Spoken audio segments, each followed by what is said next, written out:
After his rebirth, Qin Chuan, starting as a mere officer in a rural police station, embarked on an extraordinary journey of transformation, unstoppable by any obstacle. On the very first day of his rebirth, he valiantly confronted a robber-murderer, securing an early promotion and earning a third-class merit award for his bravery. By the end of the first week, he had apprehended 12 serious offenders, which earned him a second-class merit award.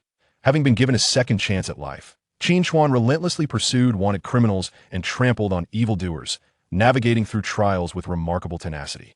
He sought justice with fervor, ultimately ascending to the pinnacle of power. Chapter 1. Would you believe it? An engagement gone awry, toppling my future mother-in-law before all. In the sweltering heat of July, the sun scorched the earth, sending waves of heat rising into the air. The streets of Chongning town were bustling with activity, as merchants and vendors crowded the thoroughfares, their calls mingling in a cacophony. Crisp pears, sweet and large crisp pears.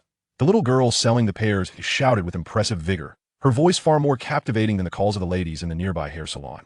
Emerging from the police station adjacent to the town hall, Qin Chuan braved the blazing sun, weaving through the crowd until he reached the town's sole CF, Red Romance. Today was a day of celebration. His distant aunt, having heard of his recent heartbreak, insisted on introducing him to a potential girlfriend. In her words, the best remedy for a failed romance was to embrace a new one. Qin Chuan found himself at a loss for words. Yet he couldn't help but reflect on the philosophical undertones of her statement. Today was not merely festive, it also held great significance. For Qin Chuan had been reborn, or rather, transported back in time. From the year 2030, he had been returned to 2010, the very moment he had embarked on his career. The ambiguity regarding whether it was a rebirth or transmigration stemmed from the alteration of the nation's name. His country had become the Dragon Kingdom, yet the rest remained familiar. Qin Chuan recognized the same individuals, and his starting village was still the Chongning Town police station. Upon entering the coffee shop, the tall and dashing Qin Chuan immediately captivated the attention of everyone present. Chongning was merely a small, remote town, characterized by its arid climate and weathered inhabitants. The older men bore faces etched with wrinkles, while the young men were mostly dark-skinned. That a young man like Qin Chuan, with his pale complexion, towering stature, and handsome features, was an extraordinary sight. Qin Chuan, in turn, scrutinized the patrons within the coffee shop. In 2010, those who could afford a 10 yuan cup of coffee in Chongning Town were typically the local dignitaries with aspirations. Activate the eye of iniquity, Qin Chuan silently commanded, and a crimson glint seemed to flash within his eyes. Instantly, a string of information appeared above the heads of everyone in the coffee shop. Liang Guodong, Sin Value. 1. At age 15, stole a chicken from a neighbor. Liu Xiaogua, Sin Value. 0. Zhang Miao Miao, Sin Value. 2. 3 years ago, aborted a female infant. Reborn, Qin Chuan possessed an innate system, with the eye of iniquity as his beginner's gift. When activated, it could discern right from wrong, loyalty from treachery, and judge sin from virtue. However, the eye of iniquity could not remain active indefinitely, as it would deplete Qin Chuan's energy reserves. The eye of iniquity was merely the first ability bestowed by the system. As for future abilities, Qin Chuan could accumulate merit points by apprehending criminals. For every 100 merit points accumulated, he could spin a prize will once. In his previous life, Qin Chuan's career in law enforcement was fraught with difficulties. Driven by the desire to uncover the whereabouts of his father, he enrolled in a police academy, only to find himself assigned to a modest police station in a remote village. It is worth noting that he had been the top student among his peers upon graduation. Yet, fate dealt him a cruel hand, relegating him to a small-town precinct. As if that were not enough, after languishing in Chongning Town for a decade, he was unjustly expelled from the force and subsequently incarcerated for 10 years. On the day of his release, he was tragically struck by a reckless dump truck running a red light. Who could be orchestrating such a conspiracy against him? In his past life, he could not unravel the mystery. But in this new existence, armed with a system by his side, Qin Chuan was determined to discover who could thwart his ascent. In this life, he vowed that everyone must take notice of him. Where he treads, he would shine like the blazing sun, illuminating the shadows where evil dared to lurk. Indeed, the saying goes, I shall not coexist with evil. I shall not share the world with gambling and drugs. Suppressing the tumult of emotions within, Qin Chuan made his way to table number 3, as previously arranged. Zhang Jinlian had already spotted Qin Chuan's entrance and was immediately taken by his appearance. If his financial standing were also commendable, he could indeed be a fitting match for her daughter. Both families had perused photographs beforehand, and Qin Chuan recognized her as well. However, the girl, His distant aunt had mentioned that the girl was plump and prosperous for her husband, but she hadn't quite suggested that she weighed 200 pounds. Xiao Qin, come and take a seat. The woman greeting Qin Chuan appeared to be in her 40s, yet her skin was taut, her figure exquisite, and her demeanor exuded a captivating charm, perfectly embodying the essence of enduring grace. With just a wave and a smile, it was certain that a sum of no less than 300 yuan would be involved. Hello, Annie. This woman was the mother of the girl, and if the blind date were to succeed, she would ultimately become his mother-in-law. To be candid, in terms of appearance alone, the mother-in-law was far more striking than her daughter. Are you Xiao Qin? Your second aunt mentioned that you were quite the handsome young man. Initially, I was skeptical, but I must admit you were even more attractive than in the photos. One does not rebuff a smiling-faced Qin Chuan greeted her and took a seat across from her. Xiao Qin, let's be straightforward. Your looks have caught my attention, so let's discuss other matters. Let's cut to the chase. Tell me about your conditions. What kind of car do you drive? What sort of house do you have? And what savings do you possess? The alluring aunt, holding her 200-pound daughter, raised an eyebrow with an expression of eager inquiry regarding Qin Chuan's financial standing. Qin Chuan's previously anxious heart finally settled. During a blind date, if the conversation revolved around cars, houses, and money, there was little need to discuss the young gentleman's appearance.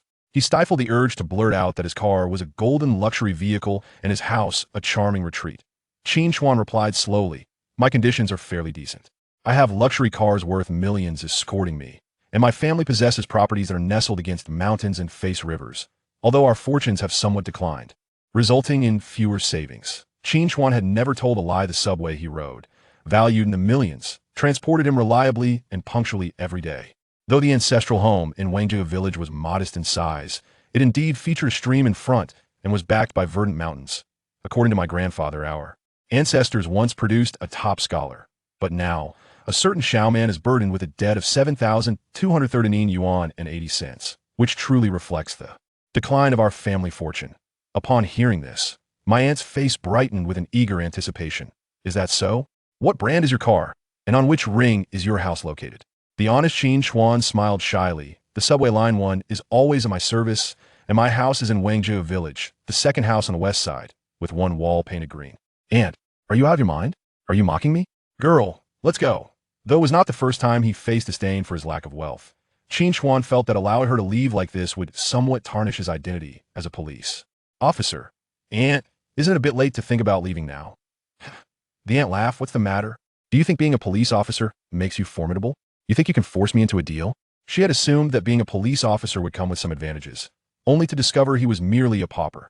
Qin Chuan shook his head. He had no time for such thoughts.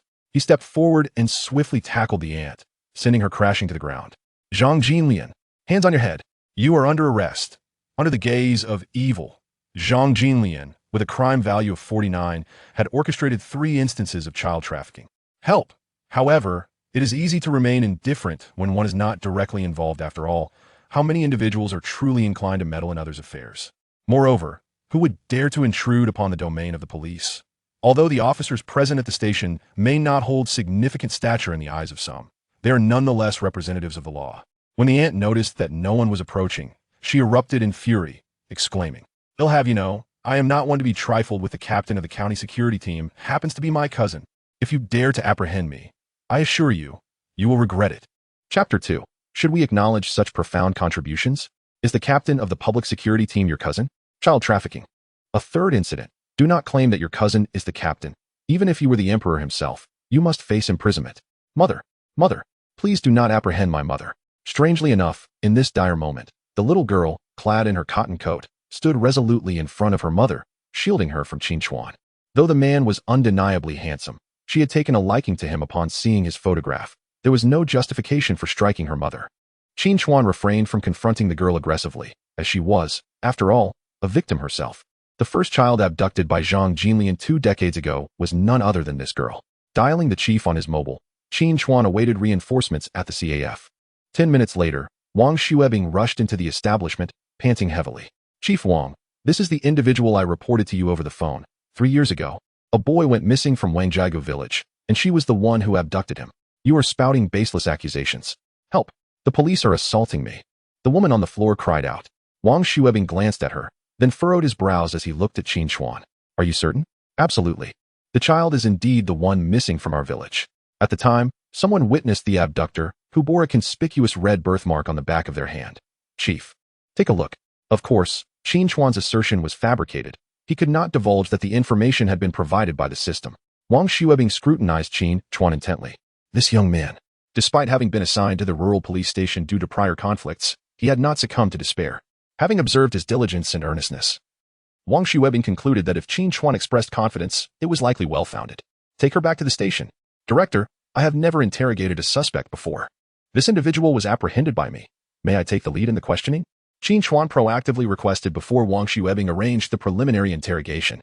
The arrest of Zhang Jinlian was entirely due to Qin Chuan's reliance on the malevolent eye, yet the pursuit of justice is grounded in evidence.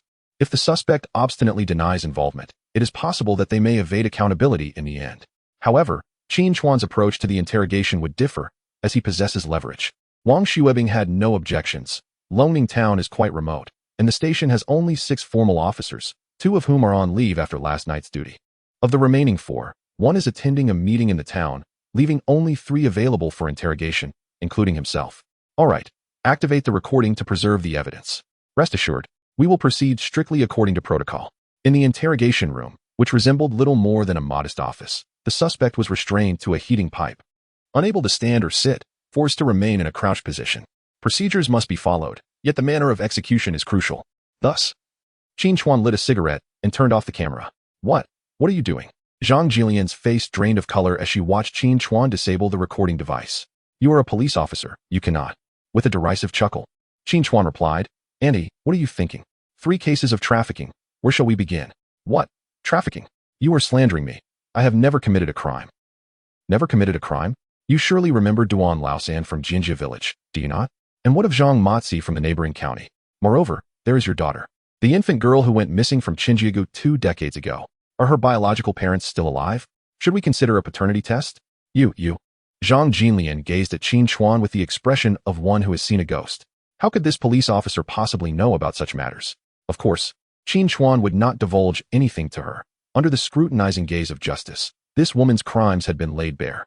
What Qin Chuan was engaged in was merely the legitimization of evidence. Zhang Jinlian, I possess evidence indeed, yet considering your acquaintance with my second aunt, I implore you to confess. I will regard it as a sign of honesty. After uttering these words, Qin Chuan rose to switch on the camera and then returned to his seat at the table. Name? 30 minutes later, Qin Chuan handed a thick ledger to Wang Xuebing.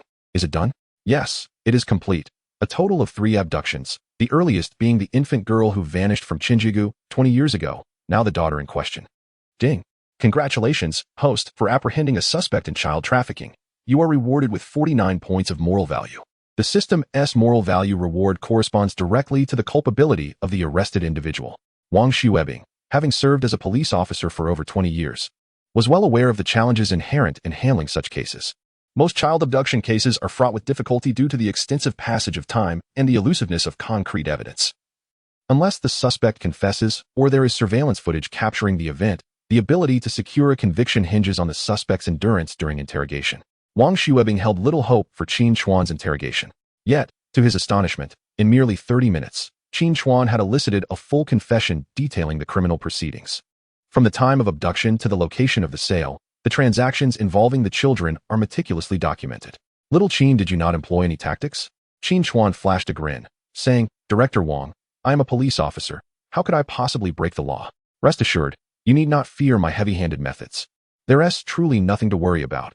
She was simply moved by my persuasion and confessed willingly. We have a confession, yet the case is far from concluded. We must locate the missing children and conduct DNA testing. Only when everything is settled can the case be forwarded to the Procuratorate for prosecution. In the year 2010, at the Chongning Town Police Station, there was but a single outdated Santana police car. Director Wang waved his hand, granting Qin Chuan permission to use it for the time being. Little Qin, you're quite something. You even managed to apprehend a trafficker during a blind date. Zhang Jun, the deputy director of the station, was in his 30s and represented the firm backbone of the Chongning Town Police Station. Located in a remote area with a sparse population, the station had only 6 positions. Director Wang Xuebing and Deputy Director Zhang Jun were the only leaders, with no instructor on staff. Among the remaining 4 officers, one was a female household registration officer named Zhang Xiaojun, responsible for internal affairs. The 3 other officers, including Qin Chuan, did not have specialized roles. Handling various duties such as public security, case management, and cybersecurity, all under the capable leadership of their director. Though reborn, Qin Chuan appeared to have just begun his career at the station. In his previous life, he had worked alongside several individuals there for many years and was well acquainted with each person's preferences. Zhang Jun was a decent fellow, a former soldier with a penchant for fishing. Director Wang enjoyed smoking. The remaining three included the unmarried household registration officer Zhang Xiaojun, who was under 30 and had a passion for gardening, and Hu Jiangwo, who was nearing retirement and relished drinking tea. Sun Bingquan, aged 28 and unmarried, harbors affection for Zhang Xiaojun. You rascal, with your silver tongue, do drive safely. Qin Chuan apprehended a trafficker, much to everyone's excitement. After all, in a rural police station, it is rare to encounter significant cases. Of course, even if they do arise, they are seldom solved. Wang Xuebing assigned the most seasoned officer, Hu Jiangwo, to accompany Qin Chuan on this mission. Although nearing retirement, old Hu remains diligent in his duties. Yesterday he was on duty, and today he should have had a day off, yet a call from Wang Xuebing summoned him back. As they departed the precinct, Qin Chuan drove the familiar yet unfamiliar Santana, gazing at the surroundings that felt both reminiscent and distant, momentarily lost in thought. Had he truly been reborn? Hey, keep your focus on the road. I wish to live a few more years, old Hu interjected. Regaining his composure, Qin Chuan smiled. Rest assured, old Hu, you shall surely live to a ripe old age. In his previous life, during his imprisonment, old Hu had visited him, still vigorous at 70.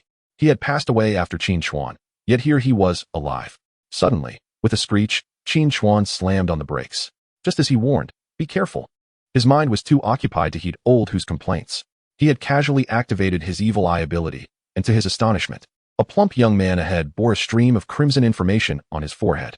Zhao Si Hu, evil value 62, had robbed and murdered a pedestrian 7 days prior in Haizhou's Qingguan County. What the hell? This man is the suspect in the notorious 618 robbery and murder case reported from the neighboring city. Chapter 3. Capturing a fugitive in broad daylight. The chubby man, sensing the police presence, averted his gaze and quickened his pace to flee. Qin Chuan withdrew his gaze, his mind racing with thoughts. What should he do? The armed robber was right before him. Should he apprehend him or let him go? The suspect's wanted notice was currently displayed in the police station. Yet the image depicted a figure wearing a cap, and the surveillance footage captured from above obscured his facial features.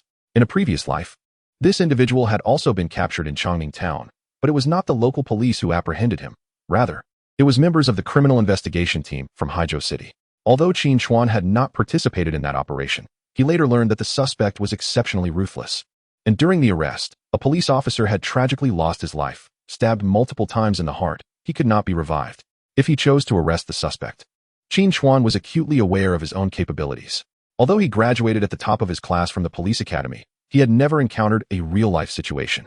His decade of experience as an officer in his previous life had mostly involved apprehending petty thieves and engaging in hand-to-hand combat, which paled in comparison to the skills he had learned while incarcerated. Moreover, the suspect was a violent criminal, known for his extreme brutality. Just 7 days prior, during a robbery, he had stabbed a victim over 30 times because the victim refused to relinquish his bag. One must never underestimate the destructive potential of a murderer when faced with capture. Police officers strive to apprehend criminals as part of their duty, while the criminals fight for their very survival. However, to do nothing was not an option for Qin Chuan. He was a police officer. How could he ignore an armed robber? He could not bring himself to do that. Yes, he could report the incident and submit the information. In that case, he would not have to bear the risk, while still gaining some credit. Yet, that credit would seem trivial when compared to the glory of single-handedly capturing the suspect. Qin Chuan clenched his teeth in frustration. Damn it. In his previous life, he not only failed to uncover the truth behind his father's disappearance, but also ended up with no way to carry out his duties as a police officer, ultimately serving 10 years in prison. If one were to be reborn, yet still act with timidity, what distinction would there be from a mere fish? Let us act decisively. However, one must not act recklessly. Though old Hu has devoted his life to the police force, most of his time has been spent in Chongning town, and he possesses little in the way of skills. Now in his 50s, he can hardly be of assistance. Qin Chuan would never jeopardize old Hu for the sake of accolades.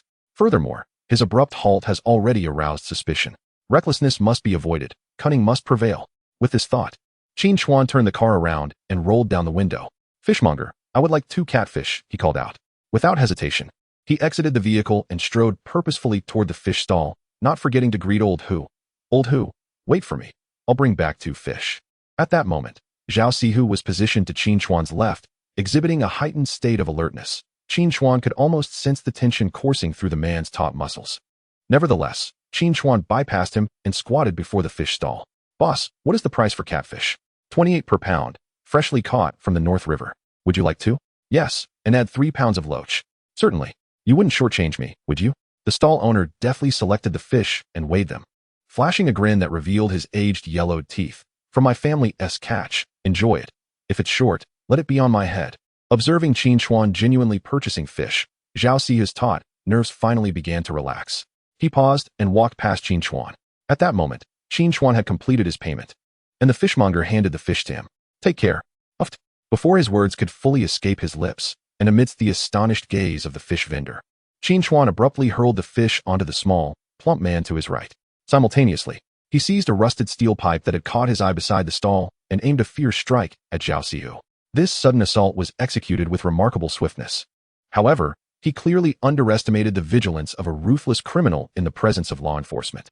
As fish and water splattered over Zhao Sihu's head, he swiftly drew a sharp knife from the small of his back, transforming the air into a flash of deadly steel. Clang! The steel pipe met the blade, and the surrounding crowd recoiled in terror. The water washed away from Zhao Sihu's face, allowing his vision to partially restore. This situation was dire. Qin Chuan understood that if he did not act decisively, once his adversary regained full sight, he would be confronted with an even more formidable predicament.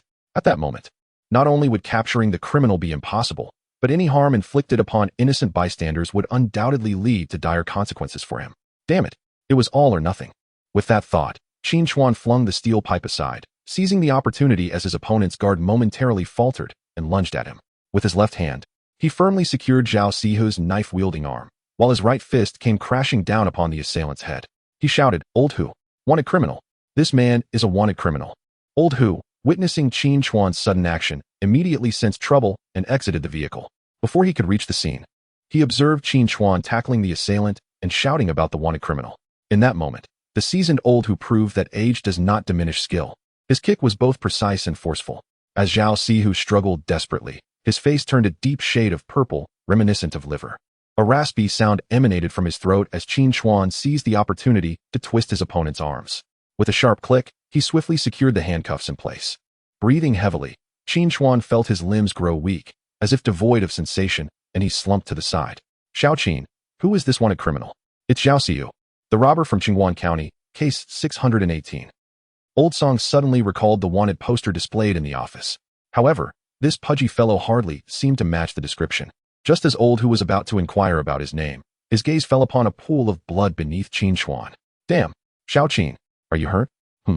Upon hearing Old Hu's voice, Qin Chuan finally reacted, raising his hands to discover a gash on his right arm, blood flowing profusely.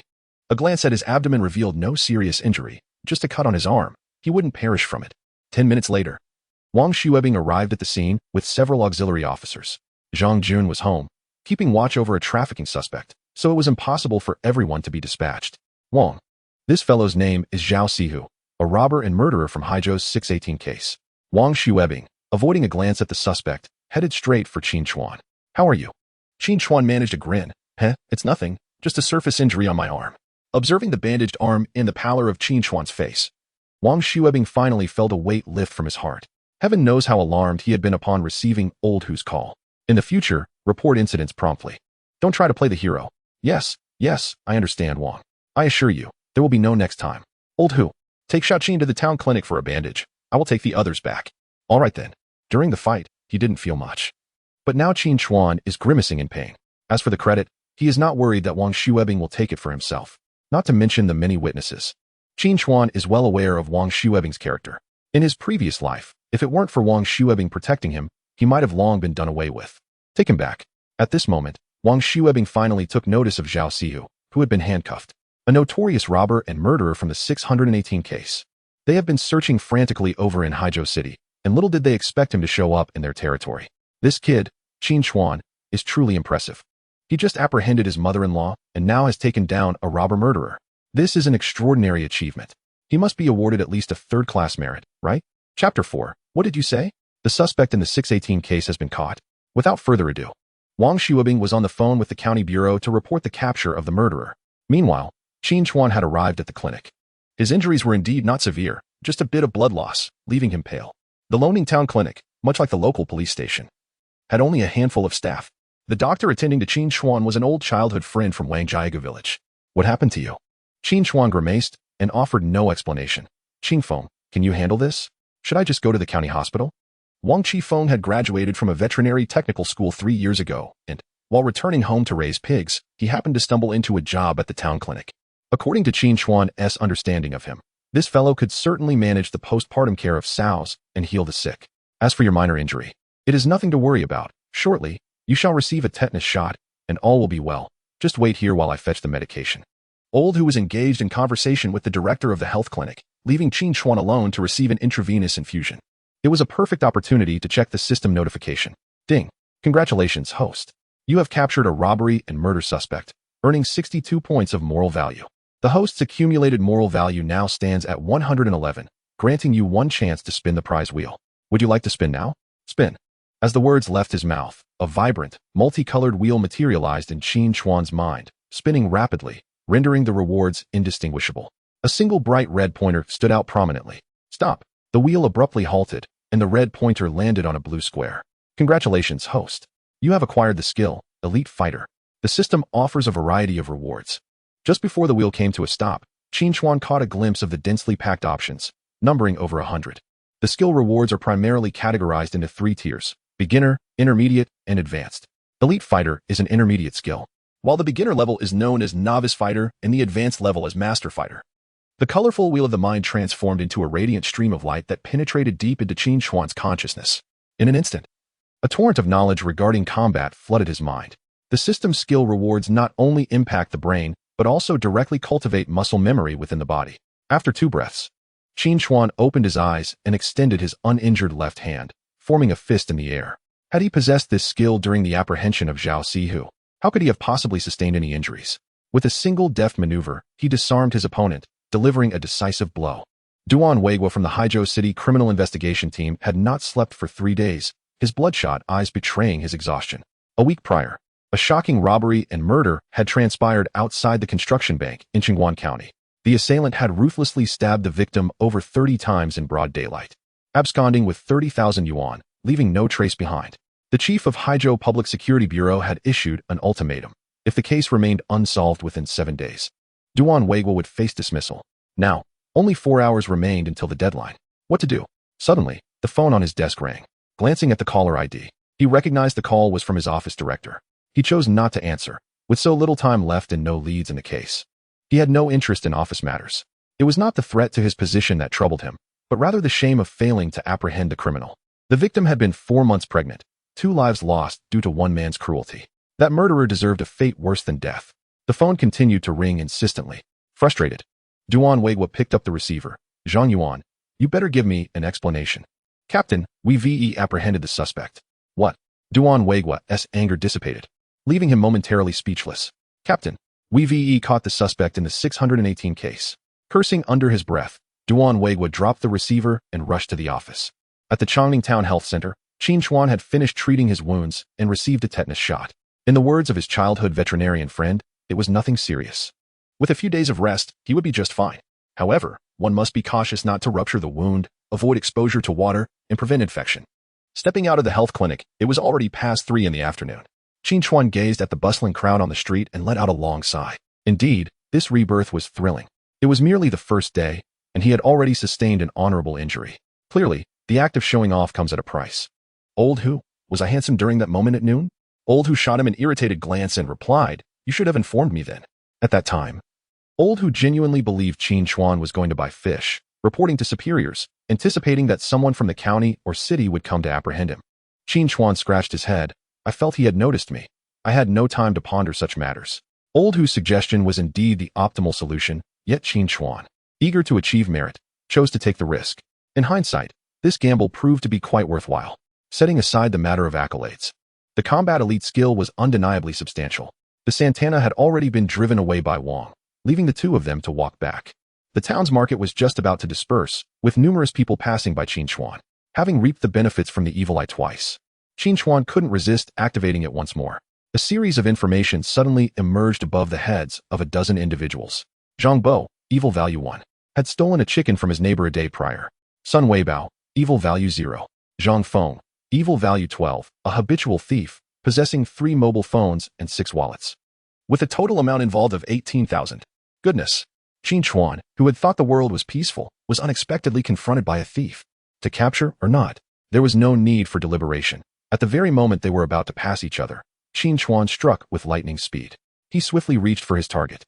With a sharp click, the gleaming handcuffs were fastened around the suspect's right wrist. Come along, would you? Zhang Feng stared, bewildered, at the cuffs on his hand, utterly perplexed. How had he been discovered? Lao Hu shivered in surprise. How could things escalate to such an extent so quickly? Are handcuffs merely to be used at whim? What a farce. Xiao Qin. Lao Hu, visibly confused, caught on to Qin Chuan's intent and quickly offered an explanation. This lad is a habitual thief. I spotted him scheming from a distance. I am injured and unable to conduct a thorough search. You should check him. He undoubtedly possesses stolen goods. Lao Hu eyed Qin Chuan with skepticism. A thief? Is that true? Despite his doubts, he chose to trust Qin Chuan, who presented his credentials. Police officer. We suspect you of theft. Please cooperate. Zhang Feng, utterly flabbergasted, protested. Cooperate? Government. This is my first offense, truly. Before Lao Hu could act, the young man hastily retrieved his mobile phone and wallet from his pockets. Officer, I swear this is my first time. My family is struggling. Will you spare me just this once? I promise I won't do it again. Enough of your excuses. Come with me to the station. A thief of his ilk was never to be trusted. Not a single word he uttered was genuine. Did he just refer to a good Samaritan as government? Clearly, he had been reformed in custody. Ding. Congratulations, host. You have apprehended a thief. You are awarded 12 virtue points. Ah, that brings the total to 23 virtue points. Drawing me ever closer to the next lottery. Chapter 5. Director, you must come and see this. As long as 7 or 8 more thieves appear, Qin Chuan will secure a second chance at the lottery. The mere thought of this invigorated him. With a swift motion, the Eye of Sin was activated. A glance revealed that the vast majority of individuals were on the white list. There were several with sin values of 1, 2, and 3. However, most had merely committed minor infractions, not reaching the threshold of criminality, and thus did not warrant his attention. According to the system's guidance, those with sin values below 10 were primarily law-abiding citizens. Crossing the threshold of 10 sin points marked a significant boundary. Beyond this lay criminal behavior, sufficient for legal prosecution. Typically, as long as no lives were lost, sin values seldom exceeded 50 points. Surpassing 100 points indicated at least 2 lives were claimed. Therefore, Qin Chuan focused on individuals with sin values above 10. As he walked ahead, Old Hu gripped Zhang Feng. The latter's belt had already been unfastened, forcing him to hold his trousers with one hand while being led by Old Hu with the other. Capturing individuals and unfastening their belts was a standard procedure. Zhao Junshan, with a sin value of 19, had committed burglary at the home of the mayor's father-in-law 3 days prior, stealing 30,000 yuan in cash. Qin Chuan was momentarily taken aback. This was a significant catch. He was aware of the case, and Wang was quite troubled by it, not expecting this young man to be the perpetrator. As Qin Chuan spotted Zhao Junshan, the latter also became aware of him. Initially, Qin Chuan and Old Hu were in plain clothes, rendering them unrecognizable as police officers. However, having just apprehended Zhang Feng, the glaring handcuffs betrayed their identities. Yet, Zhao Junshan remained unfazed. After all, they were not omniscient and could not possibly know of his past transgressions. Nevertheless, instinctively wishing to distance himself from law enforcement, he maintained a certain level of vigilance, prepared to flee at a moment's notice. With his right hand bandaged, Qin Chuan found it inconvenient to engage in direct combat. Thus, he made his way toward Zhao Junshan, though his gaze was drawn to a nearby street vendor. Sir, how much for the peanuts? He inquired, employing a classic diversionary tactic. Zhao Junshan, feeling a sense of relief, realized it was merely a request for peanuts. However, just as he was about to leave, a shadow suddenly lunged at him. Thud. Despite his injured arm, Qin Chuan's feet were unhindered. He executed a sweeping kick that sent Zhao Junshan crashing to the ground. Lao Hu. The handcuffs. Lao Hu, who was trailing behind with Zhang Feng, was nearly startled into a heart attack. How did he manage to take him down again? Crouch down. Don't move. He ordered Zhang Feng to stay put and hurried forward, producing his handcuffs to securely restrain Zhao Junshan. This brat was involved in the burglary case at the mayor's father-in-law's home 3 days ago. How did you deduce that? Footprints. Look at his shoes. The prints matched those left at the crime scene. This assertion was, of course, fabricated by Qin Chuan, as Zhao Junshan had been standing and had not exposed any footprints. Officer, this is a misunderstanding. I'm a good person. A misunderstanding? Qin Chuan delivered a kick to the man's backside. Behave yourself. Or shall we search your cabinet by the Kong and see if that 30,000 yuan is still there? Zhao Junshan fell silent, feeling that this officer possessed an uncanny insight. How could he possibly know about the money hidden in the cabinet? Ding. Congratulations, host, for capturing a thief. Reward, 19 morality points. Excellent, accumulating a total of 42 morality points. Upon observing the expression of his counterpart, Lao Hu instantly discerned that Qin Chuan had once again hit the nail on the head. However, was it truly a mere glance at the soles of the shoes that led to this revelation? Swiftly unfastening the other S-belt, he pulled along the reluctant Zhang Feng, akin to walking a dog, creating a veritable procession. Qin Chuan remained unfazed. The power of the evil eye was indeed formidable, instinctively yearning for another attempt. An abrupt darkness enveloped him with a resounding thud, plunging him into unconsciousness. Lao Hu, trailing behind, was nearly struck with terror. Just moments ago, Qin Chuan had been a force to be reckoned with, having apprehended 2 criminals in quick succession, yet now he lay rigid on the ground. Qin Chuan, someone, help. Lao Hu hastily dialed Wang Xuebing. Director, we have a serious problem. You must come at once. 20 minutes later, at the Chongning Town Health Center, Wang Qingfeng took Qin Chuan's blood pressure and examined his pupils. Director Wang, there's nothing to worry about. He's merely asleep. Asleep? Wang Xuebing regarded the unconscious Qin Chuan on the hospital bed with skepticism, shifting his gaze to the antiquated mercury sphygmomanometer in Wang Qingfeng's hands. Could it truly be just sleep? Wang Qingfeng confidently reassured, Director Wang, I can assure you about this. When I was raising pigs in the village, those that died in their sleep exhibited the same signs. Can one truly compare a human to a pig? Yet, observing the rhythmic rise and fall of Qin Chuan's chest, it appeared that there was indeed no cause for alarm. Lao Hu, keep a vigilant watch here. Should anything arise, do not hesitate to call me. Though Qin Chuan lay incapacitated, Wang Xuebing was inundated with work. The case of Zhang Jinlian and her involvement in child trafficking had been confessed, yet the ensuing tasks were far from trivial. More importantly, the suspect in the notorious robbery and murder case in Haizhou City is currently restrained on the heating pipe in his office. Had it not been for Qin Chuan's sudden fainting, Wang Xuebing would have had to remain in the company of the criminal until the higher-ups arrived to take him away. After all, he is a murderer. Since its establishment, the Chongning Town Police Station has apprehended its very first murderer. Alongside him, there is also a habitual thief and a burglar. When did the Chongning Town Police Station become so lively, detaining 4 criminals at once? The thief was easily dealt with. Wang Xuebing handed him over to Officer Sun Bingqian. There was no need to delve into past cases. The stolen goods found on him alone warranted at least a detention. The burglar was also straightforward. He was handed over to Deputy Chief Zhang Jun, who informed the town mayor that the thief who had pilfered from his father-in-law's house had been caught. Wang Foqing, as the mayor of Chongning Town, is somewhat of a local authority, yet this official has not slept in his own bed for several days. His wife had declared that if he could not apprehend the thief, he might as well forego sleep for a lifetime. Due to this predicament, Wang Fengqing had given Wang Xuebing several stern reprimands. However, he understood the circumstances of the Chongning Town Police Station. It was a miracle they could maintain operations at all, let alone solve cases. He had already reached out to a familiar deputy chief at the county bureau, hoping the criminal investigation team could look into the matter. To his astonishment, he had just received a phone call stating that the suspect had already been captured. Wang Fengqing resolved to visit the police station to ascertain which rogue had the audacity to steal from his elder, for those funds would ultimately belong to him. As Qin Chuan opened his eyes once more, he was besieged by a throbbing headache, dazzling lights before his eyes, and a spinning world. The aftermath of excessive use of the Eye of Sin. The scarlet warning on the system interface illuminated the reason behind Qin Chuan's fainting spell. It seemed that even the most reckless indulgences had their limits. Qin Chuan reflected on his use of the sinful eye throughout the day. The first 3 instances passed without incident, but on the 4th, he suddenly collapsed. He silently resolved to restrict himself to no more than 3 uses of the sinful eye each day. Have you finally awakened? Old Hu sat beside the bed, having stayed awake all night. Upon seeing Qin Chuan open his eyes, a look of delight washed over his face. Today had been the most exhilarating day of Old Hu's life, yet also the most perilous. Chapter 6, You are Qin Chuan? Arrest him. How do you feel? Old Hu's concern was genuine, warming Qin Chuan's heart. I'm fine, just a bit dizzy. Old Hu, what time is it? It's 10:30.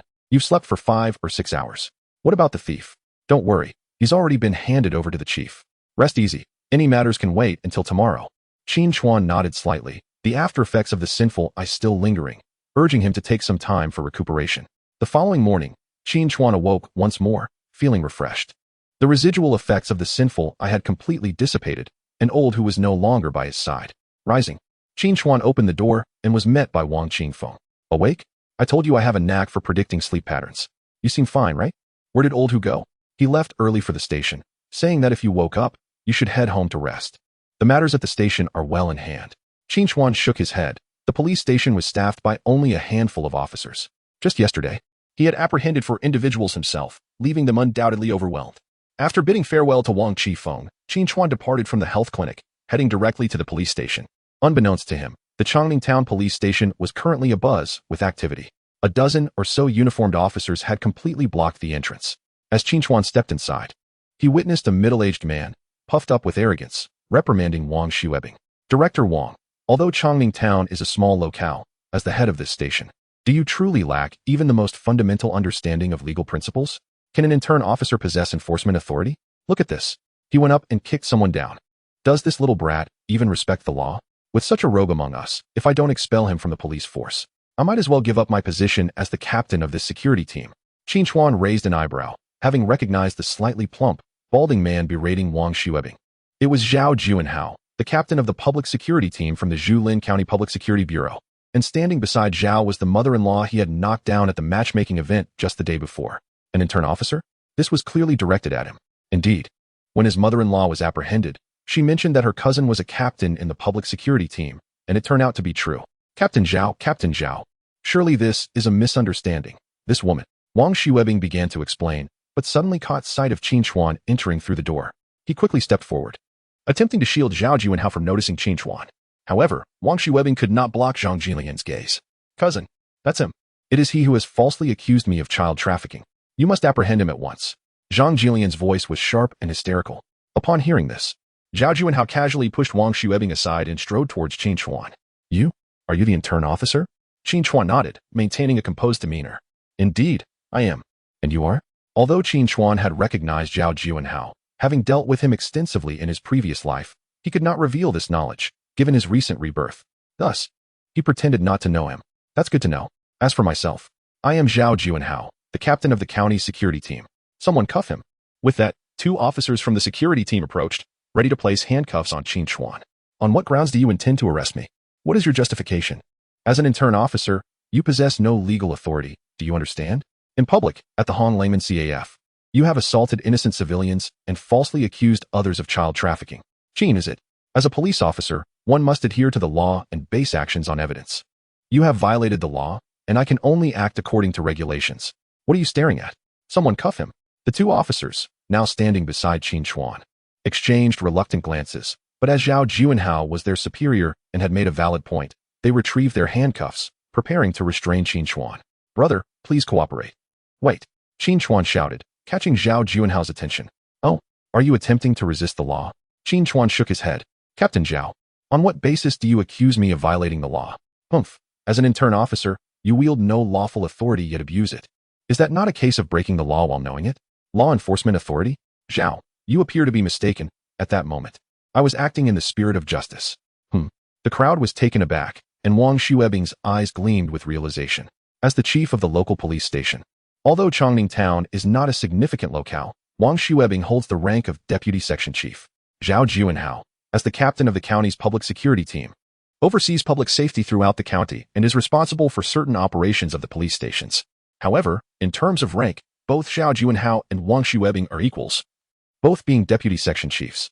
Though Zhao Juanhao possesses certain influences, to the extent that even the head of the county bureau occasionally shows him deference, Wang Xuebing harbors no ambitions for promotion or wealth, and thus finds no reason to bow low. His previous acquiescence was merely due to Zhao Juanhao's argument, which left him with no grounds for rebuttal. Indeed, Qin Chuan is a mere intern officer, having recently joined the force. Without having been officially appointed, he naturally lacks enforcement authority. Furthermore, there were no other formal officers present at the time, making it impossible to grant Qin Chuan the authority to act. Zhao Juanhao, having somehow obtained a video of the incident, captured the moment when Qin Chuan successfully incapacitated the opponent. With the law on his side, Zhao Wangxubing had little choice but to yield. However, he did not anticipate Qin Chuan's cleverness. Indeed, lacking enforcement authority does not preclude one from acting in defense of justice. Brilliant. Truly brilliant. Zhao Juanhao was momentarily taken aback. He had not expected such quick wit from Qin Chuan. Yet, to think that a single statement could deceive me. The esteemed captain of the public security team was overly ambitious. Qin Chuan, the premise of righteous bravery lies in the existence of wrongdoers to apprehend. What you are doing can only be deemed as instigating trouble. As an intern police officer engaging in such disruptive behavior and recklessly assaulting others, you cannot claim ignorance of the law. Someone apprehend him. It is often said that the old are indeed more cunning, with just a few words. Zhao Juanhao has left Qin Chuan utterly defenseless. Yet who is Qin Chuan? He is an extraordinary individual, reborn and endowed with exceptional abilities. In his previous life, Zhao Juanhao's mere words would have rendered Qin Chuan speechless. But now, Captain Zhao, Zhang Jinlian, is implicated in the trafficking of 3 children. Are such individuals not considered villains? Trafficking? You assert trafficking, yet where is your evidence? Since Zhang Jinlian's arrest yesterday, she has already confessed. Nonsense. As a mere woman, she was coerced by your torture, her confession forced. Can such statements hold any weight? Someone, seize this rascal. Once he enters the public security team, his silver tongue will be of no avail. Hold on. Wang Xuebing, who had remained silent, now interjects, recognizing that Qin Chuan lacks the authority to enforce the law. However, the circumstances have changed. As Qin Chuan stated, even without official power, one can still act righteously. Captain Zhao, have you forgotten where we are? This is the Changning Town Police Station, not your county's public security team. Chapter 7. Looking for trouble? Let us see who captures whom. Wang Xuebing's words were resolute and resonant, invigorating Hu Jiangwo, Zhang Jun, and others in the police station.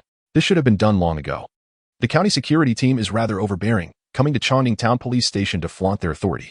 Wang Xuebing stands upright and resolute. Moreover, Captain Zhao, cases involving child trafficking fall under the jurisdiction of criminal investigation. What relevance do they have to your security team? Zhao Juanhao is somewhat taken aback by Wang Xuebing's defiance. However, it is hardly surprising. They are utterly unaware of the individuals they have offended. Director Wang, are you intent on showing favoritism towards this young man? Captain Zhao, this is not favoritism. I am merely adhering to the principle of seeking the truth. Seeking the truth? Humph. Zhao Juanhao scoffs and pulls out his phone, mockingly stating, Wang Xuebing, I hope you remain so unyielding after receiving a call from Secretary Gao. Wang Xuebing's expression shifts. He is acutely aware of who Secretary Gao is, which is the primary reason for his apprehension towards Zhao Juanhao. But will they really allow the other party to take Qin Chuan away? Wang Xuebing understands all too well that if Zhao Juanhao takes Qin Chuan today, the consequences awaiting him will be far graver than mere disciplinary action. The very fate of his police uniform hangs in the balance. As for Qin Chuan, Wang Xuebing does not harbor any special affection for him. After all, he has only just begun his duties a few days ago. Yet, in this brief time, specifically within a single day, Qin Chuan has successfully apprehended 4 criminals, one of whom is a fugitive wanted for robbery and murder.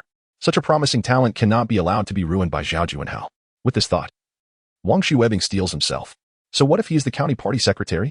Can he truly wield unchecked power? Furthermore, Wang Xuebing had already reported Qin Chuan's capture of the fugitive murderer last night. This is a commendable achievement. Wang Xuebing was determined to hold his ground until higher authorities arrived, hoping for a chance. Zhao Juanhao. Today, Wang. Just as Wang Xuebing resolved to confront the situation head-on, he was intercepted by Qin Chuan. Qin Chuan felt immense gratitude for Wang Xuebing's willingness to stand up for him. In his previous life, Wang Xuebing had always protected him, largely because he had spent an extended period at the Changning Town Police Station. Now, in this life, having just been reborn and starting his tenure at the station, Wang Xuebing continued to defend him, indicating a character of remarkable integrity. Otherwise, he would have no reason to offend Zhao Juanhao, who had the backing of the county party secretary, on his behalf. However, while Wang Xuebing's assistance was a matter of personal loyalty, Song Chuan could not afford to remain in the shadows. As a reborn individual, if he couldn't handle someone like Zhao Juanhao, it would be better to perish once more. When confronting a relationship-based adversary like Zhao Juanhao, hesitation was not an option. Decisive action was essential. The moment the opponent was caught off guard, he needed to strike with lethal precision, leaving no opportunity for reinforcement. The Eye of Sin activated. Suddenly, a cascade of information emerged above the heads of those present. The officers at Changning Town Police Station predominantly displayed white information above their heads, except for Sun Bingquan, who bore a slight mark of sin. Sun Bingquan, sin value 1, had peered at Zhang Xiaojun while she bathed the year prior.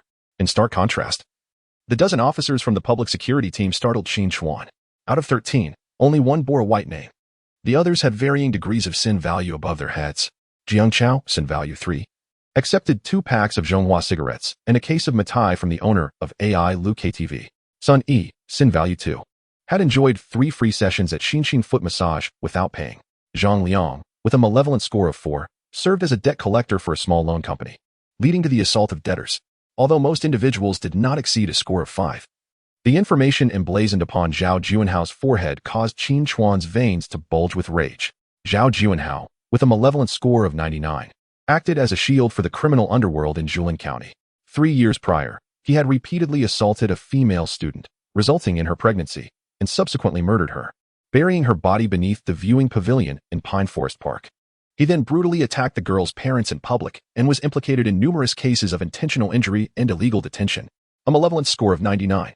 This was the highest malevolence score that Qin Chuan had witnessed through the eye of evil since his rebirth. The notorious Zhao Sihu, known for his street robbery and murder, only had a score of 62. How could such a villain remain at large? As Qin Chuan pondered this, his rage intensified. You wish to capture me, but today, I shall seize you first. Zhao Juanhao, do you not fear the vengeful spirit of Qin Engying seeking retribution against you? Qin Chuan's words left Zhao Juanhao frozen in shock. How did he know about Qin Engying?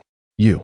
Before Zhao Juanhao could utter another word, Qin Chuan lunged forward, disregarding his arm wound, and executed a capture maneuver. Crack. The sharp sound of bones interlocking sent chills through everyone present. Then, amidst the incredulous gazes of onlookers, Qin Chuan delivered a swift kick to Zhao Juanhao's lower back, swiftly mounting him. Zhao Juanhao, you are under arrest. Ack. Zhao Juanhao was utterly bewildered by Qin Chuan's series of actions. It was only after being knocked down that he comprehended what had transpired. The excruciating pain from his arms twisted behind his back caused him to break into a cold sweat, yet Qin Chuan's grip was unyielding. With his left leg pressing down on Zhao Juanhao's neck, Qin Chuan forced the latter's cheek to scrape painfully against the scorching concrete ground, eliciting a mouthful of dust as he spoke. Qin Chuan, have you lost your mind? I will ensure you meet a fate worse than death. What are you all staring at? Hurry up and help. At this moment, the officers from the security team finally realized that their captain had been subdued by a mere officer from a local precinct. Release our captain. You are breaking the law. Qin Chuan cast a glance at the 2 security officers who had rushed forward. Song Dehui, with a crime value of 32, was one of Zhao Juanhao's right-hand men and an accomplice in several homicides. Zhao Xiaohu, with a crime value of 44, was Zhao Juanhao's cousin and also involved in a series of criminal activities. These 2 individuals boasted the highest crime values among the security team, all of whom were Zhao Juanhao's accomplices. Qin Chuan showed no mercy, delivering a powerful punch to the back of Zhao Juanhao's head, causing him to see stars and preventing him from rising. Without hesitation, he unleashed a flurry of strikes, his skills in combat surpassing that of an average special forces soldier. The 2 officers doubled over in pain, collapsing to the ground, clutching their stomachs and chests in defeat. Qin Chuan turned his gaze toward the other officers who were preparing to charge in, his voice cold and resolute. Regardless of whether you are fully aware of Zhao Juanhao's misdeeds, you must have some inkling. Let me make this clear. I will not rest until the matter concerning Qin Engying from 3 years ago is resolved. Anyone who dares to impede my investigation will serve as a cautionary example. The members of the security team halted in their tracks, their eyes fixed on the fallen Song Dehui and Zhao Xiaohu. As Qin Chuan stated, no one understands better than them what Zhao Juanhao has done in the past. Yet, what can they do? Zhao Juanhao enjoys the backing of the top authority in Qin County, and as the captain of the public security team, he commands respect. Who would dare to disregard him? 3 years ago, the incident involving Zhao Juanhao was not unknown. Yet what could anyone do with that knowledge? The father of that female student remains confined to a wheelchair. Who could possibly confront Zhao Juanhao? One must look after oneself, lest the heavens condemn them. Chapter 8. A mere policeman daring to challenge a superior? These ordinary officers, in self-interest, can only turn a blind eye. However, this time, they did not anticipate that an intern officer from the Chongning Town Police Station would dare to make an arrest. Moreover, how did he become aware of Qin Engying's situation? Could it be that he has some hidden support? Otherwise, the opposition would not be so formidable. The group exchanged glances, opting to observe further. While they could not sacrifice themselves for justice, they could not impede it either. Thus, they retreated while shouting, Qin Chuan, do not deceive yourself. Do not think that just because you have backing, you can act with impunity. Qin County upholds the rule of law. Release our captain at once. What nonsense about Qin Engying? Qin Chuan, just wait. I will. Smack. Just as Zhao Juanhao had recovered slightly, he received another resounding slap from Qin Chuan, resulting in the loss of a tooth. The force of Qin Chuan's strike was evident. Amidst the chaos, Zhao Juanhao, though seething with rage, understood the wisdom of not being reckless in the face of adversity. Silently harboring thoughts of vengeance, the protagonist resolved that once he turned the tables, he would ensure Qin Chuan met his demise. No, he would first strip him of his police uniform, and then meticulously devise his downfall. Not a single soul belonging to Qin Chuan, his family, or even the family dog, would be spared. Offending Zhao Juanhao would lead to the obliteration of the entire Qin lineage. Qin Chuan's series of actions left not only the public security team utterly bewildered, but also the personnel at the Chongning Town Police Station. Wang Shuebing felt beads of perspiration forming on his forehead. He was still uncertain whether Qin Chuan had allies lurking in the shadows. How could it be that a graduate ranked first in a police academy was assigned to the most impoverished precinct in Jilin County, beneath the jurisdiction of Xing'an City? Moreover, there were whispers instructing Wang Shuebing to take special care of Qin Chuan. This was not merely a matter of chance. It was a grave affront. Could it be that someone wielded such influence over the allocation of an exceptional police academy graduate? Was it within the realm of possibility for an ordinary individual to orchestrate such a scenario? Qin Chuan, could this all be a misunderstanding? Wang Shuebing found himself at a loss. After all, Qin Chuan had apprehended a wanted criminal, which would surely earn him at least a third-class merit. In that case, Wang Shuebing could still shield Qin Chuan from Zhao Juanhao's harassment. Yet now, this fellow had laid the suspect out flat, without irrefutable evidence of wrongdoing. No one could rescue him. Qin Chuan shook his head. What misunderstanding could there possibly be? He had already incapacitated the man. Chief Wang, this matter does not concern you. Wang Shuebing was a decent man, having treated Qin Chuan well in a previous life. Qin Chuan had no intention of dragging him into Zhao Juanhao's schemes. The truth was, his decision to arrest Zhao Juanhao on the spot was not merely a spur-of-the-moment reaction. He was, in fact, taking a gamble.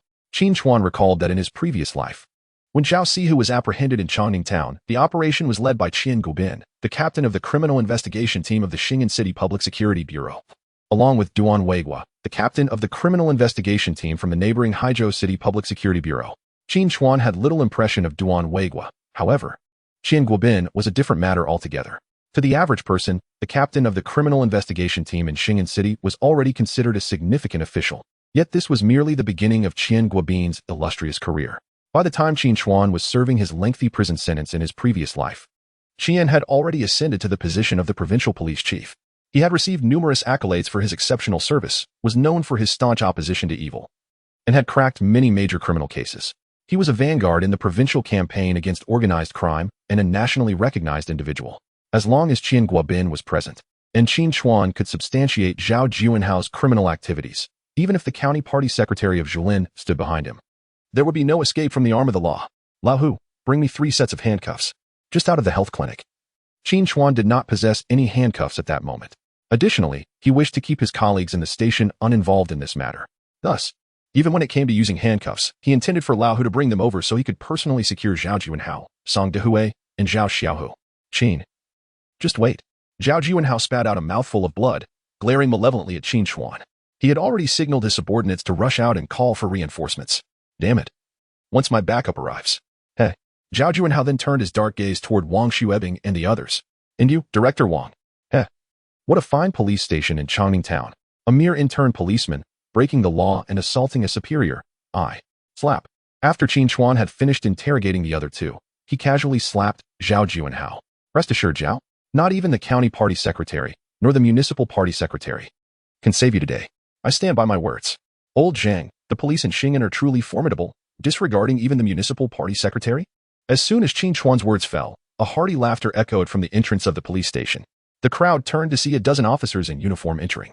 At that moment, Qian Guobin's face darkened, resembling the bottom of a pot.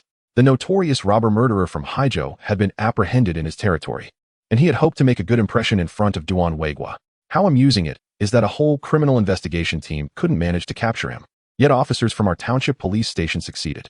However, Qian Guobin did not anticipate witnessing the scene of Qin Chuan slapping Zhao Junfeng upon his entrance, boldly asserting that he disregarded even the municipal party secretary. Moreover, it was evident that the shoulder insignia on Qin Chuan's uniform marked him as a mere trainee officer, while the individual he had just struck bore the insignia of a third-level sergeant. Who possessed such audacity? Qian Guobin felt quite displeased. Yet, Qin Chuan, the person in question, felt elated. He had wagered correctly. It was indeed Qian Guobin who had arrived. What a savior! Director Lin, you have come. Upon seeing the newcomers, Zhao Juanhao appeared to have found a lifeline and was about to rush towards one of the tall, thin men. But just as he took a couple of steps forward, he stumbled and fell to the ground. Qin Chuan, with an expressionless face, retracted his outstretched right foot and remarked, "Why are you making such a fuss?"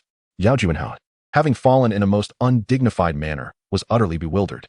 The county bureau leadership has arrived, yet you remain so audacious? Lin, whose expression darkened. Although he harbored disdain for Zhao Juanhao, the latter was nonetheless a third-level police officer. When did it become permissible for a mere intern to bully him? Moreover, Zhao Juanhao had already summoned him, Yet the man had the audacity to kick him without a hint of respect. This was a blatant disregard for Lin, the deputy director of the Zhuilin County Public Security Bureau. To add insult to injury, the captain of the municipal criminal investigation team was also present. If this matter were not addressed, how could Lin hope to maintain his standing in the future? Halt. Qin Chuan certainly recognized Lin Hu, the deputy director of the Zhuilin County Public Security Bureau, overseeing the criminal investigation brigade. He had no choice but to comply with the command. Good day, Director Lin.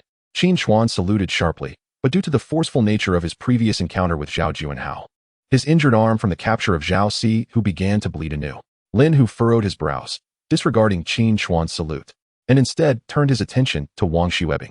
Director Wang, what is the situation? Wang Xuebing hurriedly approached. Director Lin, it is as follows. Chapter 9, Evidence? Why didn't you mention it sooner? Wang Xuebing succinctly recounted the events. We apprehended a suspect involved in child trafficking yesterday and obtained a confession. This morning, Captain Zhao Juanhao came demanding the suspect's release, claiming we had made a mistake.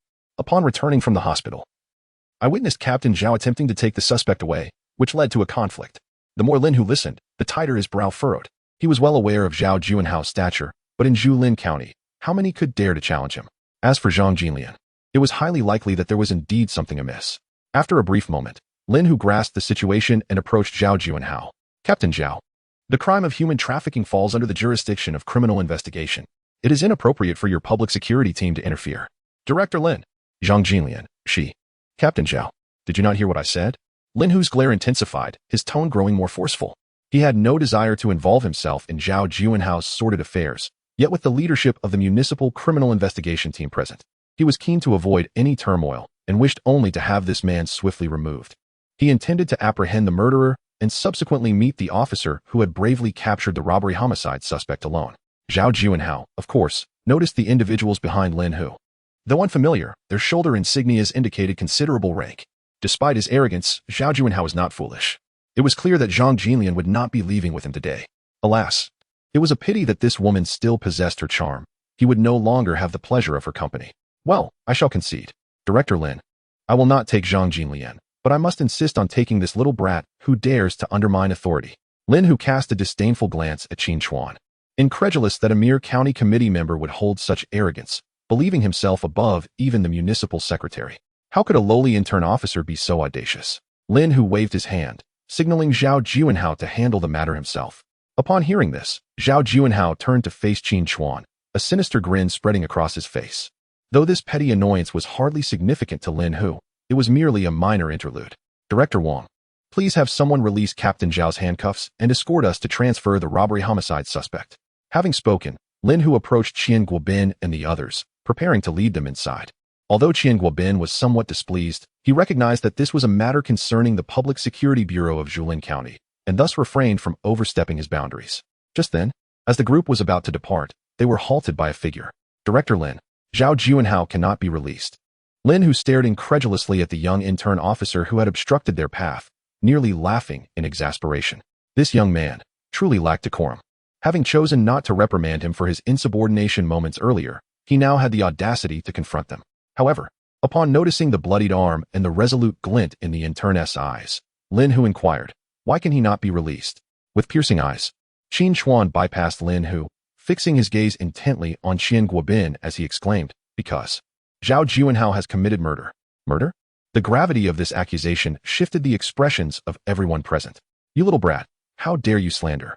Zhao Juanhao erupted in anger, moving forward to seize Qin Chuan by his collar. Wait. Yet, before he could make contact, a commanding voice interrupted. Young comrade, do you comprehend the weight of your words?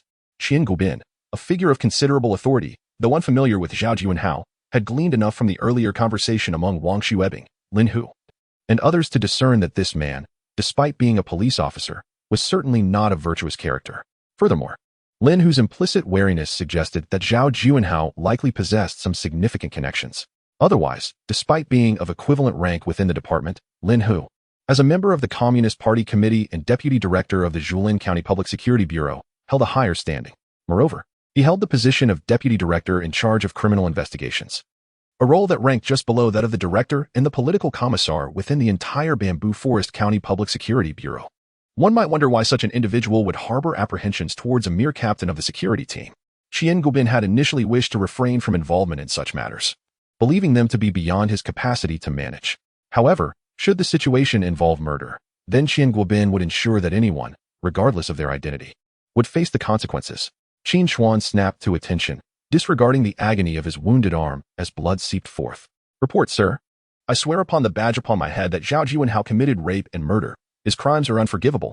You are slandering me." Zhao Juanhao protested vehemently. "Do you have any evidence?" Though Zhao Juanhao did not recognize Qin Guobin, the insignia on his shoulders made it evident that he was a high-ranking official. If one were not to proclaim their innocence at this moment, then when would they? Qin Guobin stepped forward, scrutinizing Qin Chuan's eyes intently. Despite the pain, Qin Chuan maintained a salute, his gaze unwavering as it met Qin Guobin's. After a prolonged silence, Qin Guobin inquired, "What is your name?" "Report, sir. My name is Qin Chuan. I am an intern officer at the Changning Town Police Station." "Qin Chuan." Qin Guobin's expression shifted slightly. Realizing that this young man was indeed Qin Chuan, the officer who had single-handedly apprehended a robbery and murder suspect. Lin, who was equally astonished, recognizing him as the same Qin Chuan mentioned by Wang Xuebing in yesterday's report. "You were the one who captured the suspect in the 618 robbery and murder case?" "Report, sir. It was I, along with Officer Hu Jiangwo from the Changning Town Police Station, who apprehended him." Hu, standing behind Qin Chuan, was momentarily taken aback. At that time, when he intervened, Qin Chuan had nearly subdued the suspect, who had merely delivered a swift kick to Zhao Sihu's groin. During Qin Chuan's report, he surprisingly remembered to mention himself, moving the old comrade to the brink of tears. Very good, Qin Guobin exclaimed thrice, his right hand firmly patting Qin Chuan's shoulder. "What happened to your arm?" he inquired. "Report, sir. I accidentally sustained a cut while apprehending someone yesterday." "A cut? Is it serious?" "Report, sir. It's nothing significant, merely a superficial injury. I had it bandaged at the clinic yesterday, but I might have moved a bit too vigorously just now, causing the wound to reopen." "Forget about the formalities," Qin Guobin said as he personally lowered Qin Chuan's arm. Then turned to Zhao Juanhao. "You just mentioned that this individual committed rape and murder?" Upon realizing that Qin Chuan was the hero behind the capture of the suspect in the 618 robbery and murder case, Qin Guobin cast aside his earlier prejudices, affectionately referring to him as Little Qin. Such promising talent should be full of vigor. As for the county party secretary or the municipal party secretary, well, we must still regard the municipal party secretary. "Yes, sir. Don't call me sir. I am Qin Guobin, the captain of the criminal investigation team of Xing'an City. You may address me as Captain Qin." The detectives from the Xing'an City criminal investigation team following Qin Guobin paused momentarily. Only leaders or the core members of the team would dare to address him so informally. "Report, Captain Qin. Zhao Juanhao indeed committed murder."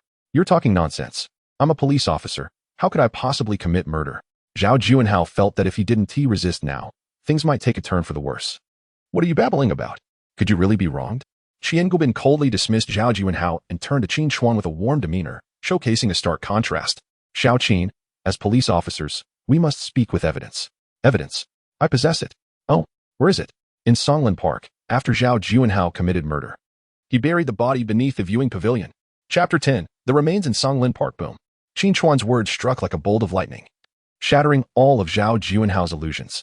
When Qin Chuan first uttered Chen Yingying's name, Zhao Juanhao felt indifferent. After all, the events of that year were known to a fair number of people. However, the burial site after Chen Yingying's murder was known only to himself and two trusted confidants. How could Qin Chuan possibly know? Zhao Juanhao's sinister gaze fell upon Song Dehui and Zhao Xiaohu. Had they betrayed him? The two met Zhao Juanhao's suspicious glare, shaking their heads vigorously as if in a game of whack-a-mole. "We helped you bury the body. If we betrayed you, we wouldn't escape either." Zhao Juanhao was not a fool. Initially, he was merely stunned by how Qin Chuan came to know the burial site, but upon further reflection, he recognized that Song Dehui and Zhao Xiaohu were his right-hand men. They were equally involved in illicit dealings, gambling, and other vices. If they truly had betrayed him, it would mean their own doom as well. Yet, if it wasn't them, how did Qin Chuan acquire this knowledge? Zhao Juanhao was, of course, oblivious to the cunning nature of the situation. Nonetheless, it did not hinder his desire to retaliate. "Nonsense. What Songlin Park? What body beneath the viewing pavilion? All of this is a fabrication." Zhao Juanhao's handcuffs had yet to be removed, leaving him only able to point at Qin Chuan's forehead with both hands and exclaim, "If you have the capability, go dig it out." This audacious declaration left not only Qin Chuan bewildered, but also Zhao Juanhao's two underlings, Song Dehui and Zhao Xiao, equally perplexed. Had Zhao Juanhao been rendered senseless by his encounter with Qin Chuan, while others might have been oblivious?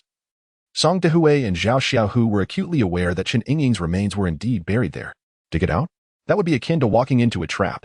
The two subordinates quickly exchanged glances with Zhao Juanhao, attempting to convey their concern. Yet, Zhao Juanhao paid them no heed. The present circumstances rendered denial futile. The truth of Chen Yingying's remains would inevitably come to light. However, what difference would it make? 3 years had elapsed, and her body had long since decomposed into mere bones. Even if Qin Chuan were to locate Chen Yingying's remains, how could he substantiate that Zhao Juanhao was the one responsible for her demise? Engaging in this game, the lad was still too inexperienced. At this juncture, the notorious 618 robbery and murder case seemed to pale in significance. Qian Gubin had dispatched a few accompanying officers to remain behind while he personally escorted Qin Chuan to Songlin Park. The connections Zhao Juanhao had contemplated, certainly an experienced investigator like Qian Gubin would not overlook. Nevertheless, Qian Gubin chose not to confront it directly. Although he could not fathom why Qin Chuan was so confident there was evidence implicating Zhao Juanhao as the murderer, he observed the resolute gleam in Qin Chuan's eyes, which suggested an unwavering conviction. Thus, under Wang Xuebing's guidance, the group set forth towards Songlin Park with great determination. Meanwhile, at the Bamboo Forest County Committee, Gao Qingshan had just concluded listening to his secretary's report, astonished that someone would dare to challenge Zhao Juanhao in Bamboo Forest County, who was unaware that Zhao Juanhao was a man under Gao Qingshan's wing. Yet, a mere officer from the Chongning Town Police Station dared to apprehend Zhao Juanhao in broad daylight. Was it an accident, or was there something more sinister afoot?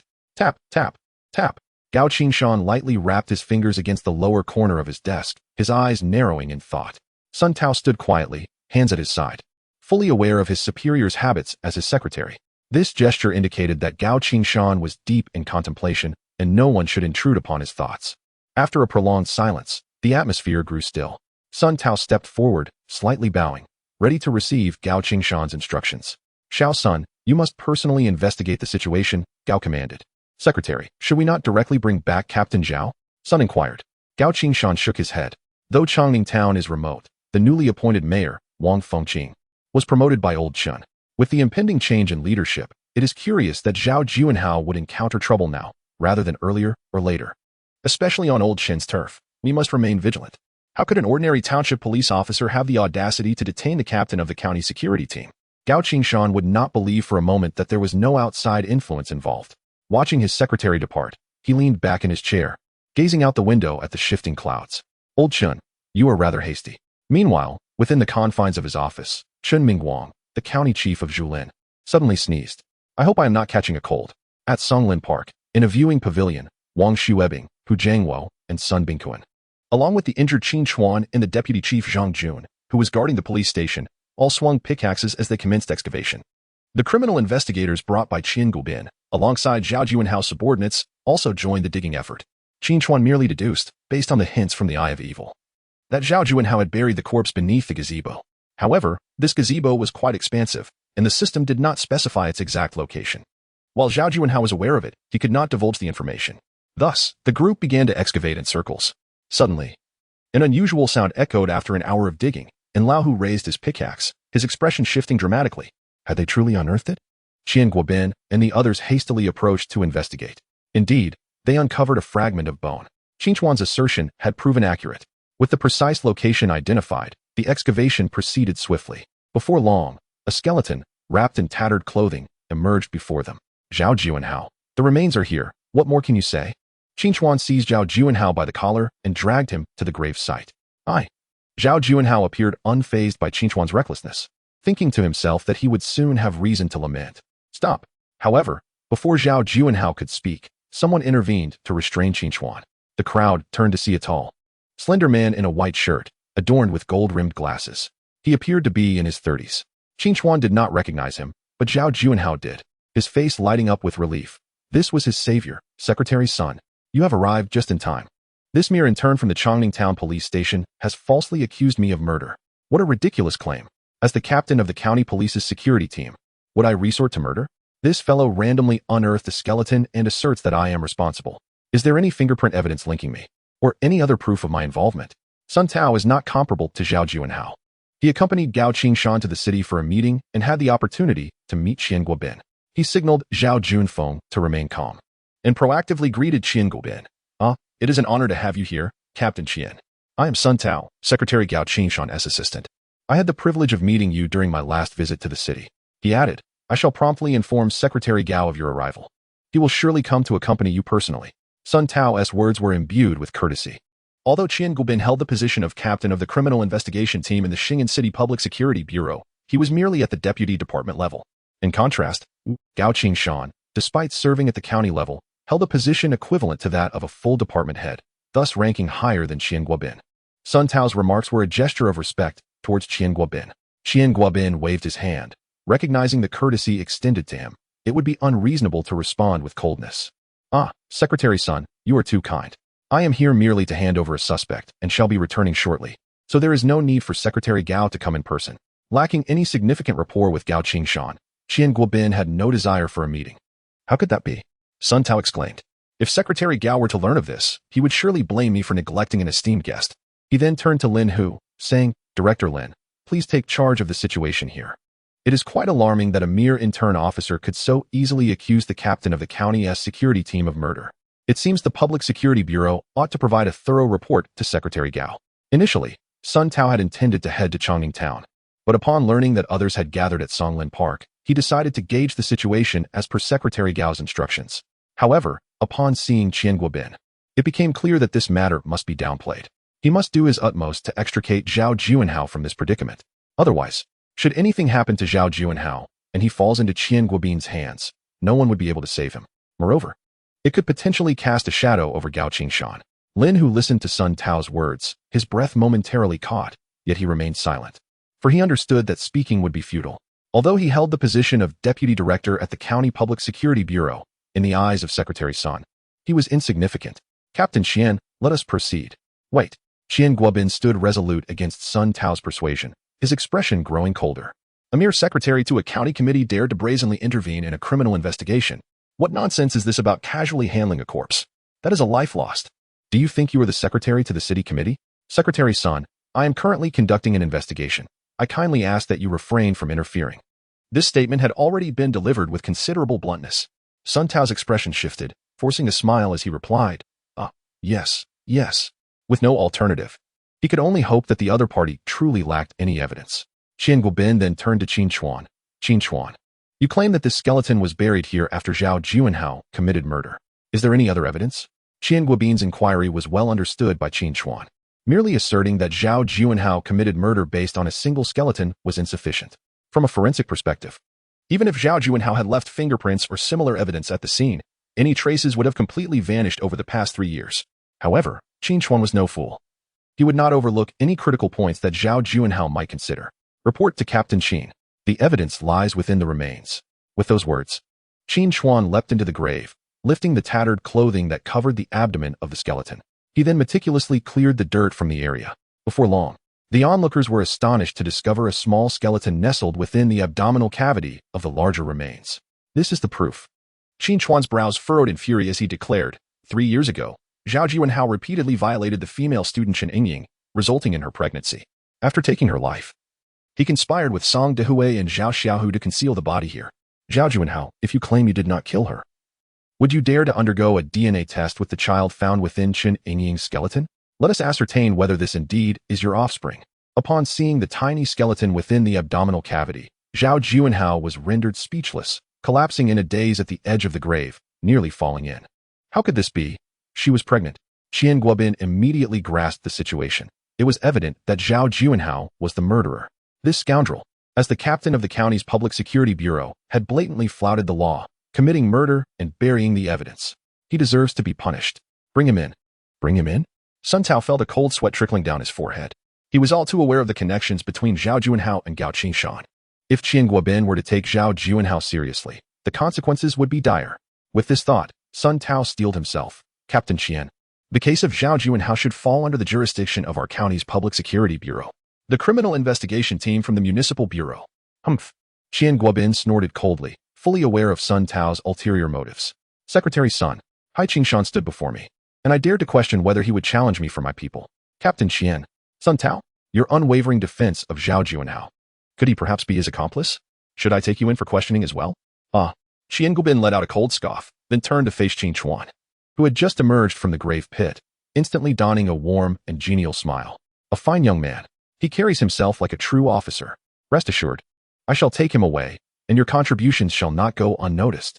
Furthermore, Qian Guobin glanced at Sun Tao. Should you require anything, do not hesitate to call me. Ding. Congratulations, the host has apprehended a formidable murderer, earning a reward of 99 points in virtue and vice. Consequently, Qin Chuan's accumulated points now stand at 141, granting him yet another opportunity to draw a prize. Throughout this process, Duan Weiguo, the captain of the Haizhou City Criminal Investigation Team, remained silent, observing intently. Before departing, he discreetly handed Qin Chuan a business card. Young man, I have faith in you. If things do not go well in Xing'an, come find me in Haizhou. At the Chongning Town Police Station, the suspects in the Haizhou City 618 robbery and murder case have been handed over. Zhang Jinlian, along with the thief apprehended by Qin Chuan yesterday afternoon, has also been transferred to Linhu for delivery to the county bureau. The Chongning Town Police Station fell into a sudden silence, as if nothing had ever transpired, and everyone merely experienced a fleeting dream. Director Wang, I feel as though I have awoken from a dream. Sun Bingquan truly did not anticipate that he could experience such an exhilarating day in this small-town police station. Old Hu's reflections ran deeper. Having lived for over half a lifetime, he had never encountered such perilous days as these past two. Wang Shiwebing sighed as he glanced at Qin Chuan seated across from him. All right, after 2 days of hard work, it's time to get some rest. Qin Chuan, I have submitted your regularization application to Director Lin. If all goes well, you may officially be confirmed tomorrow to become a full-fledged officer just 3 days after joining. I am uncertain whether Qin Chuan has broken the record for the fastest regularization at the Xing'an City Police Department, but he has undoubtedly surpassed that of the Zhuan County Police Department. The Chongning Town Police Station lacks accommodation, so Qin Chuan has rented a modest house nearby. It is quite affordable at 80 yuan per month. As for the old residence in Wangjiagu, it is situated 4 to 5 kilometers away from the town, making it less convenient than renting in town. Qin Chuan's mother teaches at Xing'an Experimental Primary School and has yet to retire, thus she cannot accompany him. Upon returning home, Qin Chuan first attended to his wounds. Although they had reopened due to intense activity today, they were not serious. He estimated they would heal in a few days. Lying in bed, Qin Chuan summoned the system. After capturing Zhao Juanhao, he had accrued 99 points of good and evil value, bringing his total to 141 points. With an additional 32 points from Song Dehui and 44 points from Zhao Xiao, Qin Chuan now amassed a total of 217 points. This would allow him to draw twice. System, initiate the lottery. The colorful wheel in his mind spun rapidly. Stop. The wheel gradually came to a halt, the red pointer settling in place. Qin Chuan widened his eyes in keen anticipation. It was indeed this skill. Chapter 12. Skill. 100 miles tracking. Congratulations to the host for acquiring the skill. 100 miles tracking. 100 miles tracking is a basic skill. Qin Chuan possesses the remarkable ability to utilize his skill on any target, be it vehicles, individuals, or other objects. As long as the target lies within a 100-mile radius centered on Qin Chuan, he can pinpoint their location through the system's map. Qin Chuan was astounded to discover such an extraordinary skill existed within the system, although the skill requires the target to be at least 10 meters away. This still represents an unparalleled tracking capability. With the skill, the need for police dogs becomes utterly obsolete. The only drawback is that the 100-mile tracking skill can only focus on one target at a time. However, the skill is upgradable. At the intermediate level, it allows for tracking over 1,000 miles and increases the number of targets monitored simultaneously. With 117 points of moral value remaining, Qin Chuan resolved to continue his lottery draw. Holding on to moral value serves no purpose. Only by drawing can it be transformed into his own power. Today's task of apprehending Zhao Juanhao may seem straightforward, yet it is fraught with challenges. No one in the police station is available to assist Qin Chuan in capturing Zhao Juanhao, who is protected by a team of over a dozen officers from the Public Security Brigade. Without his elite combat skills, Qin Chuan would find it nearly impossible to subdue Zhao Juanhao in an instant, nor could he handle the sudden attacks from Song Dehui and Zhao Xiaohu simultaneously. It is precisely Qin Chuan's exceptional prowess that has instilled fear in the other officers of the Public Security Brigade, enabling him to maintain control over Zhao Juanhao. The colorful disc in his mind continued to spin. Stop. The red pointer gradually settled on a crimson sector. Congratulations, host. You have drawn the item, Strength Pill. The Strength Pill is a one-time use item. Upon consumption, the host's strength will triple for a duration of 24 hours. What the heck? Qin Chuan never anticipated that the system could extract such powerful items. With a threefold increase in strength, could a single punch potentially slay a bull? He pondered whether the strength-enhancing elixir could be administered to others. However, the system clarified that this item was exclusive to the host, and others could not benefit from its augmentation of strength. This was the situation. Nevertheless, the system did not explicitly state that items could not be utilized by others. It merely indicated that the elixir would not confer strength enhancements to them. What about the other items? Perhaps it was best to refrain from overthinking it. As there was currently only this single item available, he could consider other rewards during future lotteries. The system included a built-in space where all awarded items could be stored, allowing Qin Chuan to access them at will. However, items from the real world could not be accommodated within this space. After a long day filled with apprehending suspects and solving cases, Qin Chuan felt utterly exhausted and soon fell into a deep slumber after the lottery. The following morning dawned bright and sunny. The police station in Chongning town lacked a cafeteria, leaving Qin Chuan to prepare his own modest meal. As for dining out, with his meager internship salary of over 2,000 a month, he would soon find himself subsisting on little more than the wind of the northwest. Good morning, Xiao Qin. Morning, Director Zhang. Qin Chuan, come here, your sister-in-law has made some meat buns. Have one. Thank you, brother Hu. This morning, Qin Chuan distinctly felt the warmth and camaraderie of his colleagues at the station. Qin Chuan, please come to my office for a moment. Wang Xuebing had received a call from the county bureau early that morning. Lin Hu had personally reached out with some good news. Wang Xuebing's face radiated with joy, his spirits extraordinarily high. The Chongning Town Police Station is the least staffed and most remote among the 8 police stations in Jilin County. Each year, it finds itself at the bottom of the county bureau's evaluations. However, this year is different. The abominable crime of child trafficking committed by Zhang Jinlian was investigated overnight by the county bureau, and the evidence has become irrefutable. Child trafficking is a grave matter anywhere. Yet such cases are often challenging to solve due to their lengthy timelines. The Chongning Town Police Station has a successful apprehension of Zhang Jinlian, thereby unraveling a child trafficking case spanning 2 decades, has brought notable recognition to the Jilin County Public Security Bureau. It is said that the county had listened to reports late last night and expressed commendation for the bureau's efforts. Furthermore, the suspect in the robbery-homicide case in Haizhou City was also captured by Qin Chuan, marking another significant achievement. With these 2 cases, the Chongning Town Police Station is likely to rank prominently, if not first, in this year's evaluations within Jilin County. Additionally, in the robust murder case involving Zhao Juanhao, Wang Xuebing heard from Lin Hu that Zhao Juanhao had made a confession that very night. This case has revealed other troubling matters as well. Early this morning, Secretary Gao of the county committee went to Xing'an City for inquiries. Thus, Wang Xuebing is elated. Who dares to claim the title of ancient relic this year? As he gazes at the tall and handsome Qin Chuan, Wang Xuebing's joy only grows. Little Qin, come, sit. Haha, I just received a call from the county bureau. Your application for formal appointment has been approved, and the documents will be sent over this morning. Congratulations, my boy. In the entire history of the Jilin County Public Security Bureau, you are the only officer to be confirmed in just 3 days. The early confirmation of employment was something Qin Chuan had long anticipated. Setting aside other matters, the capture of Zhao Si, who was a significant achievement for him, it would be utterly unreasonable not to grant him early confirmation. Yet, he was somewhat taken aback by the swift issuance of the official document. This was undoubtedly due to the commendable leadership of the director. As the saying goes, flattery often goes unnoticed. Although Qin Chuan had not accomplished much in his previous life and had been schemed against, he had acquired a modicum of social experience. Wang Xuebing waved his hand dismissively. There's no need for flattery. With the few cases you've cracked this year, our department will undoubtedly rank high in evaluations. I must express my gratitude on behalf of the office. Wang Xuebing personally served Qin Chuan some tea. Tai Guanin, give it a try. Qin Chuan stood up, receiving it with both hands. Young Qin, did you offend someone at the police academy? Qin Chuan managed a bitter smile, fully aware that he had indeed crossed someone. But the identity of that person eluded him. Offending someone was a certainty with Wang, yet the mystery of who remained unsolved. Someone from the county bureau specifically called me, mentioning they would look out for you. However, I understand they are merely acting on someone else's instructions. I reviewed your file, and with your academic performance, you could easily have remained in the Municipal Criminal Investigation Unit. It makes little sense for you to be assigned to this remote area. Nonetheless, do not worry about it. Those who determine your placement are few, and the truth will eventually come to light. Thank you for your concern, Director Wang. Rest assured, regardless of how I arrived at the Chongning Town Police Station, now that I am here, I shall consider it home and devote myself diligently to my work. After a brief conversation, Qin Chuan took his leave. Wang Xuebing was merely the director of a police station, not a hidden magnate with formidable connections. Qin Chuan understood that to make a name for himself, he would have to rely solely on his own merits.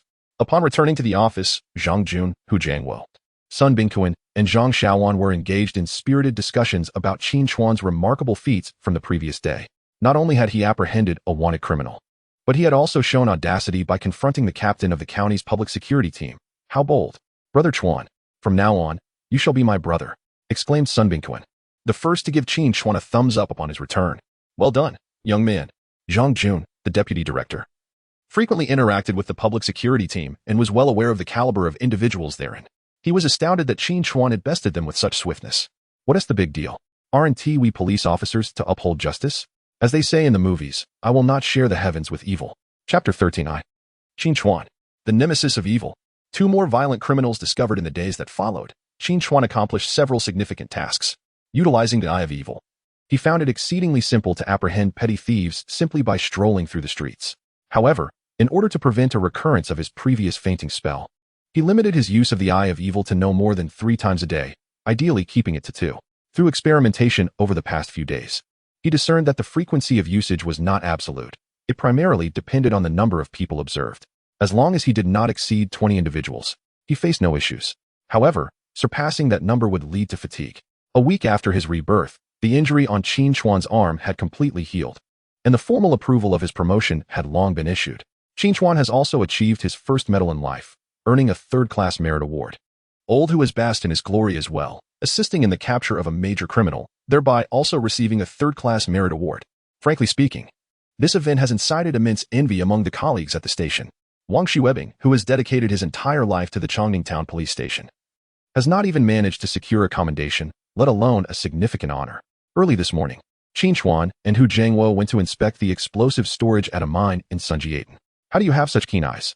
Hu Jiangwo has been accompanying Qin Chuan on arrests and is now somewhat numb to the process. Although they have not encountered a fugitive like Xiao Xiu, they have apprehended 5 thieves in just this past week, one of whom was involved in a case exceeding 100,000 yuan. As for petty thieves, it seems that the entire population of thieves in Chongning Town has nearly vanished. Qin Chuan smiled and remarked, criminals possess a gaze that is unlike that of ordinary individuals. The eyes of evil, while not a combat skill, are akin to a divine tool for a police officer. With this ability, Qin Chuan feels assured that his future holds great promise. This rebirth feels like sealing the lips of fate while prying open the legs of destiny, surely allowing him to carve out a new realm and forge a new life. By the way, have you heard? Secretary Gao from the county committee just returned from the city yesterday. Gao Qingshan. Qin Chuan learned about this from Wang Xuebing. The DNA identification of the child found in Chun Yingying's remains confirmed that he is Zhao Juanhao's. Song Dehui and Zhao Xiaohu have openly confessed to their involvement in assisting Zhao Juanhao in burying the body. However, the murderer is ultimately Zhao Juanhao, and Gao Qingshan has no connection to the crime. As for the other cases involving Zhao Juanhao, due to insufficient evidence, they ultimately came to nothing.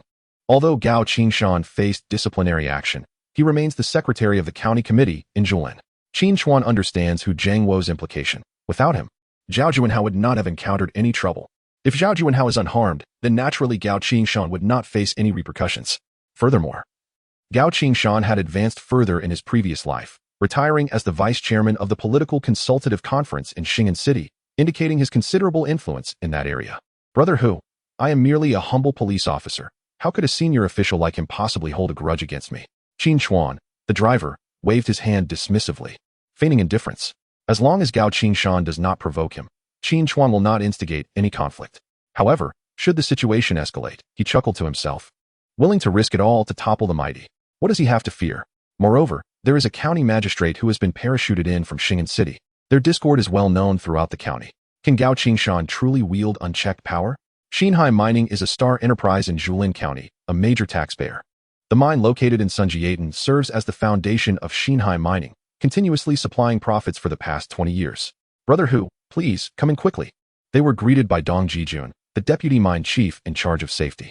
Inspecting the explosive storage at the coal mine is considered a lucrative task, with several personnel rotating in for the duty. As Dong Jijun welcomed them, someone discreetly slipped high-quality Tiguanyin tea and a pack of fine cigarettes into the back seat of the police car through the rolled-down window. Qin Chuan merely cast a fleeting glance before following Old Hu toward the construction site. The nuances of human relations had already been imparted to Qin Chuan during their journey. It was not merely about turning a blind eye during inspections after receiving a favor. Rather, it was a gesture of goodwill, seeking a sense of reassurance. Furthermore, there was a hope for a thorough and legitimate inspection without unnecessary complications. Otherwise, a mere discrepancy in the temperature or humidity of an explosive storage facility could spell trouble for the mine. Contrary to Qin Chuan's initial assumptions, the Xin High mining construction site was not a chaotic scene of black coal residue. Instead, the premises were impeccably clean and orderly, bearing little resemblance to a typical coal mining enterprise. Rest assured, Brother Hu, our management of explosives is under constant surveillance, 24 hours a day. There will be absolutely no issues, Qin Chuan assured. Upon entering the explosive storage, he indeed found 2 individuals on guard. And all necessary safety slogans and management regulations were prominently displayed on the walls. Let us verify the reserve quantities, Old Hu remarked. His years of experience had taught him that regardless of any external influences, the inspection process must remain uncompromised. Principles were not to be violated. Though one could turn a blind eye to minor infractions. Surprisingly, Qin Chuan was actually more familiar with this place than Old Hu, having frequented it in a previous life. However, since this was his first visit in this life, he feigned curiosity, glancing around with wide-eyed wonder. The inspection concluded swiftly, and the explosives custodian, along with Dong Jijun, escorted the 2 of them out. Just as they waved their goodbyes, Qin Chuan caught sight of a custodian with a tattooed arm. Was it possible that the workers here received meager wages? How could a warehouse custodian afford such elaborate tattoos? Were they truly respectable individuals? The eye of suspicion had been opened. 2 warehouse custodians bore an ominous crimson glow upon their foreheads. Cheng Feng, with a nefarious score of 87, known by the moniker Madman, was the true perpetrator behind the infamous massacre in Bazhou, simultaneously implicated in abduction, extortion, intentional injury, illegal detention, and other heinous crimes. Li Hu, holding a sinister score of 77, nicknamed Tiger, was a fugitive wanted for a series of robbery-homicide cases in Beihang City, also entangled in abduction, extortion, intentional injury, illegal detention, and various other offenses. Qin Chuan was nearly taken aback by the information flashing from the foreheads of these 2 criminals. How could such dangerous felons be in charge of an explosives warehouse? What were they planning? With little time to ponder, Qin Chuan resolved that he must apprehend them. You 2, halt. As Cheng Feng and Li Hu turned to return to the warehouse, they instinctively attempted to flee upon hearing Qin Chuan's command. However, upon noticing Dong Jijun beside them, they quickly realized the futility of escape. They were under protection now. Dong Jijun, taken aback, asked, Officer Qin, what is the meaning of this? Qin Chuan bypassed Dong Jijun and strode directly toward Cheng Feng and Li Hu, unfastening the handcuffs from his waist. Cheng Feng, have you already forgotten about the Bazhou case? Cheng Feng's triangular eyes glinted ominously, his expression shifting dramatically. How does this person know that I was behind the Bazhou incident? And you, Li Hu, surely you haven't forgotten the 2 lives lost in Beihang City so soon? As he spoke, Qin Chuan prepared to place handcuffs on Cheng Feng. Stop. Chapter 14. Violent Resistance? I welcome it. Dong Jijun, standing behind Qin Chuan, turned pale, stepping forward to intervene. Officer Qin, what do you mean by this? Without any justification, they apprehend us? After speaking, Dong Jijun turned to Hu Jiangwo. Old Hu, what do you mean? If you desire something, it cannot be pursued in such a manner. Desire something? If it were someone else attempting to gain an advantage in this way, Hu Jiangwo might have been skeptical. Yet, he had witnessed firsthand Qin Chuan's capture of Zhao Sihu. How did he earn his 3rd-class merit? Since Qin Chuan asserted that these 2 individuals were involved in something dubious, there must be truth to it. Following the director guarantees sustenance, while accompanying Qin Chuan offers merit. Old Hu, if Qin Chuan claims these 2 have issues, then there are indeed issues. Cooperate with us, and we shall take them back. Should they genuinely have problems, it will reflect your mind's cooperation. If not, I will personally return them to you. Return them? The corner of Dong Jijun's mouth twitched involuntarily. Did he not understand the tactics of these 2? If they truly went to the police station, Dong Jijun steeled himself and exchanged glances with Cheng Feng and Li Hu behind him. Old Hu, Xinhai Mining is a legitimate enterprise, and these 2 are our employees. You may take them, but I demand formal procedures. Hu Jiangwo was taken aback. Dong Jijun's words held merit. There must indeed be protocols for detaining individuals. Seizing the opportunity, Cheng Feng and Li Hu took flight. This elicited amusement from Qin Chuan. Refusing to be captured? He relished this approach. With a swift motion, he executed a perfect inverted hold, possessing elite combat skills from the system. Qin Chuan's prowess rivaled that of top-tier special forces. Although the 2 were serious offenders, their combat abilities were rather mediocre. With a swift kick, he hooked Cheng Feng by the neck and sent him crashing to the ground with a resounding thud. With a powerful kick, the moment Cheng Feng's left cheek made contact with the ground, a tremendous force sent ripples through his flesh. Hu Jiangwo's eye twitched at the sight. Cheng Feng, having struck his head against the ground, was disoriented. Hu Jiangwo stepped forward and landed another kick aimed at his groin. Though Old Hu may lack in other skills, his precision in delivering such strikes was remarkable. With this blow, Cheng Feng utterly lost his fighting capability. Old Hu, cuff him. Call the director for backup. Qin Chuan swiftly adjusted his stance and dashed out, hot on the heels of Li Hu. Li Hu, not particularly tall but lean, sprinted away with remarkable speed. Within mere breaths, he had raced from the explosives warehouse to the factory plaza, shouting as he ran, "Help! Someone! The police are killing people!" In an instant, Over 20 individuals surged forth from various corners of the factory, wielding clubs and surrounding the uniformed Qin Chuan without hesitation. Faced with this menacing crowd, Qin Chuan activated his sinister eye once more. Zhang Baowen, with a crime value of 23, was known for brawling, usury, and illegal detention. Serving as a henchman in an underground casino, Fang Xiaojun, with a crime value of 34, was notorious for fighting, provoking trouble, and intentional injury. Also a henchman in a gambling den, Sun Xiaobao, with a crime value of 44, was infamous for rape, robbery, and intentional harm, acting as a thug in the underground gambling scene. A wave of cold sweat broke out on Qin Chuan's forehead. Had he inadvertently stumbled into a den of thieves? Among the 20 or so individuals, more than half boasted crime values exceeding 20, with several surpassing 50, clearly indicating that they had blood on their hands. At this moment, Li Hu ceased his flight, seeking refuge behind the crowd.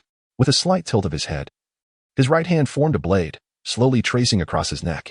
His eyes, cold and merciless, resembled those of a hawk, fixated on Qin Chuan. Officer Qin, it's all a misunderstanding.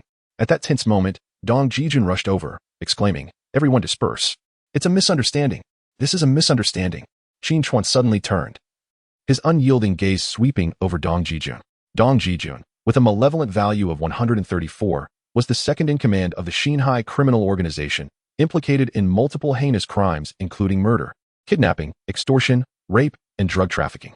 While Shanghai mining appeared to be a coal enterprise on the surface, it secretly operated underground casinos, coerced female college students into prostitution, and engaged in long-term drug sales, wreaking havoc in the area. A malevolent value of 134. This was the first individual with a crime value exceeding 100 that Qin Chuan had encountered since his rebirth. Where was Lao Hu?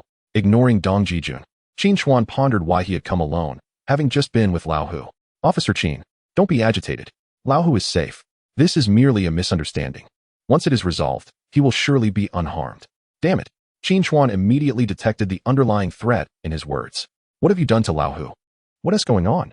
Dong Jijun snorted coldly. Since these two had already discovered Qing Feng and Li Hu, he could not afford to leave them alive. If they were to be eliminated here, he would simply claim that their vehicle had veered off into a ravine. No evidence, no witnesses. Thus, he had merely been buying time. While interrogating Qing Feng, he had covertly struck with a brick from behind and subsequently reported to his superior, who had said only one thing: make it clean. At this moment, realizing that he could not deceive Qin Chuan, Dong Jijun no longer felt the need to waste his breath. Damn it. Refusing a toast, but accepting a penalty drink. I had just allowed you to leave, yet you stubbornly remain. Seize him, eliminate him. The 20-odd individuals, who had long been itching for a fight, now drew closer with sinister grins. While many present had committed murder, killing a police officer was indeed a first. At this moment, Qin Chuan's rage was palpable. Old Hu. Has something happened? In his previous life, he shared a close bond with Old Hu, a relationship akin to that of a mentor and friend. Even after Qin Chuan was wrongfully imprisoned, Old Hu, in his 70s, had visited him. But this time, could it be that his rebirth had inadvertently led to Old Hu's demise? None of you shall escape. System, activate the strength pill. In his fury, Qin Chuan consumed the item he had obtained through the system's lottery. The strength pill, a one-time use item, would triple the user's strength for 24 hours.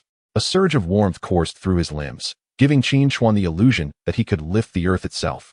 Whoosh! The encirclement of 20-odd individuals had formed, and a steel rod came crashing down from behind him, the sound of the wind akin to a vengeful spirit's wail. Chen San, filled with excitement, felt his eyelids twitch. In Xinhai mining, he held a lowly status, his treatment far inferior to that of Li Hu and his crew. Dining required forced laughter, drinking demanded forced revelry, and even his escapades with women were limited to the leftovers. Why? Simply because he had no blood on his hands? Now, an opportunity had arisen, and it involved a police officer. Yet, the anticipated scene of brain matter exploding did not materialize. Crack. With a sudden crack, Chun Sin felt as though he had ascended into the skies, akin to boarding an aircraft. Immediately, a torrent of pain surged through his arm, akin to a tidal wave. A heart-wrenching scream escaped his lips, drawing a frown from Qin Chuan, who retracted his fist, now smeared with thick blood. His strength had amplified, yet his physical condition remained unchanged. Though Qin Chuan's punch had shattered his opponent's arm, it had also inflicted injury upon himself. Yet, in this moment, there was no room for concern. Fists, steel bars, and sharp blades rained down upon him like a tempest. Qin Chuan, like a fierce tiger among sheep, unleashed devastating blows that resulted in broken bones and torn ligaments. The sickening sound of shattering bones echoed like firecrackers in rapid succession. Chapter 15, 1 million. Kill him. With strength exceeding that of an ordinary man by threefold, Qin Chuan's punch carried nearly 300 pounds of force, coupled with his elite combat skills. He moved through the fray like a god of war, unchallenged. Engaging unarmed, employing military boxing, Jeet Kune Do, and Muay Thai, he unleashed every fierce technique at his disposal. Each elbow strike and kick sent his adversaries howling in agony, their combat effectiveness swiftly diminishing. Within a mere 10 breaths, over 20 individuals had collapsed around him. At this moment, Qin Chuan was drenched in blood, both his own and that of others. Come on, come on. But this disorganized mob, witnessing Qin Chuan's ferocity, hesitated to advance. Fear not. He stands alone. He has injured over a dozen of us. Surely he cannot endure. It was Li Hu, having concealed himself among the throng. He had witnessed Qin Chuan incapacitate Cheng Feng with a stunning display of skill. Such feats were not within the reach of mere mortals. Thus, Li Hu, with a cunning mind, called out cheerfully while remaining on the periphery, waiting for an opportune moment to strike Qin Chuan with ferocity. However, he did not anticipate the sheer ferocity of Qin Chuan. Qin Chuan touched his blood-soaked eyes, his steel teeth clenched tightly. Li Hu, while he could spare others. Neither Li Hu nor Dong Jijun would escape unscathed. Bending down, he picked up a sharp knife and hurled it with great force. Thud. Although Li Hu reacted in time, he only managed to evade partially, with his shoulder pierced and blood gushing forth. The others, witnessing this, lost all courage to fight and fled in panic. Qin Chuan, relentless, dashed towards Li Hu. No, please don't kill me. Though enraged, Qin Chuan understood he could not truly end a life. Yet, he felt no remorse in making these scoundrels suffer. Crack. The agonizing sound of bones fracturing accompanied Li Hu's earth-shattering wail as Qin Chuan crushed his left calf bone beneath his foot, ensuring his opponent was devoid of combat capability. Qin Chuan turned his gaze. Now, only Dong Jijun remained in the center of the square. It wasn't he that he did not wish to flee. Rather, his legs had betrayed him.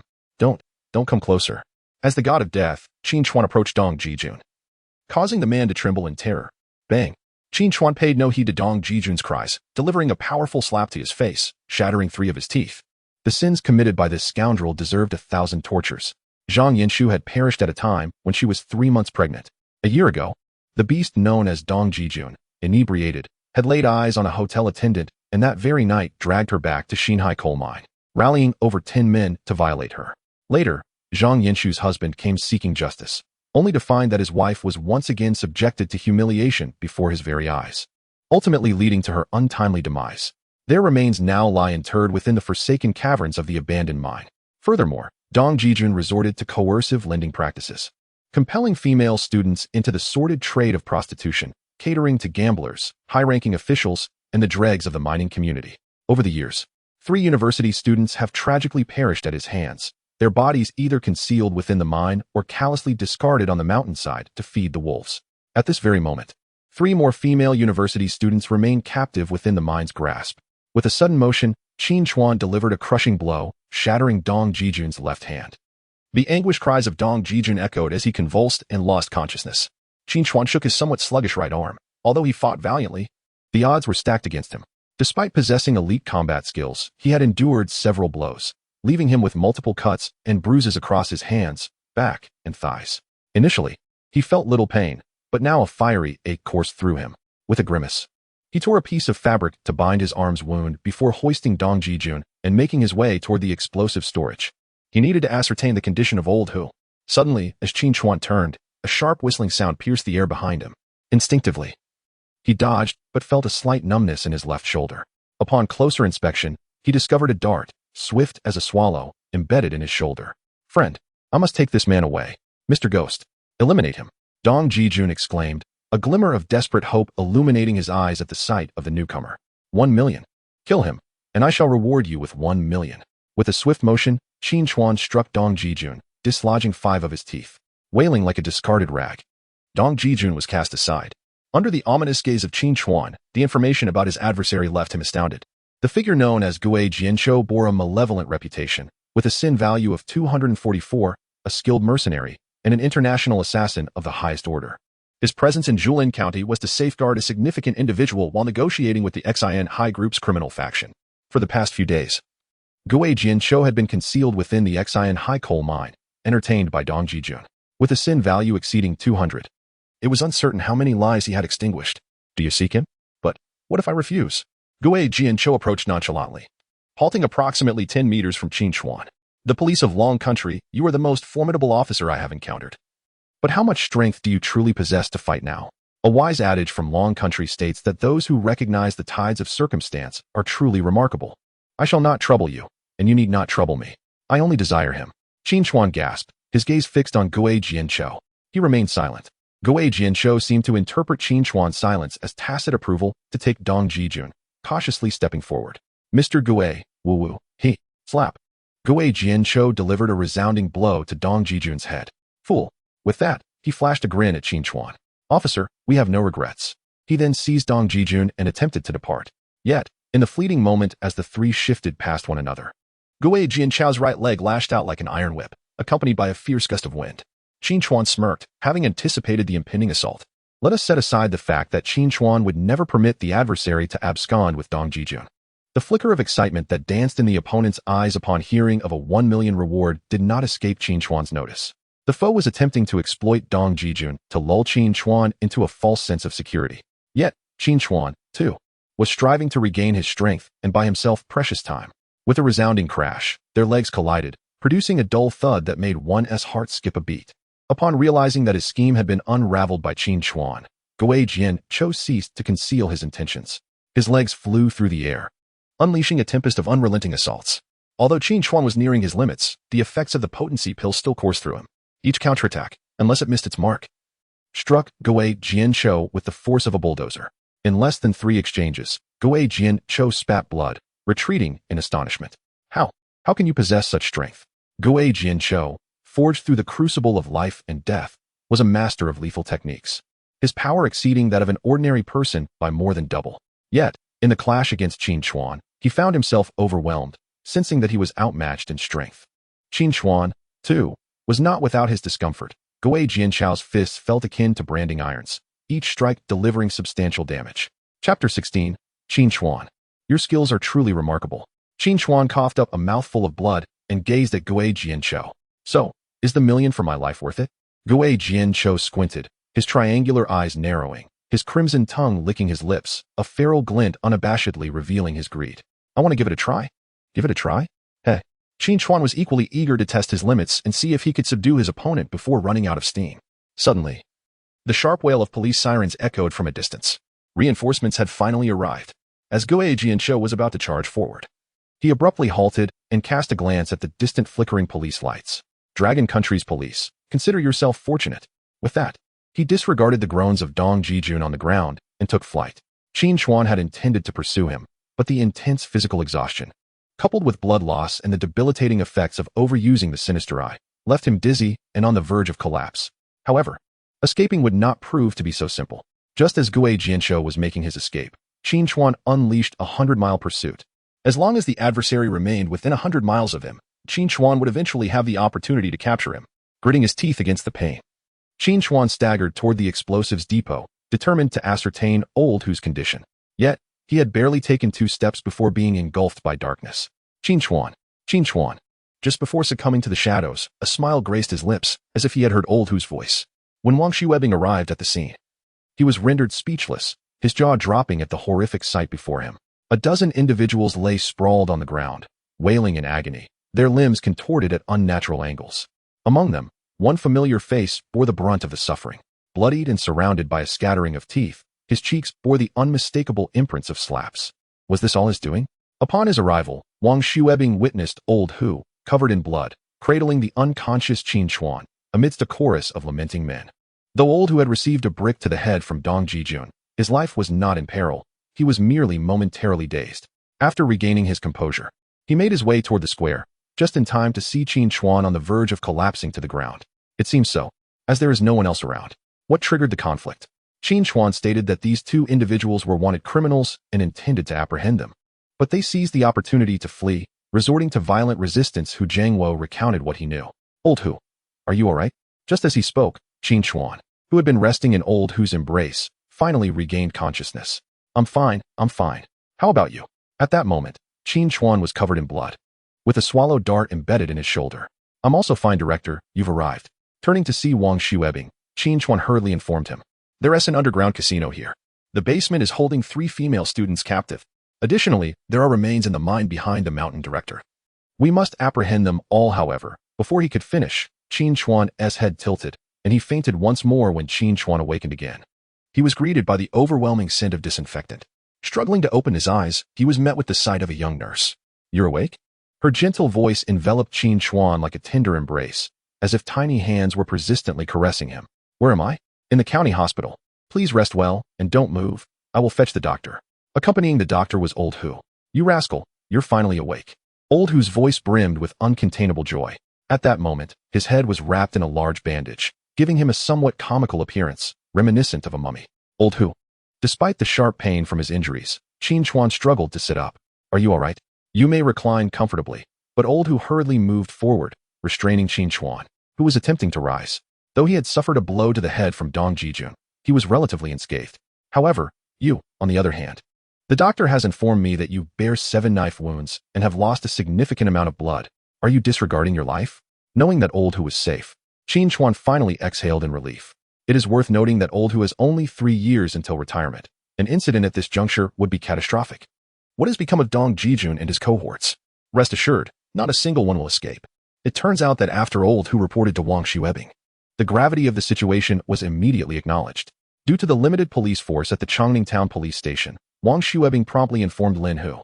Shortly after Wang Xuebing's arrival yesterday afternoon, a substantial contingent from the County Public Security Bureau appeared. Some of the individuals Qin Chuan had incapacitated were fugitives or wanted criminals, and they were apprehended on the spot.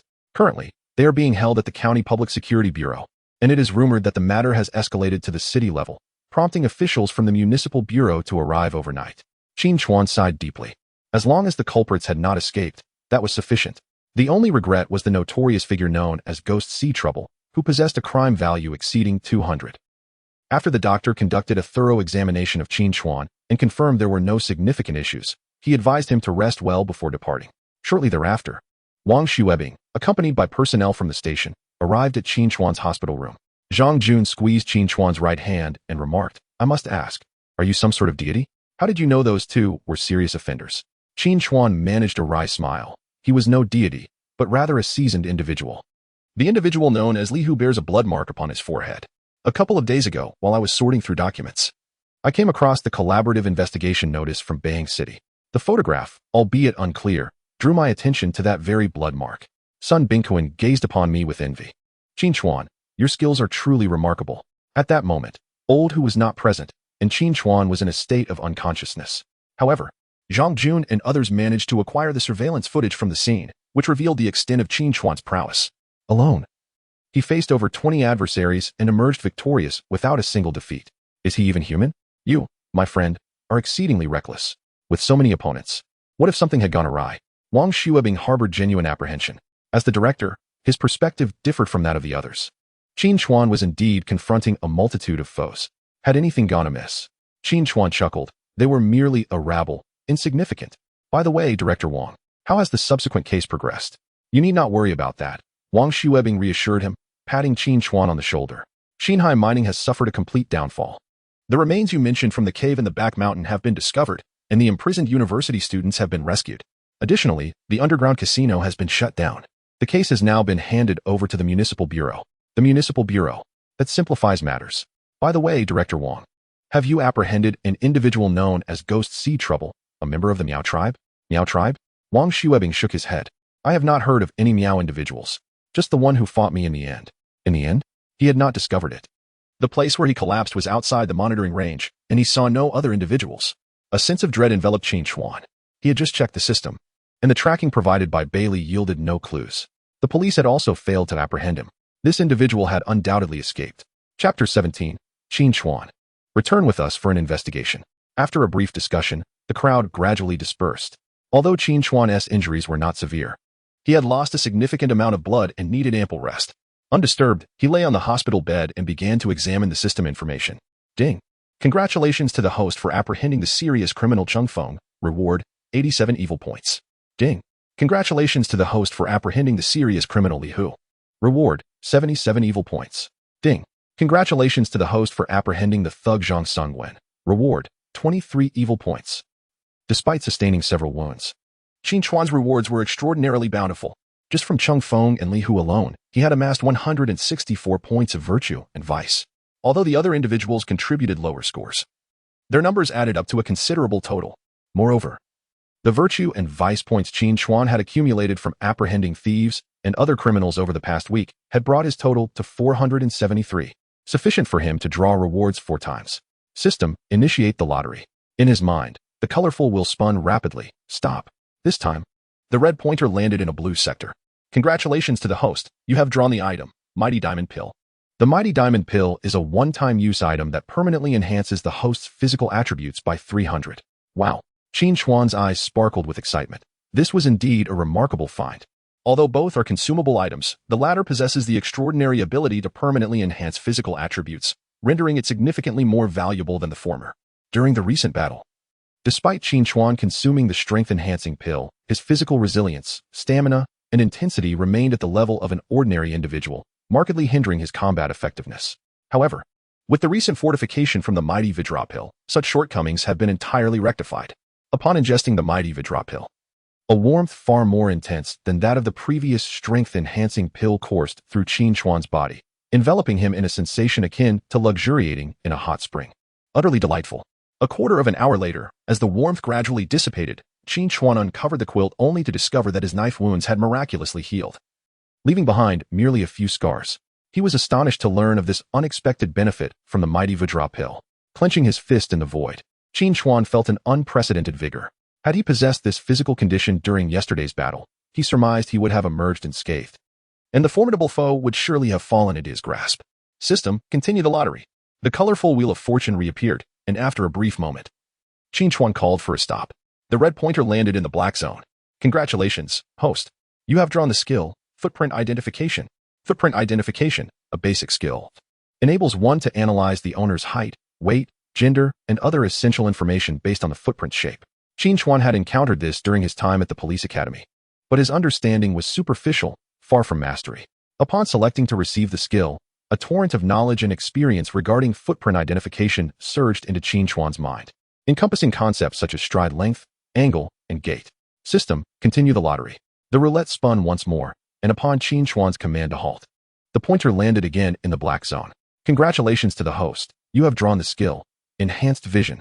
Enhanced Vision, a fundamental skill, primarily serves to augment nocturnal sight. This skill has further advanced capabilities, such as dynamic tracking of moving objects. System, proceed with the lottery. The wheel spun again, and the red pointer ultimately settled in the white zone.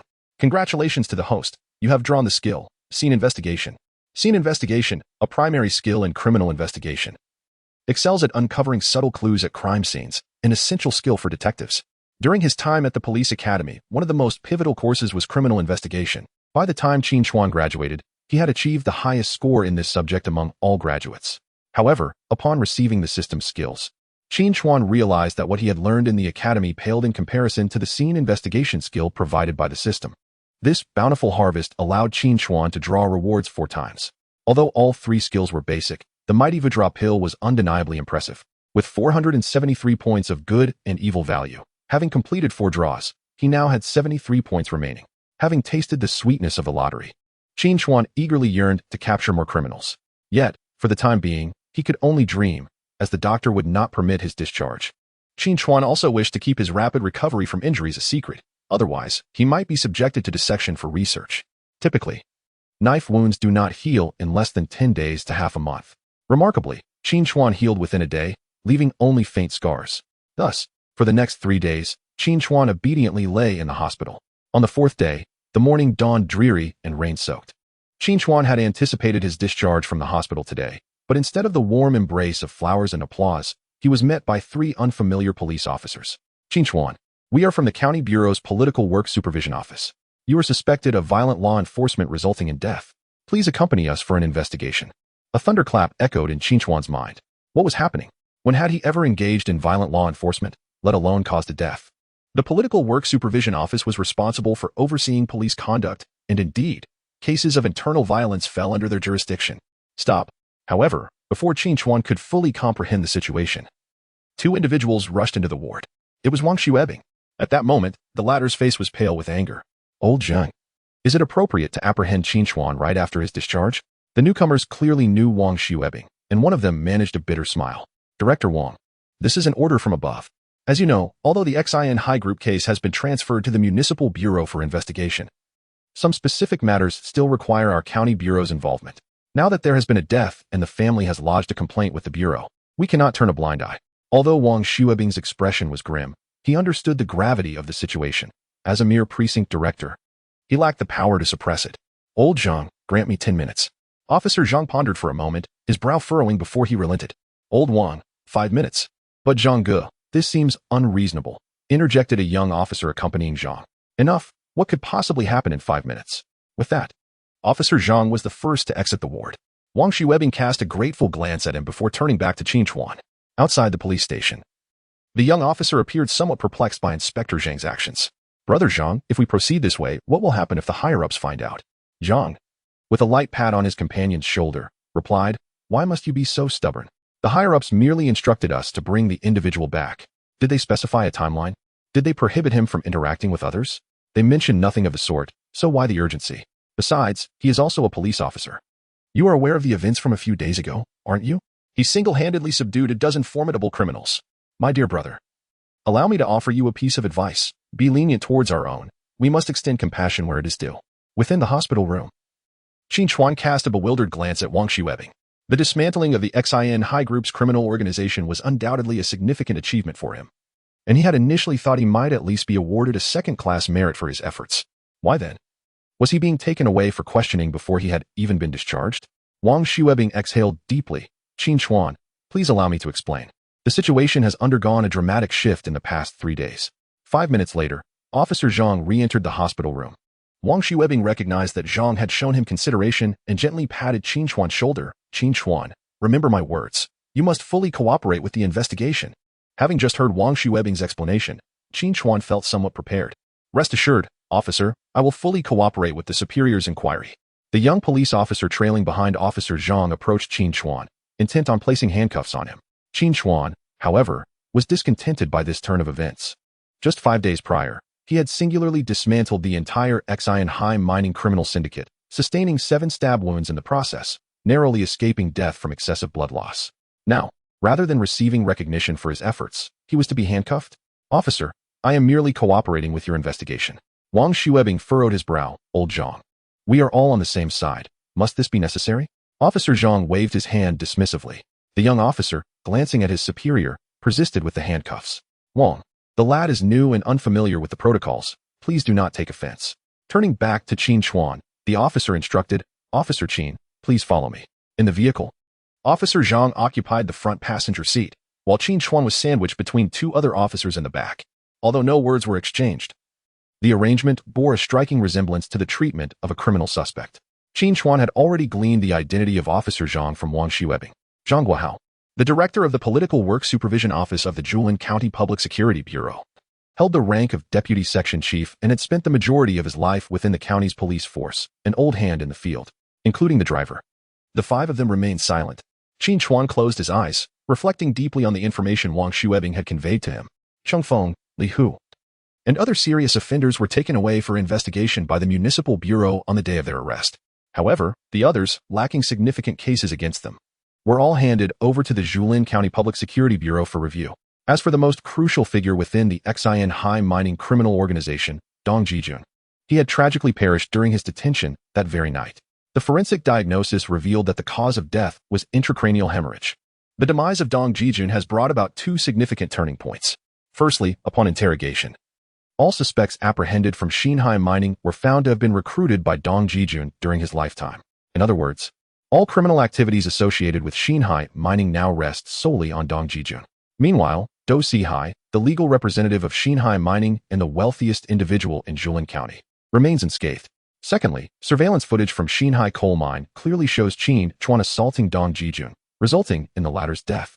Early this morning, Dong Jijun's family lodged a complaint with the county party secretary's office, demanding justice for the murderer. In a mere 5 days, Qin Chuan transformed from a heroic police officer combating crime to a suspect in a case of fatal excessive force. Just 3 days prior, various leaders had come to express their condolences, and now, before he has even been discharged from the hospital, he must face an investigation. How ironic. Qin Chuan himself could barely suppress a laugh. To be honest, his 2 slaps to Dong Jijun were indeed acts driven by fury. At that moment, Upon learning of Dong Jijun's heinous crimes, if Qin Chuan had held back, he would not have been human. The subsequent kick that shattered Dong Jijun's shin bone was equally brutal. However, Qin Chuan exercised restraint. While his blows were severe, they were not intended to be fatal. Intracranial hemorrhage? The skull is one of the hardest bones in the human body. If 2 slaps could cause such an injury, then human life would be exceedingly fragile. Ahem. Mere minutes later, the gates of the Jilin County Public Security Bureau came into view. Zhang Guohao cleared his throat and turned to Qin Chuan. Comrade Qin, we have summoned you today primarily to ensure your cooperation with the investigation. Rest assured, the Public Security Bureau of Jilin County shall uphold justice. We are all aware of the incident at Xinhai coal mine 5 days ago, where you valiantly faced off against over a dozen bandits, sustaining 7 knife wounds in the process. This act establishes you as a hero. However, Zhang Guohua's tone softened, becoming grave. Qin Chuan, the path ahead is fraught with peril. Do you comprehend my meaning?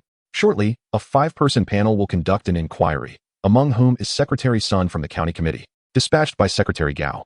Qin Chuan lifted his gaze, scrutinizing Zhang Guohua closely. Thank you, Director Zhang. Observing Qin Chuan's understanding, Zhang Guohua turned away, falling silent.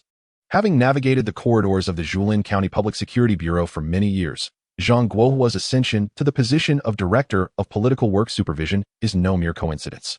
It is a testament to his adeptness in maintaining favorable relations. He had reviewed the surveillance footage of Qin Chuan's confrontation with the bandits 5 days prior and felt genuine admiration. If such a person is not a hero, then who can be considered one? Yet, the death of Dong Jijun remains an insurmountable obstacle. There are those intent on exploiting this situation. The family has escalated their grievances to the county committee secretary's office. Thus, the inquiry has arisen. 10 minutes later, Qin Chuan found himself seated in a modest conference room. Alongside Zhang Guohua, 5 individuals occupied the opposite side, with Zhang positioned at the far right. Why are you not handcuffed? Before Qin Chuan could fully settle into his chair, a display of authority was thrust upon him. The speaker, seated to the left of the 3 central figures, was evidently the second in command of the panel, Sun Tao, the secretary to the county committee. Secretary Sun, it is only appropriate that Qin Chuan is not handcuffed, as he is merely undergoing an inquiry. The speaker, seated in the right position among the 3, is none other than Lin Hu, the deputy director of the Jilin County Public Security Bureau. Very well, let us commence, he declared. The individual in the center, Qin Chuan, was well aware of his identity. Zhou Xueshi, the director of the Jilin County Public Security Bureau. The final person, occupying the far left seat, is Song Wei, the captain of the county's criminal police team. Upon hearing Zhou Xueshi's words, Sun Tao ceased to insist on the matter of handcuffs but proceeded to speak. Qin Chuan, the county committee has received a formal complaint stating that you employed excessive force during law enforcement, resulting in the intentional injury of another, ultimately leading to their death. How do you respond to this allegation? Qin Chuan stood erect, his gaze unwavering, not deigning to acknowledge Sun Tao.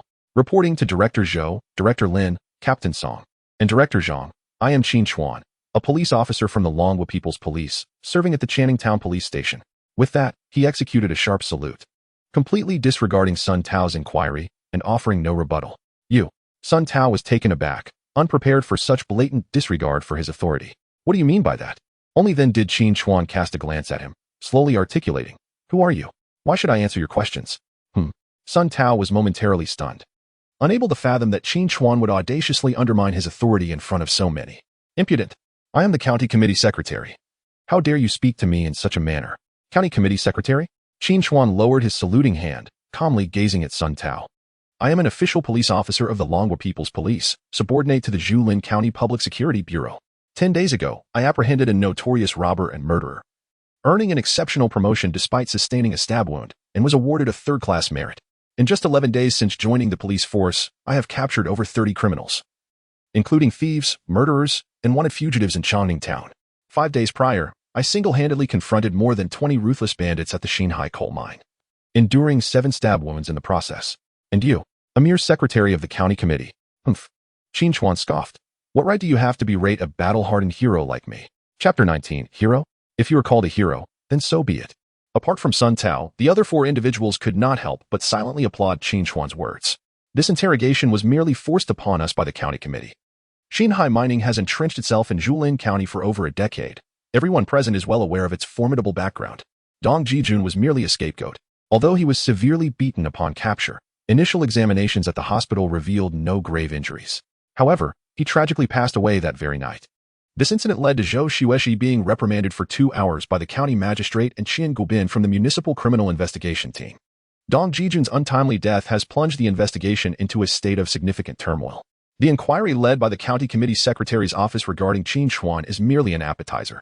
Should it be determined that Qin Chuan's violent enforcement of the law resulted in Dong Jijun's demise, not only would he bear the brunt of the responsibility, but Wang Xuebing, Lin Hu, and even Zhou Xueshi would also find themselves ensnared by the repercussions. For Gao Qingshan, avenging the grievances caused by Qin Chuan's capture of Zhao Juanhao, which led to his own punishment, while simultaneously stabbing the county chief in the back regarding personnel arrangements at the county police department, was a masterstroke. Coupled with successfully handling the case involving Xinhai mining, he had effectively achieved 3 objectives with a single arrow. A combat hero? Sun Tao scoffed at the notion. As the secretary to the county party secretary, he was far from naive. In contrast, despite his youth, Sun Tao possessed a keen intellect and extensive experience. Orchestrating the elimination of Dong Jijun overnight and shifting all blame onto the deceased was his meticulous planning. The reason he took the lead in today's inquiry was primarily due to the fact that several individuals from the county police department were aligned with the county chief. Lacking any accomplices on his end, he had no choice but to engage directly. Sun Tao had initially contemplated cutting through the chaos swiftly to intimidate Qin Chuan, hoping to secure a quick victory. However, he was taken aback by Qin Chuan's audacity to confront him head-on. It seemed necessary to revise his strategy moving forward. A combat hero? Lighting a cigarette, Sun Tao remarked, "Comrade Qin Chuan, whether one is a combat hero is not self-proclaimed. It is only when others acknowledge you as a hero that you truly are one. If others declare you are not, then you may not be." The others that Secretary Sun referred to, was it you or a certain secretary? You. Just as Sun Tao was poised to continue his relentless questioning, he was interrupted by Zhou Xueshi. "Secretary Sun, let us focus on the inquiry and refrain from unnecessary distractions." Zhou Xueshi was a protege of the newly appointed county chief, Chunming Wang, and naturally felt no obligation to cater to Secretary Sun's whims. Moreover, should Qin Chuan be found guilty today, it is Zhou Xueshi who will inevitably face the consequences. A minor reprimand could suffice. Yet a more severe outcome might entail his removal from the position of police chief. In such a scenario, Gao Qingshan would be poised to install his own appointee in that role. Deprived of the police department's support, Chunming Wang would find himself increasingly disadvantaged in future confrontations. Upon hearing Zhou Xueshi speak, Sun Tao immediately suppressed his feigned indignation. After all, Qin Chuan had not desecrated his ancestral grave. The authenticity of Sun Tao's outrage remained uncertain. "Very well, let us proceed as Director Zhou has suggested." Sun Tao adjusted the gold-rimmed glasses upon his nose and continued, "This morning, the county committee secretary's office received a report concerning you. Allegations have surfaced that you, at the Xinhai coal mine, engaged in excessive force resulting in the death of Dong Jijun. There is surveillance footage to substantiate this claim, along with a forensic report detailing the cause of Dong Jijun's death, which clearly states that he succumbed to intracranial hemorrhage. By correlating the video evidence with the medical findings, it can be conclusively determined that you are responsible for Dong Jijun's demise. Do you have anything to say?" Sun Tao's voice rose and fell with a melodic cadence, effortlessly drawing others into his rhythm, while his arguments were steeped in logical coherence. "An allegation has been made, thus an investigation must ensue. The surveillance footage reveals you, Qin Chuan, striking Dong Jijun, even dislodging his teeth. The forensic assessment confirms that Dong Jijun died from intracranial hemorrhage." Zhou Xueshi's brow gradually furrowed. This was the very reason the opposing party could not obstruct this inquiry. Zhou Xueshi was acutely aware that Qin Chuan was not responsible for Dong Jijun's death. Although it is evident that the other party has orchestrated a trap, implicating Qin Chuan in the murder of Dong Jijun and subsequently targeting himself and others, the police must adhere to the principle of evidence in their investigations. Presently, the only evidence suggests that Qin Chuan is the perpetrator of the crime. However, Qin Chuan is astute enough to recognize that Zhou Xueshi is undoubtedly on his side, as evidenced by his recent defense of Qin Chuan. Zhang Guohao had also previously reminded him that Sun Tao from the county committee is the principal examiner in this inquiry. "Secretary Sun, I find your statements rather perplexing. Dong Jijun harbored and sheltered serious criminals, operated an illegal casino at the Xinhai coal mine, victimized female college students, and drove innocent women to despair. Upon uncovering this evidence, I acted in accordance with the law to apprehend him. Moreover, he attempted to assist the felons Cheng Feng and Li Hu in their escape, inciting unlawful individuals at the mine to openly assault a police officer. Confronted by over 20 violent offenders, I retaliated and injured Dong Jijun. Is there any wrongdoing in that? Or do you, Secretary Sun, perceive me, a police officer attacked by criminals, as less than human, while considering the lawbreaker Dong Jijun to be the true victim?" Given that you have reviewed the footage from the scene. Secretary Sunday. Qin Chuan sat upright, his gaze unwavering. May I inquire if you are blind? In this adversarial context, Qin Chuan held nothing back, his words resonating with power as he confronted the situation head-on. The reaction from Zhou Xueshi and others was one of astonishment at Qin Chuan's eloquence. Bang! Qin Chuan, with your sharp tongue. Sun Tao narrowed his eyes, forcefully slamming his hand on the table. What we are discussing now is the cause of Dong Jijun's death. Whether he committed a crime will be determined by the legal system. However, as a police officer, your excessive enforcement and violent assault have resulted in another's death. This matter, no matter how you attempt to absolve yourself, remains inescapable. Cough cough. Lin Hu, standing nearby, cleared his throat and turned to Sun Tao. Secretary Sun, please calm down. What Qin Chuan just expressed was that Dong Jijun instigated over 20 individuals to surround and attack him. Under such circumstances, Qin Chuan naturally had to exert all efforts to protect himself. This incident, I believe it could at most be classified as excessive self-defense. Excessive self-defense? If that were the case, how could Secretary Gao take action against the Public Security Bureau? In truth, this classification was an arrangement that Zhou Xueshi and others had deliberated upon long ago. It is undeniable that Qin Chuan caused a death, but in that situation, had he held back, it would have meant forfeiting his own life. Therefore, labeling it as excessive self-defense and perhaps issuing a serious reprimand seems reasonable. It should not lead to the loss of his badge or even imprisonment. This is the utmost that Zhou Xueshi and his associates could achieve. However, it was evident that Sun Tao would not concur. Director Zhou, is this the stance of your Public Security Bureau in cooperating with the county committee's investigation? Chapter 20, a dramatic turn. Sun Tao voiced his strong opposition. I do not agree. Qin Chuan's violent enforcement leading to another's death will not be accepted by the 500,000 citizens of Julin County. Zhou Xueshi gently uncrossed his hands, slightly turning to face Sun Tao. Secretary Sun, the attitude of the Public Security Bureau is not for you to determine. Furthermore, the 500,000 citizens of Julin County are not your representatives. Sun Tao's gaze sharpened. He was taken aback by Zhou Xueshi's resolute stance and such words. This was bound to offend him gravely. In other words, it seems that Secretary Gao has been thoroughly offended, leaving himself no avenues of retreat.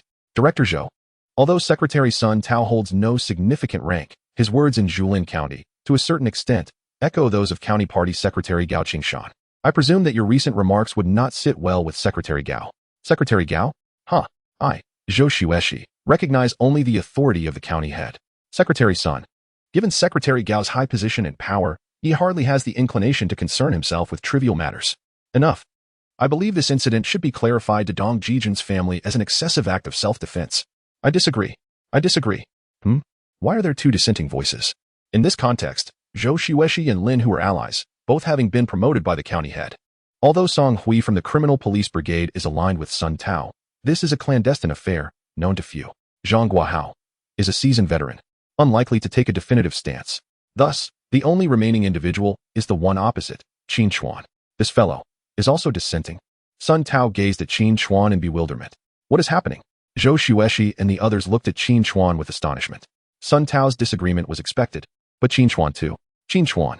Among those present, Lin Hu has had the most interaction with Qin Chuan. From the transfer of suspects in the Haizhou City 618 robbery and murder case from the Chongning Town Police Station to the Zhao Juanhao case and the Xian High Coal Mine case, Lin Hu was involved throughout. How could this fellow, so astute during investigations, be so obstinate at this moment? Excessive self-defense might at most earn you a serious reprimand internally. Do you understand? Sun Tao was present, and there were certain matters that Lin Hu could not articulate too explicitly. However, Qin Chuan held a different perspective. If Dong Jijun had indeed met his demise at Qin Chuan's hands, he would accept not only a reprimand but even arrest without hesitation. Yet, this was a clear act of framing. On what grounds could he acknowledge such an accusation? Director Lin. Qin Chuan rose to his feet, his gaze sweeping across the 5 individuals before him, Director Zhou, esteemed leaders, and Secretary Sunday. I object because I am not the one who killed Dong Jijun. I am acutely aware of the extent of my efforts at that time. Though I endured hardships, they were far from fatal.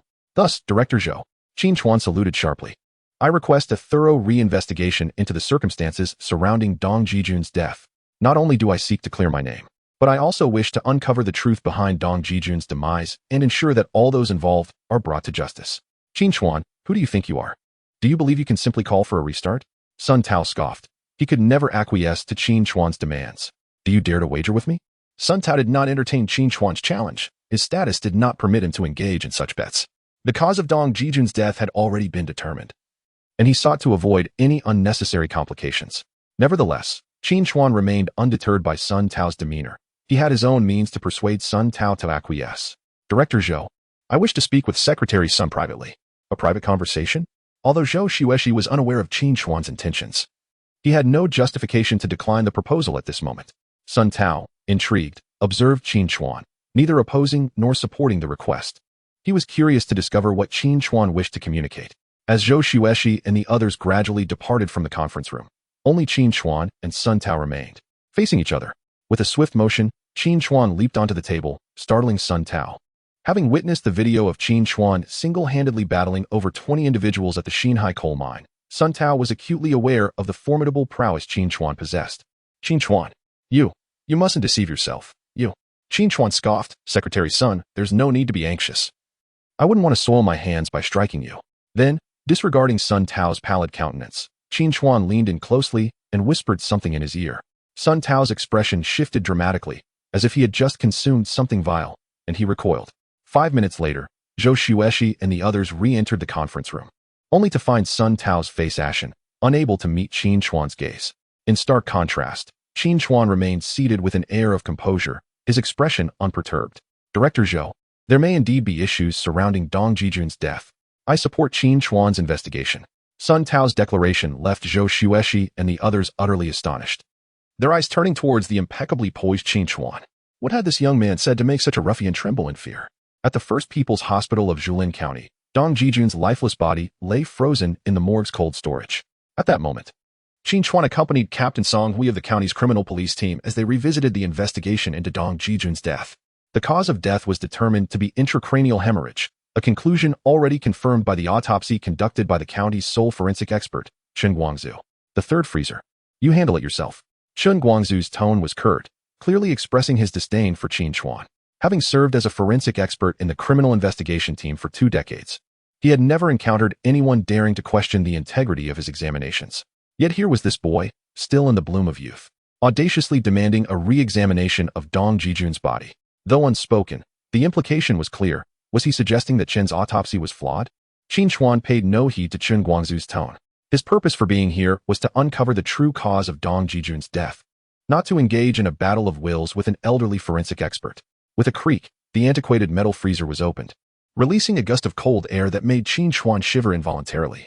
Although the body was in a frozen state, certain details remained accessible for inspection. The skills of criminal investigation were activated. Why was Qin Chuan insistent on re-evaluating Dong Jijun's demise? Had he not acquired the skills of crime scene investigation, he would have hesitated to make such a decision. However, at this moment, he felt a reasonable confidence in uncovering the true cause of Dong Jijun's death. The Y-shaped incision technique was executed with meticulous precision by Chen Guangzhu. Qin Chuan donned gloves and carefully pried open Dong Jijun's skull. Beside him, Chen Guangzhu pointed to a dark red area within the brain, subdural hematoma, a typical consequence of violent trauma leading to internal cerebral disturbance and ruptured vessels. With clotted blood still present, Song Hui leaned closer to Qin Chuan, his voice tinged with a hint of lament. Qin Chuan, your actions at the time were indeed rather forceful. Forceful? Did Qin Chuan not realize the extent of his own actions? Moreover, his primary focus had been on Dong Jijun's teeth, which bore the marks of significant suffering, appearing gruesome but certainly not fatal. However, the blood clot within Dong Jijun's head is indeed genuine. Where lies the problem? The skills of criminal investigation have reached their zenith under Qin Chuan's expertise. Hundreds of possibilities flicker through his mind. Suddenly, a peculiar scent captures Qin Chuan's attention. Chapter 21. A case solved in half an hour. It seems the criminal police squad may soon find themselves unemployed. Qin Chuan knows little about Song Hui. In his previous life, he spent most of his time at the Chongning Town Police Station and had only encountered Song Hui during a few collaborative investigations. He has, however, heard of Chen Guangzhu, the county's sole forensic expert, who has been in the field for over 20 years, a veteran. Yet, longevity does not equate to exceptional skill. Dong Jijun's body had undergone an autopsy prior to being frozen. Thus, when Qin Chuan opened the freezer, he detected a faint metallic scent of blood. Yet, as he approached the corpse, an elusive fragrance wafted towards him. The body, preserved by freezing, exhibited no signs of decay and, therefore, should not emit any odor, let alone a pleasant aroma. Consequently, under the astonished gazes of Song Hui and Chen Guangzhu, Qin Chuan leaned in closer, nearly pressing his nose against the corpse, inhaling from head to toe. This person, is he deranged? Initially, Chen Guangzhou was somewhat displeased with Qin Chuan's re-examination of the body. But now he held his tongue. This individual seems to have a few screws loose. What sane person would stoop to smell a corpse? Chen, has the body undergone toxicology testing? Toxicology testing? Chen Guangzhou shook his head. Our county lacks the necessary equipment, and given the clarity of Dong Jijun's cause of death, such testing is unnecessary. Moreover, there were no abnormalities found in the liver and stomach contents, indicating no signs of poisoning. The necessity of toxicological testing and autopsies follows a stringent protocol. At the time of the dissection, Chen Guangzhou adhered strictly to the established procedures, ensuring that no violations occurred. Qin Chuan nodded subtly, acknowledging the truth in this. All right, Captain Song, I have completed my examination here. The direct cause of Dong Jijun's death is indeed intracranial hemorrhage. Chen Guangzhou scoffed lightly. What did I tell you? The cause of death is evident. There's nothing more to scrutinize. Song Hui also nodded in agreement, stating, since there are no issues, let us depart. He then sighed, Qin, you were rather impulsive earlier. Director Zhou has already secured a defense against excessive force. It would have been wise to concede rather than gamble, now that you have lost the wager. Concerning Secretary Sunday. Qin Chuan looked at Song Hui with a hint of curiosity. Captain Song, who said I lost the bet? Isn't it obvious? Song Hui pointed to the already closed cold storage. Did you not say that Dong Jijun died from intracranial hemorrhage? You struck the man. And he succumbed to an intracranial hemorrhage. Does that not imply you are directly responsible for his death? Qin Chuan nodded. Indeed. The immediate cause of Dong Jijun's death was intracranial hemorrhage, yet I never claimed that my actions were the cause of the hemorrhage. If it was not your doing, then how did he sustain the hemorrhage? As for the specific reasons, I shall elaborate once we return to the conference room. Qin Chuan refrained from providing an explanation, for he harbored reservations about Song Hui. The rationale was straightforward. Moments ago in the conference room, Qin Chuan had activated the Eye of Sin. Faced with inquiries from 5 individuals, he found himself enveloped in darkness. How could he discern whom to trust?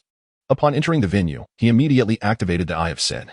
Song Hui, with a sin value of 32, was one of the protectors of the Xian High mining criminal syndicate, having accepted substantial bribes to assist the suspects in destroying evidence, thereby enabling their evasion of legal repercussions. Qin Chuan was taken aback to discover the connection between Song Hui and Xian High mining, alongside other illicit behaviors. The reason why Sun Tao had consented to Qin Chuan's suggestion to resume the investigation after merely hearing a single remark was due to a piece of information provided by the Eye of Sin. Gao Qingshan had taken a mistress, with whom he fathered a son. For Gao Qingshan, who originally had only a daughter, this young mistress was a cherished means of continuing his family lineage. However, Gao Qingshan remained oblivious to the fact that the child was not his own, but rather the offspring of Sun Tao and the woman. At that moment, what Qin Chuan whispered in Sun Tao's ear was, if Gao Qingshan were to discover that the son he regards as his lifeblood is, in fact, your progeny, how do you suppose he would react? On their return journey, Zhou Xueshi and others awaited them in the conference room. Zhang Guohao was responsible for brewing tea, while the other 3 remained silent. Zhou Xueshi and Lin, who were concerned about whether Qin Chuan would make any discoveries, if not, how they should respond. Sun Tao's expression darkened, his heart tumultuous. Only he and the woman were privy to that matter. How had Qin Chuan found out? Should he resort to silencing him? As for whether Qin Chuan could uncover the true cause of Dong Jijun's death, Sun Tao held little faith. The individuals on the other side had assured him that their methods were infallible. Regardless of the investigation, Dong Jijun had perished from intracranial hemorrhage. Sun Tao had already contemplated that upon Qin Chuan's return, he would promptly arrange for his confinement in the detention center. At that juncture, it was certain that individuals from Xinhai Mining would take action. Once he was dead, no one would ever uncover his secret. Creak. Amidst the silence of all present, the conference room door swung open. Qin Chuan and Song Hui entered. Zhou Xueshi and the others promptly stood up. How did it go? Qin Chuan immediately saluted, reporting, Director Zhou, I am pleased to report that I have fulfilled my duty. The circumstances surrounding Dong Jijun's death are indeed suspect. Oh, Zhou Xueshi's eyes gleamed with interest. What are the specifics? Please elaborate. Yes, Qin Chuan nodded and began his report, stating that the direct cause of Dong Jijun's death was intracranial hemorrhage. However, this hemorrhage was not a result of his resistance during the arrest. Rather, it was due to someone administering a drug to Dong Jijun. Administering a drug? Zhou Xueshi's gaze shifted to the forensic expert Chen Guangzhou, who had entered alongside them. The latter quickly interjected, Director Zhou, there were no abnormalities found in Dong Jijun's liver, nor were any pills discovered in his gastric contents. Zhou Xueshi then turned his attention back to Qin Chuan. The latter promptly reported, Director Zhou, the poison that Dong Jijun was subjected to has a rather unique composition. Strictly speaking, it was a form of traditional Chinese medicine, rather than a poison. What kind of traditional medicine? Dogwood. Dogwood. What is that? Qin Chuan elaborated. Dogwood, scientifically known as mandragora, is a type of traditional Chinese medicine that is toxic and possesses an unusual fragrance. I detected this scent while examining Dong Jijun's body. The excessive use of this medication can lead to a significant elevation in blood pressure. If the individual already suffers from chronic conditions such as hypertension, it may easily result in the rupture of cerebral blood vessels, leading to intracranial hemorrhage and potentially fatal consequences. Zhou Xueshi, who had been seated, abruptly stood up. Are you serious? Director Zhou, if you promptly dispatch someone to test the blood from Dong Jijun's body, you will confirm the veracity of my claims. Indeed. Song Hui, make immediate arrangements to collect samples and send them to the Municipal Bureau's Criminal Investigation Unit. I will personally call team leader Qian Guobin to request his assistance. Zhou Xueshi was now filled with elation. Song Hui, your criminal investigation team should take a page from Qin Chuan's book. Look, considering the round trip, it took no more than half an hour to clarify the case. Isn't Xiao Qin merely a police officer from the precinct? If you continue at this pace, you might find yourselves out of a job. Chapter 22. The arrival of grim news, test results unveiled. Zhou Xueshi was undoubtedly jubilant. If Qin Chuan's assertions were indeed true, it would not only absolve him of suspicion but might also lead to uncovering further evidence related to Dong Jijun's demise. Such delightful news warranted a few light-hearted jests at the expense of the criminal investigation team, which was harmless enough. Rest assured, Director Zhou, I will personally visit the Municipal Bureau this time to ensure absolute certainty. Beside him, Sun Tao, drenched in sweat and anxious, was contemplating how to prevent the drug testing on the corpse. Upon seeing that Zhou Xueshi had dispatched Song Hui to arrange for the collection of samples, and that the latter had voluntarily offered to go to the Municipal Bureau, his urgency dissipated. Indeed, if Song Hui was to go, what was there for him to worry about? However, just as Song Hui was about to take his leave after expressing his intent, Qin Chuan suddenly interjected. Captain Song has just accompanied me to examine the body. He must be exhausted. How about we ask Director Lin to make a trip to the Municipal Bureau? The room fell silent, everyone taken aback by his words. Song Hui's expression shifted to one of astonishment, but he quickly regained his composure. Comrade Qin Chuan is overthinking this. A visit to the morgue is hardly exhausting. Moreover, submitting the samples for testing is inherently the responsibility of our criminal investigation team. I will personally ensure that we get expedited results from the Municipal Bureau. Song Hui's assertion underscored that the task of submitting samples was fundamentally a matter for criminal investigation. Although Lin Hu oversaw criminal investigations, he was merely an overseer, not directly involved. Meanwhile, Zhou Xueshi and Lin Hu discerned Qin Chuan's underlying sentiment. It was evident that he harbored doubts about Song Hui's trustworthiness. This skepticism was not unfounded, considering that the officers assigned to guard Dong Jijun in the hospital were members of the criminal investigation team. And it was precisely during this period that Dong Jijun met his demise. If foul play were involved, the criminal investigation team would indeed bear an inescapable burden of responsibility. However, the current moment was not one for internal strife. Qin Chuan, well acquainted with Captain Song in the Municipal Criminal Investigation Team, recognized that with Song Hui's extensive experience, there was no cause for concern. Song Hui noticed Zhou Xueshi speaking over here and quickly nodded, assuring, rest assured, Director Zhou, I will certainly fulfill the task. Qin Chuan furrowed his brow, contemplating whether to confront the situation immediately. Although Song Hui had an unsavory reputation, it was merely observed through the lens of the evil eye, which only revealed the consequences of wrongdoing without providing any evidence of the crime. Therefore, to confront him now would merely be a futile argument, without evidence. How could a humble officer from a local precinct hope to overturn a captain of the criminal investigation team merely through words? Moreover, did the other party truly dare to risk everything by tampering with the submitted samples? All right, Xiao Qin has just been discharged from the hospital. Go home and rest well. The Bureau will notify you as soon as there are any developments. Thus concluded the inquiry directed at Qin Chuan. As Sun Tao departed, he cast a scrutinizing glance at Qin Chuan. While he spoke of Qin Chuan's promising youth, his eyes betrayed a deep-seated malice, as if he wished to see Qin Chuan brutally punished. Qin Chuan, however, was indifferent, even disinclined to exchange words with him. After bidding farewell to Zhou Xueshi and the others, Qin Chuan headed straight to the county police guest house, where Wang Xuebing awaited him. Is everything all right? Wang Xuebing was bewildered, having anticipated that Qin Chuan's situation was dire, which might also jeopardize his own position as the chief. Yet now, Qin Chuan reassured him, Director Wang, everything is truly fine. Director Zhou has arranged for other inquiries. Shall we return to the precinct this afternoon? Although Julin County was indeed a desirable place, one that Qin Chuan had long wished to transfer to but never succeeded, he seemed to prefer Chongning Town more at present. It may be remote, yet the people there possessed genuine hearts. Upon returning to Chongning Town, Qin Chuan directly headed to the apartment he rented. having just been discharged from the hospital. There was no urgency to resume work. Lying on his bed, he opened his phone and discovered several unread QQ messages. Chuanzi. Yeah, and I will return to Qin City next week. Are you excited? The flickering QQ avatar belonged to Chu Xia, a girl reminiscent of a sprite. Qin Chuan, a girl whose beauty could only be described as ethereal, was the dream goddess of Qin Chuan during their high school years. As for Yaya, her full name was Lin Yuding, a beauty of even higher caliber than Qin Chuan. If Qin Chuan was the dream goddess, then Lin Yuding was the unattainable moonlight, forever beyond reach. The three of them had been inseparable friends during high school, though Qin Chuan was never quite sure why these two stunning girls chose to befriend him. Perhaps it was due to his youthful charm at the time. However, after graduating, the two beauties pursued their studies in the capital while he attended the police academy.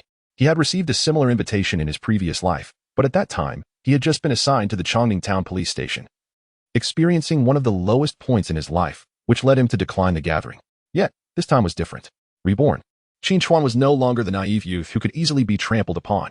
So it's my dear Lin, the stunning beauty. I've missed you dearly. He quickly replied. Humph.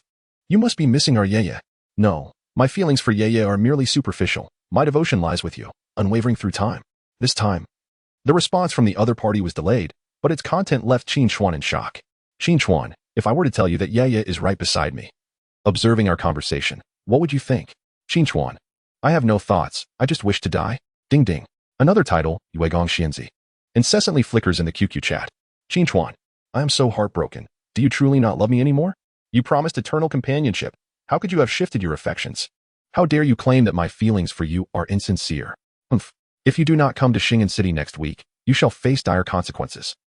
In an ancient-style courtyard in the capital, two enchanting women entwine on the sofa. The whimsical girl types on her phone. Since when did Qin Chuan become so glib? The other, a tall and graceful figure akin to an elegant orchid in a secluded valley, chuckles softly. Silly, don't you think this is more entertaining? The former Qin Chuan was far too earnest, utterly lacking in amusement. Time spent chatting with beautiful women always flies by. Reborn. Qin Chuan's mindset is no longer comparable to his previous life. He understands the family backgrounds of these two women. They hail from families such that, even with Qin Chuan's rebirth and advantages, he would have no assurance of being worthy of their lineage. Free from unreasonable desires, Qin Chuan naturally speaks candidly, expressing whatever comes to mind. After all, it's impossible, so why not engage in casual conversation? The next day, Qin Chuan visited the police station, and in the evening, everyone gathered for a meal, celebrating Qin Chuan's safe return. However, on the following morning, Wang Xuebing delivered some dreadful news to Qin Chuan. The forensic team at the Qin City Public Security Bureau had obtained results regarding the corpse sample of Dong Jijun. The conclusion drawn is that no traces of any drug components were detected. Furthermore, the county hospital's morgue has caught fire. Chapter 23. You have your clever stratagems. And I have my ladder over the wall. Qin Chuan has indeed underestimated the bottom line of these individuals. Or could it be that Zhou Xueshi has some ulterior motives here? The day before yesterday, Qin Chuan expressed his disapproval when Song Hui was sent to the city bureau to deliver the testing samples. Nevertheless, Zhou Xueshi still dispatched Song Hui. Now, the forensic department of the Qin City Public Security Bureau has reported that there are no drug residues in Dong Jijun's blood sample. This result could stem from three possibilities. First, Qin Chuan's judgment might be erroneous, and Dong Jijun's death is entirely unrelated to the so-called dog walnut. Second, the forensic department of Qin City could have fabricated the results, providing false information. Third, Song Hui may have inadvertently switched the samples during the delivery, resulting in the forensic department's inability to detect any drug residues. The first possibility, Qin Chuan's assessment cannot be mistaken, unless the forensic investigation skills granted by the system are fraudulent. The second possibility is also unlikely. The forensic department of Qin City operates in Qian Guobin's territory, making it far more difficult to fabricate results there than to engage in subterfuge through Song Hui. The most plausible scenario is the third. In the eyes of malevolence, Song Hui is inherently unclean, having colluded with Xinhai Mining from the outset. Qin Chuan is perplexed by Zhou Xueshi. When he subtly suggested that Song Hui should not deliver the samples, Zhou Xueshi dismissed his advice. Could it be that Zhou Xueshi harbors issues as well? That seems improbable. In the eyes of malevolence, Zhou Xueshi does not possess any malevolent value, nor is there any indication of a connection to Xinhai Mining. Moreover, Zhou Xueshi is affiliated with the county chief and is in direct opposition to Sun Tao and Gao Qingshan. Is it merely a matter of lacking capability? Absolutely not. We cannot afford to remain passive. The investigative results from the criminal investigation team of Qin City have already been revealed. If Qin Chuan does not take any action, he will face an irretrievable abyss. Should that moment arrive, all hope will be lost. In his past life, Qin Chuan came to a profound realization: when money speaks, truth falls silent. Yet, when power asserts itself, money must retreat. Though Qin Chuan lacks wealth, he is acquainted with a certain official. Wang Xuebing is certainly aware of the gravity of the situation. If Qin Chuan is stripped of his police uniform, they too will not fare well. This group of scoundrels has been excessively ruthless. Yet, he is merely the chief of a remote police station. Acquiring this information timely is the result of decades of networking. Qin Chuan clenched his teeth in frustration, recognizing the efficiency of his adversaries. From Dong Jijun's demise to lodging complaints with the county committee office, to orchestrating Song Hui's tampering with the forensic samples, and then even setting fire to the county hospital's morgue. Each move is intricately linked, a counter to every action. And the mastermind behind it all is far from simple. Now, with the bodies incinerated and evidence obliterated, Qin Chuan is left with no avenue of retreat. However, do they truly believe they can frame me this easily? What a farce. Wang, I must pay a visit to the morgue of the county hospital. It would be prudent to obtain any remnants of Dong Jijun's body. While the bodies may have been burned, it is impossible for them to completely vanish. As long as Qin Chuan can acquire the remains of Dong Jijun, he can still turn the tide. Wang Xuebing did not inquire about Qin Chuan's intentions for the remains. Although Qin Chuan had only recently joined the police force, Wang Xuebing was acutely aware of his capabilities. Very well, I shall set aside my pride and devise a plan. At 1:30 in the afternoon, in an unoccupied room at the back of the county hospital, Qin Chuan and Wang Xuebing encountered a middle-aged policeman. Without uttering a word, the individual hurriedly handed Wang Xuebing a small paper package before swiftly departing. Old Huang, a jack of all trades in the criminal investigation team, was my fellow soldier. Wang Xuebing chuckled, reminiscing about the time he had provided him with ammunition during their service. During his military tenure, Wang Xuebing was awarded a second-class merit, which facilitated his transition to the Public Security Bureau. Qin Chuan, possessing 3 close friends, was well aware of Wang Xuebing's long-standing presence in the Jilin County Public Security Bureau. Upon receiving the package, Qin Chuan promptly made a phone call. However, unbeknownst to him, just a few minutes after his call, the matter was relayed to Zhou Xueshi.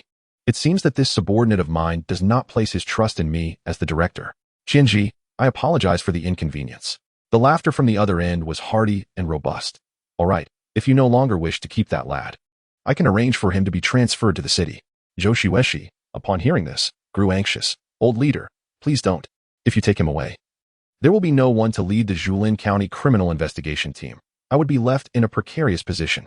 After hanging up, Zhou Xueshi leaned back in his chair, comfortably lighting a cigarette. Dosi Hai, you have your cunning schemes. I too possess my own means. The shift from hunter to hunted often occurs in the blink of an eye. A hunter without a weapon is no different from a rabbit in the eyes of a tiger.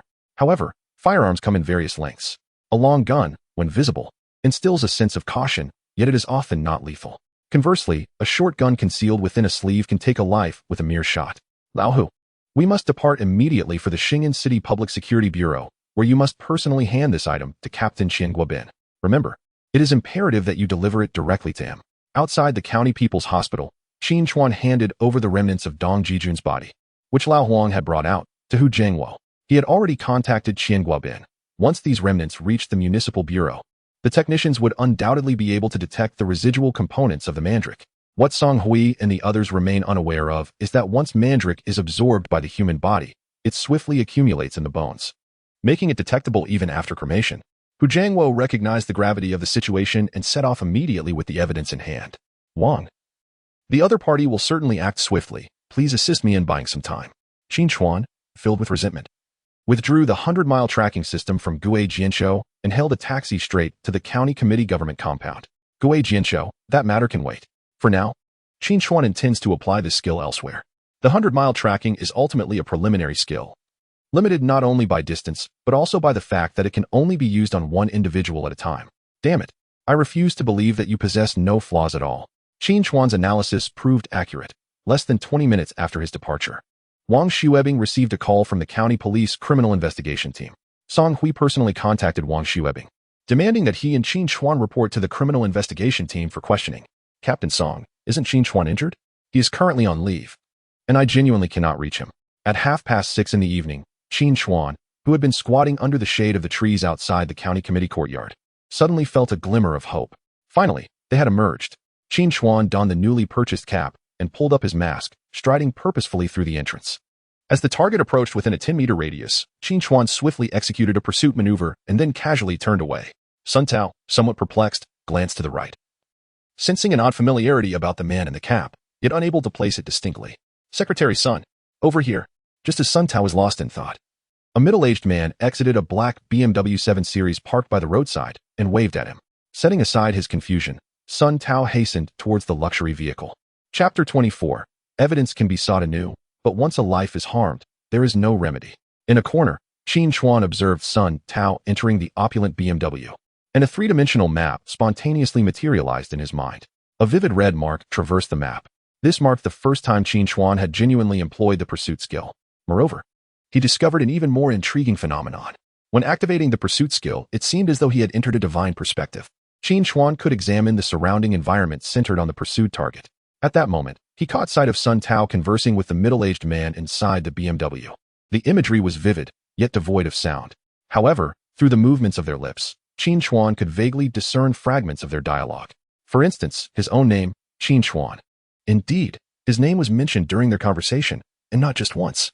Inside the vehicle, Sun Tao and his companion were indeed discussing Qin Chuan.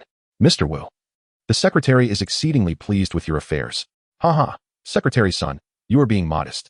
Were it not for that insufferable Qin Chuan, Xianhai Mining would not have suffered such significant losses. Wu Jianzhong, as the deputy general manager of Xianhai Mining, is a capable aide to Do Sihai. Dong Jijun oversees the operations at the mine, specializing in illicit activities, while Wu Jianzhong focuses on legitimate dealings, liaising with various government departments. In order to contend with Qin Chuan, Captain Song personally intervened. He is not someone who can be easily summoned. The cost of this endeavor is not insignificant. Mr. Wu, your perspective appears somewhat narrow. The more one utilizes human connections, the greater they become, eventually cultivating friendships. As for that Qin Chuan, Sun Tao scoffed. Does he truly believe that capturing a few wanted criminals elevates him to the pinnacle of power? How dare he challenge me? This time, I shall ensure he faces dire consequences. Since taking on the role of secretary to Gao Qingshan, no one has dared to show him disrespect. Save for the secretary and the county mayor. A mere village police officer is utterly reckless. The skies over Julin County cannot be overturned by a solitary officer. Rest assured, Secretary Sun, the municipal criminal investigation team did not detect any toxins within Dong Jijun's system. Song Hui has already begun to take action against Qin Chuan. Once the allegations of violent enforcement leading to death are substantiated, even if it does not cost him his life, at the very least, he shall be stripped of his uniform and imprisoned for several years. Wu Jianzhong had even begun to contemplate reaching out to those within, anticipating the moment when Qin Chuan would truly find himself imprisoned, thus learning the consequences of meddling in affairs that did not concern him. Secretary Sun, we have arrived. Shall we proceed inside? The Red Pavilion. As Qin Chuan alighted from the taxi, he gazed upwards at the two vibrant red characters adorning the entrance of the building. This establishment was one he had only heard whispers of in his previous life, never having had the opportunity to enter. Despite the poverty of Julin County, it was a place where the common folk might be financially strained, yet the nightlife thrived with vibrant lights and a flourishing service industry. It was rumored that Julin County boasted 3 major havens of indulgence, with the Red Pavilion being one of them. As dusk approached, the area was abuzz with a ceaseless flow of vehicles and patrons eager to partake in its offerings. Qin Chuan found himself in a nearby ice cream parlor, casually ordering a cup of ice cream. His pupils dilated slightly, his entire focus fixated on the vivid imagery unfolding in his mind, reminiscent of a relentless pursuit. After entering the building, Sun Tao and his companion ascended directly to the top floor via the elevator. Qin Chuan noted that the man accompanying Sun Tao used a special magnetic card to access the elevator, after which they engaged in animated conversation. As the clock struck 9, another familiar figure appeared in the room, Song Hui. To his astonishment, it was indeed him. After the three exchanged handshakes and enjoyed some light refreshments, the gathering swiftly dissipated. Standing outside, Qin Chuan wore a look of frustration. It seemed that these individuals had merely convened for a brief encounter. Secretary Sun, Captain Song, the night is long, and I have matters to attend to, so I shall take my leave, the man said, placing a room key card before Sun Tao and Song Hui. May you both enjoy your evening. After speaking, the man exited the room. Song Hui and Sun Tao exchanged a glance, merely sharing a peculiar smile. Each took their room card and turned to leave, clearly indicating that this was not their first visit, as they were aware of the rooms corresponding to their cards. Due to the tracking on Sun Tao, Qin Chuan could no longer observe the situation involving Song Hui. However, the scene inside Sun Tao's room left Qin Chuan momentarily stunned. The chamber, adorned in dark crimson velvet, featured a large circular bed, with expansive mirrors above and on either side. Any angle from the bed was reflected in the mirrors. Hey, darling, I'm here. Sun Tao exclaimed excitedly as he lunged toward the grand circular bed. Damn it. Qin Chuan felt a wave of displeasure. After an entire afternoon, he had anticipated uncovering some significant evidence, only to discover that they were merely engaging in illicit activities. Although this was indeed against the law, capturing them would yield little consequence. Qin Chuan had no intention of watching any explicit performances and was about to deactivate his tracking abilities when he caught a final glimpse of a figure on the bed. It was a girl clad in a nurse's uniform, bound tightly, writhing on the bed. The secretary seemed to indulge in extravagant play, engaging in role-playing. Wait, something was amiss. This girl, she looked somewhat familiar. Suddenly, it struck Qin Chuan. Wasn't she the nurse from the county hospital who had cared for him? How did she end up here? He quickly zoomed in on the image captured by his tracking skills. Sun Tao was already on top of the young nurse. From the movement of her lips, Qin Chuan could roughly discern her words. Beast, let me go. Damn it. These scoundrels were not merely indulging in prostitution. They were committing an act of assault. Engaging in prostitution may not be deemed a significant matter, yet the gravity of rape is an entirely different matter. If this were to be substantiated, the repercussions could be severe, with a minimum sentence of 3 years. Furthermore, if Sun Tao finds himself in such a predicament, it stands to reason that Song Hui is likely in a similar situation. Qin Chuan felt a surge of excitement. This was a potent piece of evidence. All he needed was for both individuals to be implicated in the act of rape, allowing him to intervene and apprehend them directly. However, as he employed the omniscient perspective of a celestial observer, a sudden realization struck him, perhaps sensing that no one would come to her aid. The young nurse had ceased her struggles, lying on the bed like a lifeless body, resigned to Sun Tao's advances. Silent tears streamed down her cheeks. Qin Chuan stared at the droplets, a sense of heaviness enveloping his heart. The nurse, named Zhang Yaoyao, was still quite young, having recently graduated from a medical school. With a younger sister currently attending university, she was quite the chatterbox and had shared countless stories with him during his hospitalization. In a moment of frustration, Qin Chuan slapped himself. How could he, as a police officer, stand idly by, witnessing these two brutes commit such heinous acts in the name of gathering evidence? While this incident was sufficient to land both perpetrators in prison, the cost was the innocence of 2 young women. Evidence could be sought anew, but a life once ruined could not be restored. Resolute in his decision to rescue her, Qin Chuan sprang into action. Chapter 25. How dare you? A mere officer from a small precinct, attempt to apprehend me? Entering through the main entrance was out of the question. The floor where these 2 men resided required a specialized access card to use the elevator, and there was surely someone monitoring the premises. Although he could fight his way up, by the time he reached the upper levels, it was conceivable that the young woman had already suffered irreparable harm. At this very moment, Sun Tao was already in the process of unbuttoning. Qin Chuan glanced up at the facade of the red building, where each level boasted protruding balconies, providing just the leverage he needed. Stepping back a few paces, Qin Chuan took a running leap, grasping the first-floor balcony, and ascended with the agility of a monkey. In mere moments, he reached the rooftop. A small boy by the roadside, gazing up at the moon, caught sight of Qin Chuan effortlessly scaling the stairs. Mom, look, it's Spider-Man. All right, dear, when we get home, I'll buy you Spider-Man. Suddenly, with a crash, Qin Chuan, having already pinpointed Sun Tao's room from downstairs, kicked through the glass and entered. The impatient Sun Tao had his trousers half down, startled by the shattering sound. He was drenched in cold sweat and instinctively recoiled, exclaiming, "Who is it?" From behind the velvet curtains, Qin Chuan strode forth. "It's you." Sun Tao could hardly believe his eyes. He never anticipated Qin Chuan's appearance here. "Brother Qin, help." The young girl's voice was hoarse from shouting, her eyes shimmering with an unprecedented light. Zhang Yaoyao had been steeped in despair, even contemplating biting off Sun Tao's tongue and leaping from the building. Yet, in her moment of utmost hopelessness, the police officer who had made her heart race and blush at the county hospital appeared. "Secretary Sun, did you think I wouldn't find you?" "You." Sun Tao was taken aback, a mixture of shock and fury washing over him. Before he could finish his words, Qin Chuan delivered a powerful slap, his teeth mingling with blood as they flew forth. Qin Chuan had held nothing back in that strike. After consuming the formidable Dali King Kong pill, Qin Chuan's physical prowess surged threefold, rendering him even more formidable than during his time at the Xinhai mine. He struck Sun Tao, causing the latter to see stars, and once Sun lost his ability to move. Qin Chuan seized a fruit knife from the coffee table and approached the bed to sever the ropes binding Zhang Yaoyao. Upon gaining her freedom, she immediately leaped into Qin Chuan's embrace, weeping uncontrollably. "Brother Qin, woo-woo, everything is all right, it's all right. Please call the police first. I must go rescue others." There was no time for Qin Chuan to admire the delicate contours of the young girl's figure. He had to rush to Song Hui's room to save more lives. The tracking device could only provide information about Sun Tao's immediate surroundings.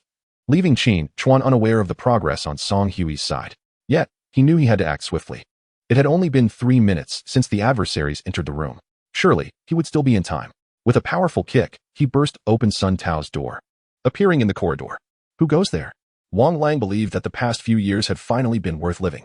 Since being wanted for the heinous crime of rape and murder 3 years prior in Beizhou, he had not enjoyed a single peaceful day. He had evaded capture for over half a year.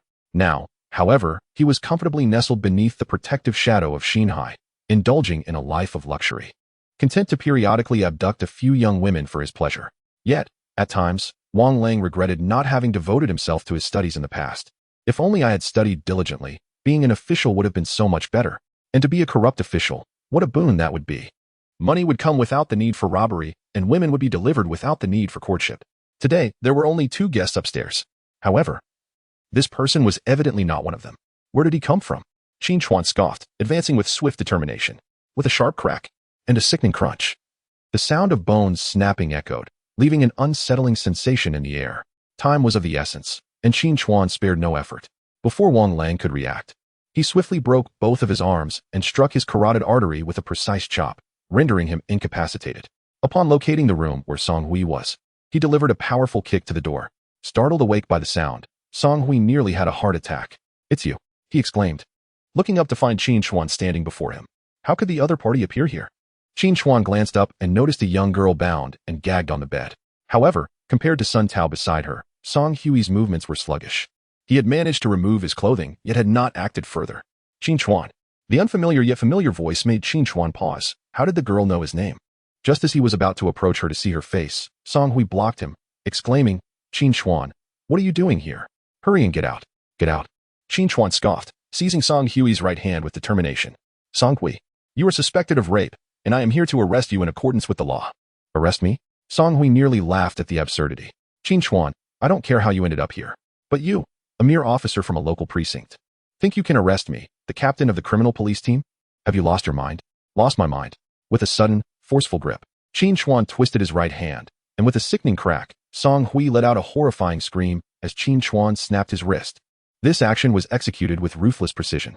The palm of Song Hui's right hand pressed against the inner side of his arm, as bone shards pierced through his skin, exposed to the air. "Ah, my hand. Qin Chuan, you want to die? This is your authority. How dare you act recklessly here? Do you know whose territory this is?" Qin Chuan clenched his teeth tightly, just as Song Hui's wrist was twisted. He had already discerned the identity of the person on the bed. It was Li Xiaoya, a week prior. Upon learning that Qin Chuan had been assigned as a police officer at the Changning Town police station, she had decisively ended their relationship. Bang! A kick struck Song Hui's knee, forcing him to kneel on the ground. Qin Chuan coldly declared, "You inquire who bestowed upon me this authority? Allow me to enlighten you. It is the people. It is the uniform I wear. It is the national emblem that adorns my head. I care not whose territory this may be. I am aware that this is the land of Longhua. You commit heinous acts here, violating innocent women, and I shall ensure you are apprehended." Having dealt with Song Hui, Qin Chuan approached the bedside, picked up the fruit knife from the table, and severed the ropes binding Li Xiaoya. "Are you all right? When business fails, righteousness remains. If we cannot be lovers, we need not become enemies." Moreover, Qin Chuan could comprehend Li Xiaoya's choice to part ways with him. As a mere police officer in a small station, what life could he offer her? Furthermore, from the perspective of his previous life, her decision could be deemed wise. Oh, how Li Xiaoya did not contemplate such matters. She suddenly leaped into Qin Chuan's embrace, weeping uncontrollably. "Why did you take so long to arrive? I nearly was." Oh, after being abducted to this place, the first man who emerged in her mind was Qin Chuan. She yearned for him to descend from the heavens and rescue her. However, reality had shown her that all hope seemed futile, and she could only resign herself to fate. Heaven knows how exhilarated Li Xiaoya felt when the door was kicked open, and Qin Chuan appeared before her. Kneeling on the ground, Song Hui bore the excruciating pain, struggling to crawl towards the coat rack where he hung his clothes. He was acutely aware of Qin Chuan's formidable skills. Yet he wondered how anyone could be swifter than a bullet. As the captain of the criminal police team in Zhuan County, he naturally held the authority to carry a firearm at all times. "Damn it, I will send this pair of lovebirds to their demise." Song Hui was taken aback to discover that the girl was acquainted with Qin Chuan. Nevertheless, it no longer mattered. As long as he could eliminate Qin Chuan, he would simply claim that Qin Chuan attempted to assault the girl, and upon being discovered, violently resisted arrest, resulting in his own grave injuries, thus necessitating the use of lethal force. As for the girl, Though she was quite attractive, it was unfortunate for her. He would stab her to death and assert that Qin Chuan, in his failed attempt to assault her, had killed her instead. After all, with the girl dead, there would be no witnesses, and he could fabricate any narrative he desired. Chapter 26. A fugitive, a police captain, and a county committee secretary. While comforting Li Xiaoya, Qin Chuan caught a glimpse of Song Hui's movements from the corner of his eye, yet no one intervened immediately. Grabbing a gun? That would be splendid, for such scum. Merely severing a hand would be too lenient. Without a weapon, how could one be ruthless? Qin Chuan slightly shifted his stance, seeking the optimal angle to strike. The kitchen knife in his right hand glinting ominously. Click. The crisp and melodious sound of the gun's safety being disengaged resonated as Song Hui's trembling left hand finally grasped the vintage Model 54 pistol from its holster. The stock had been polished to a sheen, and the dark muzzle slowly rose, aiming directly at Qin Chuan. Today, Qin, I shall send you to the netherworld. Then, Song Hui caught sight of a glimmering light that seemed to shoot from the direction of Qin Chuan. Suddenly, he felt a chill in his left wrist as a fruit knife was firmly embedded into the wall. My hand. A fleeting smirk crossed Qin Chuan's eyes as he hurled the fruit knife and pinned Li Xiaoye onto the bed, warning, watch out for the gun. He then lifted his leg and delivered a swift kick to the already crumpled Song Hui on the ground, striking precisely between his legs. The sound that followed resembled that of breaking eggs. A piercing howl erupted from Song Hui, echoing eerily enough to make Li Xiaoye instinctively clamp her legs together. Fool. Qin Chuan leaned closer to Song Hui, merely mouthing words before finally speaking. Song Hui, you failed at the act of rape, and now you wish to silence me? After uttering these words, Qin Chuan disregarded the curled figure of Song Hui on the floor and approached the coffee table. He retrieved a minuscule camera, no larger than a fingernail, from within a flower pot. With his enhanced vision, Qin Chuan had noticed the faint red light reflecting off the lens upon entering the room. This was precisely the scheme: delivering women to Song Hui, capturing the act of his assault, and using the footage for blackmail when necessary. This is what constitutes a true villain's playbook. It also elucidates why Qin Chuan refrained from delivering a fatal blow earlier. He had lured Song Hui into a position where he could procure the gun. Without the weapon, Song Hui posed no lethal threat to Qin Chuan. However, armed, Qin Chuan could justify any severity of his actions when confronted with danger. At that moment, the blaring of police sirens echoed from outside. It seemed Jiang Yao's report had taken effect. Within 10 minutes, a troop of officers surged in, led by Liang Kai, the chief of the Zhulin County Urban Police Station. Among all the chiefs of police stations in Zhulin County, Liang Kai is undoubtedly the foremost leader. As the head of the urban police station, his standing is on par with that of Song Hui, the captain of the criminal investigation team. This is due to the fact that both he and Song Hui concurrently serve as members of the county's Public Security Bureau's party committee, thus being integral members of the leadership team. Liang Kai's personal presence is attributed to the unique circumstances surrounding the Red Pavilion. As one of the 3 major dens of vice in Zhulin County, Liang Kai is profoundly aware of the Red Pavilion's background. Consequently, upon receiving the alarm call, he took the initiative to lead a team to the scene. What he encountered would be etched in his memory for a lifetime. In the corridor, a hapless individual lay on the floor, his arms contorted at odd angles, unconscious or perhaps worse. Within a room, Sun Tao, the personal secretary to the county committee secretary, was found bloodied and shackled to the radiator, utterly exposed. In another room, Song Hui, the captain of the criminal investigation team, bore a gruesome injury. The bones of his right wrist were shattered, and his left hand was impaled upon the wall with a fruit knife, blood gushing forth. Beneath him lay a pool of what resembled a gruesome mess, blood flowing freely. Standing before Liang Kai was a young man who claimed to be a police officer. Liang Kai was utterly bewildered. Where did this officer come from, daring to apprehend the secretary of the county committee and the captain of the criminal investigation team? Old Liang. Arrest him. Quickly take me to the hospital in the corner. Song Hui, recognizing Liang Kai's voice, managed to open his eyes, calling for help. Without acknowledging Song Hui, Qin Chuan saluted Liang Kai and promptly reported, Chief Liang, the individual in the corridor is the perpetrator of the Beizhou 318 rape and murder case. Sun Tao and Song Hui are implicated in an attempted rape, and I possess surveillance footage as evidence. The 2 women, Jiang Yaoyao and Li Xiaoya, were the victims. At Qin Chuan's behest, they had already activated their phones to record, positioning themselves on either side of him to capture a comprehensive and multidimensional view. Yang Kai is not a virtuous individual, yet in the eyes of malevolence, he holds a mere sinfulness score of less than 10. To maintain such a low level of malevolence within the vibrant milieu of Zhulin County's urban area, Liang Kai may not be a good person, but he cannot be deemed a great villain either. With the evidence in hand and the 2 witnesses, Jiang Yaoyao and Li Xiaoya, Sun Tao and Song Hui have nowhere to escape. Take them away. Facing the camera, Liang Kai understood that regardless of how this matter unfolds, he must uphold justice. However, he found Qin Chuan rather inscrutable.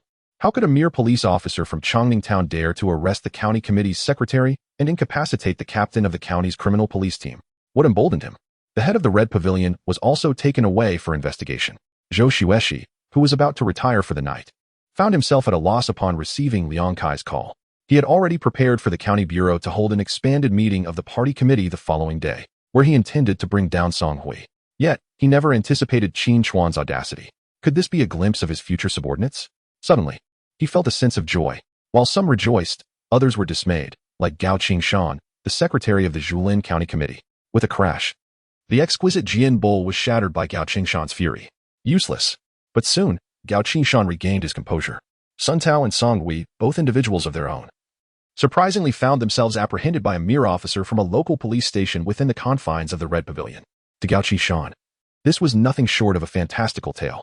Was Chun Mingguang unable to contain himself any longer? In Julin County, the only person capable of standing as his rival was the newly appointed county magistrate who had descended from above. Gao Qingshan had indeed contemplated the possibility of coexisting peacefully with his counterpart. However, the crux of the matter was that such a choice was beyond his reach. Gao Qingshan's support in Xing'an City stemmed from the mayor, while Chun Mingguang's backing came from the recently appointed secretary of the municipal party committee. With unrest brewing above, how could tranquility prevail below? After pondering for a considerable time, Gao Qingshan picked up the phone, hesitating briefly before dialing the unnamed number. Old leader, it's me, Xiao Gao. Chapter 27. The County Public Security Bureau exploded at 11 o'clock in the evening. The Julin County Public Security Bureau remained ablaze with light. Those who had not yet clocked out continued to work overtime, while those who had finished their shifts were summoned back. Have you heard? Captain Song has been arrested. Damn.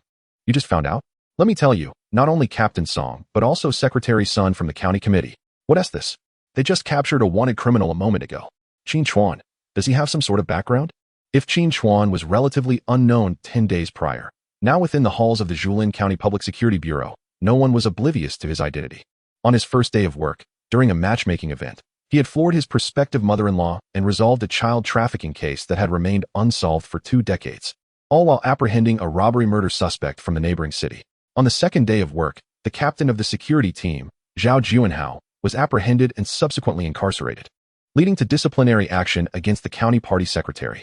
Within a week on the job, the lid on the Xinhai coal mine was pried open.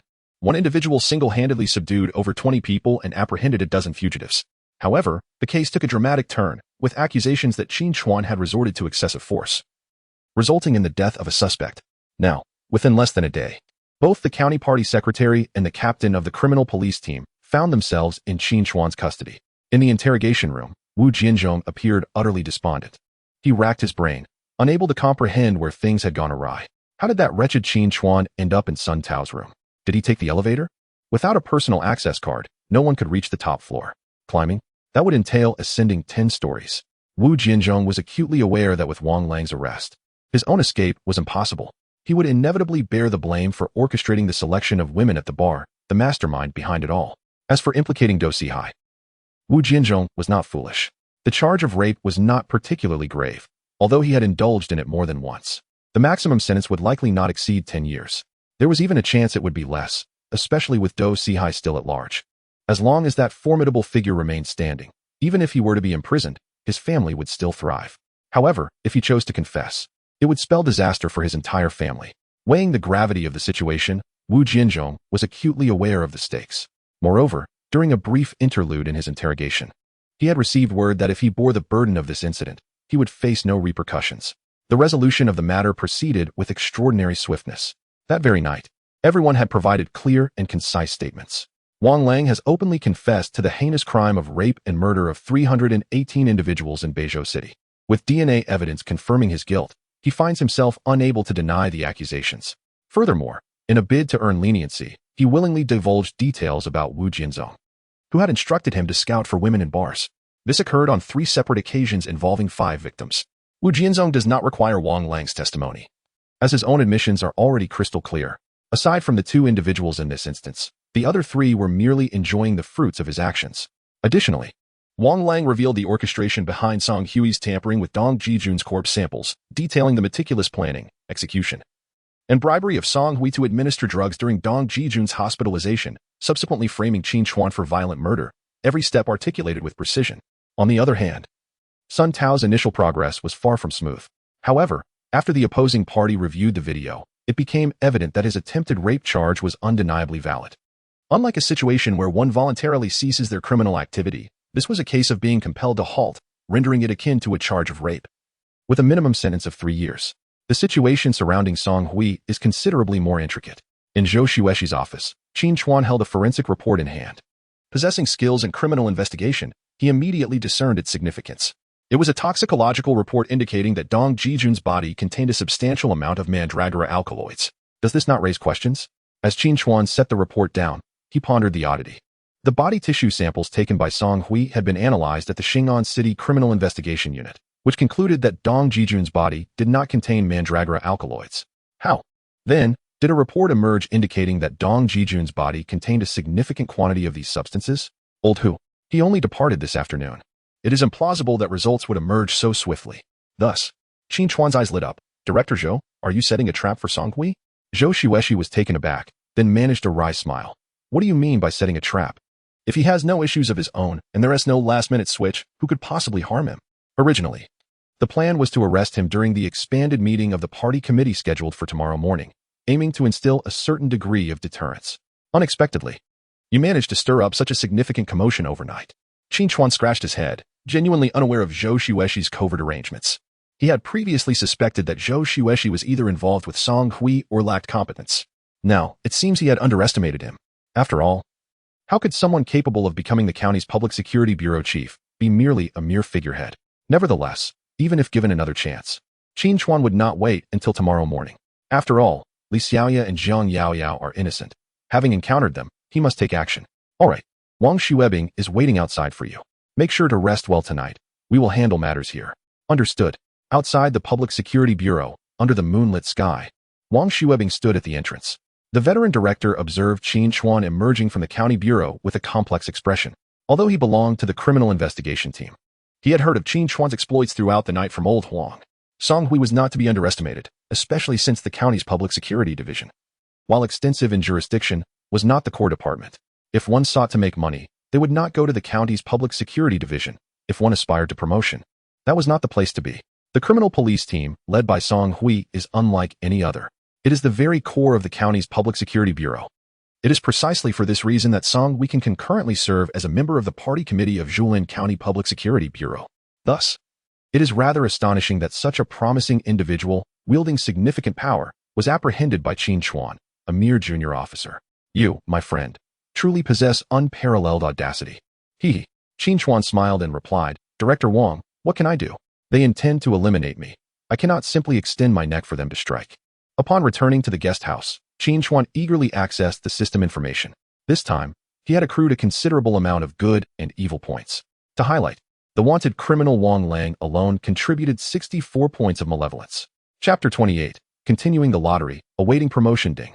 Congratulations to the host for apprehending the captain of the criminal police team, Song Hui. Reward, 32 points of good and evil. Ding. Congratulations to the host for capturing the county committee secretary, Sun Tao. Reward, 33 points of good and evil. Ding. Congratulations on the capture of the rapist and murderer Sun Hao from Beizhou City. Reward, 64 points of evil. The apprehension of Song Hui, Sun Tao, and the wanted criminal contributed a total of 129 points of good and evil to Qin Chuan. With the previous balance of 73 points, he now had a total of 202 points. He could draw lots twice. System, initiate the lottery. A vibrant spinning wheel materialized in his mind, and at Qin Chuan's command, it began to whirl rapidly.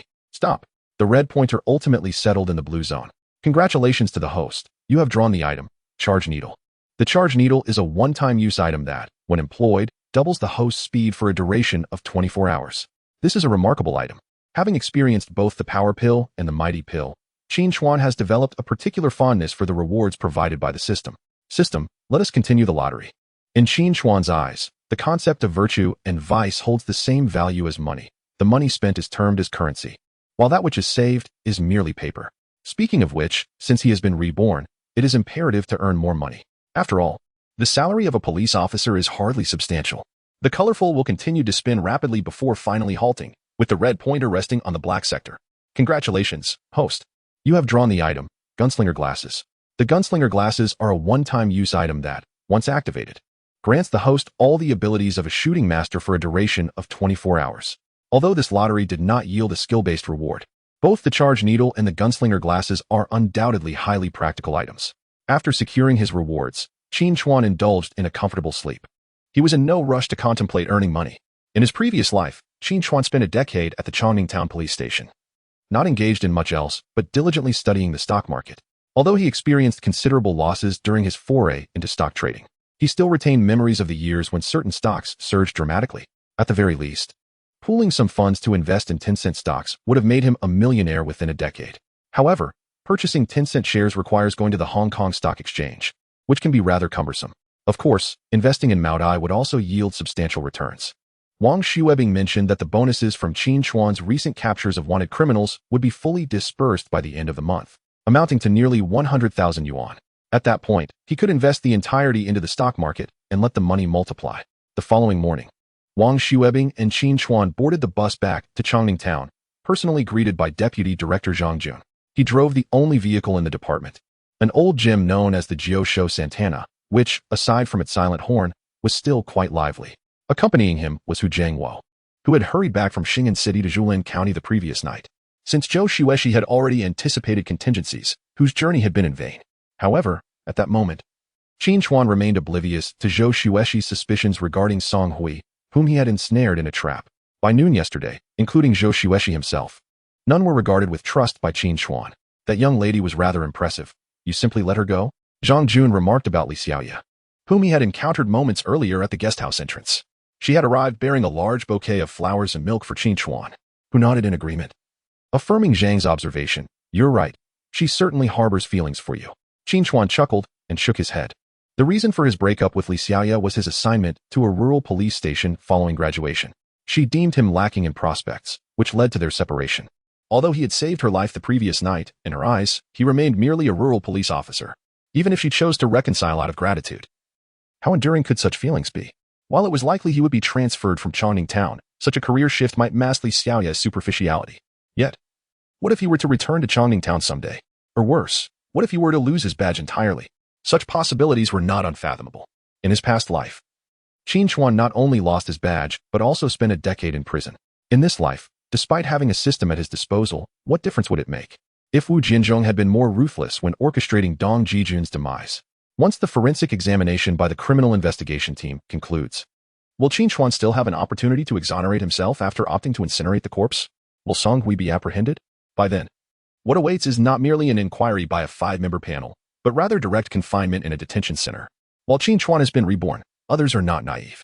Take, for instance, the formidable owner of Xinhai Mining, Dou Sihai, who, despite facing numerous tribulations, remains unscathed. Similarly, the secretary of the Zhulin County Committee, Gao Qingshan, continues to sit firmly on the podium. The incident involving Sun Tao may have had some impact on him, yet it is evidently insufficient to jeopardize his position. To attain the status of the wealthiest individual and the authority of a county ruler, both of these individuals possess cunning far surpassing that of a mere monkey. In their eyes, Qin Chuan's tactics are woefully inadequate. Admittedly, Qin Chuan has toppled Dou Sihai's criminal enterprise in Chongning Town, apprehending Dou Sihai's trusted confidants, Dong Jijun and Wu Jinzhong, thereby inflicting considerable losses upon him. However, this has also ensured that Dou Sihai remembers Qin Chuan, the humble police officer from a small town. Equally, the secretary of Zhulin County, Gao Qingshan, has taken note of Qin Chuan, as has Zhao Juanhao, the captain of the county's public security bureau, and his secretary, Sun Tao, both of whom have been successively taken down. As a result, Gao Qingshan has not only incurred disciplinary action but has also had to leverage significant personal connections. It is likely that Secretary Gao would relish the thought of consuming Qin Chuan as flesh and drinking his blood. Yet, every situation has its duality. Where there is adversity, there is also opportunity. Despite offending Gao Qingshan and Dou Sihai, Qin Chuan has nonetheless gained recognition for his series of accomplishments, thereby entering the purview of County Public Security Director Zhou Xueshi and County Governor Chen Mingguang. The discord between Chen Mingguang, the county head of Zhulin, and Gao Qingshan, the county party secretary, has long since become an open secret. However, the formidable dragon cannot suppress the local snake. Due to Chen Mingguang's relatively brief tenure as the county head compared to the locally nurtured Gao Qingshan, he finds himself constrained in numerous aspects. Among the many influential departments within the county, only the Public Security Bureau stands as a bastion of Chen Mingguang's supporters. Yet, Even within this solitary ally, discordant voices abound. This time, in the struggle surrounding Xinhai mining, Gao Qingshan's faction, led by Zhao Juanhao and Song Hui from the county police, was utterly dismantled. Qin Mingguang emerged victorious, seizing complete control of the county's police force. Qin Chuan was the most pivotal element in this triumphant outcome. There are consequences for wrongdoing and rewards for merit. The question of what fruits of victory Qin Chuan might reap has captivated the attention of all, with many awaiting the outcome with even greater anticipation than Qin Chuan himself. Chapter 29. Special Commendation Meeting. Individual second-class merit. Upon returning to Chongning Town, Wang Xuebing organized a celebratory banquet for his team. Wang Laosan's pig-killing dish was served. As glasses clinked, Wang Xuebing took the lead in toasting Qin Chuan. Everyone was aware that although Qin Chuan remained the same individual, he had transformed profoundly. Wang Xuebing, having dedicated his life to the police force, ascended from a mere officer to the position of director over the course of more than 2 decades. He felt that these past 20 years paled in comparison to the excitement of the preceding week. Zhang Jun followed closely behind Wang Xuebing, consuming the most alcohol. Ingesting 2 liang of the potent 60-degree Taojia liquor in just 3 gulps, Zhang Jun, still in his 30s, felt the promise of opportunities beyond Chongning Town lay ahead. In the past, Zhang Jun could scarcely have imagined such a scenario. The present situation of Wang Xuebing is destined to be his own future. In a decade or so, when Wang Xuebing retires, Zhang Jun will assume his position, becoming the second Wang Xuebing. However, the circumstances have changed. Qin Chuan has established a connection with the county's police chief, who in turn has a close rapport with the county mayor. Either of these individuals, with a mere word, could facilitate Zhang Jun's departure. Naturally, Zhang Jun does not expect Qin Chuan to orchestrate his transfer. He merely hopes that the chief will mention him, create a connection, and open a door for him. After that, the rest will depend on his personal efforts. Sun Bingquan is indifferent. Wherever Zhang Xiaojun goes, he follows. Hu Jiangwo is on the brink of retirement and harbors little hope for his future, yet he has enjoyed his share of indulgence. Following Qin Chuan's lead, he has earned a 3rd-class merit for capturing a wanted criminal. The metal from Xinhai coal mine is likely on its way as well. Qin Chuan, old Hu, having indulged a bit too much, slurs his words. It is said that in life, one's own capabilities are not as crucial as associating with the right talent. Haha. Come, let me toast you. Wang Xuebing shot him a glare. Was this a performance aimed at him? Old Hu, evidently aware of Wang Xuebing's expression, quickly clarified, Director Wang, please don't take it personally. I didn't mean to imply you are incapable. 3 days later, the Zhulin County Public Security Bureau convened a special commendation conference. Qin Chuan, adorned with a large red flower, sat alongside Hu Jiangwo in the central position of the front row of the podium. Qin Chuan, this is the first time in my life wearing a red flower. Do I look handsome? Hu Jiangwo sat upright, exuding vitality like a young man, his face aglow. Qin Chuan scrutinized Hu Jiangwo from head to toe, genuinely praising him. Handsome. You look just like a groom. On either side of Qin Chuan and Hu Jiangwo, 6 individuals from the Chongning Town police station awaited accolades, each one present without exception. On the stage, Zhou Xueshi sat upright, though not in the principal seat. Today, the central position at the podium was occupied by County Mayor Chen Mingguang. This marked Qin Chuan's first close encounter with him. In fact, this meeting originally required only the attendance of the secretary of the County Political and Legal Affairs Committee, Zhou Mingyi. The personal presence of Chen Mingguang underscored his profound regard for the gathering. Next, Comrade Zhou Xueshi was to announce the commendation decisions. With County Mayor Chen Mingguang present, the meeting was naturally presided over by Secretary Zhou Mingyi. The entire assembly of officers instinctively straightened their postures. Such a specialized commendation meeting could only convene in the absence of significant case incidents. Qin Chuan also squared his shoulders. After listening to over an hour of reports, it was finally his turn. Qin Chuan was awarded the 2nd-class individual merit. Hu Jiangwo was awarded the 3rd-class individual merit. The Chongning Town police station was awarded the 2nd-class collective merit. The applause resounded through the hall, echoing endlessly. Please, comrades receiving honors, come to the stage. With a sharp salute, Qin Chuan stood at attention. After returning the salute, Zhou Xueshi personally adorned Qin Chuan with the Medal of Commendation. Within merely half a month of joining the police force, he had consecutively earned the 3rd-class individual merit and the 2nd-class individual merit.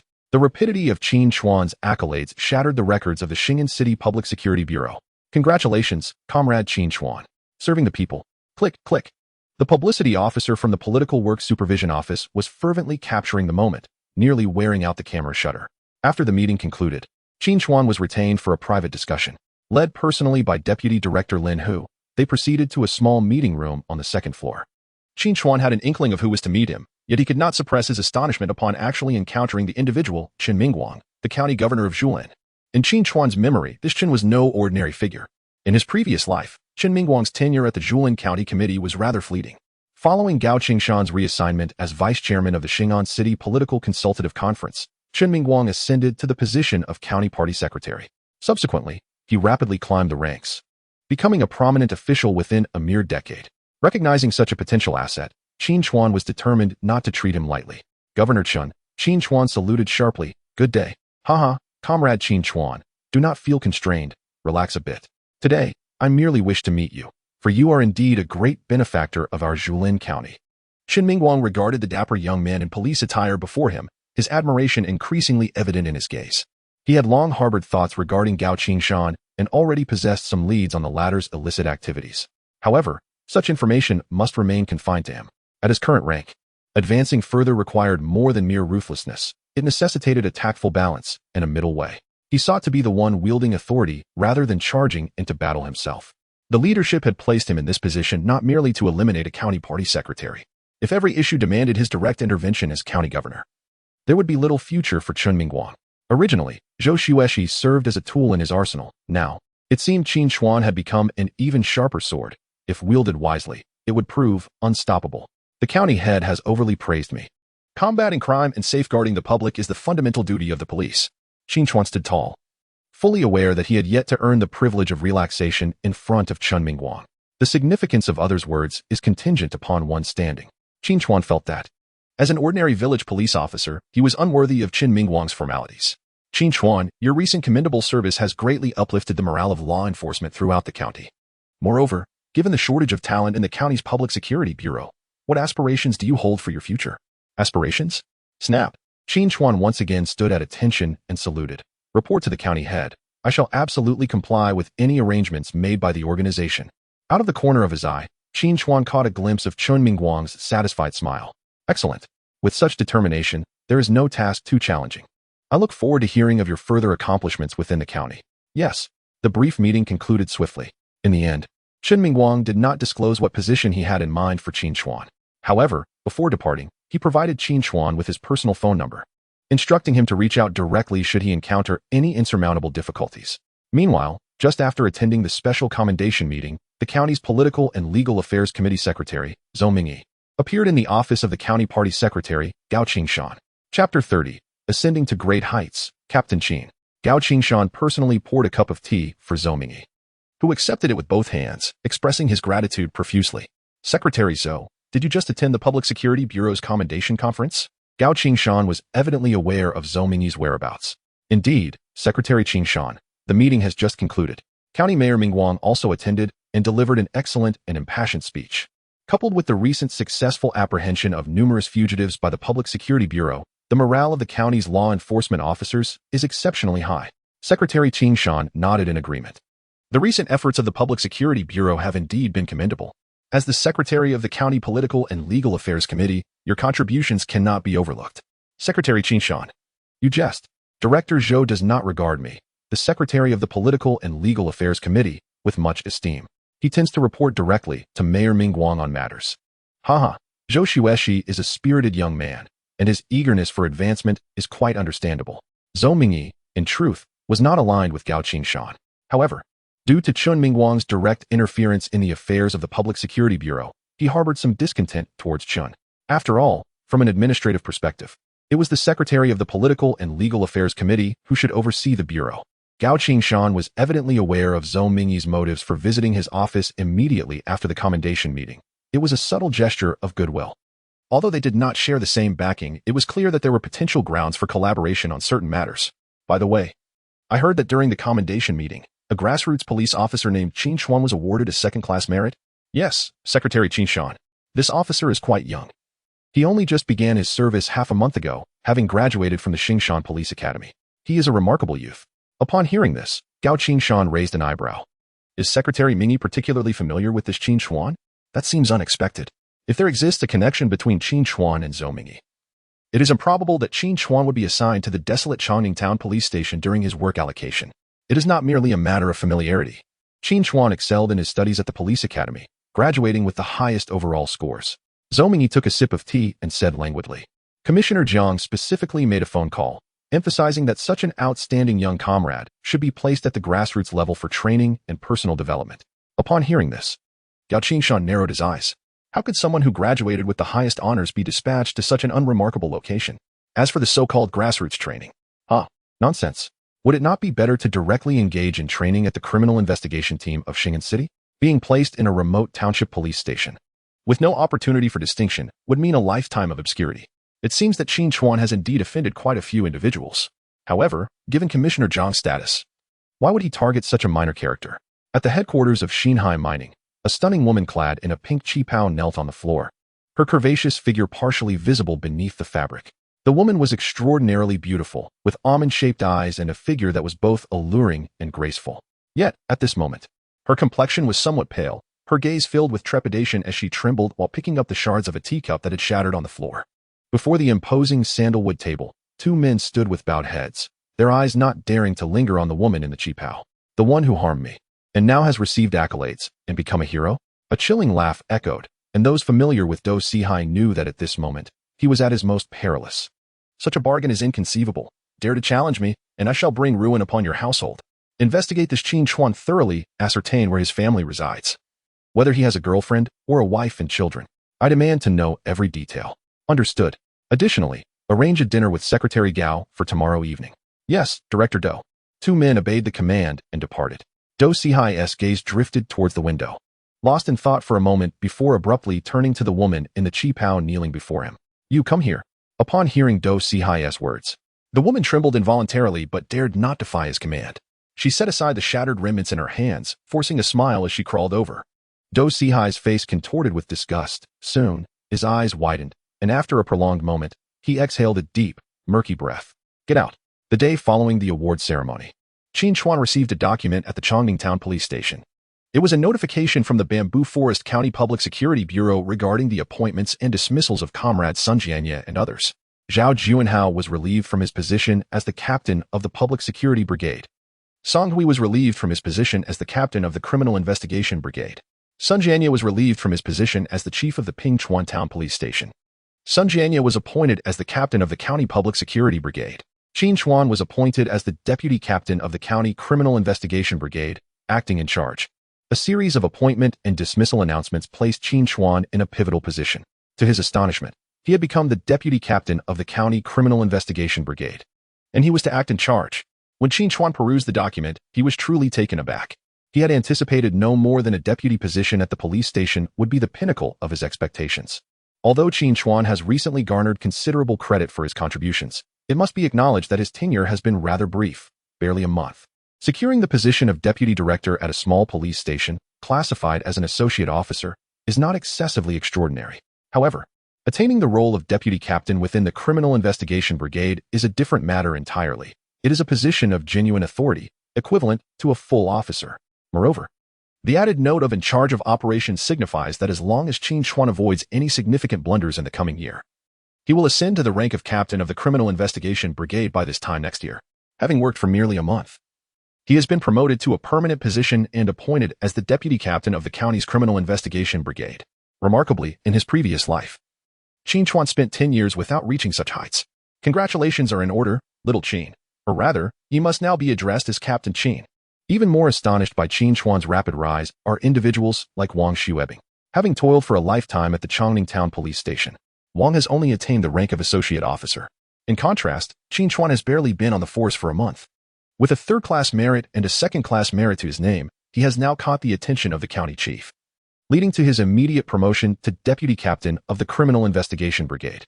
Captain Qin, I shall host a celebratory dinner for you tonight, Zhang Jun exclaimed, his face flushing with excitement and his chest swelling with pride. Initially, he had believed that the most Qin Chuan would receive would be a position as an associate director at a police station or perhaps an entry into the administrative ranks, at most securing a deputy officer role. To his astonishment, Qin Chuan has soared directly to the position of deputy captain of the Criminal Investigation Brigade, and one who is in charge of operations at that. Although this rank may not be exceedingly high, it carries substantial power. Should the higher-ups wish to transfer an officer from a grassroots police station to the Criminal Investigation Brigade, it would merely be a matter of a single directive. Naturally, Qin Chuan would not decline Zhang Jun's generous offer. When the incident at the Xinhai coal mine occurred, Zhang Jun and others were quite supportive of their own interests. When Zhao Juanhao came looking for trouble, the department stood firmly by their side. However, it was a bit disconcerting for Qin Chuan to see Xiao Qin in the morning, only to find him transformed into Captain Qin by midday. Chapter 31. Captain Qin, a grave situation has arisen. A murder has occurred. Qin Chuan was well aware of Zhang Jun's subtle intentions. Apart from his 5 comrades, Wang Xuebing was a native of Changning Town. Having spent his entire life in this place, the prospect of leaving held little significance for him. He had transitioned from the military years ago, and with a modest education, achieving the position of police chief had marked the pinnacle of his career. Hu Jiangwo, being older, was only a few years away from retirement and had no desire for upheaval. Although the Changning Town police station had a limited number of positions, this also meant fewer issues to contend with, making it a suitable place for a quiet retirement. As for Sun Bingquan, despite his youth, he seemed indifferent to the prospects of advancement. His mind was solely occupied with marrying Zhang Xiaojun, who was content with her current life and had no wish to leave Changning Town. That left only Zhang Jun. Qin Chuan planned to familiarize himself with the situation at the criminal investigation team before transferring Zhang Jun over. After all, it would be advantageous to have someone familiar in an unfamiliar environment. On July 15th, under clear skies, it had been a week since the last appointment document. With no issues arising during the public notice period, Qin Chuan was ready to officially assume his duties. Early in the morning, he appeared at the county police bureau, prepared to report to Zhou Xueshi. At the entrance, he spotted a middle-aged man wearing an eye patch and greeted him with a smile. Brother Wang, good morning. The gatekeeper of Zhulin County, a seasoned auxiliary police officer, had lost an eye 5 years ago while on a mission, which led to his reassignment to guard the entrance. Qin Chuan held great admiration for him and was well aware of his past deeds. Wang Lin was taken aback when Qin Chuan, the formidable Captain Qin, took the initiative to greet him. News of Captain Qin's recent accomplishments had already spread throughout the bureau, having joined just a month prior. He had achieved merit twice and was promoted to the position of deputy head of the criminal police team. To everyone's eyes, this deputy head was no different from the head, as his title was accompanied by the phrase in charge of work. The fact that such a rising star could remember him signified 2 things. Firstly, that Qin Chuan possessed commendable character and approachability, which undoubtedly contributed to his swift ascension. And secondly, that his own contributions to the bureau had not gone unnoticed. Good morning, Captain Qin. Director Zhou had arrived early and was currently enjoying tea in his office, located on the left side of the second office on the 3rd floor. This was one of the advantages of having worked in the agency for an extended period. One came to know the preferences and habits of the leadership. Qin Chuan expressed his gratitude and proceeded into the Public Security Bureau office building.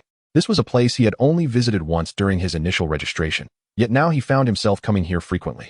Standing at the entrance of Zhou Xueshi's office, Qin Chuan adjusted his collar and called out, "Report. Come in." Pushing open the door, Qin Chuan found Zhou Xueshi indeed engrossed in brewing tea.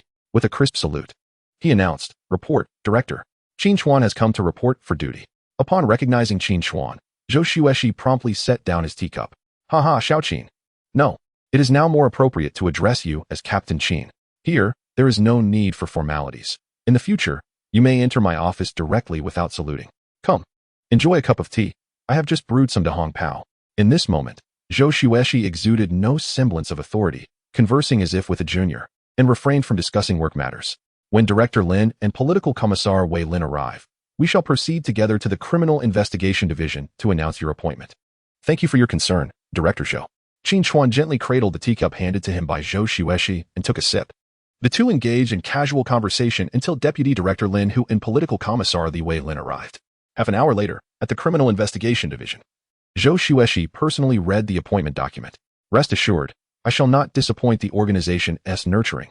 I will unite with my comrades, remain open to learning, and strive to maintain social stability and lasting peace in Zhulin County, ensuring the safety of the people's property and lives." Following Qin Chuan's brief declaration, Zhou Xueshi and the others departed.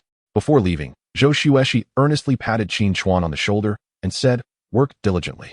We all have high hopes for you."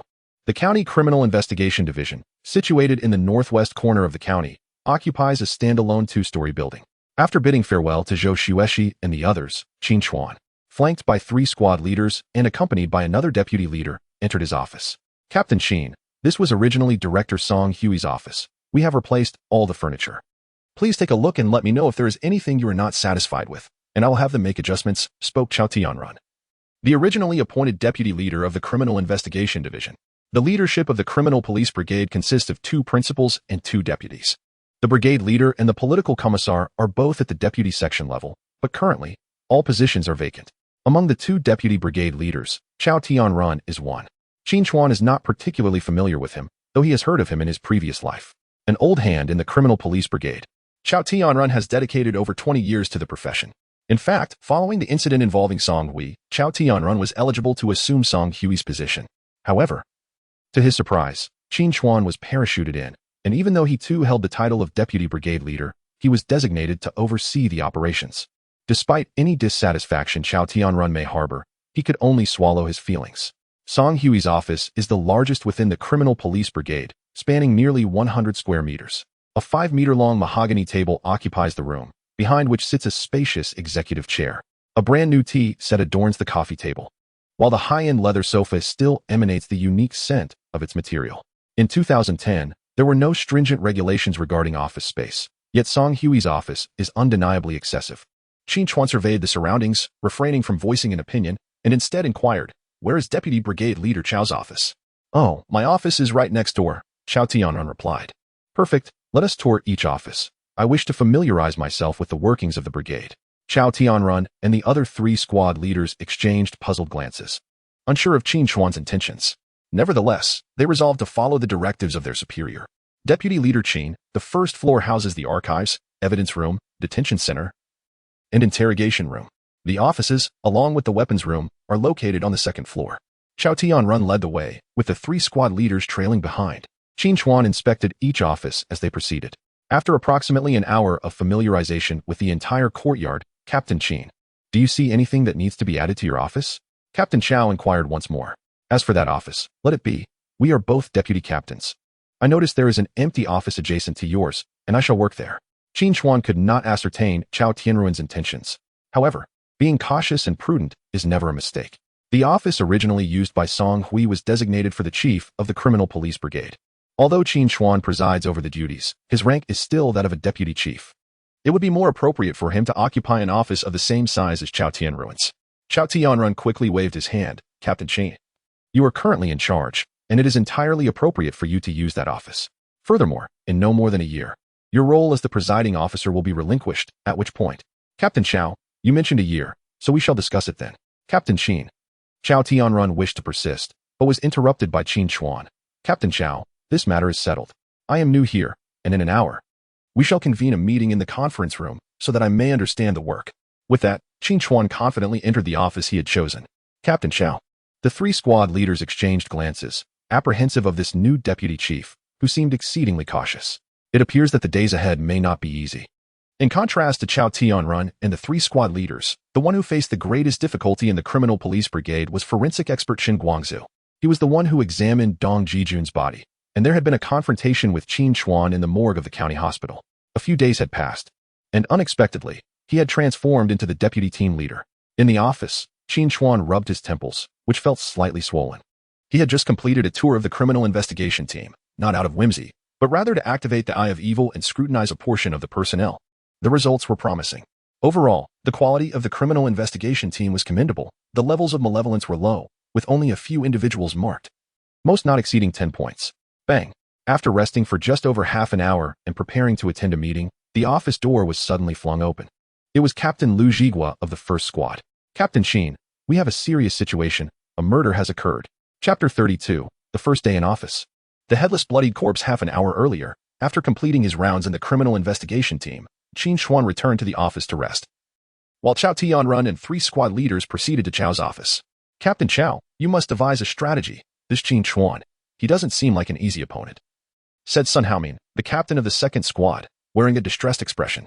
He and Chao Tianrun were classmates from the police academy and had initially believed that after Song Hui's demotion, Chao would ascend to the position of team leader, allowing him to share in the benefits. To their surprise, a mere grassroots officer had been parachuted in. A fledgling, unseasoned by experience, was now set to lead these seasoned veterans of criminal investigation. It was baffling what the higher-ups were thinking. "Indeed, we should give him a taste of reality," suggested Lu Jigua, the impulsive captain of the 1st squad, as he reacted to Sun Haomin's sentiments. "Old Lu, do not act rashly. Though Qin Chuan is young, he is, in fact, quite formidable." Captain Chao out of the 3rd squad produced a few cigarettes, scattered them around, and lit one for himself. What was the big deal? It was merely a stroke of luck to have apprehended a few wanted criminals. Lu Jigua scoffed. "If I encountered them, I could certainly handle it too." Chao Tianrun cast a sidelong glance at Lu Jigua. Then why haven't you captured Zhao Juanhao? Why not Song Hui? Why not Sun Tao? Lu Jigua stammered, his face flushing crimson. They are leaders. What would I gain from apprehending them? Humph. Leaders? Let us not forget that when Qin Chuan captured Zhao Juanhao, Sun Tao, and Song Hui, he was merely a local police officer in a township. We have toiled in the criminal investigation brigade for a lifetime. It cannot be said that our hands are entirely clean, yet we have acted in accordance with our consciences. We are worthy of the uniforms we wear. Regardless of whether Qin Chuan is a good or bad individual, now that he is in charge, we ought to cooperate. Chao Tianrun scrutinized the three men. We are unlike Song Hui. Our ascent to this position has not been facilitated by anyone's connections. No matter who assumes the role of captain. As long as we perform our duties diligently, no one can take away our livelihoods. All right, everyone, prepare for your tasks at hand. We shall report thoroughly to Captain Qin later. The three squad leaders exchanged glances, nodded, and prepared to depart. Chao Tianrun was right. They were unlike Song Hui. While they could not claim absolute integrity, they had not engaged in any significant wrongdoing. Who could truly threaten their standing? Moreover, although Qin Chuan is youthful, he is supported by Director Zhou and Mayor Chun. Who could possibly challenge him? In reality, the conduct of the criminal investigation team is commendable, as it is the primary department dedicated to combating crime. If Song Hui were not seeking advancement, he might not have succumbed to the corruption of Xinhai mining. However, just as the three were about to step out, Lu Jigua's phone rang. Upon seeing the caller ID, his expression changed dramatically. It was the call from the reporting center. As Lu spoke, he answered the phone. Captain Lu, we have just received a report of a homicide at Huijia Garden Community. A homicide? Chao Tianrun and the others also heard the operator's words through Lu Jigua's phone. Captain Chao, what should we do? Julin County is not large, and its population is not substantial. Serious criminal cases are relatively rare, and homicides, one might not encounter even one in a year or two. Thus, everyone felt an overwhelming sense of tension. Jigua, you must immediately report to team leader Qin. Old Sun, Old Dong, quickly assemble the team and prepare to head to the scene. Upon hearing Lu Jigua's report, Qin Chuan felt a jolt of adrenaline. What is happening? Is this really my first day on the job, and already a homicide? When did this occur? Just now, we received a call from the reporting center. And Captain Chao? After receiving the notification, Captain Chao instructed me to inform you that he, along with Old Sun and Old Dong, are currently gathering the team and preparing to head to the scene. Lu Jigua spoke quickly, his face filled with urgency. Qin Chuan, truthfully, felt somewhat taken aback. In his previous life, Qin Chuan served as a police officer at the Chongning Town Police Station, where he had little exposure to significant criminal cases. Therefore, he was not particularly familiar with the procedures for investigating homicides. However, he understood that it was imperative to remain composed at this moment. On his very first day in office, he encountered a murder case, both a test and an opportunity. The criminal investigation team, unlike other county bureau institutions, functioned differently in Julin County due to its modest size and small population. As such, various departments within the county's public security bureau had merged wherever feasible. For instance, the criminal investigation team not only undertook the investigation of 8 categories of criminal cases, but also handled drug enforcement and economic crime investigations. In fact, neither of these branches had independent teams. Lu Jigua's first team doubled as the drug enforcement unit, while Dong Hao's third team focused on economic investigations. It could be said that the criminal investigation team in Julin County encompassed all significant investigative functions for major cases. To establish a firm foothold in this environment, one standard prevailed: solving cases. Although Qin Chuan was new and not entirely acquainted with the internal operations of the criminal investigation team, such details were trivial. As long as he could resolve the case, he would quickly secure his position. Of course, the risks were substantial. Failure to solve the case could severely undermine his credibility, potentially leaving him vulnerable to criticism from others. It is worth noting that his recent promotion was an exception, justified by his exceptional abilities and youthfulness, supported by Chunming Wang. Should this case yield unsatisfactory results, Qin Chuan could easily find himself besieged by the faction of Gao Qingshan, transforming his remarkable talents into mere fleeting moments. While his youthful promise could be dismissed as impulsiveness and ignorance, the membrane separating heaven from hell is delicate. It can be breached with the slightest touch. Chao Tianrun possesses commendable abilities. As Qin Chuan rushed down the stairs, 5 police vehicles stood ready, with officers from 3 teams steadily boarding. Compared to the 9-handed Santana from the Chongning Town Police Station, the vehicles of the Criminal Investigation Unit were significantly superior, boasting at least 2 SUVs. However, when juxtaposed with the cars in the Bureau's compound, never mind, let us set off. At Building 7, Unit 2 of Huijia Garden, a throng of onlookers had already gathered at the entrance by the time Qin Chuan arrived. Captain Lu arranged for a cordon to be set up, prohibiting photography and videography. and secure the scene. After assembling the team at the bureau, Chao Tianrun did not accompany the convoy but instead voluntarily opted to remain behind to oversee matters. Qin Chuan certainly had no objections. He understood very well that his sudden arrival had obstructed Chao Tianrun's path to promotion. He could comprehend the latter's current stance. It was evident that Chao Tianrun would not partake in this case. Should you, Captain Qin, succeed, it would be a testament to your prowess. Should you fail, it would bear no consequence for me, Chao Tianrun. In truth, Qin Chuan was already quite satisfied that the other party had promptly mobilized the team. Who made the report? I did. Where is the deceased? Upstairs. 301. The informant was a middle-aged woman, her complexion ashen, her words disjointed, clearly in a state of shock. Qin Chuan led his team upstairs, and upon reaching the door of 301, his expression shifted dramatically. Dr. Chun, come with me. Captain Liu, please arrange for someone to take a statement from the informant and ascertain the details. Captain Sun, please check upstairs, downstairs, and at the opposite door to gather information. Captain Dong, examine the surveillance footage within the community to see if there are any unusual occurrences. Although Qin Chuan's arrangements were not particularly remarkable, they were adequately organized. The three individuals commenced their investigative work. On the sofa within the room lay the victim's body, which had just caused Qin Chuan's expression to darken, a headless corpse. Chapter 33. I have but one question for you. How long until the case is solved? Although Qin Guangzhou has dedicated his life to forensic medicine, the small town of Julin County rarely witnesses serious crimes. The sight of this headless corpse was overwhelmingly jarring. Qin Guangzhou struggled to breathe, the metallic scent of blood inducing a wave of nausea. Qin Chuan felt similarly affected. Unlike Qin Guangzhou, who had at least performed autopsies before, this was Qin Chuan's first encounter with such a grotesque scene. Fortunately, he possessed forensic skills acquired through a system lottery, which included various corpse formations and investigation techniques. Old Qin, put on the shoe covers and follow me closely. Qin Chuan held some reservations about Qin Guangzhou. It was he who examined Dong Jijun's body, nearly leading to his own downfall. Initially, Qin Chuan suspected that Qin Guangzhou and Song Hui were colluding. Yet, in truth, Qin Guangzhou simply failed to identify the poisoning of Dong Jijun. It was not a matter of attitude, but rather a lack of capability. As for Qin Chuan's position as the deputy captain, he was not petty enough to seek revenge. However, he could not entrust the scene examination to Qin Guangzhou. It made him uneasy. This case was pivotal for Qin Chuan's standing within the criminal police team. He was determined to exert every effort, leaving no room for carelessness. After Qin Chuan finished speaking, he donned shoe covers and white gloves. He then crouched at the door, pressing his head against the ground to observe the area meticulously under the light. Qin Guangzhou felt a twinge of anxiety regarding Qin Chuan. He was aware that the case of Dong Jijun had nearly cost Qin Chuan his badge. Yet, he had always believed that he had not erred significantly. In such circumstances, any investigator would likely arrive at a similar conclusion. The autopsy revealed death due to intracranial hemorrhage. Who could have anticipated such nonsensical theories? Nevertheless, Qin Guangzhou had come to understand that if Qin Chuan sought vengeance, it would likely manifest in minor inconveniences. He could hardly be dismissed outright. As for Qin Chuan's capabilities, Qin Guangzhou surmised that luck played a substantial role in his examination of Dong Jijun's body. Criminal investigation and forensic analysis hinge on details and experience. After all, Qin Chuan had only recently graduated from the police academy. Though he had apprehended a few fugitives, this was probably his first encounter with a homicide scene. When Qin Chuan had invited him into the room, Qin Guangzhou had already resolved that if the other party made no precautions and simply entered, destroying the scene, he would risk further antagonizing him to intervene.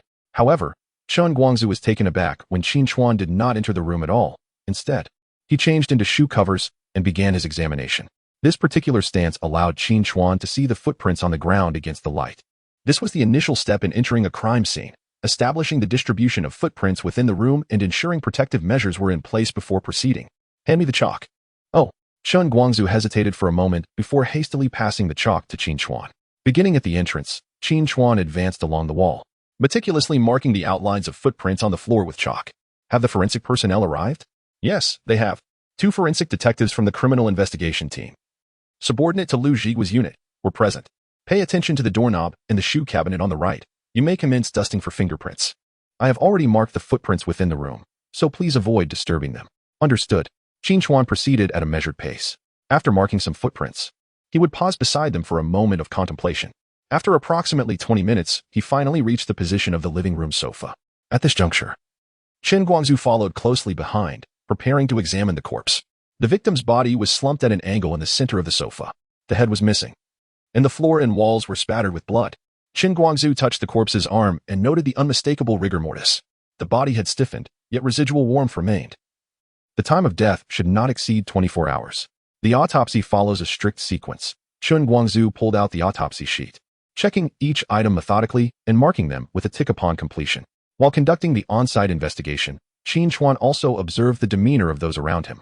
Whether it was Qin Guangzhou or the two forensic detectives who arrived later, their work was highly procedural, suggesting that the daily training regimen of the Jilin County Criminal Investigation Team was commendable. While the detectives' skills may not be extraordinary, they were certainly competent. Team leader Qin Lu Jigua called from outside. Director Zhou has arrived. Zhou Xueshi? All right, I will step out now. The portrayal in television dramas, where a leader rushes to a crime scene and commands with a mere gesture, is utterly farcical. In reality, not just anyone can access a genuine crime scene. Qin Chuan carefully tiptoed, avoiding all footprints, as he departed the scene to meet Zhou Xueshi.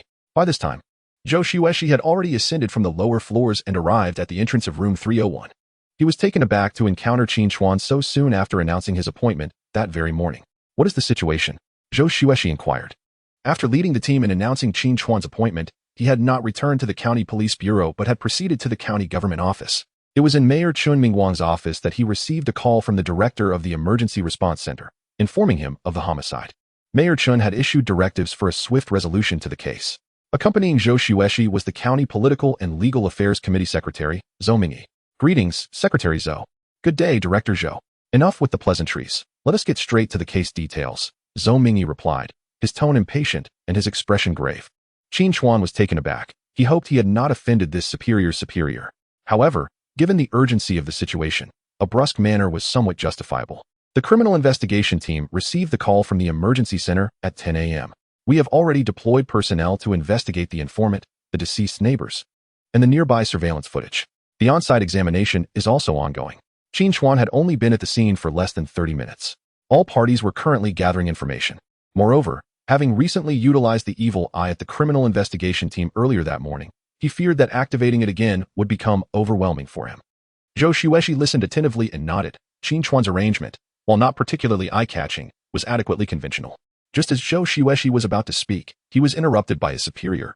Zhou Mingyi, is this all the information you have after such a long time since the incident? Qin Chuan looked up at Zhou Mingyi, his eyes reflecting surprise. If Zhou Mingyi had interrupted his greeting earlier, it could be attributed to the urgency of the case. However, now it was clear that he was targeting Qin Chuan specifically. From the moment he received the notification to his arrival at the scene, no more than an hour had passed. What significant information could possibly be acquired in such a brief period? Zhou Mingyi could not be unaware of this. Secretary Zhou, we need more time to investigate the specific circumstances. Enough. I do not wish to hear your excuses. Zhou Mingyi brusquely denied Qin Chuan any opportunity for explanation. Qin Chuan, you are the newly appointed deputy captain of the Criminal Investigation Brigade of the County Public Security Bureau, overseeing operations. Your responsibility is to ensure the safety of the lives and property of the people in the county, as well as maintain social stability. Just now, I was attending an investment promotion meeting with Secretary Gao in the county, and you have managed to create such a significant mess. The investors from Xing'an City are already aware of this incident. They are now extremely concerned about the security situation in Jilin County. I will ask you just one question. How long will it take to solve this case? Zhou Mingyi's words, cloaked in the guise of concern for the investors regarding the security environment of Jilin County, were a veiled pressure tactic against Qin Chuan.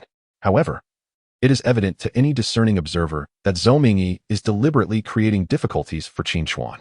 On one hand, the latter has just assumed his position, less than a day into the role, and is still unfamiliar with the operations of the criminal police team, only to be confronted with a homicide case.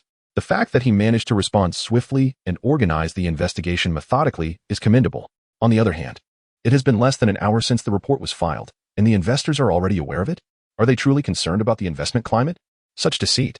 Chapter 34, a 3-day deadline? No, I shall resolve the case in a single day, as Zhou Mingyi's words echoed. The surrounding dozen or so criminal police officers held their breath, the atmosphere chillingly tense. Everyone clearly understood that Zhou Mingyi, the secretary of the County Political and Legal Affairs Commission, harbored dissatisfaction towards Qin Chuan, the newly appointed deputy captain of the criminal police team. This was a deliberate attempt to set a trap for him. Zhou Xueshi, of course, recognized this as well. Not only did he see through it, but he also understood Zhou Mingyi's motivations. Ultimately, this matter had nothing to do with Qin Chuan. Zhou Mingyi's discontent was not directed at him, after all. He was merely a local police officer until today, having just stepped into his new role, with no prior interactions with Zhou Mingyi, let alone any conflict. Zhou Mingyi's dissatisfaction stemmed from his own complete alignment with County Chief Qin Mingguang. However, what could Zhou Xueshi do in this situation? He was appointed by Qin Mingguang. And if he did not align himself with Qin Mingguang, where would he stand with Zhou Mingyi? Thus, at this moment, Zhou Xueshi felt compelled to step forward and support Qin Chuan. Secretary Zhou, the investigation has only just commenced. I believe it would be prudent to assess the situation before establishing a deadline for resolution. Although Zhou Xueshi did not fear Zhou Mingyi, he acknowledged the latter's authority as the secretary of the Political and Legal Affairs Commission, which prompted him to choose his words with care. However, he did not anticipate that Zhou Mingyi's stance was exceedingly resolute. Director Zhou, the deadline for solving the case is not of my making. Just as I departed from the meeting, Secretary Gao explicitly instructed me. 3 days. Within 3 days, we must resolve this case. 3 days? Upon hearing Zhou Mingyi's declaration, the surrounding detectives gasped in disbelief. 3 days to apprehend even the craftiest of thieves seemed an insurmountable challenge. The murderer had committed homicide and even severed the victim's head. Could this be a mere coincidence? As the secretary of the Political and Legal Affairs Commission, Zhou Mingyi was evidently familiar with the fundamental procedures of criminal investigations. He understood that a 3-day time frame was indeed exceedingly demanding.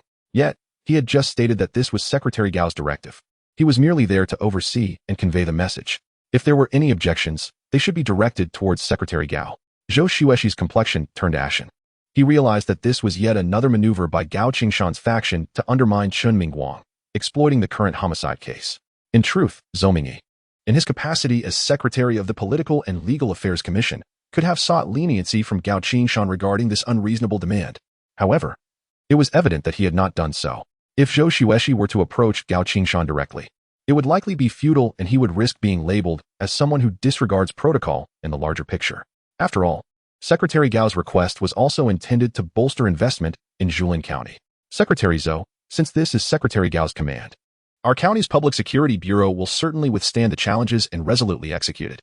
Zhou Xueshi knew that he could not adopt a confrontational approach at this juncture, as it would only disadvantage the detectives working on the case. However, might I suggest this, given the severity of the homicide? Could you perhaps communicate with Secretary Gao about extending the deadline by 2 days? We assure you that we will exert every effort to solve the case. Zhou Mingyi cast a glance at Zhou Xueshi, pondered for a moment, and ultimately feigned reluctance as he nodded. Learning, I am helpless. Secretary Gao has issued a stringent order. Alas, forget it. As the Secretary of the Political and Legal Committee, if I do not advocate for you, who will? 2 days. I shall afford you an additional 2 days. Should Secretary Gao cast blame upon us, I shall bear the burden. However, Zhou Mingyi turned his gaze back to Zhou Xueshi and then to Qin Chuan. In 5 days, a conference for investment attraction will be convened in Xing'an City, at our Julin County. If the case remains unresolved by then, a homicide left unsolved would render Zhou Xueshi untouchable. Yet, someone must shoulder the blame. Though Zhou Mingyi's words hung unfinished in the air, their meaning was clear to all. Every pair of eyes turned towards Qin Chuan.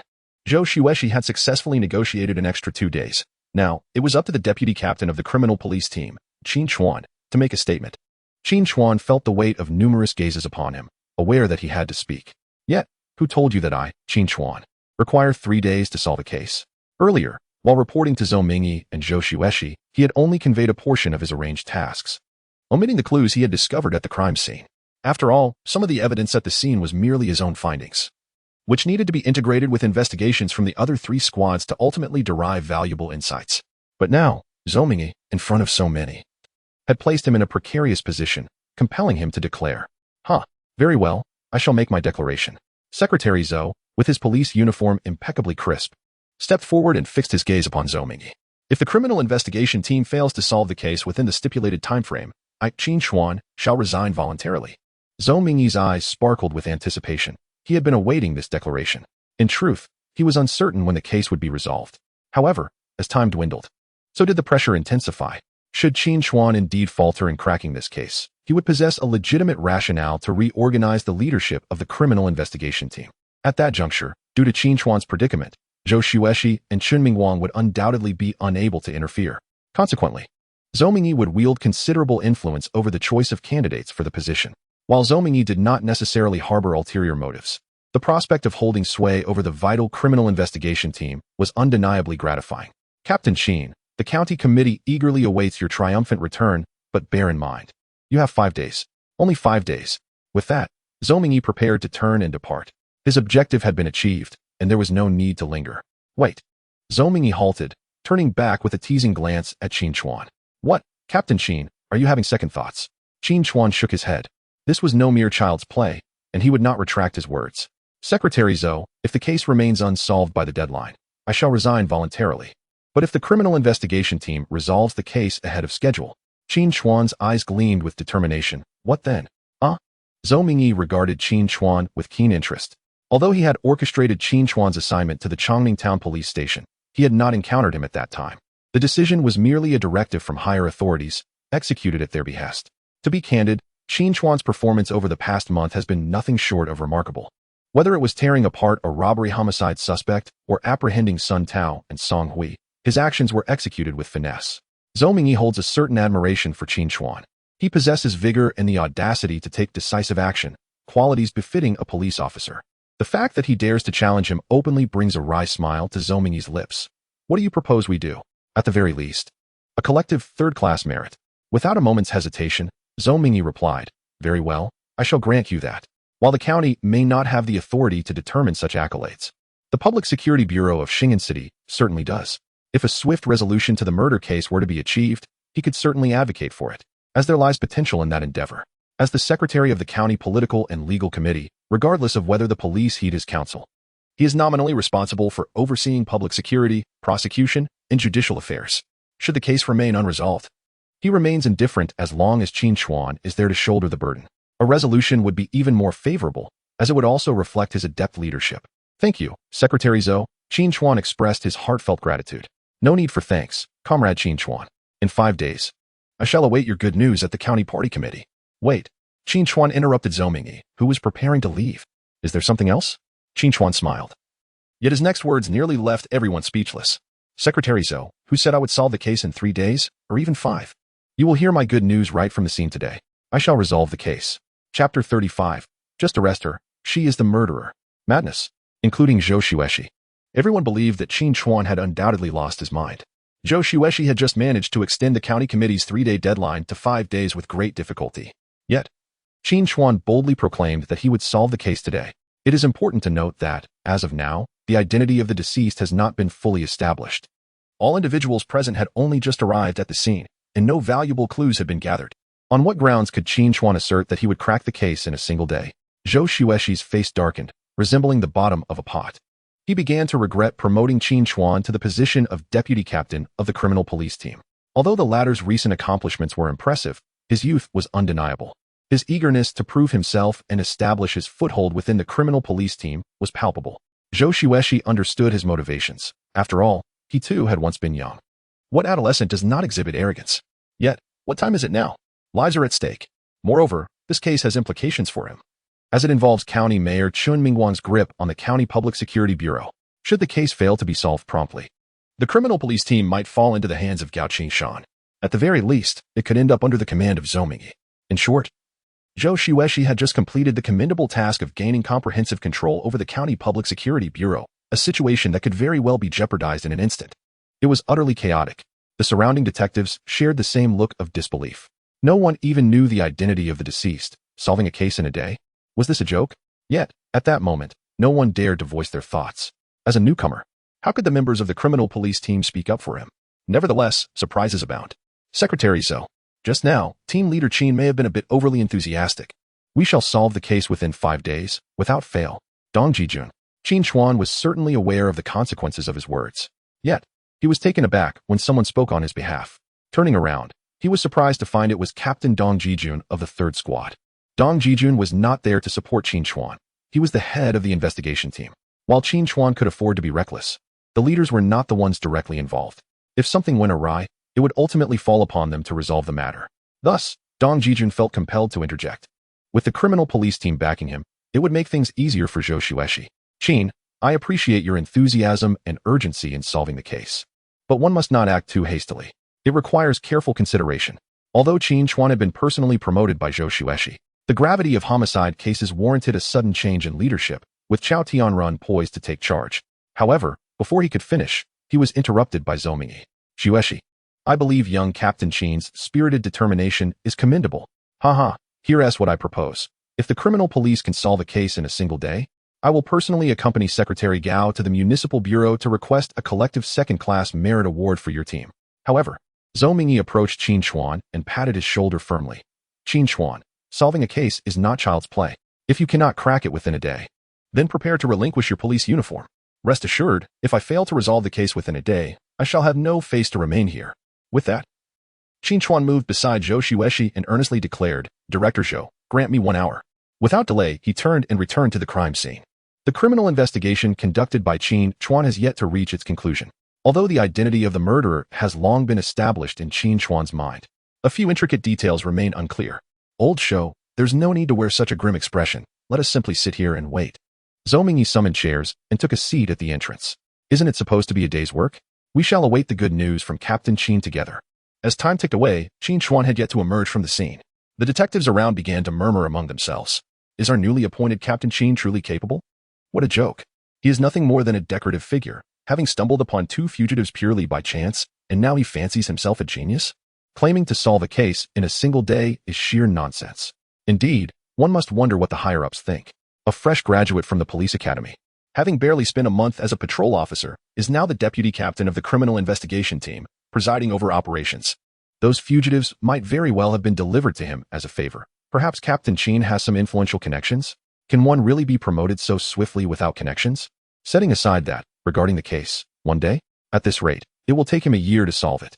I share your sentiments. He can't even ascertain the identity of the deceased, and the investigative inquiries are far from complete. How can he claim to solve a case in a single day? It's simply impossible. Well, if he fails to crack this case, it would indeed be fortuitous. He could pack his bags and leave, allowing Captain Chow to take over, which would align with the people's wishes. The whispers of the crowd reached Zhou Xueshue's ears, every word resonating within him. Meanwhile, Zhou Mingyi's lips curled into a subtle smile. A mere 22-year-old lad. Does he truly believe that having achieved a modicum of success grants him the privilege to ascend effortlessly? The depths of the bureaucratic realm are profound. Qin Mingguang has certainly misjudged this one. At the crime scene, Qin Chuan remained blissfully unaware of the external narratives being woven about him.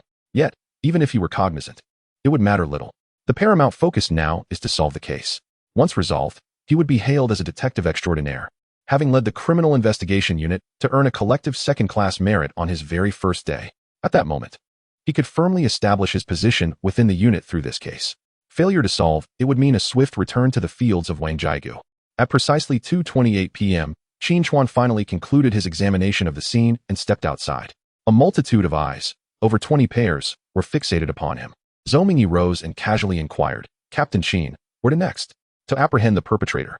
Pardon? What do you mean by that? Captain Qin, Lu Zhigua of the first squad, could no longer contain himself. Qin, it's not embarrassing that you're new, but please don't bring shame upon the criminal investigation unit. We are professionals, after all.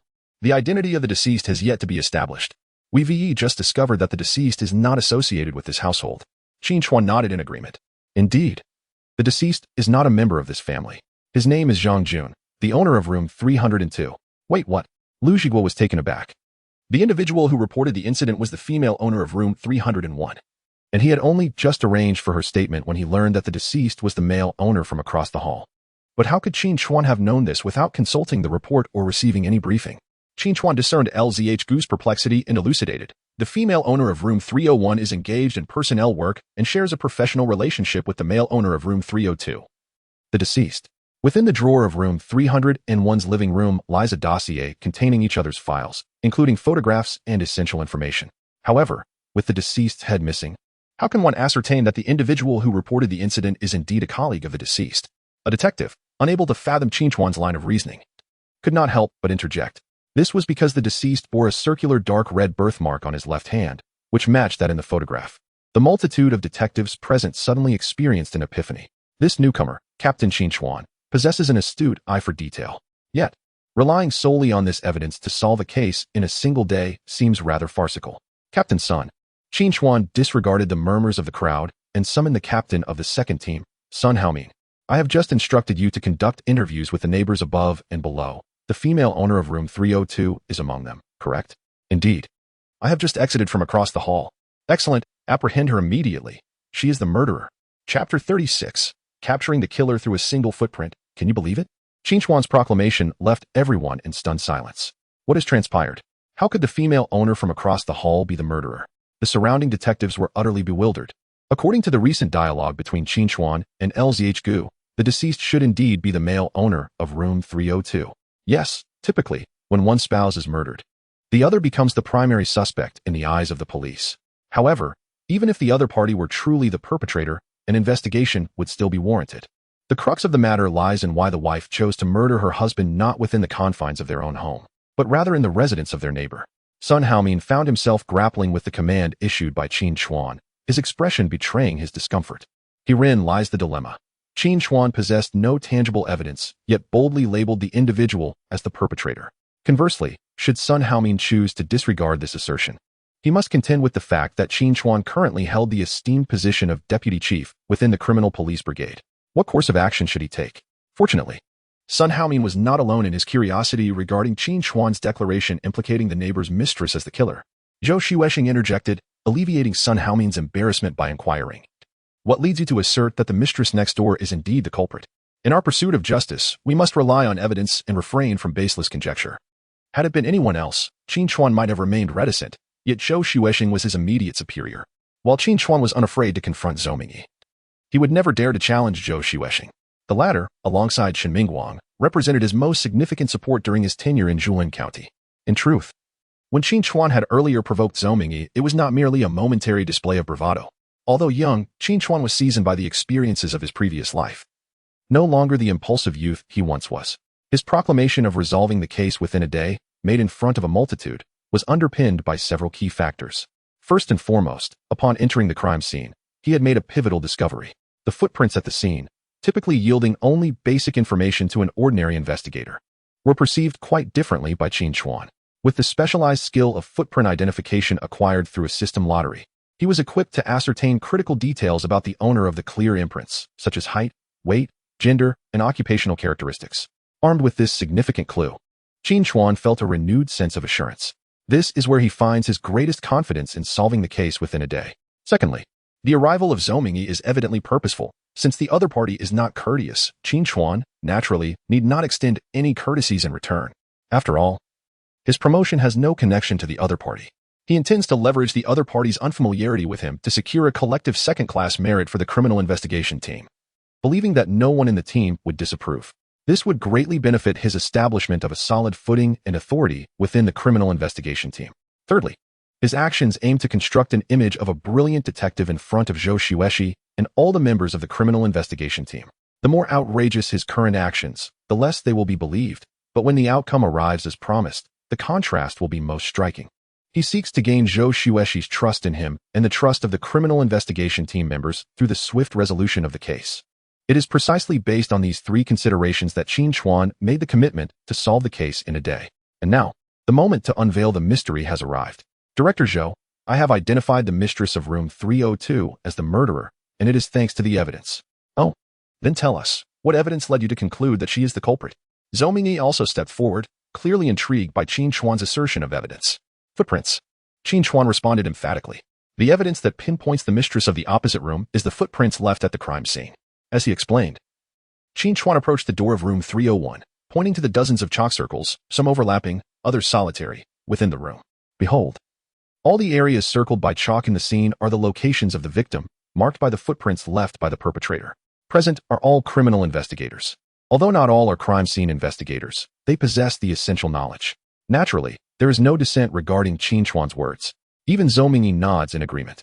However, due to the angle of illumination, the details of the footprints remain somewhat elusive. Has the crime scene photography been completed? Upon feeling the gaze of everyone upon him, Song Yang awkwardly raised the camera in his hand. It's done. Damn. Being scrutinized by the chief for the first time, will this lead to a promotion? Receiving an affirmative response, Qin Chuan turned to another forensic officer. Did you bring the magnesium powder? Shen Dijuan, somewhat dazed, nodded. It's in the crime scene box. Bring it here. After taking the magnesium powder, Qin Chuan grasped a handful and scattered it into the air. Just as the powder began to descend, he retrieved a match from his pocket. With a swift strike, a spark ignited, and a dazzling light burst forth. The onlookers felt a sudden brightness before their eyes. When they reopened them, they were astounded to see distinct dark imprints emerging on the ground. The previously invisible footprints now manifested clearly before them. A collective gasp echoed through the air. In the sweltering heat of July, which should have been stifling, the crowd felt as if they had consumed ice, a chill radiating from their sacral bones. What is happening? Prior to the incident, the lady of room 301 must have cleaned the floor. The residue left by the footprints allowed the thin magnesium powder, once ignited, to adhere to the dirt above. The realization struck them like a bolt of lightning. Song Yang and Qin Chuan exchanged a glance, sensing that their on-site investigation might have been in vain. However, Qin Chuan remained unfazed, aware that the system's lottery had bestowed upon him an array of forensic techniques. Yet, this manual enhancement could potentially distort the original form of the footprints. Thus, prior to his actions, he confirmed with Song Yang whether photographs of the scene had been taken. Once assured that evidence had been secured, Qin Chuan proceeded with the enhancement for the benefit of all present. Behold, every footprint belongs to one of 3 distinct pairs of shoes. The 2 prints at the entrance belonged to the mistress of room 301. After discovering the deceased, she retreated without entering the room and subsequently called the authorities. Within the confines of the room, the larger, indistinct footprints were left by the deceased, identifiable by comparing them to the slippers she wore. The 3rd type of footprint, however, belonged to the perpetrator, measuring 23 centimeters in length, corresponding to a size 36, with a high inner arch and a low outer side. This was characteristic of an adult female's footprint. The stride measured at 43 centimeters, with an inward angle of 3 degrees. By analyzing the displacement of the footprint's center of gravity, one could ascertain that the owner stood approximately 158 centimeters tall, weighed around 45 kilograms, and was likely between 34 to 36 years of age. As I ascended the stairs, I chanced upon the mistress of room 302 at her door. Her height and weight aligned perfectly with the conclusions drawn from the footprint analysis. Thus, I deduced that she was indeed the culprit. Chapter 37. Astonishing. The head in the refrigerator. Stride. Angle of step. Length of step. Center of gravity. Footprint identification analysis. A concept familiar to many. It is well understood that certain astute individuals can glean substantial information about suspects from mere footprints. However, who are these remarkable individuals? Are they not all esteemed experts, graced with titles from provincial departments? Are they not distinguished by their silver hair, having endured the trials of countless cases? Yet, what of Qin Chuan? He has merely been out of school for a month, or so it seems. Are the current police academies truly so exceptional? He still humbly claims to be inadequate. All present, including Zhou Xueshi, shifted their gaze from Qin Chuan to Song Yang and Qin Chuan. The implication was unmistakable. You too are the on-site detectives, tasked specifically with administrative examinations. Pray, enlighten us. Does Qin Chuan speak the truth? Yet these 2 now resembled wooden puppets, staring vacantly at Qin Chuan, evidently lacking any insight. Captain Dong Hao of the 3rd Squad was the first to regain his composure. Renowned for his cunning within the Criminal Investigations Unit, he addressed Qin Chuan, even if the information about the perpetrator derived from the footprints is accurate. There are countless individuals of similar height and weight. Why assert that it is the mistress of the house across the street? A commendable inquiry.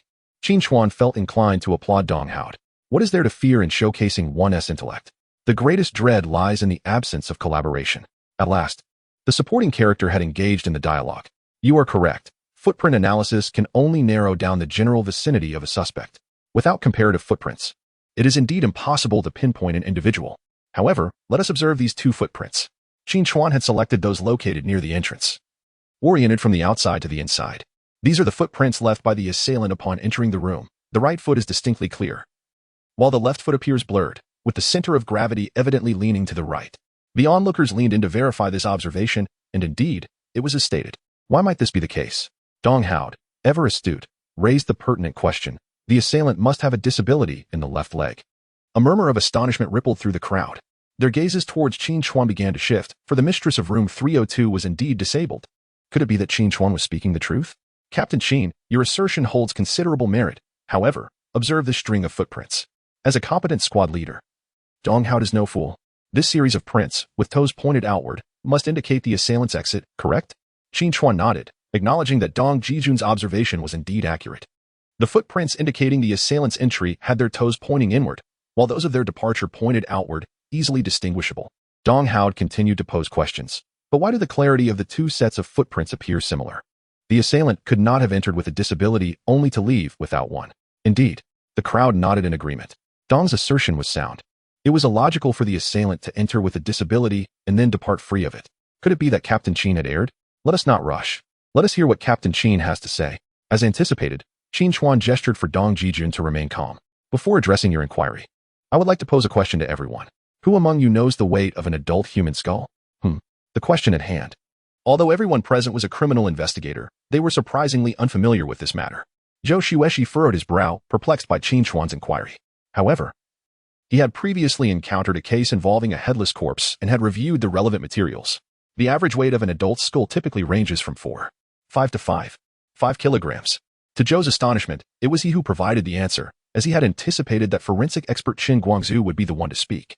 Yet, Qin remained silent, further indicating that his previous examination of Dong Jijun's body was not an intentional oversight. Rather, it underscored his inadequacies. Zhou's assertion was indeed correct. The weight of an adult's skull falls within that specified range. Naturally, individuals of considerable obesity may exceed the upper limit of 5 kilograms. Regardless of one's physique, the weight of a person's skull is generally about 7 of their body weight. The deceased, Zhang Jun, stood at 170 centimeters tall and appeared overweight, estimated to weigh around 70 kilograms. Therefore, the weight of his skull should be approximately 3 kilograms. Now, let us revisit the reason for the relatively consistent clarity of the footprints left by the assailant's left and right feet upon departure. This can be attributed to the fact that the perpetrator was carrying the victim's head in their left hand. The weight of 5 kilograms effectively masked the discrepancies in the footprints caused by the assailant's disability. My goodness, is that truly the case? The group suddenly grasped the situation. However, just at that moment, a voice echoed through the air. Zhou Mingyi. Zhou Mingyi was not intentionally provoking. He genuinely sensed something amiss. Generally speaking, when individuals lift objects, particularly heavy ones, they tend to use their right hand. Thus, why did the murderer insist on using their left hand to carry the head?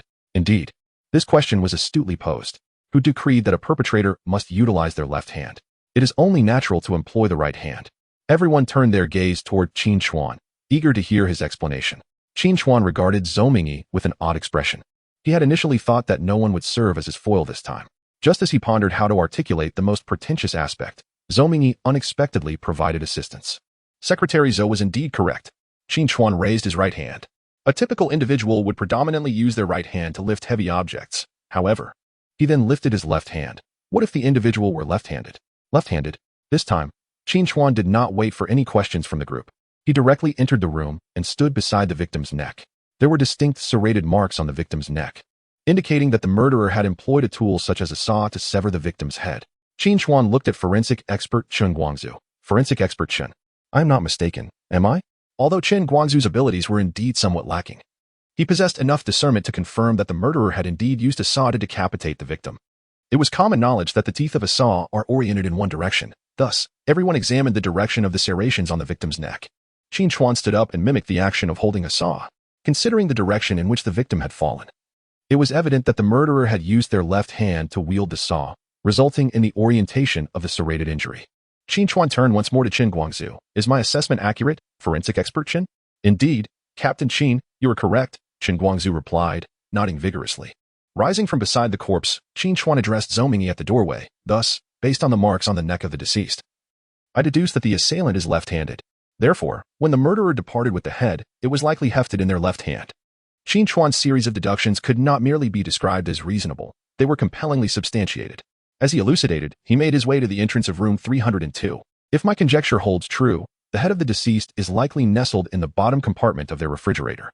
With a decisive click, the door swung open, revealing the ghastly sight of the pale and crumpled figure of the mistress of room 302, collapsed upon the floor. Clearly, she had overheard Qin Chuan's entire analysis through the closed door. Qin Chuan donned gloves and proceeded directly to the kitchen's refrigerator, followed closely by Zhou Xueshi and Zhou Mingyi. With a sharp tug, he flung open the freezer door, and without hesitation, he pulled aside the lowest shelf. There, nestled within, lay a head with wide, unblinking eyes. Gazing quietly back at the trio, its pallid pupils fixed upon them. Chapter 38, Captain Qin. I am in awe. From this day forth, I shall follow you. Zhou Xueshi and Zhou Mingyi, both in their 40s, exhibited no discomfort at the sight of the severed head, only astonishment at Qin Chuan's extraordinary investigative prowess. Having ascended to their positions within the public security and judicial systems, they had each arrived cloaked in an aura of distinction. Zhou Xueshi was promoted to the position of the county's public security bureau chief that year, becoming the youngest individual to hold such an office in the entirety of Shingen City. Similarly, Zhou Mingyi ascended to the role of deputy county head, earning the title of the youngest deputy-level cadre in the city. Setting aside their backgrounds, both individuals were undeniably exceptional in their professional capabilities. However, when compared to Qin Chuan, suddenly, 3 team leaders entered the room. Lu Zhigua, with a sharp voice, exclaimed a curse directed at Qin. Captain Qin, you are truly remarkable. Among the three, Lu Zhigua was the youngest and the most spirited. He displayed great enthusiasm in this case. Although Sun Haomin and Dong Haodi did not speak up, their astonishment was evident on their faces. Subsequently, the case became straightforward. The suspect was apprehended, followed by a meticulous search of the premises. In the kitchen, they discovered an unprocessed hacksaw and a bloodstained dagger. The washing machine contained the clothes worn by the murderer during the crime, which, despite having been washed, still bore visible traces of blood. They took the suspect back with them. Downstairs, Zhou Xueshi stood tall and straight. Qin Chuan, splendid work. I shall now accompany Secretary Zhou to report to County Chief Chun and Secretary Gao. Haha, Secretary Gao set a 3-day deadline for solving the case. Yet you accomplished it in less than a day. Zhou Xueshi was genuinely elated, not only due to the smooth resolution of the case, but also because of his keen eye for selecting talent. Secretary Zhou, let us proceed. The collective second-class merit of the criminal investigation team depends on you. Zhou Mingyi replied. Collective second-class merit. Is it something that can be simply claimed? However, it is utterly impossible for him to retract his statements in front of dozens of detectives. The pursuit of power is merely a fade. Nevertheless, this situation is not entirely devoid of potential. When Zhou Mingyi arrived, the county was indeed convening an investment promotion symposium. 5 days later, the city of Xing'an is set to hold a substantial investment conference in Julin County, which is also true. If this case remains unresolved, it may not significantly affect the conference. However, if it is resolved now, it would certainly be advantageous. The investment conference serves as leverage against Qin Chuan and others, as well as a bargaining chip for him to request a collective second-class merit from the municipal bureau. There are no absolute rights or wrongs. The crux lies in how one articulates their perspective. Zhou Xueshi and Zhou Mingyi have departed, yet Qin Chuan cannot leave. Although the suspect has been apprehended, the scene requires further processing. The body needs to be transported, and the chain of evidence must be fortified. The multitude of detectives toiled until midnight to finalize everything. Captain Qin, there is something that has long perplexed me. Among the 3 squad leaders, Lu Zhigua has completely submitted to Qin Chuan. For the leadership of the criminal investigation team, establishing a firm foothold is straightforward. Solve the case. As long as you can lead everyone to a resolution, you will earn their respect and admiration.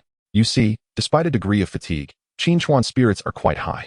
His first day in office has been profoundly significant. In fact, he had heard of this case in his previous life. Back then, the case was also solved, but that occurred a year later. After all, who could have anticipated that a wife would murder her husband in another home, with his head preserved in her own refrigerator? It is said that the incident transpired when the owner of apartment 302 was moving, and a careless mover accidentally dropped the refrigerator. The head had fallen out, which ultimately led to the resolution of the case. Captain Qin, I understand that you deduced the female homeowner of Unit 302 is the perpetrator based on the footprints. However, how did you ascertain that she had placed the head in the bottom compartment of the refrigerator? This query had also crossed the minds of Sun Haomin and Dong Haodi, though neither had the courage to voice it. Now that Lu Zhigua has brought it up, both men perked up their ears. The explanation is quite straightforward. Most modern refrigerators are designed with dual doors, featuring a refrigeration section on top and a freezing compartment below. Given the victim's considerable girth and the size of her head, it was impossible to fit it into the other freezing compartments. Only the bottom shelf would suffice, as the refrigeration unit at the back necessitates a higher space. Thus, it is only natural for the murderer to place the head in the lowest section. Lu Zhigua, Sun Haomin, and Dong Haodi. That evening, Deputy Captain Chao Tianrun hosted a gathering. This served a dual purpose: to welcome Qin Chuan and to celebrate his remarkable achievement of solving a major case shortly after assuming his position. Captain Qin, I raise my glass to you. Chao Tianrun proactively toasted Qin Chuan. Today, Chao Tianrun refrained from attending the scene for 2 reasons. Firstly, he felt disgruntled about Qin Chuan's sudden appointment to the criminal investigation team, which he perceived as an encroachment on his position. By not attending, he aimed to create a situation where Qin Chuan, being new and unfamiliar with the team, would struggle to command effectively. In homicide investigations, a lack of smooth command hinders the flow of information, making it impossible for a leader to make sound judgments. If Qin Chuan possesses the capability to ascend to this level, he must demonstrate his true abilities by solving the case. The second reason for Chao Tianrun's absence was his reluctance to wade into murky waters, as homicide cases have always posed significant challenges in terms of resolution. Chao Tianrun's decision to remain at home was, in essence, a prudent measure for self-preservation. In such a scenario, if Qin Chuan were unable to solve the case, it was certain that Zhou Xueshi would demand him to take the lead in its resolution. Should he succeed, it would reflect his own capabilities. If he failed, it would be attributed to Qin Chuan's delay in seizing the opportune moment for resolution. Either way, the outcome would ultimately serve his interests. However, he could never have anticipated that Qin Chuan would unravel the mystery in merely a day, nay, an hour, utilizing a wager to incite Zhou Mingyi to strive for a collective second-class merit award.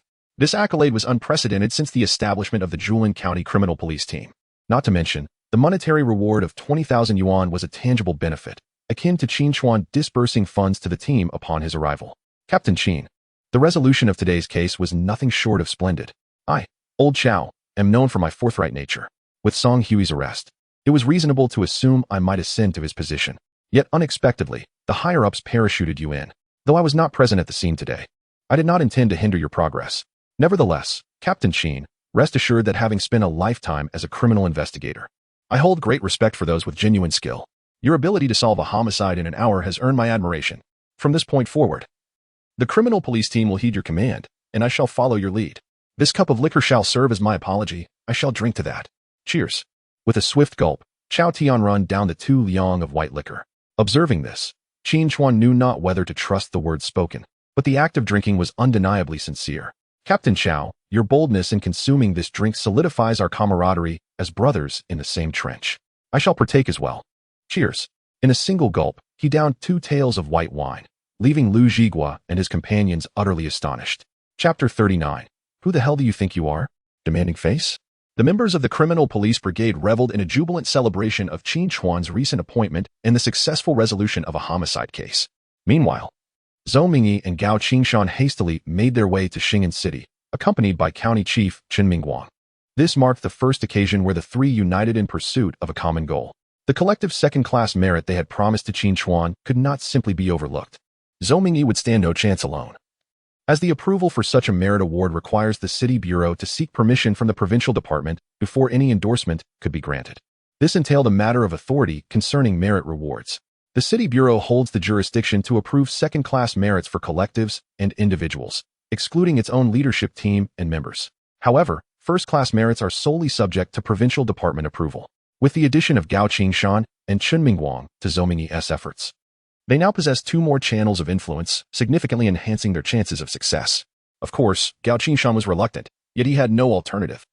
Relinquishing Zhou Mingyi's vote in the county standing committee would result in an irretrievable loss for him. With only a handful of votes available, losing one would mean that Chen Mingguang could potentially gain 1 more. Thus, it translated to a 2-vote discrepancy. Chen Mingguang was naturally elated, having been the one to promote Qin Chuan. On his very first day in office, achieving a breakthrough in a murder case within an hour, what did that signify? Clearly, it underscored his discerning eye for talent. Zhou Mingyi, however, remained unfazed. A promise made must be fulfilled. The revelry at Qin Chuan's banquet reached its zenith, as Chow Tianrun became increasingly inebriated. At this moment, embracing Qin Chuan's neck, there was an undeniable warmth. Captain Qin, let me tell you something. Burping slightly, Chow Tianrun leaned closer to Qin Chuan's ear, clearly wishing to keep his words from the other 3. You are being assigned to the Chongning Town Police Station. Do you know who arranged this? Qin Chuan was taken aback. He had not anticipated that Chow Tianrun would mention this matter. Captain Chow, you know? Hee. What a coincidence. My wife works in the Political Works Supervision Office at the County Bureau, overseeing personnel. She informed me 2 days ago that you were being promoted to the Criminal Investigation Team. She mentioned your situation in Chongning Town. At this juncture, Chow Tianrun paused momentarily. Qin Chuan's eyes brightened. In his previous life, he had died without ever understanding why, based on his performance in the police academy. He was assigned to the Chongning Town Police Station. Captain Chow, I genuinely had no idea. Consider it a favor owed to you. Although Chow Tianruan's speech bore the marks of intoxication, he immediately perked up upon hearing this. Haha, Captain Qin, we are comrades in the same trench. What need is there for favors? Your assignment was arranged by Director Lin. Director Lin? Lin who? Qin Chuan was somewhat bewildered. This Lin who was not a villain in any sense. Qin Chuan had scrutinized him with the eye of sin and found no trace of malevolence. How could he orchestrate Qin Chuan's transfer to Chongning Town? Had he ever crossed paths with him? It seemed implausible. Their first encounter had been during the apprehension of a fugitive at the Chongning Town Police Station, facing off with Zhao Juanhao. Qin Chuan had had no opportunity to offend him.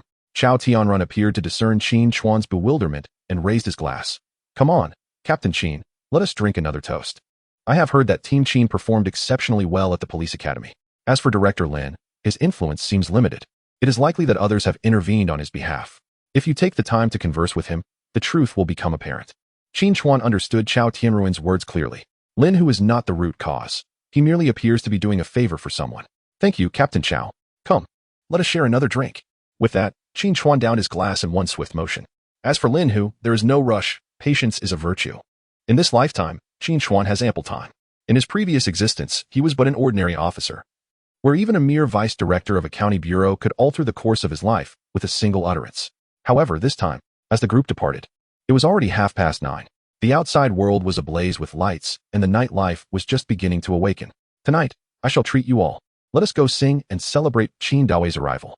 With a grand gesture, Chao Tianruan led them towards the nearby Jixiang KTV. Captain Qin, you may not be aware, but our Julin County boasts 3 renowned establishments. Lu Zhigua, who had indulged in drink that evening, excitedly introduced Qin Chuan to the locales. Hongguan, Jixiang, and Langue Fong. Qin Chuan was already familiar with these names, having only heard of their repute in his past life. Yet, he had never set foot in any of them. Now, Hongguan had been dismantled by him, leaving only Jixiang KTV and Langue Fong. Let us not dwell on Hongguan, which remains closed since the last incident. Instead, let us discuss Jixiang KTV. The 5 of them engaged in lively conversation as they approached the entrance of Jixiang KTV. What are you doing? A sharp cry echoed, a somewhat familiar voice capturing Qin Chuan's attention. How dare you hit someone? Leave at once, or I will call the police. Call the police? Go ahead and make the call. I would like to see which officer in Julin County dares to meddle in my affairs, retorted Song Yaozong, extending his hand to touch the girl's face. Fresh from a heated encounter with the owner of Jixiang KTV, Song Yaozong stepped outside and was immediately captivated by 2 stunning beauties. Having dominated Julin County for years, he had never encountered women of such exquisite beauty. Under the influence of alcohol, he could hardly contain himself and was eager to invite the 2 ladies for a drink. Zonggu, my name is Liang Tao. My father is the director of the construction bureau. Don't you remember? We had dinner together a few days ago. Could you perhaps show me some courtesy? Liang Tao had not anticipated that, while merely tasked with taking care of a few esteemed guests from the city, he would cross paths with Song Yaozong, the notorious overlord of Julin County. Who would dare offend him? Yet, with no other choice, Liang Tao had to muster his courage, hoping that Song Yaozong would show him some leniency out of respect for his father. Slap. To everyone's astonishment, Song Yaozong delivered a resounding slap to Liang Tao's face. Your father wouldn't dare to speak of face in front of me. Who do you think you are to demand it? Damn it, even if the king himself were to come today, I have already claimed these 2 lovely ladies for myself. This is a proclamation from me, Song Yaozong. With a cold snort, Song Yaozong raised his leg and kicked Liang Tao in the groin, causing the latter to cry out in agony as he collapsed to the ground. With Liang Tao out of the way, Song Yaozong leered as he approached the 2 girls, casting a casual glance at the 2 young men beside them, who were dressed elegantly. Their attire suggested wealth, yet what did wealth matter? In Julin County, he, Song Yaozong, was the law. With a wave of his hand, his lackeys surged forward, forcefully separating the 2 men. A lecherous hand reached toward one girl's face. Stop! Just as his filthy hand was about to touch the girl's cheek, a thunderous voice erupted from the side. What the hell? Song Yaozong's fury ignited. How dare anyone repeatedly challenge his authority? Was there no law in Julin County anymore? Chapter 40. The unmatched strength of Captain Qin. Song Yaozong was incensed. Who shouted that? Step forward if you have the guts. The onlookers, fearing they might become collateral damage, quickly took a step back, revealing the tall and handsome Qin Chuan. Lin Yuding and Shen Chuxia, upon seeing the newcomer, exchanged glances of surprise. Qin Chuan. They had not anticipated that it would be him. However, something was amiss. Wasn't Qin Chuan assigned to a remote township police station? How could he possibly be in Julin County? The 2 men, restrained by Song Yaozong's thugs, bore bruises and cuts. In truth, they were not only wealthy but also held a certain status. Yet, even the mightiest dragon cannot suppress the local snake. At this moment, they were powerless to even make a phone call for help, forced to witness the humiliation of the 2 girls. The appearance of Qin Chuan brought a glimmer of hope to their eyes, but that hope quickly dimmed. The background of Qin Chuan has long been investigated by the 2 individuals. He was raised in a single-parent household and exhibited commendable academic performance. Unfortunately, he incurred the ire of others, and upon graduating from the police academy, he was assigned to a remote police station in an obscure township. Even the son of the esteemed director of the construction bureau found no favor. So what could a mere junior officer like him possibly achieve? Qin Chuan was genuinely taken aback to encounter Lin Yuding and Shen Chuxia here. Had they not mentioned they would arrive for the class reunion in a few days, and that they were headed to Shingen City? How had they ended up in Julin County? However, it was evidently not the time for reminiscence. Qin Chuan merely nodded at the 2 women before proceeding towards Song Yaozong. Song Yaozong, notorious for his unyielding demeanor, raised his hand as if to slap Qin Chuan, akin to how he dealt with Liang Tao. Yet, someone was quicker than Qin Chuan, rushing to stand before Song Yaozong. Zhonggu. This is our newly appointed captain of the criminal investigation team, Qin Chuan. The one who intervened was none other than Chao Tianrun. At this moment, Chao Tianrun wished he could deliver a resounding slap to himself. Drinking was one thing, but singing ridiculous songs was another. Now, he found himself facing the notorious Song Yaozong in Julin County, who was unaware of Song Yaozong. With connections above, he roamed with impunity, even demanding respect from figures like Gao Qingshan and Chun Mingguang. In truth, if Qin Chuan were to clash with Song Yaozong, it might benefit Chao Tianrun, as it could result in Qin Chuan's downfall. Consequently, the criminal investigation team might return under his command. However, it was he who had suggested that Qin Chuan perform the singing. Should a real conflict arise, he too would be implicated. More importantly, Qin Chuan's swift resolution of the headless corpse case had truly impressed Chao Tianrun. During the introduction, he emphasized his tone while deliberately omitting the term deputy. Although Song Yaozong had consumed a bit of alcohol, Chao Tianrun still recognized him. As for Qin Chuan, though they had never met, he had heard of the latter's remarkable achievements. In merely a month, he had risen from a modest police officer in a small-town precinct to the vice-captain of the criminal investigation team. He had apprehended Sun Tao and Song Wei, severing the left and right arms of Do Sihai, and had shut down the Red Pavilion. He was indeed a formidable figure. However, no matter how impressive he was, Do Sihai remained unperturbed. And how did Do Sihai appear in Song Yaozong's eyes? Song Yaozong stepped forward, addressing Chao Tianrun. Chao, considering your appearance, I shall refrain from holding you accountable, but this matter does not concern you. With that, Song Yaozong advanced, swaying unsteadily until he stood before Qin Chuan. His eyes filled with disdain. You little brat, so you are Qin Chuan? Today, I shall grant you a modicum of mercy. A slap will suffice. Come now. Bow to me and utter an apology, and make haste to leave. This incident shall be forgotten. Song Yaozong believed that, given Qin Chuan's youth, he might still have prospects for advancement. A little grace would not hurt. Qin Chuan let out a cold snort. An apology? He strode up to Song Yaozong, and, to the astonishment of all present, Qin Chuan swung his arm and delivered a resounding slap across Song Yaozong's face. He followed it with a kick to the latter's chest, toppling the notorious bully of Julin County, a man whom none dared to provoke. Zhonggu. How dare you strike Zhonggu? After the initial shock, a dozen or so of Song Yaozong's followers surged forward. 2 individuals rushed to assist Song Yaozong, while the remaining 11 surged towards Qin Chuan in a frenzied mob. A few among them even brandished machetes and wooden clubs. Song Yaozong, having been knocked to the ground, covered his face and screamed hysterically, "Go! Beat him! Kill him! I'll take the blame if anything happens." With Song Yaozong's support, the 11 underlings charged forward, their eyes glinting with madness. A sharp, cracking sound pierced the air, a bone fracturing, akin to a dagger piercing the eardrums of all present. The first to charge, a young man with bleached hair, folded his arm at an unimaginable angle, the stark white of shattered bone protruding through his skin, laid bare for all to see. With a resounding thud, Qin Chuan dispatched one adversary with a powerful kick, sending a bald young man wielding a machete flying 5 meters before crashing into a lamppost. The sickening sound of impact echoing through the air. Immediately, Qin Chuan ducked to evade a wooden club swung from behind, then drove his fist into the chin of a man with a buzz cut who had attempted to ambush him. As the man's head snapped back, several bloody teeth flew from his mouth. 3 adversaries fell in mere moments, as quick as a breath. Then, from the side, a long-haired youth swung a brick down towards Qin Chuan's head. If it connected, it would surely split his skull. "Qin Chuan, watch out! Be careful!" Lin Yuding and Shen Chuxia screamed in alarm. Yet, every movement of the enemy had long been under Qin Chuan's vigilant gaze.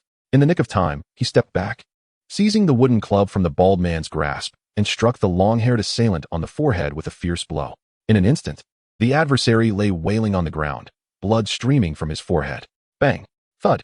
Qin Chuan then delivered a swift kick to his opponent's groin. The 7 underlings surging forward froze in horror, their expressions a mixture of disbelief and shock. Was this even human? 1 man against 11. And he had incapacitated 4 with a single encounter. Had barely 5 seconds elapsed, and yet the onlookers seemed utterly bewildered. For ruffians lay defeated at Qin Chuan's feet, a spectacle so extraordinary it felt unfit for the silver screen.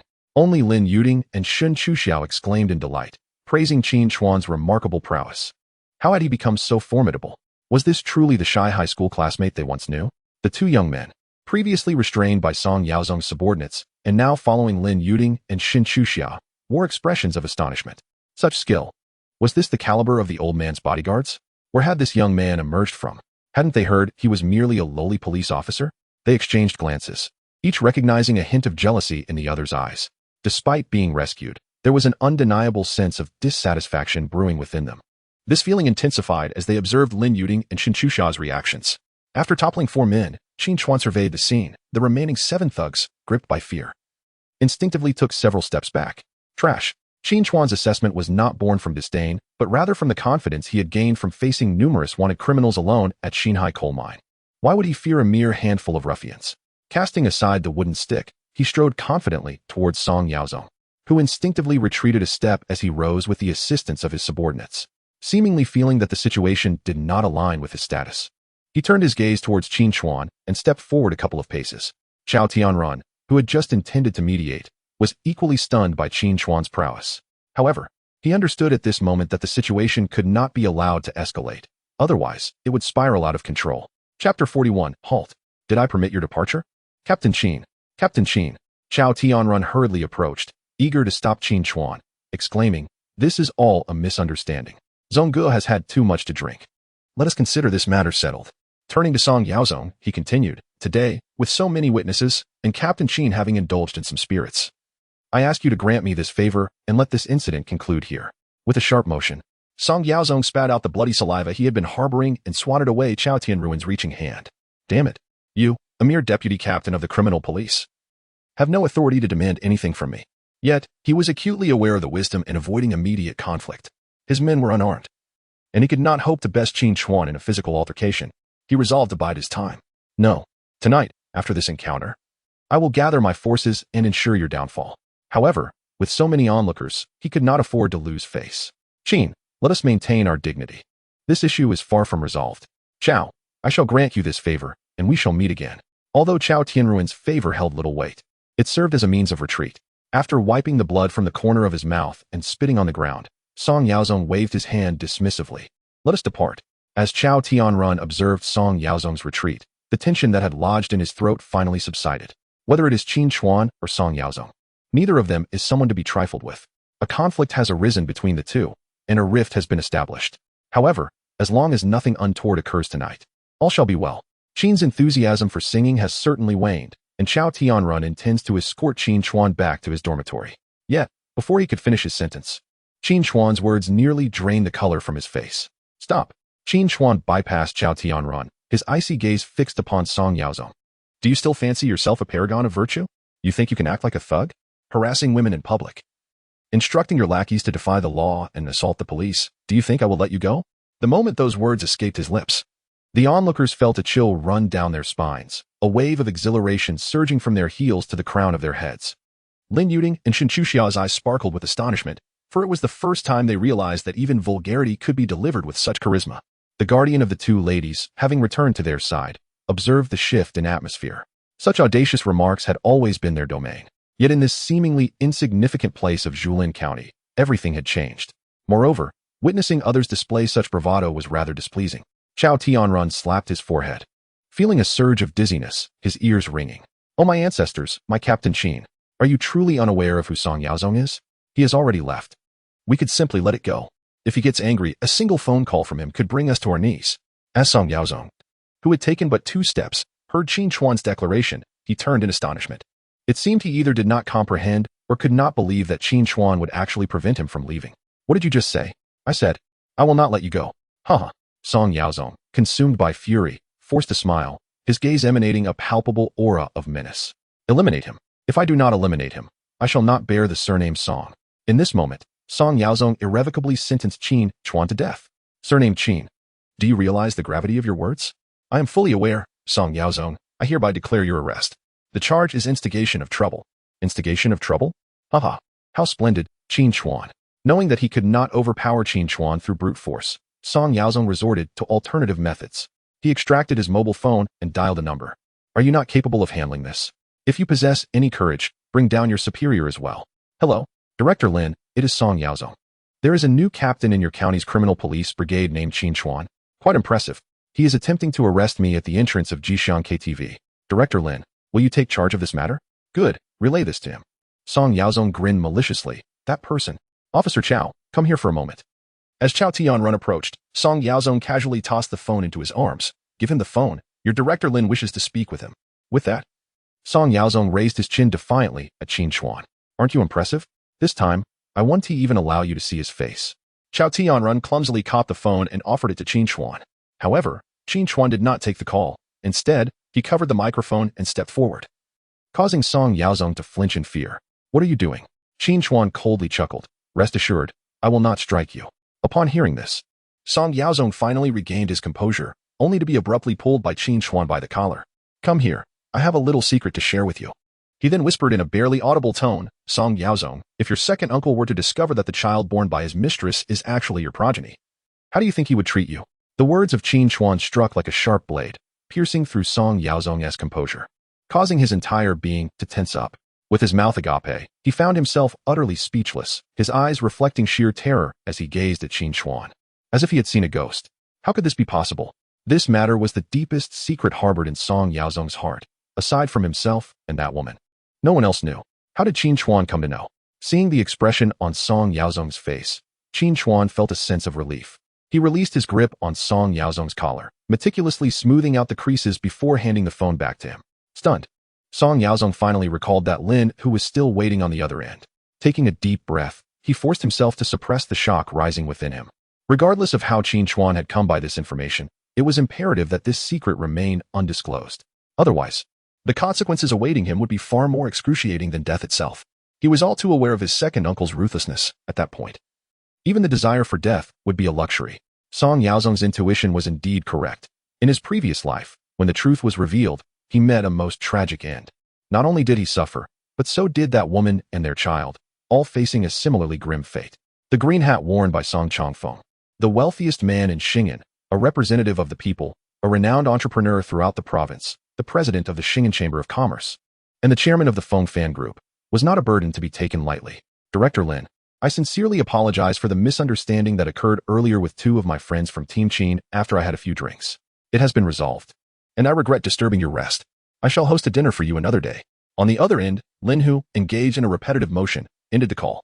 As he prepared to gallivant once more, he discovered his firearm had malfunctioned. Despite his efforts, Lin Hu found no improvement and struck the bedside with frustration, exclaiming, Song Yaozong, damn it, darling. If it continues like this, perhaps you should take some medication. Lin Hu reluctantly complied. Meanwhile, outside the auspicious KTV, Song Yaozong tucked away his phone, adjusted his clothing, and smoothed his disheveled hair. He approached Lin Yuding and Xin Chuxia. Ladies, I deeply apologize for my earlier behavior after consuming some alcohol. I hope you can forgive my rudeness. Having said that, Song Yaozong turned to his subordinates, commanding, everyone, come here and apologize. The dozen or so subordinates stood bewildered. What was happening? Wasn't he supposed to rally the troops? How did he suddenly back down after a single phone call? Chapter 42. The fury of Deputy Director Lin Hu, yet they dared not defy their leader's words. Even those who had just been incapacitated by Lu Chuan were assisted by others to approach the two women, bowing in unison at a precise 90 degrees. We are sorry. After this display, Song Yaozong approached Qin Chuan. Team Qin, does this suffice? Does it suffice? Under the malevolent gaze of fate, Song Yaozong, with a heinous value of 207, stands accused of a multitude of grave offenses, including intentional homicide, unlawful confinement, kidnapping for ransom, trafficking of women, and multiple counts of sexual assault, alongside the production and distribution of narcotics. His character marred and morals in utter decline. He has seduced the young wife of his own distant uncle, resulting in the birth of a child, wreaking havoc in Julin County for over a decade. His sins are truly egregious. In confronting such a wretch, Qin Chuan feels no remorse for his actions. However extreme they may appear, he retrieves a pair of handcuffs from his pocket, stating, cuff yourself and accompany me to the Criminal Investigation Division. Song Yaozong realizes in this moment that he is but a pawn in the hands of his adversaries, subject to their whims. Yes, Captain Qin, I shall return with you. He concedes, reaching for the handcuffs. Yet, at the very moment he touches them, Qin Chuan deftly twists his wrist, causing the cuffs to clatter to the ground. Song Yaozong is momentarily taken aback. This is a blatant insult. How dare he endure such humiliation?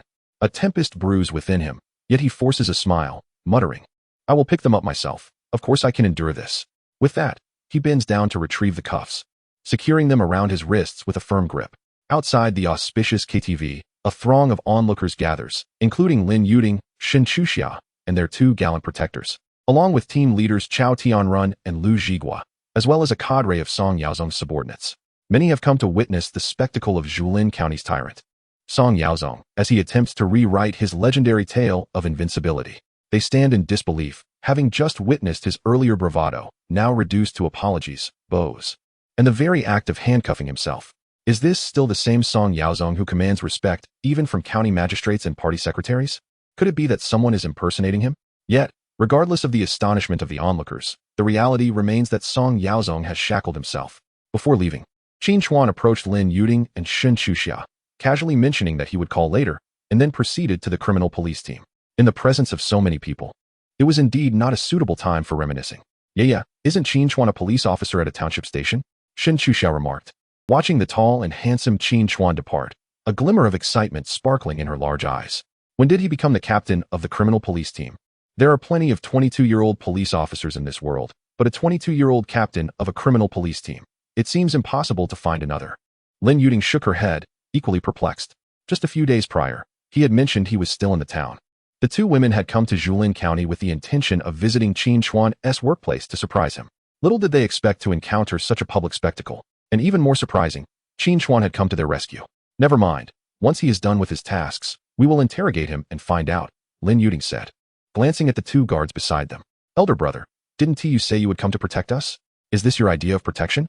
The flower guardians accompanying the two women, already wearing displeased expressions, felt the sting of Lin Yuding's sarcasm and wished they could disappear into the ground. The crowd of onlookers gradually dispersed, and before long, the entrance of Jixian KV returned to its usual bustling activity, as if nothing had transpired moments ago. Yet in the eyes of certain individuals, the turmoil instigated by this incident is far from over. On the third floor of the auspicious KTV, before a floor-to-ceiling window, a graceful woman clad in a qipao, with her arms elegantly crossed over her chest, delicately swirls a glass of red wine in her right hand. She is none other than the proprietor of the auspicious KTV, the reigning queen of Julin County, Lu Rumei. Qin Chuan. How intriguing. No one comprehends the nature of Song Yaozong better than he does. Leveraging his uncle's influence in Xing'an City, Song Yaozong has been nothing short of tyrannical in Julin County, disregarding the dignity of others. Merely a week prior, the newly appointed director of the construction bureau clashed with Song Yaozong over a mere escort girl at the auspicious KTV. The outcome? The director's subordinates left him bloodied and battered. Lin Hu, the deputy director of the public security bureau who had accompanied him, remained utterly silent. After the incident, the construction bureau director, sporting a swollen head, brought 2 bottles of Maodai as an offering of apology. Yet he was left waiting outside for over an hour before being granted an audience with Song Yaozong.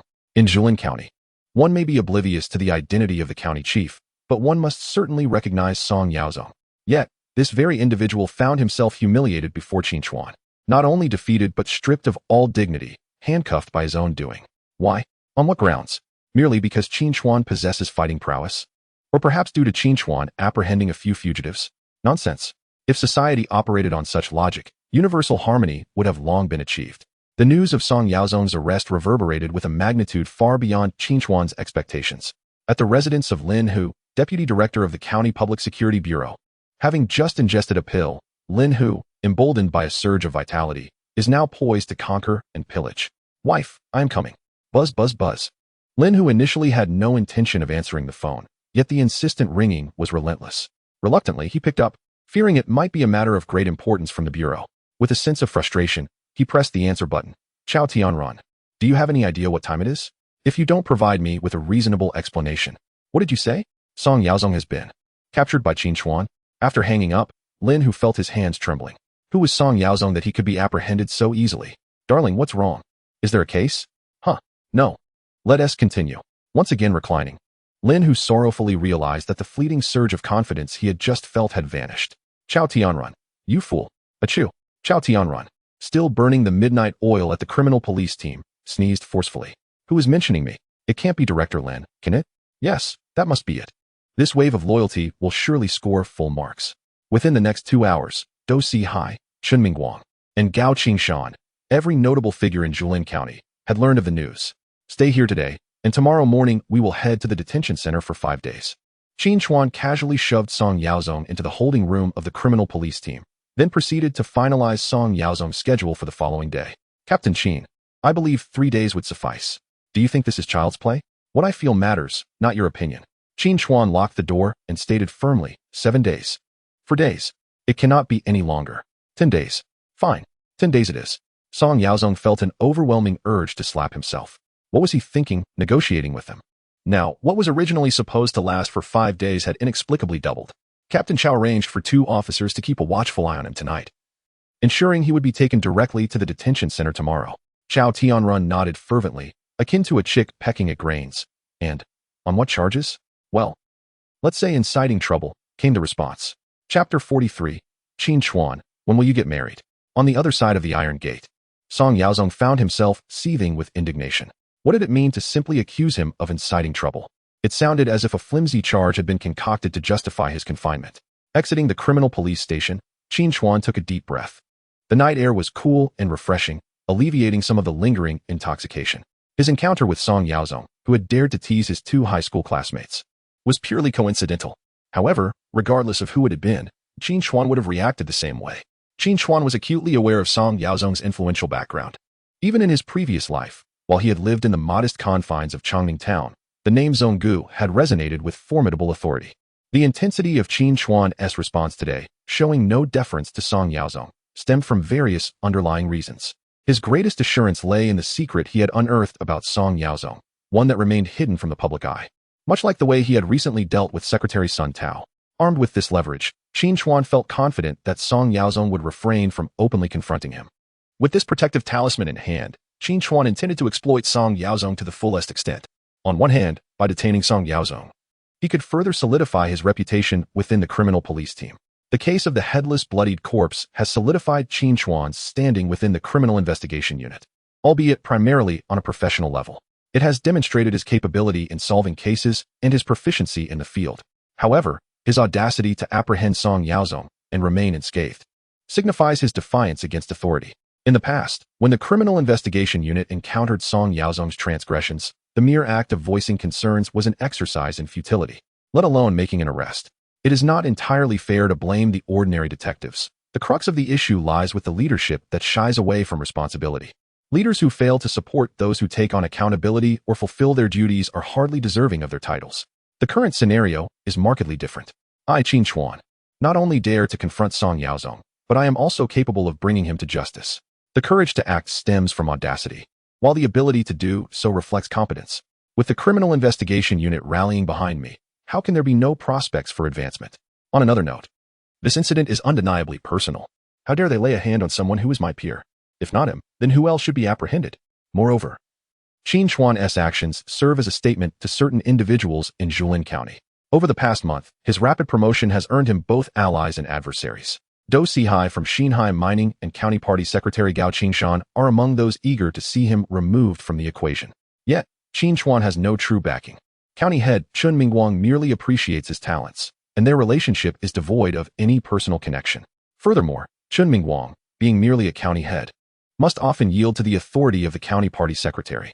As for the police chief, Zhou Xueshi, he is indeed a commendable leader, but still only a police chief, without a seat on the county committee. He is unable to contend with figures like Do Sihai or Gao Qingshan, let alone the notorious Song Yaozong. Thus, while Qin Chuan appears to be flourishing, occupying a high position and wielding significant power at a young age, the reality is fraught with challenges. In truth, his position in Jilin County was precarious. Now that Song Yaozong had delivered himself to his doorstep, Qin Chuan was determined to seize this opportunity. If Qin Chuan could apprehend Song Yaozong and bring him to the detention center, what other individuals in Jilin County would he dare not confront? Anyone attempting to trip him up should first consider whether they possess the fortitude of Song Yaozong. With clarity of thought, Qin Chuan dialed Lin Yuding's number. Captain Qin, you have finally wrapped up your business. Lin's voice chimed. Qin Chuan offered a wry smile. He had not wasted any time, having settled Song Yaozong before heading out.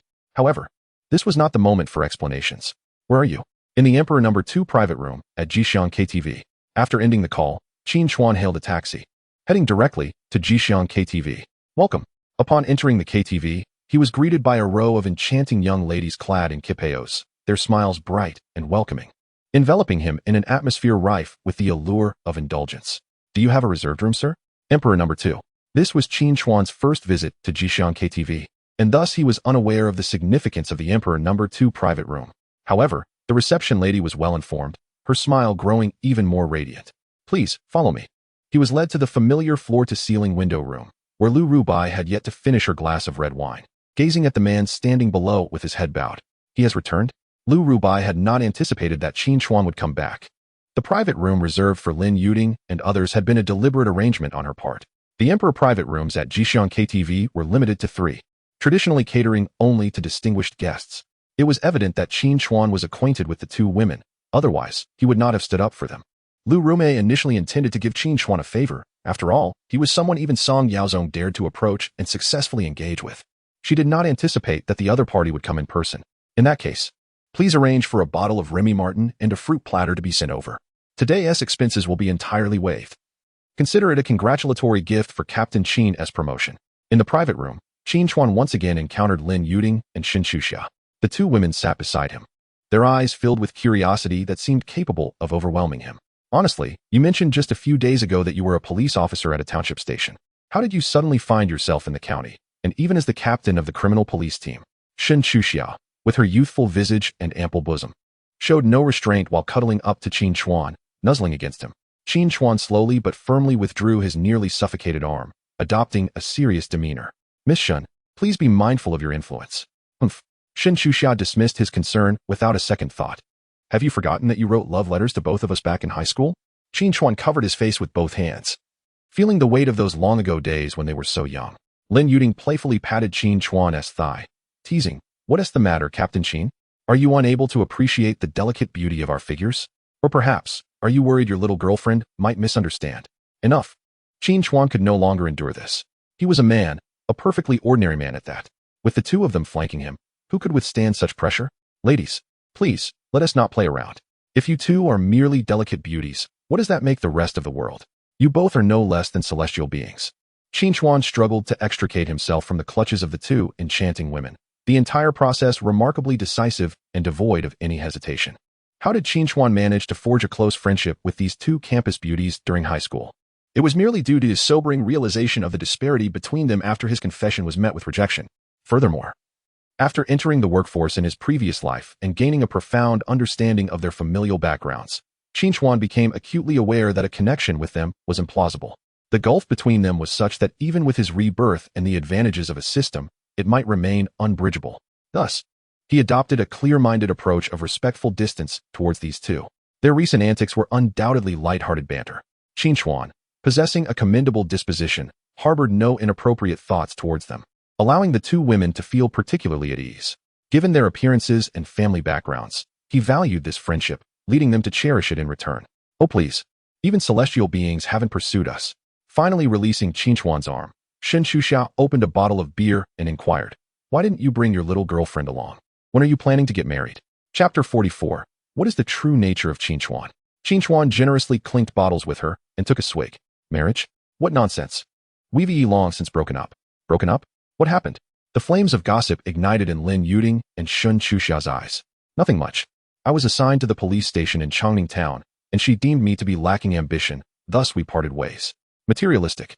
Good riddance. The 2 women chimed in, as if performing a comedic skit. What are your future plans? Lin Yuding has quite a tolerance for alcohol, downing half a bottle in a single gulp.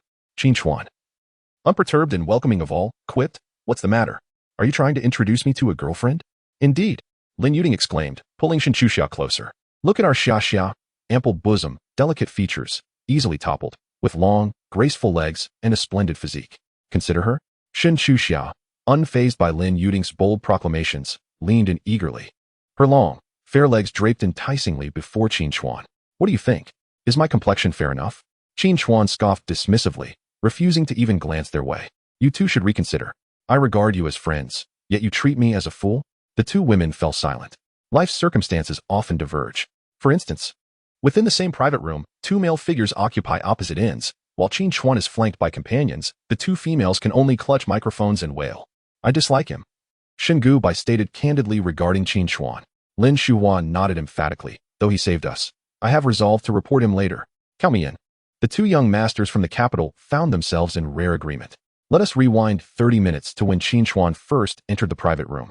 The 2 women, nearly leaping into his arms in excitement, were restrained by their older companions as they exchanged pleasantries. It was then that Qin Chuan found himself in an awkward position. Shen Gubai patted his chest and declared, "Brother Qin, I am grateful for your chivalrous assistance. Rest assured, when you arrive in the capital, I shall treat you to the finest Remy Martin. an exquisite indulgence unattainable in Julin County. Then a middle-aged man, resembling a manager, respectfully knocked on the door of the private room. His face, beaming with a smile, almost resembled a blooming chrysanthemum, perfectly illustrating the essence of sycophancy. "Greetings, Captain Qin. I am Pan Dong, the manager of Jixiang KTV, to congratulate you on your new position. Our esteemed chairwoman Lu Rubai has specifically instructed me to present you with this bottle of Remy Martin, procured from an auction in the capital, as a token of celebration." After speaking, he bowed and saluted, adding, "I shall not interrupt your enjoyment, Captain Qin. My apologies for the intrusion." Qin Chuan picked up the Remy Martin from the golden velvet tray, scrutinizing it for a moment before turning to Shen Gubai. "Buddy, is this the drink you mentioned?" Shen Gubai replied with a pause. Lin Shihao then pushed Shen Gubai aside and said, "Brother Qin, once you arrive in the capital, just give me a call. I am known as the Prince of Nightclubs there. Any KTV you choose, I will take you, and it won't cost you a dime." Just as he finished speaking, Pan Dong knocked on the door again and entered. "Captain Qin, here are the freshly cut fruits.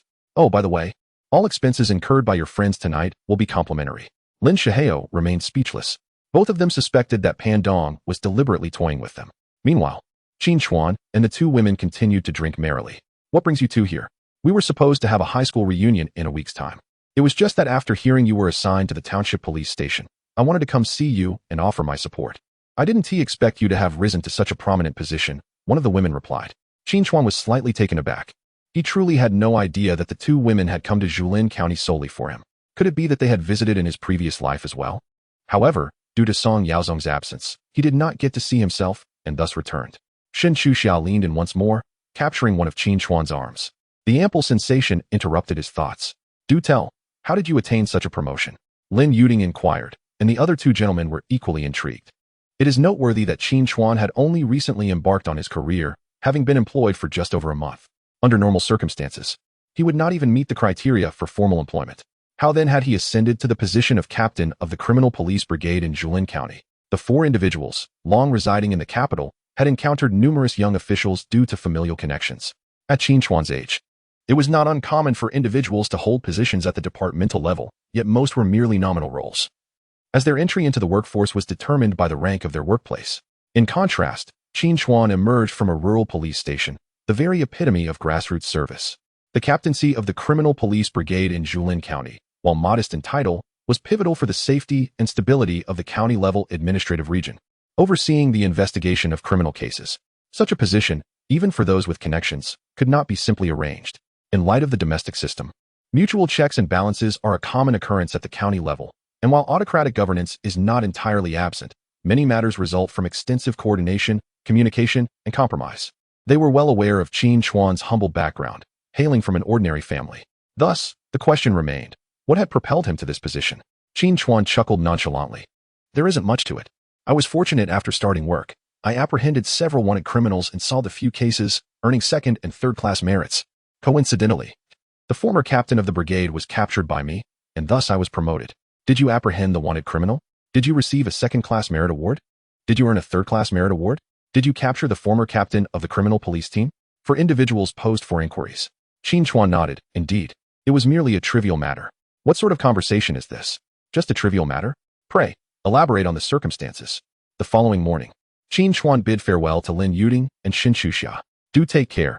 Do not exert yourself to the point of exhaustion, for no one would mourn your demise."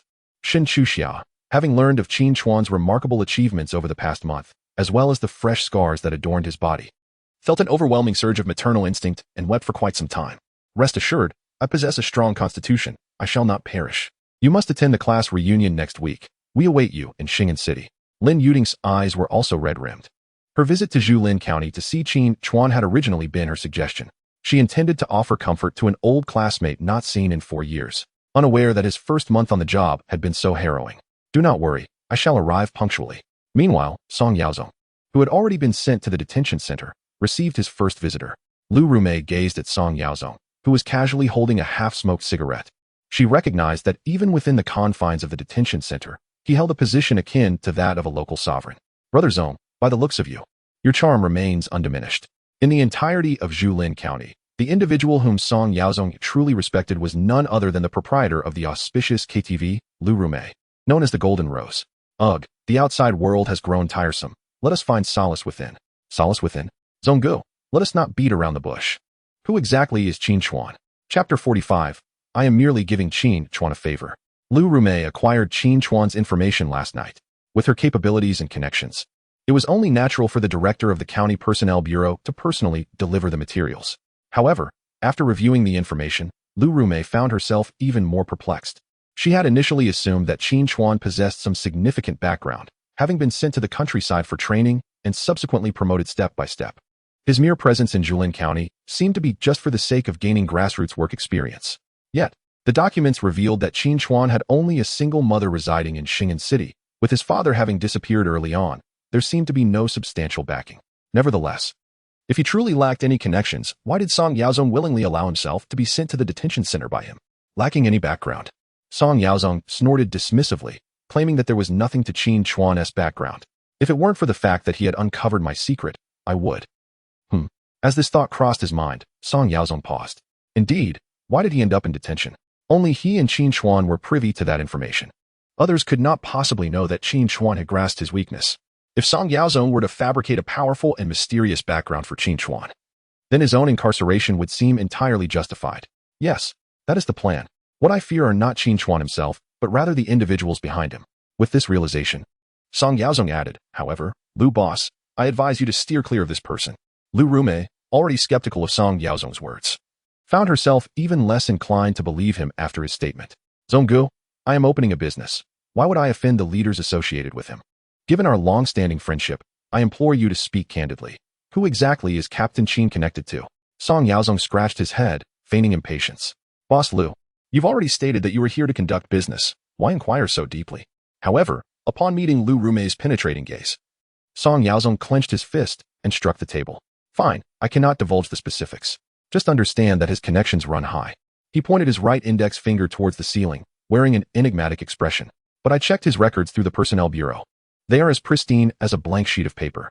Above him, Lu Rumei maintained her puzzled demeanor and pressed on. Are you foolish?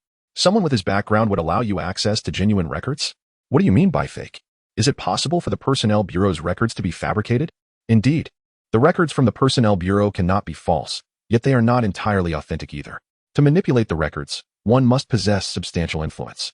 Song Yaozong narrowed his eyes, falling silent, yet his expression conveyed an invitation for deeper contemplation. Lu Rumei, adopting a rather martial demeanor, clasped her fists. Brother Zong, consider this matter a personal favor owed to you. In the realm of business, the most crucial element is discernment, knowing whom to provoke and whom to avoid. As for our relationship, Boss Lu is merely being courteous. My purpose here is to extend a favor for Qin Chuan, simply out of respect for him. However, do not share this matter with anyone. My uncle has expressly instructed that it must remain confidential. Uncle? Lu Rumei had just been puzzled about how Song Yaozong had learned of Qin Chuan's identity and background. It turned out to be information that had been relayed by someone. No wonder. Song Yaozong was merely a figure of authority in Julin County. How could he possibly be privy to matters from above? It was, after all, Song Changfeng. That made it less surprising. Zonggu, once you are out, I shall arrange for the twin sisters to welcome you. Upon hearing the names of the twin sisters, a surge of heat ignited within Song Yaozong's abdomen. The twin sisters were a pair of twins, the CR de la CR of Jixiang KTV, the ultimate among the elite. Lu Rumei usually kept a tight rein on them, treating them as if they were her own daughters. And only a few in Julin County had ever had the pleasure of their company. Even he had only encountered them once. Haha, Lu boss is generous. Then it is settled. Unbeknownst to Qin Chuan, who had just seen off Lin Yuding and Shenchuxia, he had been assigned a prestigious identity by Song Yaozong. Of course, even if he had known, it would not have mattered. Although he lacked a powerful backing, he possessed a system. As for Song Yaozong, Qin Chuan had indeed contemplated thoroughly capturing him. Setting aside other matters, the 207 points of evil value he held were sufficient for him to draw twice. However, the timing was not yet ripe. That secret could leverage Song Yaozong once, but not for a lifetime. When the moment of desperation arrived, Song Yaozong would undoubtedly retaliate. Moreover, retaining Song Yaozong to use his influence in Julin County to generate momentum for Qin Chuan was the most advantageous course of action. As Song Yaozong exited to bid farewell to Lu Rumei, he swaggered back to his cell. Initially, a single room had been arranged for him, but Song Yaozong had declined the offer. After much effort to gain entry, what is the significance of residing alone? Naturally, one ought to occupy a communal space. The presence of many provides opportunities for camaraderie. Otherwise, how would one endure these 10 days? Stand at attention, for Brother Zong is about to speak. It is evident that Song Yaozong could not possibly enter alone. He was accompanied by 3 loyal subordinates. Qin Chuan paid little heed to such details. His only desire was for the other party to enter, regardless of who accompanied them. Ahem. As Song Yaozong cleared his throat, he surveyed the row of prison garb-clad, quaking offenders before him, and found the scene rather amusing. Fear not, I do not consume flesh, the coming 10 days. Brother Zong. Just as Song Yaozong enthusiastically prepared to deliver his speech, he was abruptly interrupted. Turning around to chastise the offender, he was met with the sight of the prison warden. Director Zhang? What is the matter? A phone call from Xing'an City. A call from Xing'an City? Song Yaozong surmised it must be his second uncle. Stand at attention and await my return. In the adjacent solitary cell, a speakerphone blared with such intensity that it nearly shattered the receiver. You wretched creature. What transpired last night? Relate every detail to me, word for word. Initially, Song Yaozong believed his uncle intended to offer consolation or perhaps devise a plan for his release. However, he was met with a barrage of harsh reprimands delivered in a grave tone. He hastily recounted the events of the previous night. I did not lay a finger on those 2 girls. They are currently residing in the detention center. After a moment of silence, a voice finally emerged from the other end.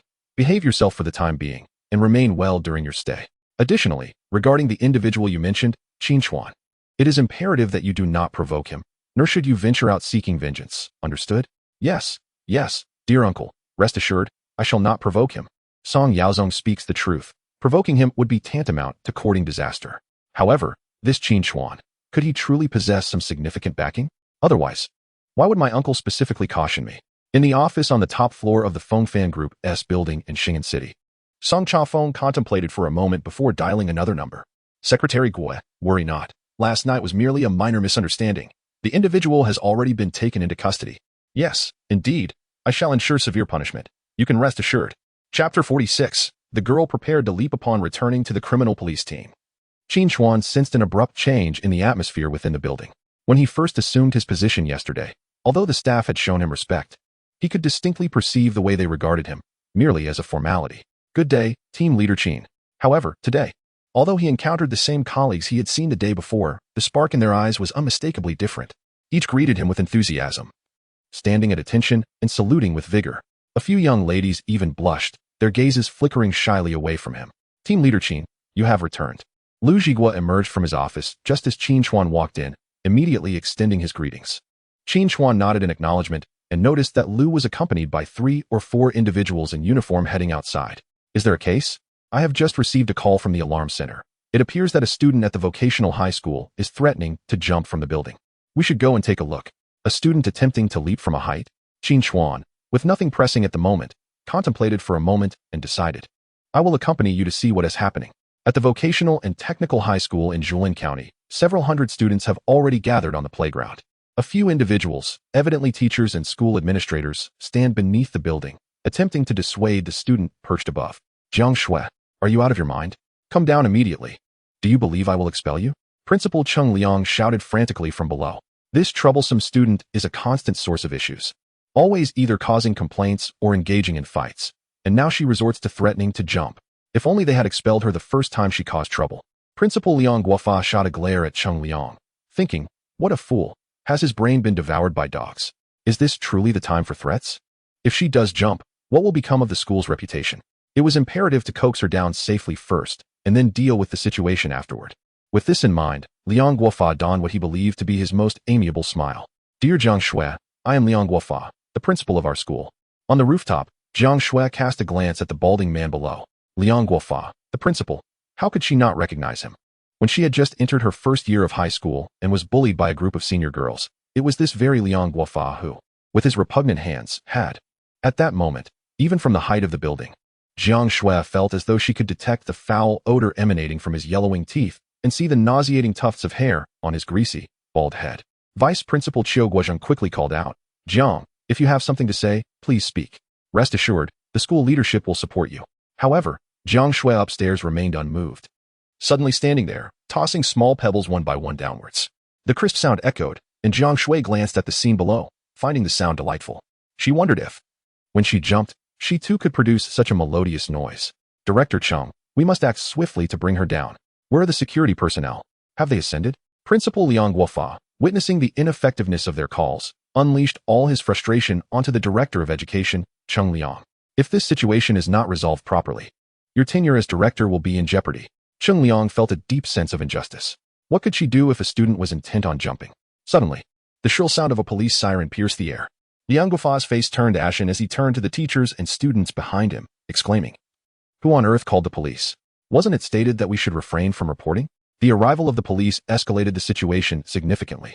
Liang Guofa initially hoped to downplay the crisis, but it now seemed impossible. "Principal Liang, what is happening? Why such a commotion?"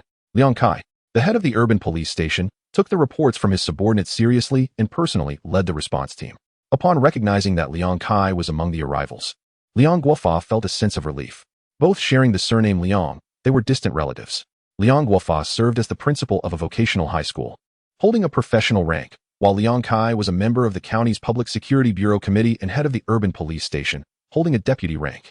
They were both prominent figures in the county, and their relationship was naturally significant. "Liang, I sincerely apologize for causing such a disturbance over a trivial matter. One of the students, whose mother has absconded and whose father is a gambling addict with a rather volatile temperament, has encountered some misunderstandings with his classmates, leading to a minor altercation.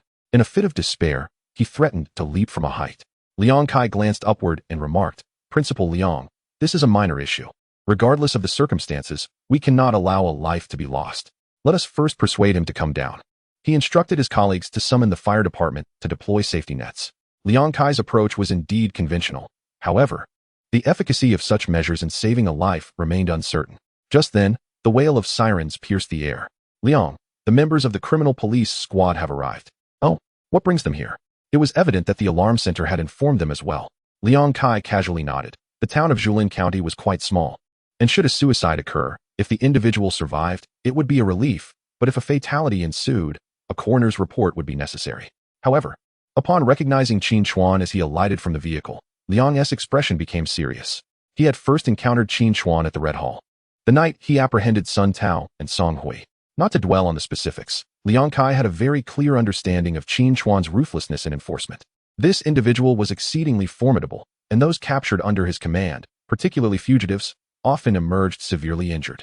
Of course, despite Qin Chuan's prowess, Liang felt no fear. He had not transgressed the law.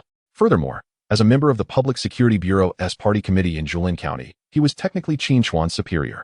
Regardless of Qin Chuan's ferocity, he had neither the opportunity nor the justification to act against him. Nevertheless, Liang Kai approached him with a beaming smile, not for any particular reason, but simply because Qin Chuan apprehended Song Yaozong. "Captain Qin, what brings you here as well?" Liang Kai certainly remembered this person. He was not inherently malevolent. Under the scrutiny of the system, Liang Kai's malevolence rating was 8, having repeatedly accepted small gifts and bribes from subordinates, and having engaged in prostitution on a few occasions. Liang's interest was piqued when Lu Zhiguo received a call from the reporting center. Coincidentally, he had nothing pressing to attend to, so he came to observe. Captain Qin had only just taken office yesterday and had already solved a murder case. He had also heard that someone caused a disturbance outside the Jishan KTV last night and was subsequently detained by Captain Qin. Liang Kai refrained from directly mentioning Song Yaozong's name, but who among those present was unaware of the situation? Not only the personnel within the system, but even Liang Guofa, Xiao Guzheng, and Cheng Liang were well aware of this individual's notable deeds.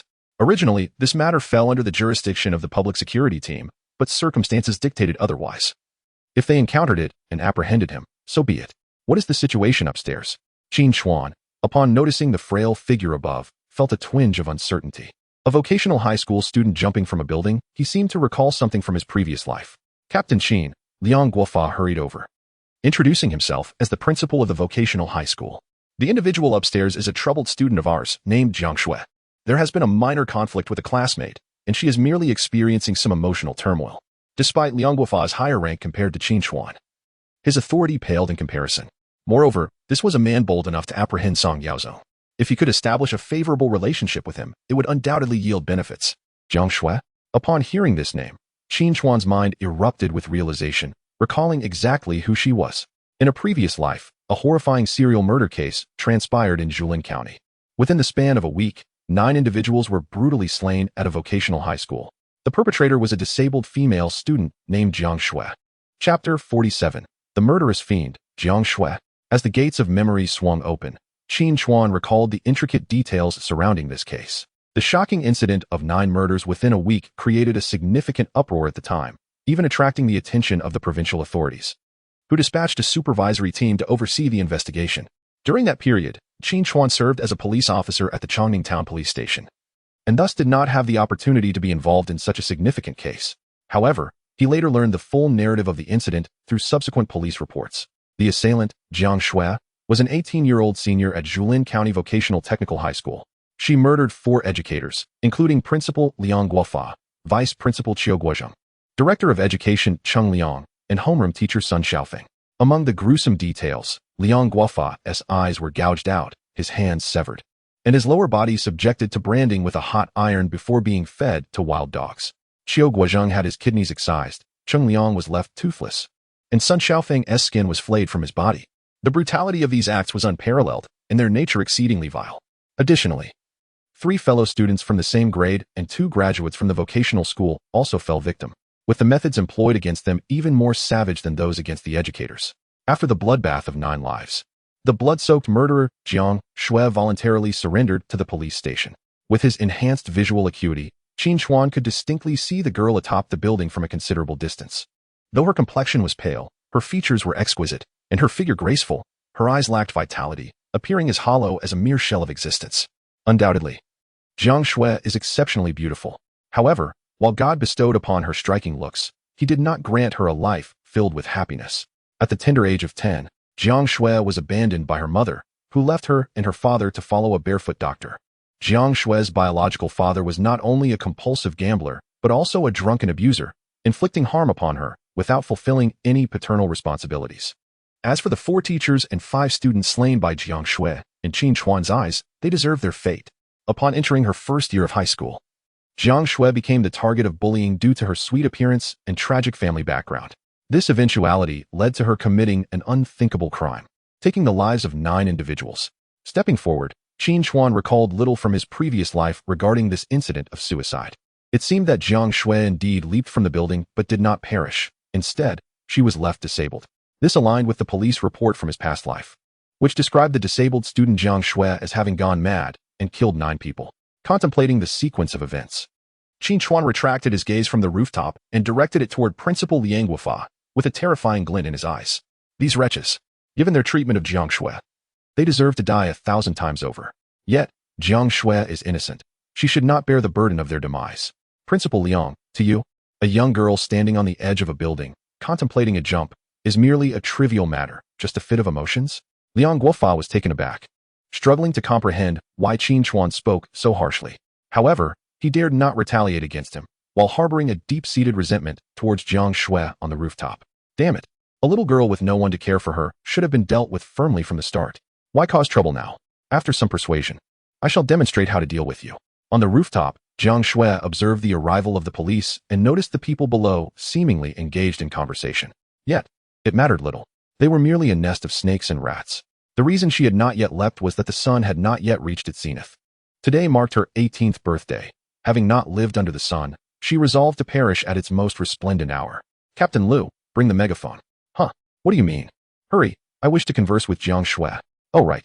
Liu Zhigua hurried back to the police car, retrieved the megaphone, and promptly handed it to Qin Chuan. Jiang Shui, I am Qin Chuan, Deputy Captain of the Criminal Investigation Team of the Jilin County Public Security Bureau. Jiang Shui instinctively lowered her gaze towards the officers below, unable to discern their faces, but the voice struck her as youthful. I understand your resolve to end your life, but have you considered the repercussions of your actions? What will become of them? Them? Jiang Shui scoffed from above. Her mother had long abandoned her, and her father, a drunkard and gambler, had not even bothered to show up when she contemplated suicide. So who were they? However, Qin Chuan's subsequent words rendered Jiang Shui momentarily speechless. If you die, what will happen to those 9 individuals? Do you truly wish for them to go unpunished? 9 individuals? It dawned on her that the officer referred not to her parents, but to those 9 people. But how did he know about them? Below, Qin Chuan continued to call out, Jiang Shui, I do not wish to coerce you, but I implore you to grant me a few moments to come up and speak with you. Jiang Shui glanced down at the officer who was addressing her. Gazing once more at the sun above, Qin Chuan pondered the passage of time. There was still a moment left. Although he received no response from the other party, this silence spoke volumes. Liu Zhigua, you maintain order down below. I shall ascend. With that, Qin Chuan cast aside the loudspeaker and swiftly dashed into the teaching building. With unwavering determination, he raced up the stairs, fervently repeating to himself, do not jump. Please, do not leap. In less than 2 minutes, he conquered the 6 flights of stairs and reached the rooftop. Exhaling a sigh of relief upon spotting the girl still standing there, he felt a wave of relief wash over him. At last, he had caught up. Jiang Shui. As Qin Chuan approached, a mere 10 meters away, Jiang Shui spoke. Do not come any closer, or I shall jump. Understood. Qin Chuan halted abruptly. Jiang Shui. I am Qin Chuan, the captain of the county criminal police brigade. Jiang Shui nodded slightly, yet remained unmoved. I am aware of the torment you have endured at school and the suffering your family has faced. However, if you leave from here, what will become of those who have wronged you? Qin Chuan recognized that reasoning with her might prove futile. Jiang Shui's transformation from a bullied student to a vengeful specter must have rooted deeply in her resentment towards those who had inflicted pain upon her. His objective was to awaken that very hatred within her, to instill a glimmer of hope for retribution.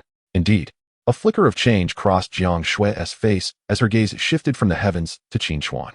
It was then she realized that this captain of the police brigade was remarkably youthful, seemingly only a few years her senior, and quite handsome. As Qin Chuan seized the moment, he urged, Jiang Shui, if you leap into the abyss, only you shall perish, while those who have wronged you will remain unscathed. Is this truly fair to you? Jiang Shui shook her head. It was undeniably unjust. Yet, as merely a student, what could she possibly do? Reflecting on her harrowing experiences, tears began to trickle down her cheeks. Captain Qin, there is nothing to be done, no one to assist me. She had sought help before.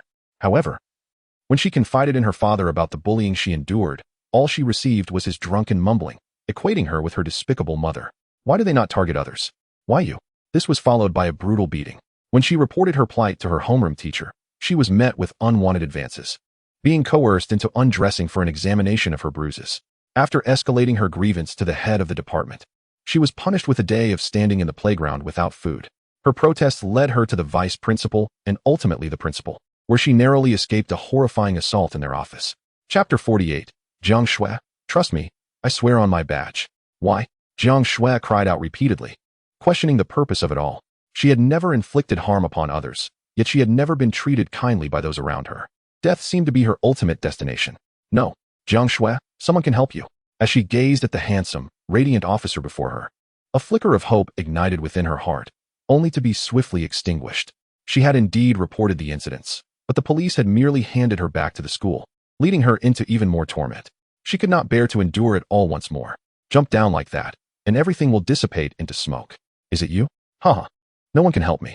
Jiang Shui gazed up at the sun, now positioned at its zenith. I must leave. Everything has come to an end. Wait. Qin Chuan desperately wished to dash forward and rescue her, but it was futile. The distance was too great. Even if he sprinted, he would require a breath's time to cover the 10 meters. Yet Jiang Shui stood perilously at the edge of the rooftop, poised to leap in the blink of an eye. It is you, Jiang Shui. The one who can help you is yourself. Without experiencing the struggles of others, do not advise them towards goodness. Jiang Shui, I will not urge you to turn back, but please listen to my words. After you listen, if you still wish to jump, I shall not obstruct you. Jiang Shui slowly turned around, silent, merely observing Qin Chuan. He was the only person who had shown her any semblance of concern over the years. Jiang Shui, I am unaware of the trials you have faced, yet I can share my own experiences. A month ago, I graduated top of my class from the police academy, only to be assigned to the most remote precinct in Chongning town, which led to my girlfriend ending our relationship. That was the darkest period of my life. And like you, I contemplated death. In fact, I have already experienced death once. The reborn Qin Chuan has indeed faced death. However, within a month, I not only ascended to the position of deputy captain of the criminal investigation team, but also received a third-class merit and a second-class merit. I share this not to boast of my achievements, but merely to convey that anything is possible. Liang Guofa, Xiao Guozhong, Cheng Liang, and others must pay the price for all they have done to you. And those students, they merely possess powerful connections through their influential fathers. Rest assured, I will ensure they face consequences. Consequences? Jiang Shui sighed, shaking her head. You do not understand, they. Jiang Shui, what you fear are the compromising photos they took, correct? Worry not. I assure you that these images will not be disseminated. Compromising photos. Jiang Shui's complexion turned ashen. How could he possibly know about that? Jiang Shui, I too hail from a single-parent family.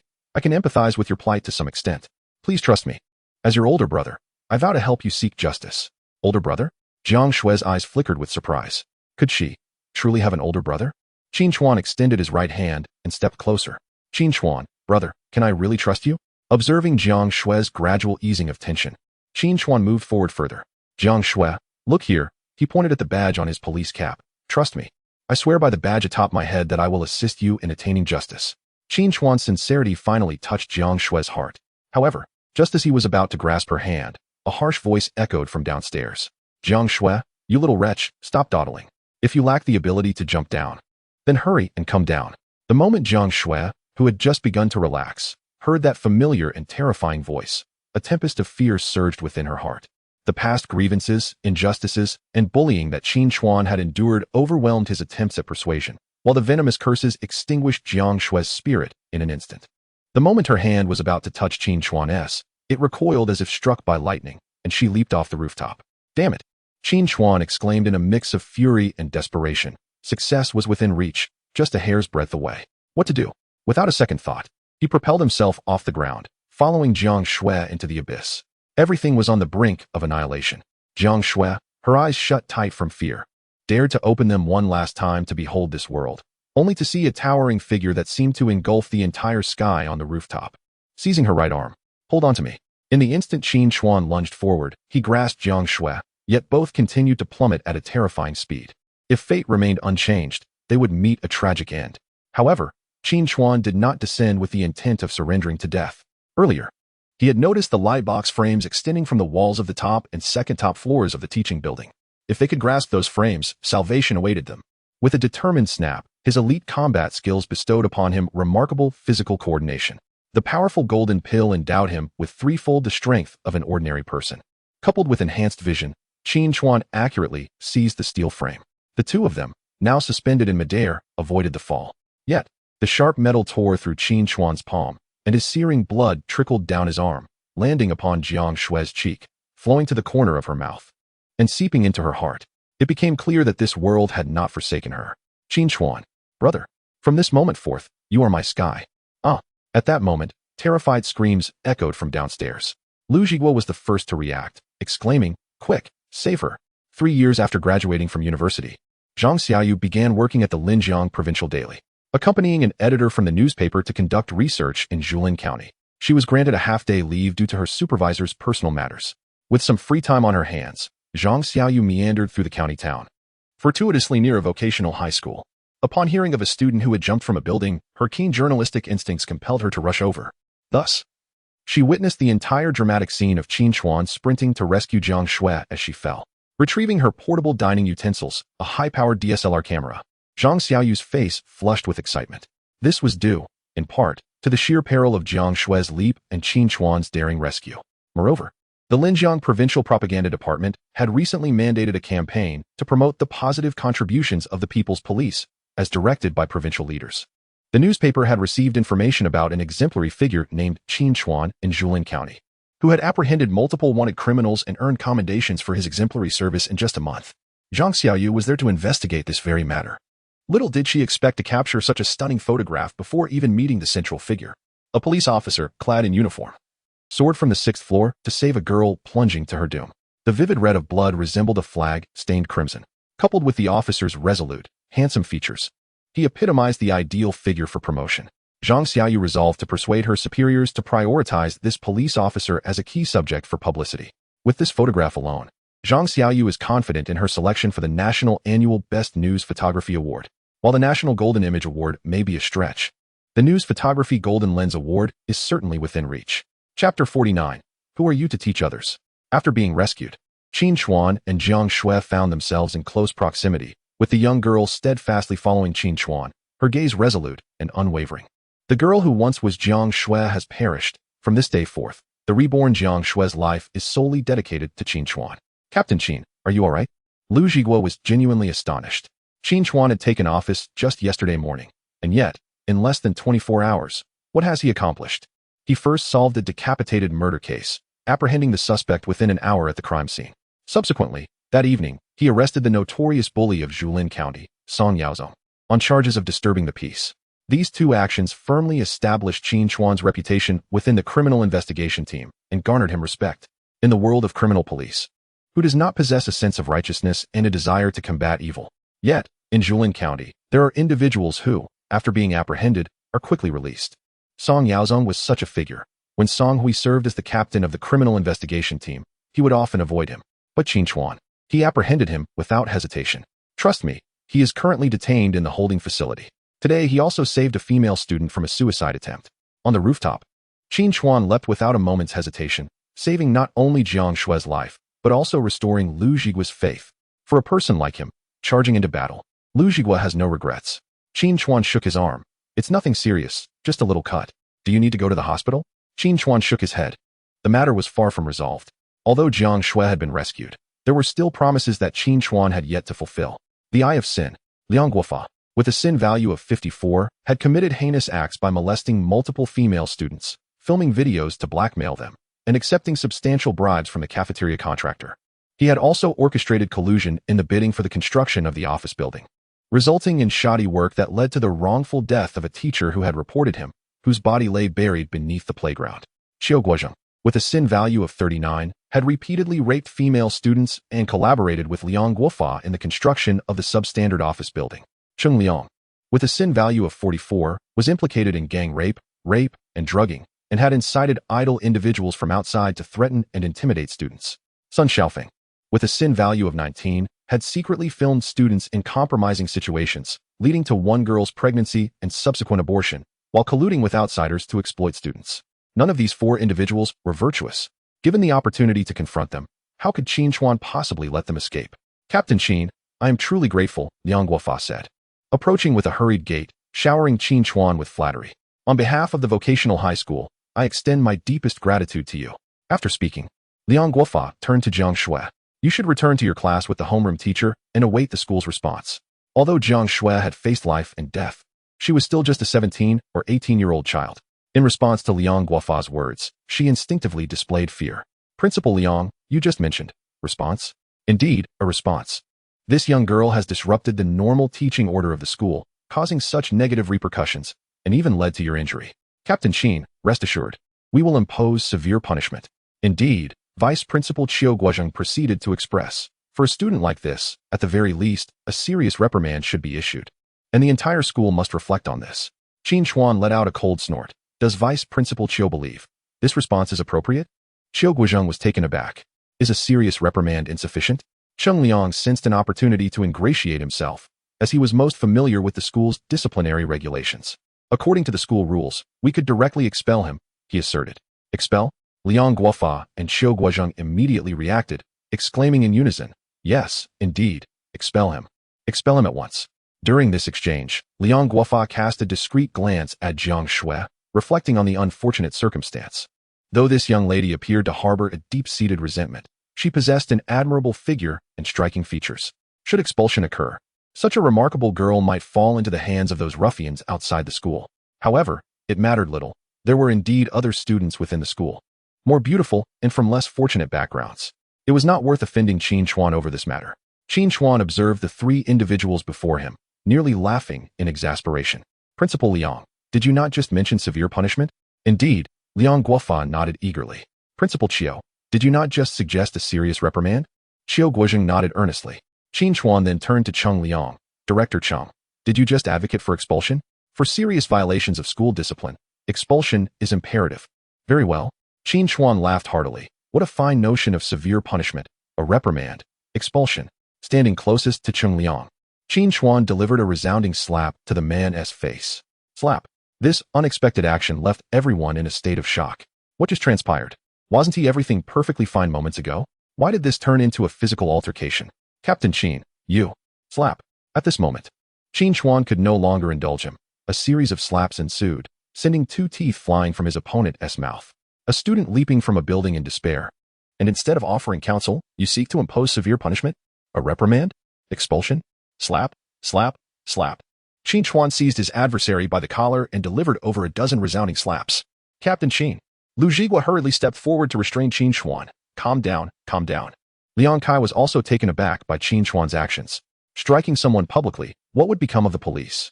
Lu Jigua, restrain him. Huh. Lu Jigua looked at Qin Chuan in confusion. Even if you, an adult, were to let it go, why must you also resort to handcuffs?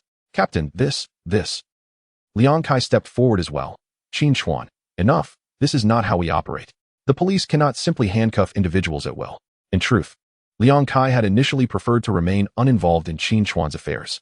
He had no personal stakes with Qin Chuan. They were on separate paths. As a member of the Bureau's committee, he possessed a broader perspective than the average officer. Although Qin Chuan was currently in the limelight, he had antagonized O.C. Hai and Gao Qingshan, leaving his future uncertain. Liang Kai wished to neither oppose Qin Chuan nor become overly entangled with him. His ascent to his current position was solely due to his own merits. However, witnessing Qin Chuan's daring act of saving someone from a jump truly impressed Liang Kai. Had it been him, he certainly would not have dared. Thus, Liang Kai sought to advocate for Qin Chuan. Director Qing, please calm down. Captain Qin is merely overly agitated. But do not take it to heart. As for that student, I believe a reprimand is unnecessary. Later, I shall host a gathering and invite Captain Qin for a drink, thus putting this matter to rest. Although Chang Liang may not be a person of great significance, he is resolute in publicly confronting Qin Chuan regarding the incident. This will undoubtedly lead to trouble for Qin Chuan. For instance, over at Gao Qingshan's side, it would be all too easy to exploit this situation. Even if they cannot strip him of his title, a reprimand would still be unwarranted. Cheng Liang, in his distress, weeps uncontrollably, words tumbling out incoherently, and he even loses a tooth in the process. Qin Chuan was taken aback by Liang Kai's defense on his behalf. However, his confrontation with Cheng Liang was not solely motivated by the matter concerning Jiang Shui. Director Liang, I appreciate your concern, but Qin Chuan interjected, delivering another swift kick to Cheng Liang's waist. Liang Kai frowned slightly. Despite having spoken up, Qin Chuan continued to resort to violence, seemingly disregarding his presence. Lu Zhigua, retrieve his phone and let everyone see what videos it contains. Lu Zhigua, ever obedient, stepped forward to seize Cheng Liang's phone, but the latter resisted fiercely. Yet, how could the already injured Cheng Liang overpower Lu Zhigua? Hand it over. Moments later, Lu Zhigua accessed the phone's gallery and randomly played a video. Upon viewing it, his expression shifted dramatically. Cheng Liang, you scoundrel. He then delivered a kick to Cheng Liang's head, exclaiming, how dare you? You, of all people, presume to be a teacher? You are hardly fit to be a role model. Chapter 50, Director Liang, do you know what lies buried beneath the playground? Lu Zhigua's kick left Liang Kai utterly bewildered. Is the criminal police team truly this violent? The deputy captain struck a blow, and the squad leader followed suit. Qin, look. Although Qin Chuan had long discerned through the lens of malevolence that Cheng Liang was a nefarious individual, and was aware that he had recorded videos of students being persecuted, the moment he laid eyes on these recordings, a surge of rage compelled him to contemplate retribution. Liang, take a look at this. Liang Kai, perplexed, accepted the phone and casually scrolled through a few videos. The more he watched, the more pallid his complexion became. After a brief moment, he raised his foot. Cheng Liang. Damn you. Cheng Liang, fully cognizant of the incriminating content on his phone, could only beg for mercy and utter cries of pain, refraining from uttering anything else. Liang Kai, still unsatisfied after delivering a kick, continued to unleash several more. Ultimately, it was Lu Zhigua who intervened. Liang, enough. If you continue, you may well kill him. Those beasts. Lu Zhigua then ordered, cuff him and take him back to the criminal investigation unit. Understood. After dealing with Cheng Liang, Qin Chuan approached Liang Guofa and Xiu Guozheng. Although they had not seen the footage when Liang Kai and the others played the videos, they had certainly heard the sounds, and were fully aware of the nature of the recordings. Principal Liang, Principal Qiu, Cheng Liang is implicated in various heinous crimes, including drugging, rape, and gang rape. Do you have anything to say? Liang Guofa had nothing left to say. At that moment, cold sweat had already drenched his shirt, and beads of perspiration glistened on his balding head, rendering his speech halting. Qin, Captain Qin, I represent the school, and we fully support the criminal investigation unit. In their case, Qin Chuan's gaze shifted once more to Qiu Guozheng, who was nearly paralyzed with fear. Qin, Captain, what nonsense are you spouting? The male protagonist in the video just played by Liang Kai was none other than Cheng Liang and himself. With a swift motion, Qin Chuan produced a pair of handcuffs from his pocket and presented them before Qiu Guozheng. Principal Qiu, will you put them on yourself, or shall I do it for you? Thud. Captain Qin, spare me this time. Qiu Guozheng dared not take the handcuffs, collapsing to his knees before Qin Chuan. I was merely misled by that scoundrel Cheng Liang. It was only that one time. Captain Qin, with tears and snot streaming down his face, Qiu Guozheng crawled to Qin Chuan's feet, clutching his pant leg. Please grant me another chance. I beg you. Just one more chance. With a snort, Qin Chuan kicked Qiu Guozheng, sending him tumbling. A chance? When that girl pleaded for mercy from you, why did you not grant her one? Take him away. Qiu Guozheng, a coward, wet himself when Lu Zhigua placed him in handcuffs. Principal Liang? Liang Guofa jolted at the sound of his name being called by Qin Chuan. Captain Qin. Though Liang Guofa's situation was no less severe than that of Cheng Liang and Xiu Guozheng, he took solace in one fact. He had only committed lewd acts and had not crossed any further lines. Moreover, he had hidden all incriminating videos in a secret compartment in his office, possessing nothing on his phone. Qin Chuan could not possibly be aware of this. Thus, despite the fear gnawing at him, Liang Guofa felt a semblance of security in his own circumstances. It appears that our school's ethos and conduct among the faculty requires significant rectification. Indeed, Commander Qin, rest assured, we shall undertake a thorough reformation. Qin Chuan cast a glance at his counterpart, let out a cold snort, and directly approached Jiang Shui's homeroom teacher, Sun Xiaofeng. Mr. Sun, do you remember Zheng Fangfang? The already trembling Sun Xiaofeng was completely petrified. Commander Qin, we all consented, truly, we are in a relationship of free will. I have committed no wrongdoing. While Sun Xiaofeng's transgressions were certainly less severe than those of Cheng Liang and Xiu Guojing, this scoundrel had colluded with outside individuals, bullied his own students, and even surreptitiously captured the private moments of young women. If he were not stripped of his public office and confined for a few days to reflect, he would remain oblivious to the reasons behind the beauty of the flowers. Captain Liu, please escort Mr. Sun to the Criminal Investigation Department for a brief chat over tea and a discussion on life. Understood. Liu Zhiguo retrieved handcuffs from a team member behind him, the sound of the clanking echoing as he tightened them with all his might, causing Sun Xiaofeng to grimace in pain. After dealing with these individuals, Qin Chuan turned to Jiang Shui and spoke gently. Jiang Shui, you see, I always fulfill the promises I make to you. From the moment Qin Chuan slapped Cheng Liang to his arrest and subsequently apprehended Xiu Guozheng and Sun Xiaofeng, Jiang Shui's eyes sparkled with increasing brightness. What the books say is indeed true. Good deeds beget good rewards, while evil receives its due. Justice is not delayed. It is merely a matter of timing. The young girl now bore a rosy complexion, her eyes brimming with hope and dreams. Qin Chuan smiled, his radiance akin to that of a blooming flower, pure as light itself. Among the crowd, journalist Zhang Xiaoyu captured the moment, snapping photographs of the smiles exchanged between Qin Chuan and Jiang Shui. Hope. An entity known as Hope brought tears to Zhang Xiaoyu's eyes. Liang, there is yet another captivating performance to witness. Would you care to join me? Liang Kai witnessed the entire process in which Qin Chuan apprehended 3 individuals. From beginning to end, Qin Chuan, armed with merely a video on his phone, managed to bring down all 3. Remarkable.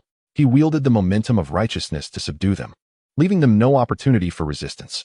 Captain Qin, is there more drama to unfold? However, before that, there are a few minor matters to attend to. Having spoken, Qin Chuan approached the students who had yet to disperse. Among the crowd, a girl with long hair streaked with blue dye exhibited a shifty demeanor, attempting to retreat into the throng. Yet, Qin Chuan had already spotted her during the rooftop rescue. At this moment, where could she possibly hide? Just moments prior, Qin Chuan had managed to dissuade Jiang Shui from taking the leap. However, just as he was about to grasp her, a cry erupted from the crowd below, provoking Jiang Shui to jump. What are you doing? The girl, adorned with heavy makeup, a nose ring, and metallic adornments around her neck, embodied the image of a rebellious youth.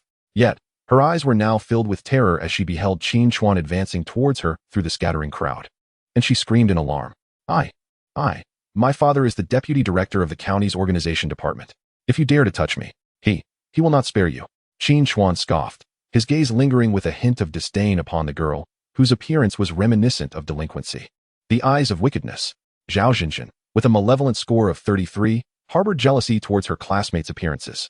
In a nefarious act, she adulterated facial cleanser with sulfuric acid, leading to disfigurement. She conspired with idlers outside of school, bullied fellow students, repeatedly captured their private moments, assisted others in committing heinous acts of assault, and inflicted injuries upon her classmates that resulted in permanent disabilities. Such a young age, yet her heart harbored such vile intentions. Remarkably, her malevolent score was nearly equivalent to that of Cheng Liang, and even exceeded that of Sun Xiaofeng. Take her away. No. Zhao Xinjin desperately retreated, exclaiming, My father is a deputy minister. Who dares to lay a hand on me? Who dares to touch you? You are 18 years old. When one errs, one must bear the consequences of one's actions. Liu Zhiguo was instructed to summon an excavator. Although he was perplexed by Qin Chuan's request, he harbored no doubts regarding the command. At this moment, whether it was an excavator or a fighter jet that Qin Chuan required, he would comply. Director Liang, do you see the school playground? It is quite expansive, is it not? Director Liang Kai was unsure of the purpose behind Qin Chuan's inquiry, yet he nodded in agreement. Indeed, it is not small. However, do you know what lies beneath this playground? With a sudden thud, Liang Kai was startled by a noise from behind him. Turning around, he was astonished to witness Principal Liang Guofa tumbling to the ground. Chapter 51. What did you say? The county vocational high school has been completely raided. Principal Liang. Are you all right? Struggling to rise, Liang Guofa responded. I'm fine, I merely stumbled a bit. Liang Kai glanced at him and then turned to Qin Chuan, inquiring, Team Qin, what did you just say about what lies beneath? Instead of reiterating his previous statement, Qin Chuan began to discuss a particular case. If I recall correctly, 3 years ago, there was a teacher from the vocational high school who went missing, wasn't there? 3 years ago? Missing? Liang Kai cast a curious glance at Qin Chuan. He certainly remembered this case, and it left a profound impression on him. After all, it involved a formerly employed teacher's disappearance, which the Zhulin County Public Security Bureau took very seriously at the time. Liang Kai was merely the director of the urban police station back then, not yet part of the Bureau's party committee. Are you referring to the case of Zhao Yongji's disappearance? Yes, that Zhao Yongji. I participated in the investigation of Zhao Yongji's disappearance 3 years ago. It was reported by his wife. The circumstances of his disappearance were quite bizarre. He was fine during the day at school, yet vanished after work, and he was never found thereafter. The economy of Zhulin County was not particularly developed, and there were hardly any surveillance cameras on the streets, let alone 3 years ago. At that time, Liang Kai led a thorough search of the entire vocational high school, but found no trace of him. After over a month of effort, they ultimately had no leads. The case was left unresolved. Liang, although Qin Chuan was speaking to him, kept his gaze fixed on Liang Guofa. Perhaps today, this unsolved case could finally be unraveled. Liang Kai was not a fool, although Qin Chuan was clearly addressing him. His eyes remained on Liang Guofa. Moreover, Liang Guofa's trembling hands and pale complexion suggested typical signs of guilt. Could it be that this case was somehow connected to him? It must be said that Lu Zhigua's efficiency was indeed remarkable. In the time it took for a few people to converse, an excavator had already entered from outside the school. Team Qin, the excavator has arrived. If one is insufficient, I shall procure 2 more. Qin Chuan is exceedingly pleased with Lu Zhigua's initiative. This is precisely the type of subordinate he desires. Bring as many as necessary and excavate the entire perimeter of the playground. Understood. Lu Zhigua is resolute. Whatever Qin Chuan commands, he shall execute. However, not everyone is compliant. Halt. Just moments ago, Liang Guofa, trembling with trepidation, inexplicably summoned the strength to roll and crawl in front of the excavator. Qin Chuan, what are you planning to do? At this juncture, Liang Guofa realizes that Qin Chuan is targeting him. Although he remains oblivious to how Qin Chuan has uncovered the incident from 3 years prior, he knows he must not allow Qin Chuan to succeed, for failure would lead to dire consequences. What authority do you possess to excavate the vocational high school's playground? This project was funded by the county. Your actions constitute a violation of public property. Qin Chuan cast a fleeting glance at him, utterly unconcerned. The eye of sin cannot err. Zhao Yongji's remains lie beneath the playground. However, Qin Chuan is unaware of the precise location, hence the entire area must be excavated. Lu Zhigua, apprehend him. Yes. With that command, he signaled to 2 detectives from the first squad to restrain Liang Guofa. Realizing the seriousness of the situation, Liang Guofa clung desperately to the excavator's arm, calling out for assistance. Director Liang, Qin Chuan is breaking the law under the guise of enforcement. You cannot remain indifferent. Liang Kai furrowed his brow, casting a glance at Liang Guofa. Logically, Liang Guofa holds a rank superior to his own, being a full-level officer. Qin Chuan's boldness is striking. Openly deploying an excavator to dig up the vocational high school's playground. Should he fail to uncover what he seeks, the opposing party could escalate the matter to the county, and Liang Kai would undoubtedly find himself in a precarious position, especially given his presence at the scene. If he were absent, it would be of little consequence. Nonetheless, Qin Chuan is an extraordinary individual. Liang Kai's first encounter with him was at the Red Pavilion, where Qin Chuan was merely a humble police officer. Yet he managed to bring down the county committee secretary's secretary and the former captain of the criminal police team. This man is audacious yet meticulous. While some of his actions may appear reckless, in truth, whenever he takes action, his adversaries flee. The recent examples of Cheng Liang and Qiu Guozheng illustrate this perfectly. Thus, Liang Kai chose to disregard Liang Guofa and approached Qin Chuan instead. Captain Qin, how confident are you in this matter? Though Liang Kai was not well acquainted with him, he sensed through the lens of the evil eye that Qin Chuan was not a malevolent figure. If he was not an enemy, then he posed no threat to Qin Chuan. Rest assured, Liang, Qin Chuan replied with unwavering conviction, I guarantee with the honor of my badge that there is certainly something beneath. Liang Kai gazed intently into Qin Chuan's eyes, which radiated sincerity and openness. Very well. Initially, Liang Kai had hesitated to draw too close to Qin Chuan. Yet the latter's fierce disdain for evil and decisive manner garnered Liang Kai's admiration. What resonated most with Liang Kai was Qin Chuan's audacious leap from the rooftop to save Jiang Shui, a true testament to placing life and death in disregard. This embodies the responsibility and mission that a police officer should uphold. Qin Chuan's actions awakened a long-dormant fervor within Liang Kai's heart. Moreover, the case concerning Zhao Yongji was indeed a thorn in his heart. No one was aware that he and Zhao Yongji were childhood classmates, having grown up together as neighbors. As Liang Kai aligned himself with Qin Chuan, Liang Guofa's eyes darted towards the onlooking teachers and students. Vocational high school teachers, students, come quickly. The police are about to commit murder. The surrounding teachers and students exchanged glances, yet none dared to step forward. Liang Guofa's true character was well known among the vocational high school faculty. He was a thoroughly despicable individual. Those who offered him gifts enjoyed lighter course loads and could take leave at their convenience, while those who did not were burdened with the heaviest teaching responsibilities and received the least rewards. Several female teachers had even suffered harassment at his hands. When Jiang Shui had recently leaped from the building, this principal's actions were witnessed by all. How could anyone possibly come to his aid? Realizing his cries were futile, Liang Guofa could only grip his arm tightly. Qin Chuan, just wait. I will report you to the county committee. Just wait. Lu Jigua stepped forward, seizing his wrist. And soon several police officers approached, swiftly placing him in handcuffs. With a sudden thud, a discreet elbow strike landed squarely in Liang Guofa's abdomen, causing him to see stars and rendering him mute with pain. Silence him, move him aside. Bring in the excavator. As Qin Chuan's team commenced their excavation of the playground, information regarding the arrests of Cheng Liang, Qiu Guozhong, and others rapidly disseminated. In front of the Xing'an Public Security Bureau, Secretary Gao, it seems that it falls upon you once more. If I were to tackle this alone, our collective second-class merit would likely be jeopardized. Zhou Mingyi lit a cigarette for Gao Qingshan, simultaneously showering him with compliments. Gao Qingshan waved his hand dismissively. Qin Chuan, though youthful, impulsive, and somewhat immature, he does possess a modicum of investigative prowess. Upon returning, just then his phone buzzed. Glancing at the caller ID, he noted it was the office director. Yes, it's me. What did you say? Moments later, Gao Qingshan's expression darkened as he hung up the phone. Zhou Mingyi, sensing trouble, inquired, Secretary, what is the matter? Qin Chuan has apprehended several leaders from the vocational high school. Zhou Mingyi was left speechless. Chapter 52. So, you were Qin Chuan? You were quite audacious. When Gao Qingshan received the news, Qin Chuan was on the vocational high school's playground, directing 3 excavators to turn the soil. Lu Jigua was brimming with enthusiasm. Here, over here, dig deeper. On that side, excavate in parallel, ensuring no spots are missed. In truth, Qin Chuan did not wish for such a grand display. However, he had no alternative. The Eye of Evil only mentioned that Liang Guofang had buried individuals beneath the school's playground, yet failed to specify the exact location. Thus, Qin Chuan had no choice but to instruct the excavators to commence digging from one side, methodically excavating until the location of the remains was uncovered. Consequently, what had initially been a scene of rescue transformed into a bustling construction site. The roar of the excavators filled the air, while students, who had been sent back to class, occasionally peeked out from their windows. Jiang Shui had also been escorted back to her classroom by Qin Chuan's arranged personnel.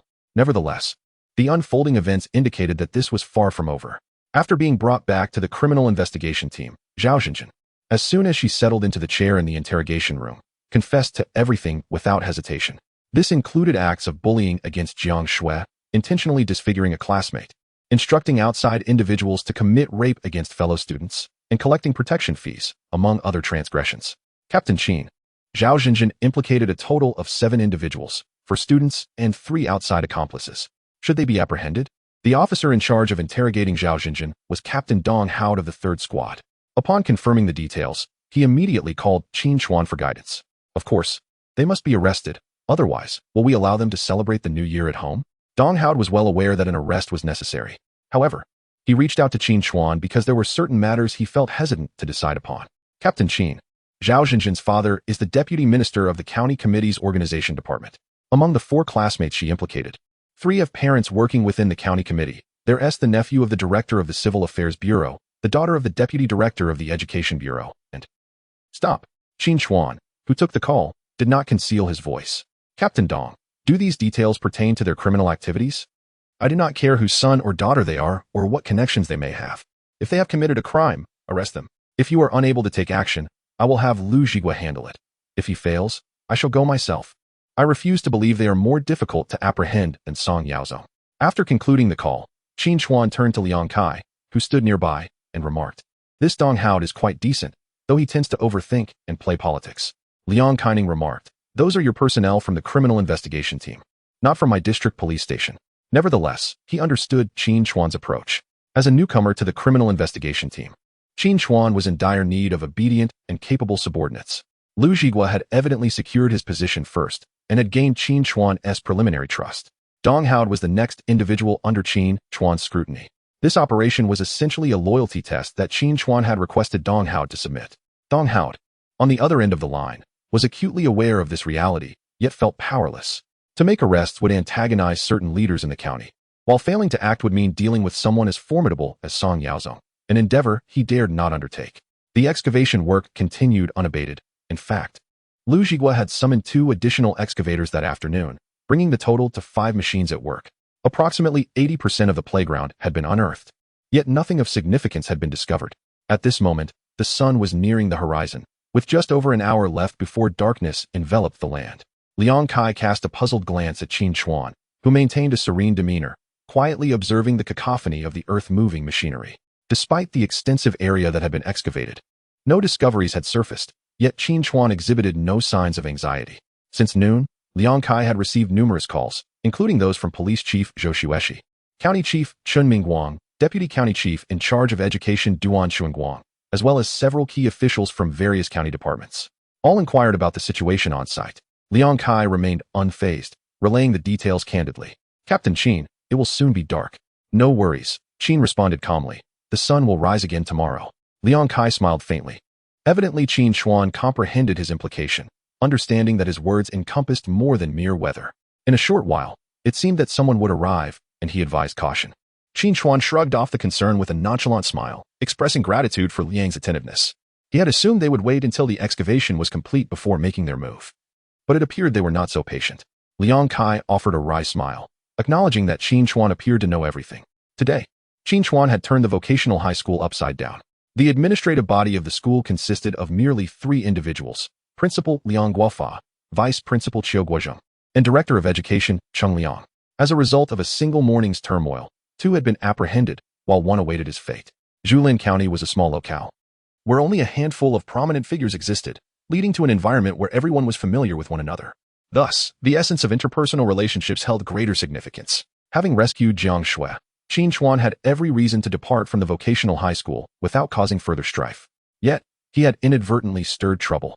Cheng Liang and Qiu Guozheng were indeed despicable and deserving of their fate.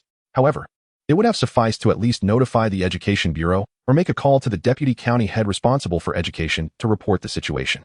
Instead, they acted impulsively, resulting in immediate arrests. They even brought in 5 excavators to thoroughly scour the school's playground. During the day, no one sought confrontation, partly because Qin Chuan had recently apprehended Song Yaozong, leaving everyone in a state of confusion. Furthermore, the reason behind Lu Chuan's excavation beneath the playground remained a mystery. Yet, with a day passing and the excavation nearing completion without any discoveries, restlessness began to brew among the onlookers. Thus, it was only natural that some would come to demand accountability. As their words fell, a brand new Santana rolled into the school entrance. Upon seeing the license plate number, Liang Kai immediately recognized who was arriving and warned Qin Chuan, "It's the deputy director of the Education Bureau, Wang Bing's car." Qin Chuan glanced over as the vehicle came to a halt, and a middle-aged man of medium build, clutching a briefcase, approached with a face full of fury, casting a disdainful glance at the pit-riddled playground. "Liang Guofa, have you lost your mind? This playground was just renovated a few years ago. Who gave you the audacity to dig it up?" Upon noticing Wang Bing's arrival, Liang Guofa was nearly moved to tears. "Director Wang, help me." He grasped Wang Bing's arm as if it were a lifeline, exclaiming, "The police are about to commit murder." He then vividly recounted all of Qin Chuan's actions since the morning. "Director Wang, you must take a stand for us. This Captain Qin has no evidence. Yet he has detained Director Cheng Liang and Vice Principal Qiu Guozheng. Furthermore, he commanded his subordinates to abduct the daughter of Deputy Minister Zhao from the County Committee Organization Department. Oh, and also the nephew of Director Guo from the Civil Affairs Bureau, and your daughter." "What?" Wang Bing was taken aback. "What is happening? My daughter has also been captured? Why was I not informed? Who is Qin Chuan?" "Who?" Stepping forward nonchalantly, Qin Chuan addressed the chaos. "I am Qin Chuan." "You are Qin Chuan?" Wang Bing's expression twisted with rage. "You have some audacity." Chapter 53 Captain Qin. How do you explain this? Wang Bing had been attending a meeting at the county committee today and received a notification from the director on his way back to the office. He was informed that police officers were at the vocational high school, operating an excavator to overturn the playground. The director commanded, and as the deputy, Wang Bing naturally complied. Furthermore, The vocational high school had always been his point of contact, so it was only fitting for him to handle the situation. However, Wang Bing was no fool. The name of Qin Chuan was well known throughout Jilin County. Who was Song Yaozong? A figure whose mere stomp could send tremors through the entire county, commanding respect from both the county magistrate and the secretary of the county committee. Yet, this formidable individual had been sent to the detention center by Qin Chuan. During the break in the county committee meeting today, this incident was the talk of the room. Reliable information had emerged suggesting that Qin Chuan was a person of significant background, merely honing his skills at the grassroots level in Jilin County, and would not remain for long. As soon as Wang Bing stepped out of the car, he recognized Qin Chuan, but feigned ignorance, instead seeking information through Liang Guofa. In Wang Bing's view, whether Qin Chuan had overturned the playground or even pushed down the teaching building was of no concern to him. Could the excavation of the vocational high school playground be considered a trivial matter? The fact that the director did not come personally and sent him instead indicated that something significant was afoot. However, Wang Bing was genuinely unaware that his daughter had been arrested. This struck a nerve within him. Qin Chuan, you may be formidable and have connections, but I, Wang Bing, neither embezzle nor break the law. What can you do to me? ISNT at the expectation that I become a scapegoat? Very well. I shall willingly take on that role today. Let me have a word with you, Captain Qin. However, Wang Bing could not directly address the matter concerning his daughter. He had long been aware of her behavior at school. Alongside several other officials' children, she engaged in fights with one another, today with this one, tomorrow with that. Although such conduct was rather unbecoming, it was merely a case of bullying fellow classmates. Furthermore, his daughter was not naive. The ones they bullied were those without power or influence. Who could possibly retaliate? Qin Chuan found himself somewhat admiring the individuals behind Wang Bing, who clearly understood that Wang Bing posed no significant threat, yet were aware of his daughter's predicament. This choice of scapegoat was astute. Director Wang, you may inquire among those I have detained about my courage, Qin remarked with a hint of bravado. Humph. Wang Bing was disinclined to engage in idle chatter. Who permitted you to vandalize school property? You are acting unlawfully. Do you possess a search warrant or any form of authorization? You have nothing, yet you unleash several excavators to wreak havoc. I could sue you. Qin Chuan cast a glance at him. No need for a lawsuit. You may apprehend me. Wang Bing retorted, I am but one person. How can you arrest me? Are you attempting to be unreasonable? Indeed, Qin Chuan was being unreasonable. He had resolved to act defiantly as long as the individuals opposing him posed no significant threat. If they did present an issue, all the better, he would have them arrested. In that brief moment, the last remaining intact section of the playground was finally upturned by 5 excavators. Lu Jigua hurried over, beads of sweat forming on his forehead. Captain Qin, there's nothing to report. This situation is becoming quite troublesome. At that moment, Lu Jigua's heart raced anxiously. Could it be that Captain Qin had misjudged this time? If indeed there has been a mistake, then Lu Jigua understood that once Qin Chuan was finished, he too would not fare much better. After all, in today's affair, he had merely acted as Qin Chuan's pawn. Had he perhaps submitted his loyalty too prematurely? Haha. Wang Bing, who had been left out, laughed heartily. Qin, just wait. Your downfall is imminent. Haha. You found nothing. Your ruin is assured. As soon as Qin Chuan fell, his daughter would be released from the criminal police team. A mere mid-level official. How dare he consider himself a formidable player? Meanwhile, Liang Kai, who had been present at the scene, began to harbor doubts. Could it be that Qin Chuan had misjudged the situation? After all, they had thoroughly searched the playground, yet discovered nothing. At that moment, 4 or 5 cars entered the school gate in succession. Liang Kai's eyes flickered with interest. Leading the procession was the vehicle of Deputy County Head Duan Chuanguang, followed closely by officials from the Education Bureau, the Organization Department, the Finance Bureau, and the County Party Office. This was indeed an impressive show of force. Wang Bing, upon witnessing this, instantly perked up. Qin, the Deputy County Head has arrived. Let us see how you respond. With a cold snort, he dashed over and opened the car door. Deputy County Head, Qin Chuan didn't need to guess. He knew the other party was there to lodge a complaint. Yet, what did that matter to him? Duan Chuanguang, of modest height and ample girth, appeared to be in his 40s, swaying as he walked with a certain air about him. Approaching Qin Chuan and Liang Kai, he didn't even spare a glance at Qin Chuan, instead addressing Liang Kai. Director Liang, what is going on with your Public Security Bureau? Wang Bing just claimed that you excavated the vocational high school playground without any permits or proper authorization. Are you aware that this playground was constructed merely 3 years ago, costing the county treasury over 7 million, which represents the hard-earned money of the people of Jilin County? Is it acceptable for you to arbitrarily excavate it? Liang Kai, not only the director of the urban police station, but also a member of the County Public Security Bureau's party committee, is undoubtedly a deputy section-level official. When Duan Chuanguang arrived, He naturally sought to converse with this leader. As for Qin Chuan, he is merely a minor section-level official. If it were not for the fact that the other party had genuinely apprehended Song Yaozong, coupled with rumors of his connections, Duan Xuanguang would have already flayed him alive. Liang Kai, not being foolish, recognized Duan Xuanguang's intentions. However, the latter had not acted inappropriately, as he indeed was Qin Chuan's superior. "Good day, County Director," he began. 3 years ago, a vocational high school teacher named Zhao Yongji went missing, and he is yet to be found. We have received credible intelligence suggesting that Zhao Yongji may have been murdered, and his body is likely buried beneath this playground, in the presence of others. Liang Kai would not elucidate matters so clearly. Yet, since Duan Xuanguang was the deputy county chief, it was essential to accord him the necessary respect. "You speak nonsense." At that moment, Liang Guofa erupted, appearing significantly more spirited than earlier in the afternoon. "Liang Kai, open your eyes and look. Those under Qin have excavated the entire playground. Where is he? Where is the body? There is nothing at all. I will certainly report you to the county committee." Liang Guofa, a section-level official, pointed an accusatory finger at Liang Kai in his desperation, leaving others at a loss for words. At this juncture, Liang Kai found it increasingly difficult to respond, for indeed, Liang Guofa spoke the truth. The playground was excavated thoroughly, yet nothing was discovered.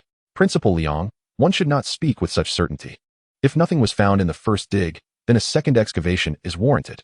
Qin Chuan recognized that it was time for him to step forward. "Director Duan, greetings. I am Qin Chuan, the deputy chief of the criminal police team, currently on duty." Duan Xuanguang remained composed, nodding slightly. "I am aware of you. You have received personal commendations twice within a month, quite impressive for someone of your age. However," he gestured towards the disarray of the playground, his tone taking on a more serious note. "Captain Qin, how do you account for this situation?" Chapter 54. Qin Chuan's explanation involves detaining individuals. The reason Duan Xuanguang appeared here, coincidentally at the moment when the playground had been excavated without any findings, was far from mere coincidence. He had been informed when Jiang Shui jumped from the building. Duan Xuanguang was already aware when Qin Chuan began digging. But what did this have to do with him? Had Qin Chuan merely apprehended Song Yaozong the previous night, he would have been just an ordinary officer receiving accolades. Duan Xuanguang would not have even regarded him with interest. However, the circumstances have changed. He was unaware of Qin Chuan's true background.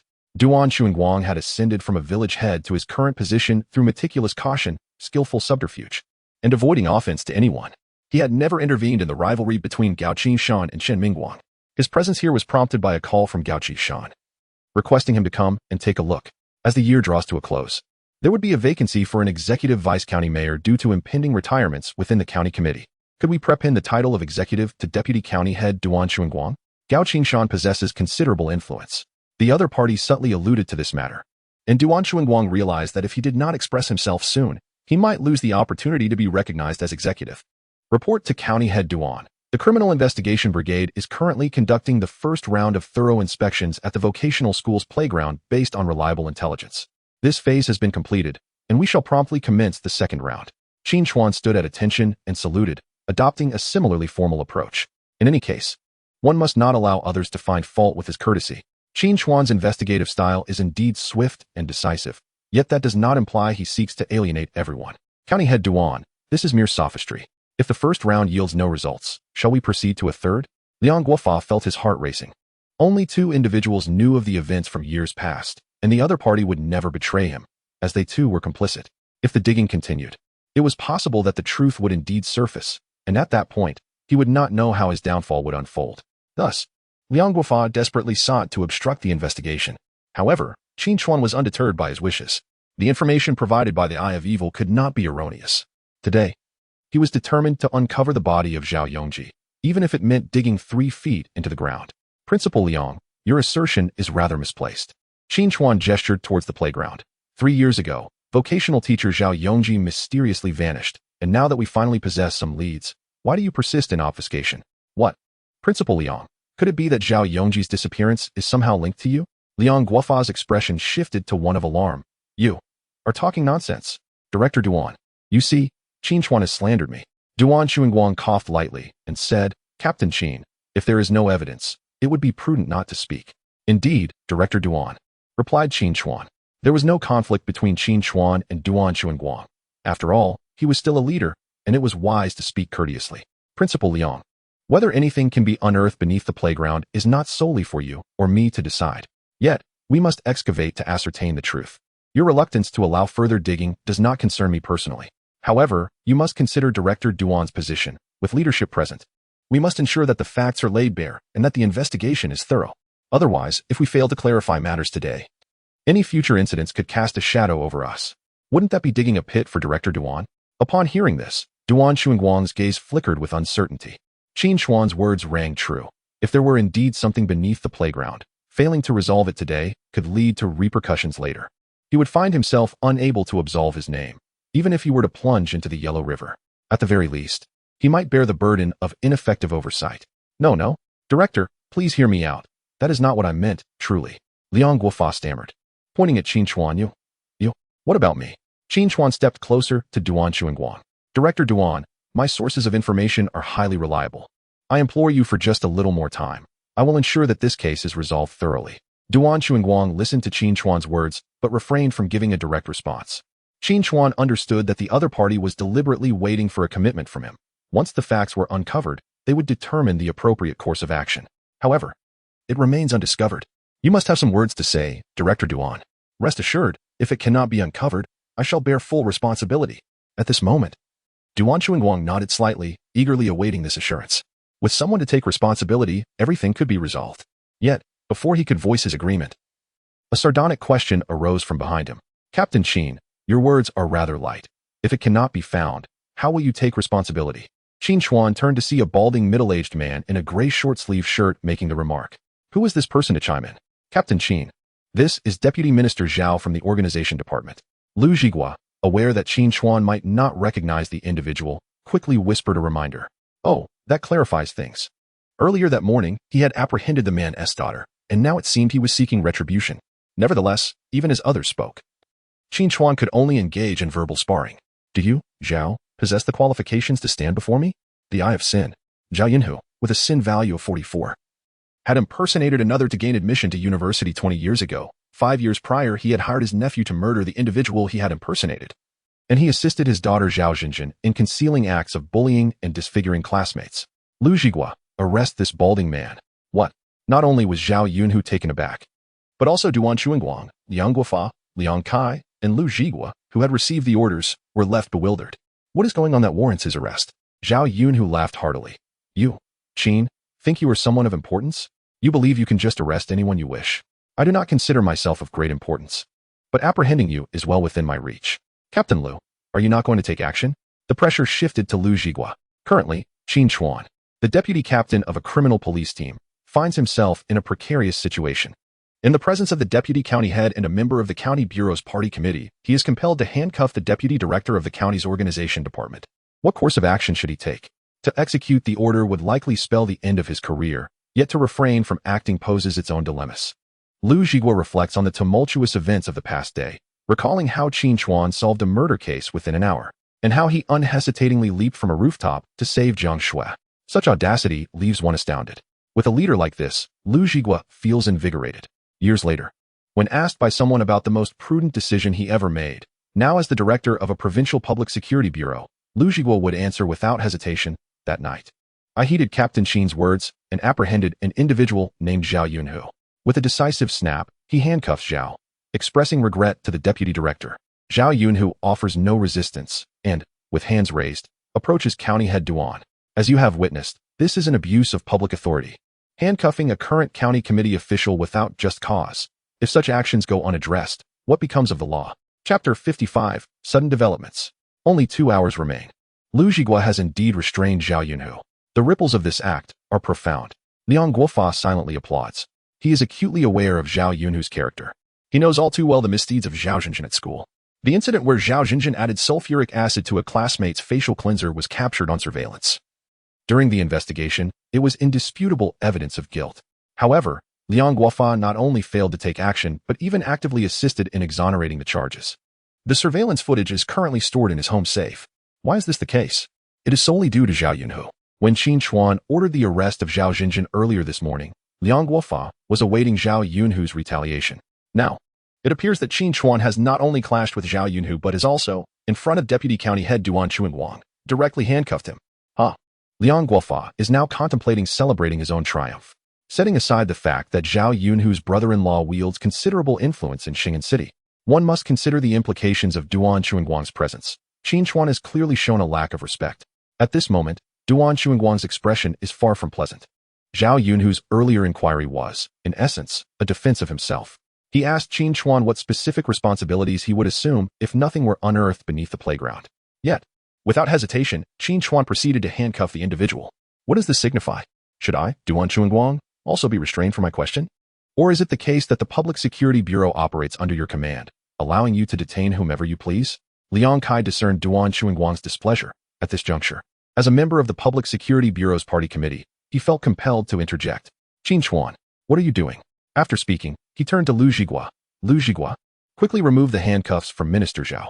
Given that Lu Zhigua had already resolved to align himself closely with Qin Chuan, he was naturally disinclined to heed Liang Kai's words. You may hold a leadership position, but you are not my direct superior. The county official is not as influential as the one currently in charge. Therefore, Lu Zhigua's gaze shifted to Qin Chuan. Qin Chuan was quite pleased with Lu Zhigua's demeanor. Shaking his head to signal the other not to move, Qin Chuan then turned, stood at attention, and saluted. Liang, the reason for Zhao Yunhu's arrest is unrelated to any inquiries I made. It is due to his alleged involvement in hiring a hitman. What? Upon hearing Qin Chuan's words, everyone inhaled sharply in disbelief. What is happening? Zhao Yunhu, hiring a killer? At this moment, not only Liang Kai, but also Duan Chuanguang turned their gazes towards Zhao Yunhu. You, Qin, how dare you? You are slandering me without evidence. I will sue you for defamation. I will report you to the county committee. You. Enough? Zhao Yunhu, cease your theatrics. Let us set aside the crimes of your daughter for now. You surely have not forgotten the name Sun Biao. Gasp. Upon hearing Qin Chuan utter that name, Zhao Yunhu's words faltered, his face transforming into one of sheer horror and disbelief. Qin Chuan continued, Zhao Yunhu, or should I say Sun Biao? You must remember the incident from 20 years ago when you assumed the identity of Zhao Yunhu to attend university. 5 years ago, when you were confronted, you resorted to hiring your own nephew to eliminate the original Zhao Yunhu. Tell me, if I apprehend your nephew now, do you think he will confess? You. Zhao Yunhu's face turned ashen with terror. This matter was known only to him and his nephew. How could Qin Chuan possibly know? Observing Zhao Yunhu's expression, Liang Kai and Duan Chuanguang understood that Qin Chuan's claims were likely accurate. As for the identity theft to attend university, it was a consequence of historical circumstances. In that era, it was not uncommon for students to retake the college entrance examination. Some individuals exploited loopholes in the policy, seeking out dropouts from the final year of high school to impersonate them and participate in the examination a second time to gain admission to university. Qin Chuan then approached Duan Chuanguang and said, County Chief Duan, regarding the criminal act committed by Zhao Yunhu in hiring a hitman, I believe there will be significant developments in the near future. The criminal investigation team will provide you with a detailed report at that time. Qin Chuan's assurance of a report was made with the understanding that Duan Chuanguang oversaw the education sector and did not manage the Public Security Bureau. He silently rejoiced at having refrained from engaging Zhao Yunhu in further conversation. Duan Chuanguang patted Qin Chuan on the shoulder and remarked, since we have a lead, there is no need for you to report back to me. You may proceed with your official duties. Understood. Having secured Duan Chuanguang's approval, Qin Chuan turned to Lu Zhigua and instructed, return the suspect to the criminal investigation team and notify the second squad to apprehend Zhao Yunhu's nephew immediately. Yes.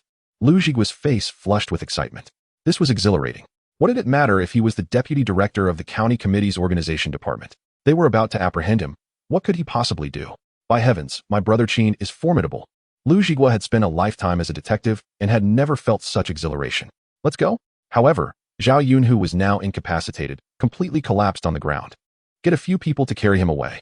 The leaders from other departments who had come alongside Zhao Yunhu were now sweating profusely. Why had they come? It was merely to pressure Qin Chuan regarding their own daughters, sons, or nephews who had been apprehended earlier that morning. They had thought to collectively exert pressure on Qin Chuan, believing it to be a trivial matter, as it was merely children playing around at school, which was quite normal. But now, who dared to step forward? Each one of them had their own issues. If any of their secrets were exposed, County Chief Duan, I have some matters to attend to at home. I must take my leave. County Chief Duan, there is still a document that requires revision at the unit. I shall take my leave now. In a mere moment, the vehicles that had accompanied County Chief Duan swiftly disappeared from sight. Qin Chuan nodded in satisfaction. Such is the nature of monkeys. They become obedient after a single example is made. At this juncture, Duan Chuanguang took his first careful measure of Qin Chuan. Youthful, this was the most immediate impression Qin Chuan left upon him. Full of vitality, he exuded an indomitable spirit, his eyes bright and brimming with confidence. Qin Chuan, you are indeed impressive. This was a heartfelt commendation from Duan Chuanguang. Though it appeared that his side had the advantage in numbers since his entrance, neither Wang Bing, the deputy director of the Education Bureau, nor Zhao Yunhu, the deputy minister of the organization department, had managed to gain the upper hand. In fact, Zhao Yunhu's capture had sent several other departmental personnel fleeing in trepidation. Throughout the ordeal, Qin Chuan maintained an attitude of neither arrogance nor servility, substantiated by reason. What seemed like reckless behavior was, in truth, underpinned by meticulous strategy. Indeed, to achieve 2 commendations within a month and apprehend over a dozen wanted criminals would surely earn County Chief Qin's unequivocal support for promotion. This Qin Chuan possesses considerable capability. Qin Chuan was taken aback by Duan Chuanguang's praise. Thank you, County Chief Duan, for your kind words. However, before he could finish, he was interrupted by Duan Chuanguang. I am here today on behalf of Secretary Gao. Thus, Duan Chuanguang gestured towards the disarrayed playground before them. You must provide an explanation for this. Moreover, your time is limited. Secretary Gao is currently en route back. Duan Chuanguang raised his hand to check the time. At most, 2 hours remain. Upon hearing this, Qin Chuan immediately grasped Duan Chuanguang's implication. It was a clear message. This matter had nothing to do with him. It was all orchestrated by Secretary Gao. Chapter 56. In critical moments, the remains resurfaced. Thank you, County Head Duan. Qin Chuan expressed his gratitude sincerely, for he was genuinely unaware that Gao Qingshan had returned from Xing'an City and was merely 2 hours away. The act of employing an excavator to dig up the vocational high school's playground was neither trivial nor monumental. However, Qin Chuan had not adhered to any formal procedures, rendering his actions decidedly illegal. Should someone, such as Gao Qingshan himself, arrive on site to halt Qin Chuan's excavation, he would find himself in a precarious situation.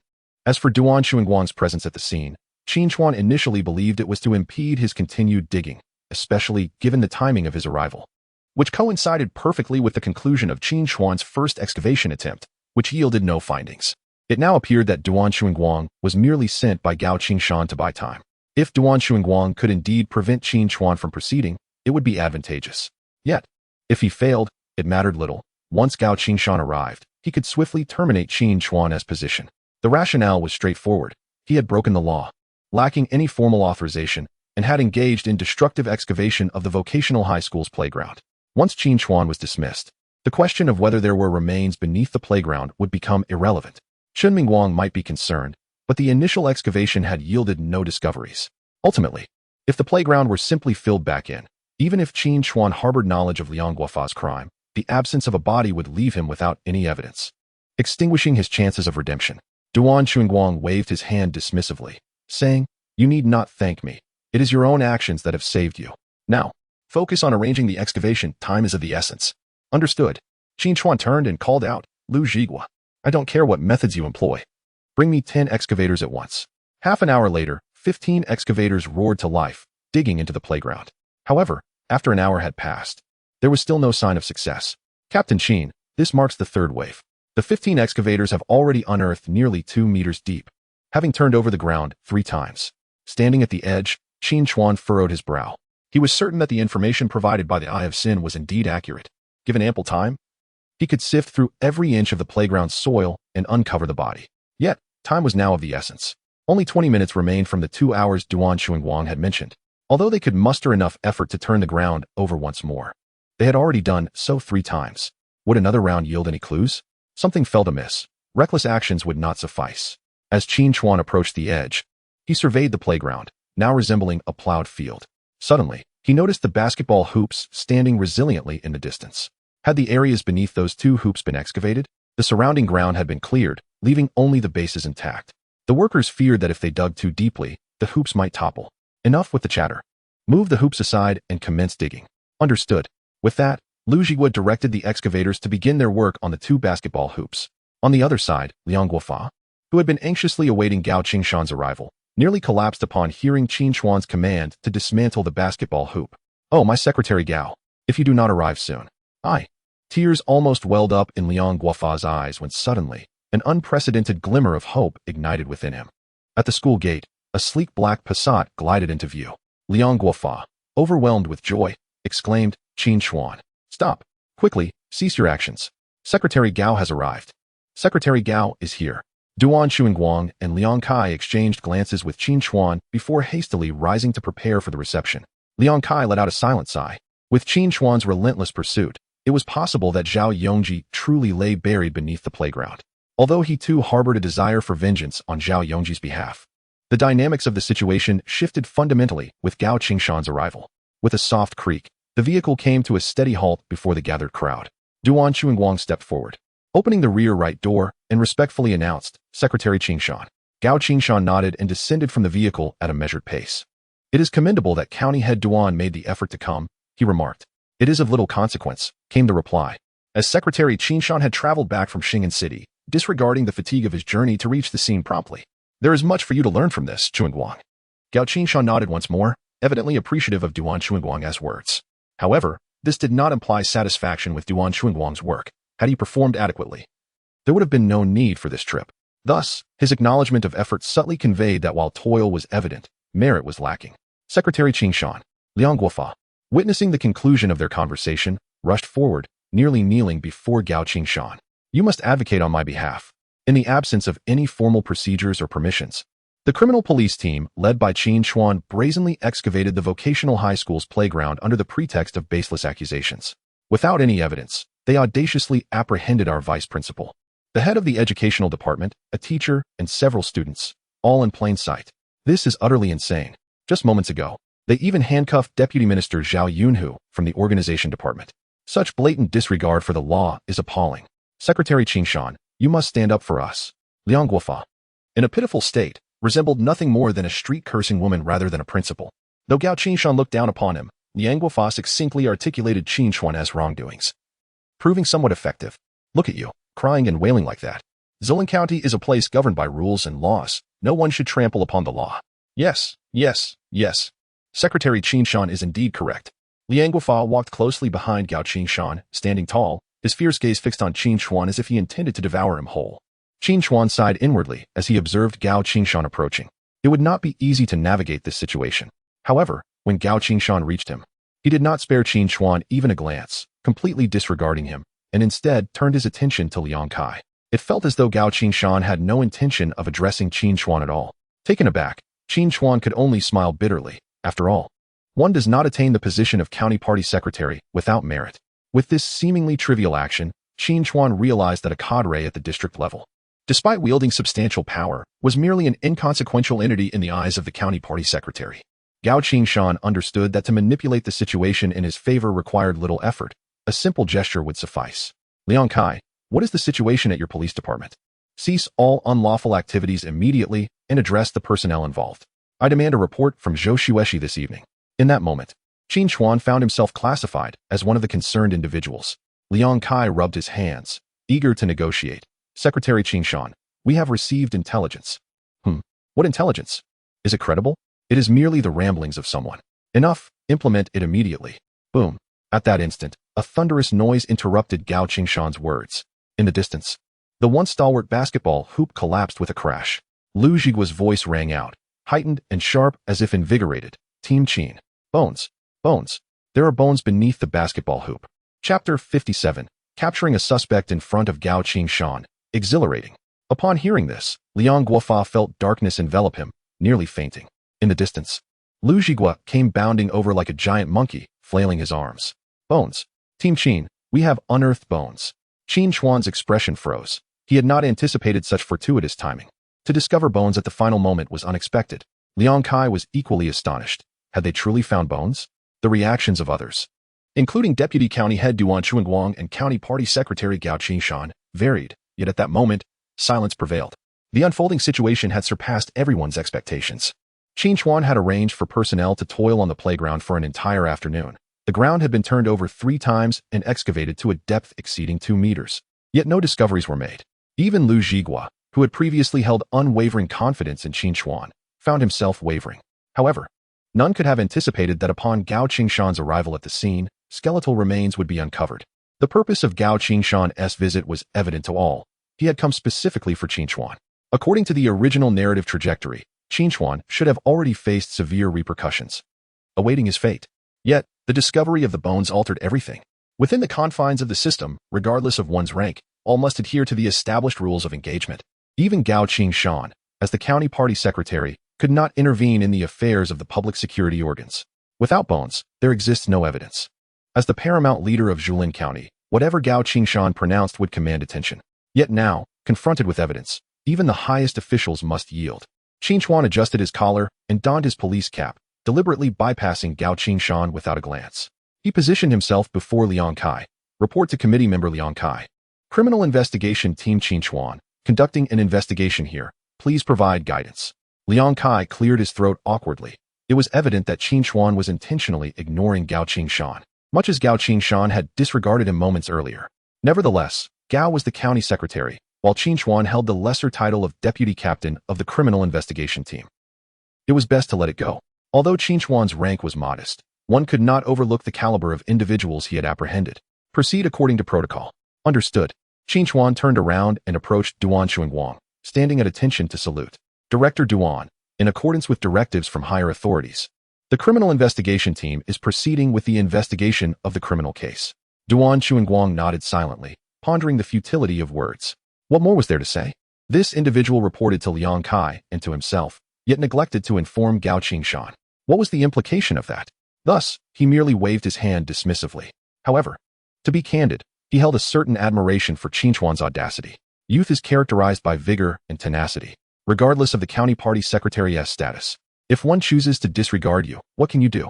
Yet, if he were in Qin Chuan's position, he would have sought Gao Chuan's counsel at this juncture. This was not merely a matter of respect for Gao Chuan, but rather an acknowledgement of the institutional protocols in place. Despite the evident animosity Gao Chuan harbored towards him, it remained subtle, not overtly displayed. Moreover, Qin Chuan's inquiry to Gao Chuan would not genuinely be an act of deference. Rather, it could be perceived as a form of provocation or even humiliation. If you intend to undermine me, let us see the outcome. Here was a county party secretary, personally intervening, yet unable to thwart him and instead compelled to offer support. One could only ask, isn't that exhilarating?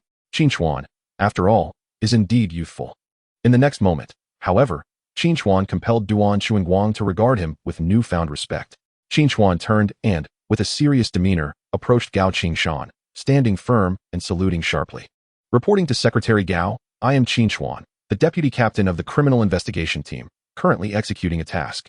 The principal of the vocational high school, Liang Guofa, is suspected of colluding 3 years ago with the contractor for the construction of the school playground to murder the missing teacher Zhao Yongji, subsequently burying his remains beneath the basketball hoop on the playground. The corpse has been discovered, and my team is preparing to apprehend the suspect, Liang Guofa. In accordance with protocol, please provide your directives, Secretary Gao. The two words, provide directives, were bellowed by Qin Chuan with great intensity. Although Gao Chuan felt a surge of emotions, he maintained a composed exterior. At this moment, he could not allow his personal feelings to surface. In response to Qin Chuan's ostensible request, which was, in fact, a display of authority, he could only fulfill his professional obligations. Very well. Please proceed according to judicial procedures and ensure the subsequent investigation of the case is thorough. Understood. Qin Chuan snapped to attention, saluted once more, and hurried towards the now crumpled Liang Guofa. Here he comes, here he comes. He approaches with vengeance. In Liang Guofa's eyes, Qin Chuan at this moment resembled a demon.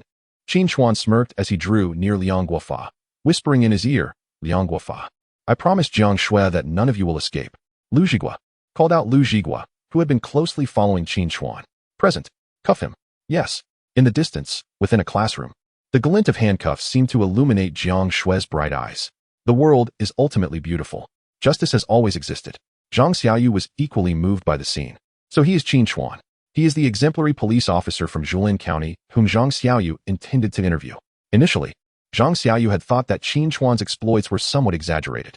The tales of apprehending child traffickers during blind dates, of tearing apart a wanted criminal in the streets and ending up in the hospital with a knife wound, of bravely confronting multiple dangerous felons and single-handedly dismantling a criminal den, and of receiving second and third-class merits within just a month of joining the police force.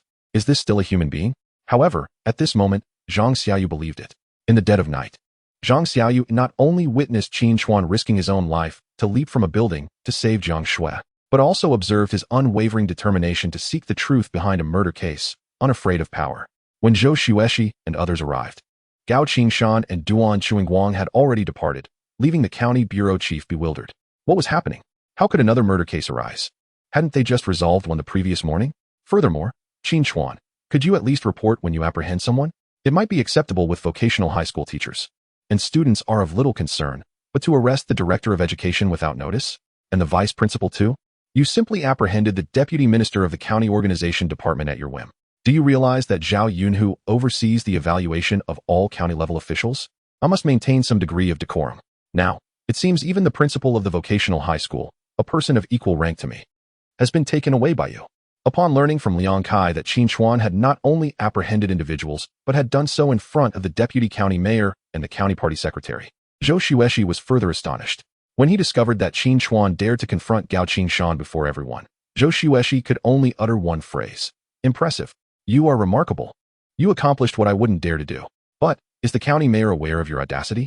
After understanding the situation, Zhou Xueshi immediately called Chen Mingguang, who was still in Xing'an City, and provided a detailed report. After a moment of silence, Chen Mingguang responded with a single sentence, full support for Comrade Qin Chuan's work. Chapter 58.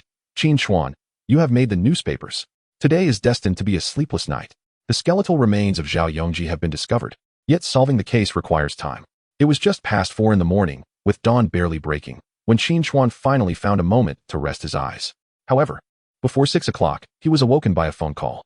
The caller ID displayed, Lin Yuding. Hello. His voice was languid and weary, and Lin Yuding instantly recognized that Qin Chuan had not yet fully awakened. Qin Chuan, you lazy cat, what time is it? Still asleep? Get up quickly. You're in the newspaper. In the county committee courtyard, Gao Qingshan had a commendable habit. Each day upon arriving at work, he would brew himself a strong cup of tea. Sipping his tea, he would peruse the morning edition of the Linjiang Province Daily and the evening edition of the Xing'an City Evening News. As he would put it, as the county party secretary, it is imperative to stay informed about the concerns of the municipal and provincial party secretaries. Only then can work be effectively directed, and life possess purpose. Today's front-page headline in the Linjiang Daily featured a report on Governor Lin Ruiqing's investigation at the Public Security Bureau. Gao Qingshan read every word attentively. The overarching message conveyed that in recent years, the security conditions in Linjiang Province have gradually improved, allowing citizens to live in peace and prosperity. Such achievements are attributed to the relentless dedication and sacrifices made by the vast ranks of law enforcement personnel. He emphasized the need to promote the spirit of resilience among the police force, fearless of hardship, fatigue, or death. Moreover, the report called for a vigorous promotion of the core values of socialism, particularly highlighting the exemplary deeds of outstanding police officers. Drawing from Gao Qingshan's experience, he could predict that the second page of the newspaper would undoubtedly feature a report on exemplary police officers. If the deeds were remarkable, it might occupy an entire page. If they were more mundane, it would likely showcase several individuals, typically 4, each with their own story. A commentary would likely accompany it. Clang. Just then, as Gao Qingshan turned to the second page of the newspaper, the teacup in his hand shattered upon the floor. How could this be possible? Simultaneously, in the offices of County Chief Chen Mingguang, Political and Legal Affairs Committee Secretary Zhou Mingyi, Deputy County Chief Duan Xuanguang, and Public Security Bureau Chief Zhou Xueshi. All those accustomed to perusing the morning paper wore expressions of utter disbelief upon opening the second edition of the Linjiang Daily. Awakened from slumber, Qin Chuan groggily rose, shaking his head to dispel the fog of sleep. Lin, my dear beauty, your jest is far from amusing. A newspaper? What could I possibly have done to warrant such attention? I assure you, I am not deceiving you. On the other end of the line, Lin Yuding held today's Linjiang Daily, accompanied by Xin Shuxia. The two had spent the night together and remained in bed, their 4 snow-white legs playfully entangled. Xiao Chuan, Yuding truly isn't lying. Your heroic act from yesterday has been reported in the Linjiang Daily. Qin Chuan paused, momentarily taken aback. He distinctly recognized Shun Chuxia's voice. Could what they said be true? After all, the events of his rescue were recent, and they were in Xing'an City, far removed from the scene. Wait for me. I shall procure a copy of the newspaper. After hanging up, the 2 women continued to gaze at the paper. Previously, why had they never noticed how handsome Xiao Chuan was? Lin Yuding, unfazed by the blanket slipping to reveal her form, was transfixed by the photograph, her eyes sparkling with admiration. What's this, my esteemed Miss Lin? Surely, you're not developing feelings for Xiao Chuan? Is that so wrong? He has broken up. After all, a solitary man and woman, who can dictate their hearts. Xin Chuxia covered her face and exclaimed, is this how solitary men and women interact? However, have you noticed how much Qin Chuan has changed over the years? I find myself quite fond of him now. It's as if he is transformed into an entirely different person. Yet, there remains one aspect of him that has not altered. What aspect? The sense of distance. Despite his willingness to joke around with us, I can distinctly sense that he deliberately maintains a certain distance. Qin Chuan blinked, it seems. That might be the case. In another suite at the Sheraton Hotel in Xing'an City, two young men huddled together, speaking in hushed tones. Did you create this newspaper? Nonsense. That guy loves to show off. How could I assist him? Then who produced it? The Linjiang Provincial Daily. Xiao you did an excellent job on this assignment. It is rich in content and depth. Particularly, the candid photograph you captured. This morning, I heard the Secretary General mention that Governor Lin personally praised it highly. Regarding this particular case of Qin Chuan, you will be tasked with long-term follow-up. Be sure to unearth his achievements and highlight his strengths. Zhang Xiaoyu nodded enthusiastically, rest assured. Leader, I will fulfill the task. After leaving the office, Qin Chuan washed his face, feeling rejuvenated. Xiao Zhang, please find me a copy of today's Linjiang Daily. Yes. 5 minutes later, Qin Chuan gazed at the second page of the newspaper, where his photograph of saving Jiang Shui by jumping off a building was published. A peculiar sense of unfamiliarity washed over him. Damn, am I really this handsome? Just then, the phone rang. Qin Chuan glanced at the screen and saw it was Wang Xuebing. Director Wang, do you have any instructions? What instructions? I just saw the Linjiang Daily. Have you made it to the newspaper? Hee, it's all thanks to your guidance, Director. I appreciate your cultivation. Enough of that. When you return, I'll treat you to a drink. As he hung up the phone, Wang Xuebing shook his head in exasperation. This young man had only left the office a few days ago, yet he had already made it to the Provincial Daily. The report featured not only Qin Chuan's heroic rescue of Jiang Shui but also his remarkable feats after joining the police force, such as apprehending wanted criminals and bravely solving grisly murder cases. However, without a doubt, the moment that ignited the most admiration was when Qin Chuan dashed down 6 flights of stairs to seize Jiang Shui. The photographer had exceptional skills, capturing Qin Chuan's resolute gaze and his unyielding determination with remarkable clarity. Coupled with his striking features, it was undeniably the quintessential promotional image for law enforcement. Moreover, fortune favored him.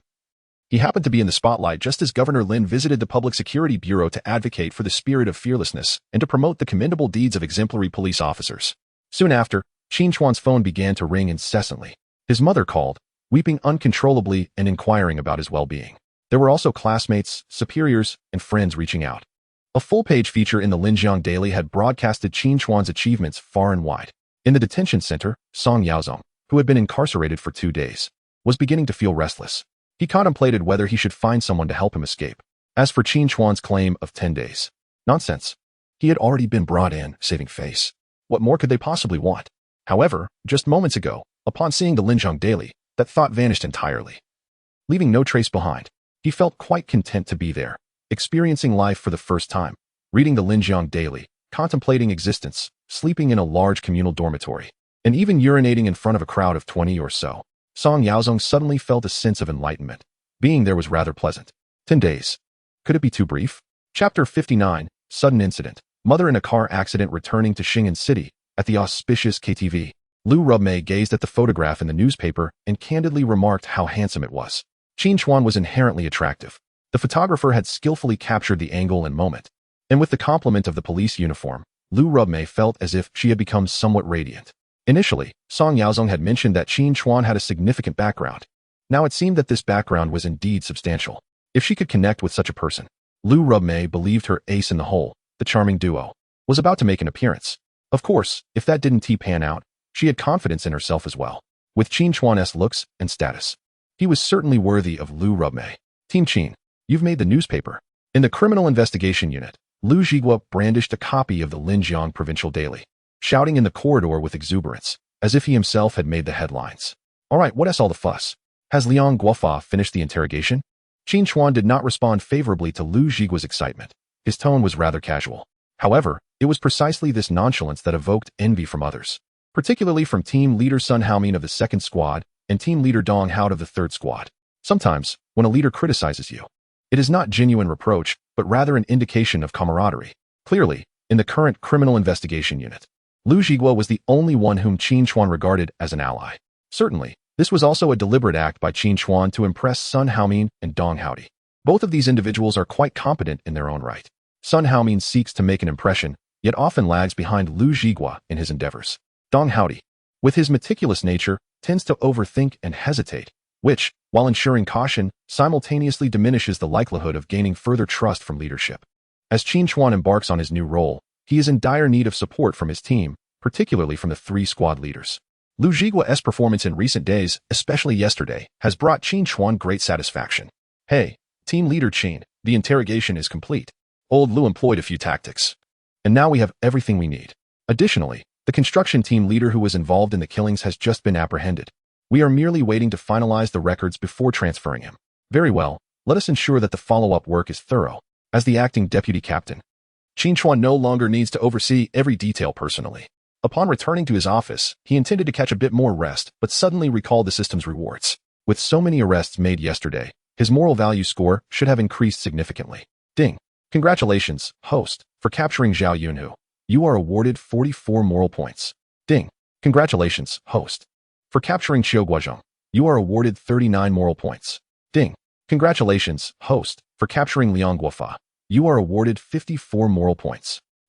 With the multitude of arrests made yesterday afternoon and evening, combined with the existing surplus of 2 moral points, Qin Chuan now has a total of 289 moral points in his system account.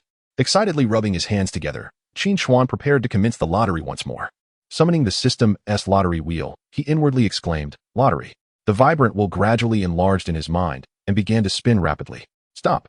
After a brief moment, the red pointer came to rest in the blue zone.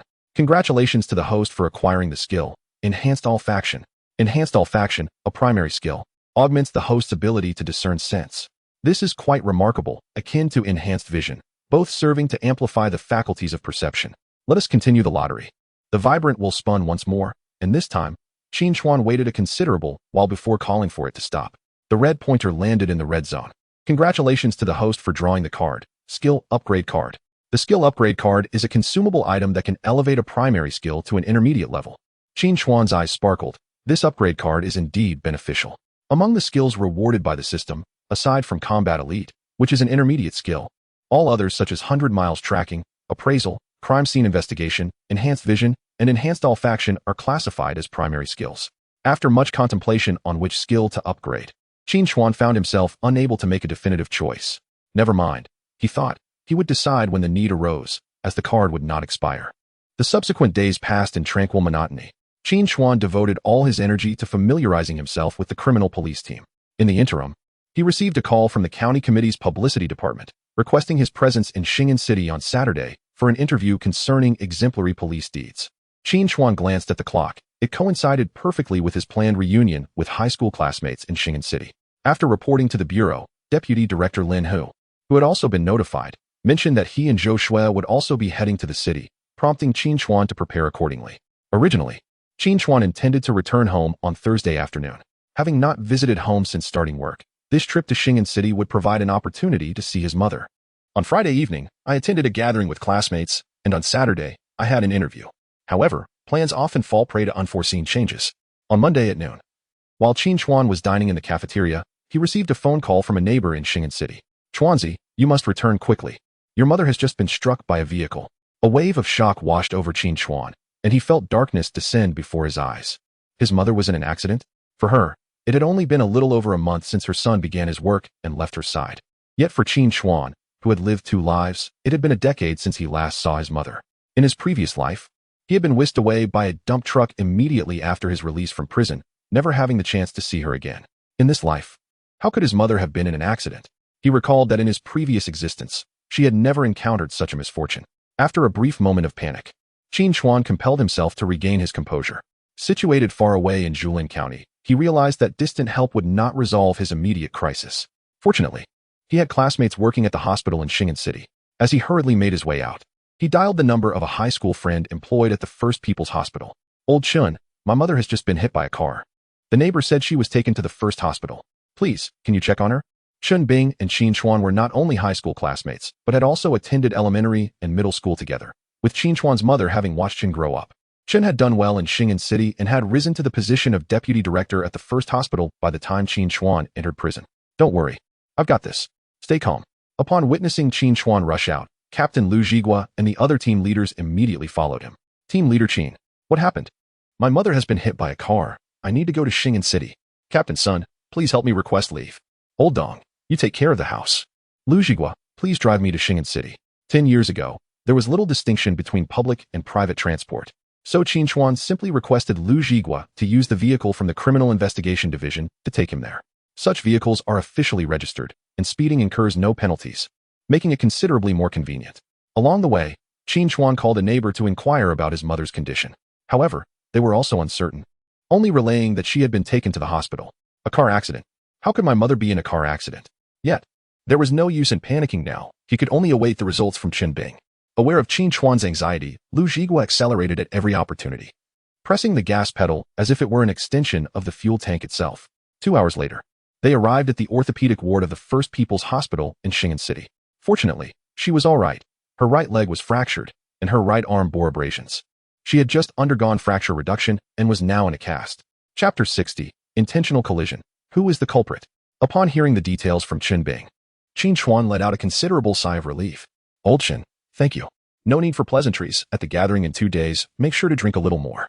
By the way, I have something else to attend to. You should go check on your mother. Oh, and I saw you in the Linjiang Daily a few days ago. It seems you've become quite the hero among the people. Hero? Nonsense. It's merely luck. Otherwise, one day I might find myself jumping off a building to save someone. And that would be the end. Enough of that. Hurry and go see your mother. After Qin Bing departed, Qin Chuan slowly opened the door to the hospital room. Some people are simply different. Qin Bing had arranged a private room. Jiang Huijin initially thought it was a doctor approaching, but upon turning around, she found it was her son. Mom. At the sound of Mom, tears nearly fell from Qin Chuan's eyes. It had been a decade since they parted. Before him stood his mother, still resembling her middle-aged self, a stark contrast to the image of her he remembered from his previous life, where she had been gray-haired. Her eyes filled solely with weariness and despair. Xiao Chuan, why have you returned? Jiang Huijin's face lit up with joy. Did Aunt Qin tell you? I said it was nothing serious, just a fracture. Look, I'm fine now, aren't I? Qin Chuan approached her bedside and grasped his mother's hand. Unlike in his previous life, her hands bore fewer calluses and wrinkles. Mom, does it hurt? It doesn't hurt at all. They gave me anesthesia, she replied. You traveled all this way for such a trivial matter. What about your work? I'm perfectly fine. You must return this afternoon, understood? It's nothing to worry about. I've already taken leave from work, and I'll be here for a few days to participate in an event on Saturday. I want to go anywhere. I'll stay with you. Stay with me for what? I'm doing just fine. But you, do be careful at work. That building is so tall. How could you dare to jump?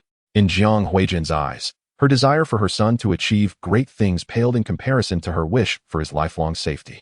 Qin Chuan, however, could not linger with his mother for long, as he needed to gather more information regarding her car accident. Once he left the hospital, he made a phone call. Old Lu, how's it going? Lu Tao was Qin Chuan's classmate from high school and university, who had remained in Shingen City after graduating from the police academy. Unlike Qin Chuan, Lu Tao's father worked within the public security system of Shingen City, and upon graduation, he directly entered the bureau's offices. After inquiring with friends, he learned that the driver responsible for the incident had fled the scene. The traffic police department was already investigating, yet no conclusive results had emerged. A hit and run? Is there surveillance footage? Indeed, Chuanzi, this accident is rather unusual. You should come here directly. Unusual? After ending the call, Qin Chuan instructed Lu Zhigua to drive him straight to the Shingen City Public Security Bureau. Half an hour later, Qin Chuan finally understood the peculiar circumstances surrounding the accident. It occurred at an intersection not far from his home, where both pedestrian and vehicular traffic were minimal. At the time of the incident, his mother and their neighbor, Aunt Qin, were returning from grocery shopping and had just crossed the street, walking on the sidewalk under a green light. Suddenly, the offending vehicle approached at high speed without any sign of slowing down, heading directly towards Jiang Huijin. Fortunately, Aunt Qin noticed the oncoming car and managed to pull Jiang Huijin aside. The vehicle narrowly grazed Jiang Huijin's right leg, resulting in only a fracture. Lu Tao pointed to the video. Had Aunt Qin not intervened, the vehicle would have collided forcefully with Aunt Jiang, and at that moment, after watching the footage, Qin Chuan was drenched in cold sweat. It was so close, just a moment away from never seeing his mother again. Who could it be? A few names flashed through Qin Chuan's mind. Gao Qingshan, Dou Sihai, Zhao Juanhao, Wu Jianzong, Song Yaozong, Zhao Yunhu, Liang Guofa. His mother had already retired and spent her time dancing in the square with a few neighbors. She held no enemies. As for those who caused my demise in my previous life, given that they have not laid a hand on my mother for so many years, there exists no justification for them to act now. Among the remaining individuals, Zhao Juanhao and Wu Jianzhong have been apprehended, rendering any thoughts of revenge against me futile. Regarding Song Yaozong, if he aims to safeguard his secrets, he should have eliminated me instead. It is illogical for him to target my mother. The only individuals with the means to hire an assassin who remain at large are Gao Qingshan and Dou Sihai. These two are the ones I have offended gravely. Gao Qingshan's accomplice, Zhao Juanhao, was captured by me. On the night of the incident at the vocational high school's playground, I confronted him directly. However, it is improbable that Qin Chuan would resort to hiring a killer, particularly to harm my mother. As the county party secretary, he possesses ample legitimate means to deal with me, making it unnecessary to resort to such drastic measures against my family. Thus, the only plausible suspect is Do Sihai. I dismantled the criminal stronghold of Xinhai Mining in Chongning Town and apprehended over 10 of his associates, significantly crippling Do Sihai's influence. Furthermore, with the investigation into the Hongguan, both of Do Sihai's trusted aides have been captured, alongside the former captain of the criminal police unit, Song Hui, and the county party secretary's assistant, Sun Tao. Do Sihai harbors a profound hatred for me, and he possesses both the motive and the capability to exact revenge. Damn it. Initially, Qin Chuan intended to stabilize the situation within the criminal police unit, planning to address Do Sihai gradually. After all, the latter's roots in Zhuliang County run deep, and he has extensive connections with Qin Shan. To uproot him entirely, Qin Chuan must prepare to confront the two most powerful and affluent figures in Zhuliang County. In his current position as the deputy captain of a small police precinct, it seemed akin to a dreamer's folly. Yet, Qin Chuan was taken aback to discover that Do Sihai had the audacity to target his mother. Just then, the phone rang, shattering the tension. Have you found the vehicle? Excellent. I shall head over immediately. After ending the call, Lu Tao urged Qin Chuan.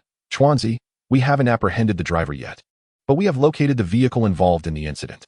30 minutes later, in the self-built housing area of Qingfeng village, Qin Chuan spotted the offending vehicle tucked away in a secluded alley. Officers from the Xing'an High-Tech Zone Traffic Police were present, having tracked down the vehicle via surveillance footage. Yet the driver remained elusive. While Lu Tao engaged in conversation with the officers, Qin Chuan donned gloves and opened the car door.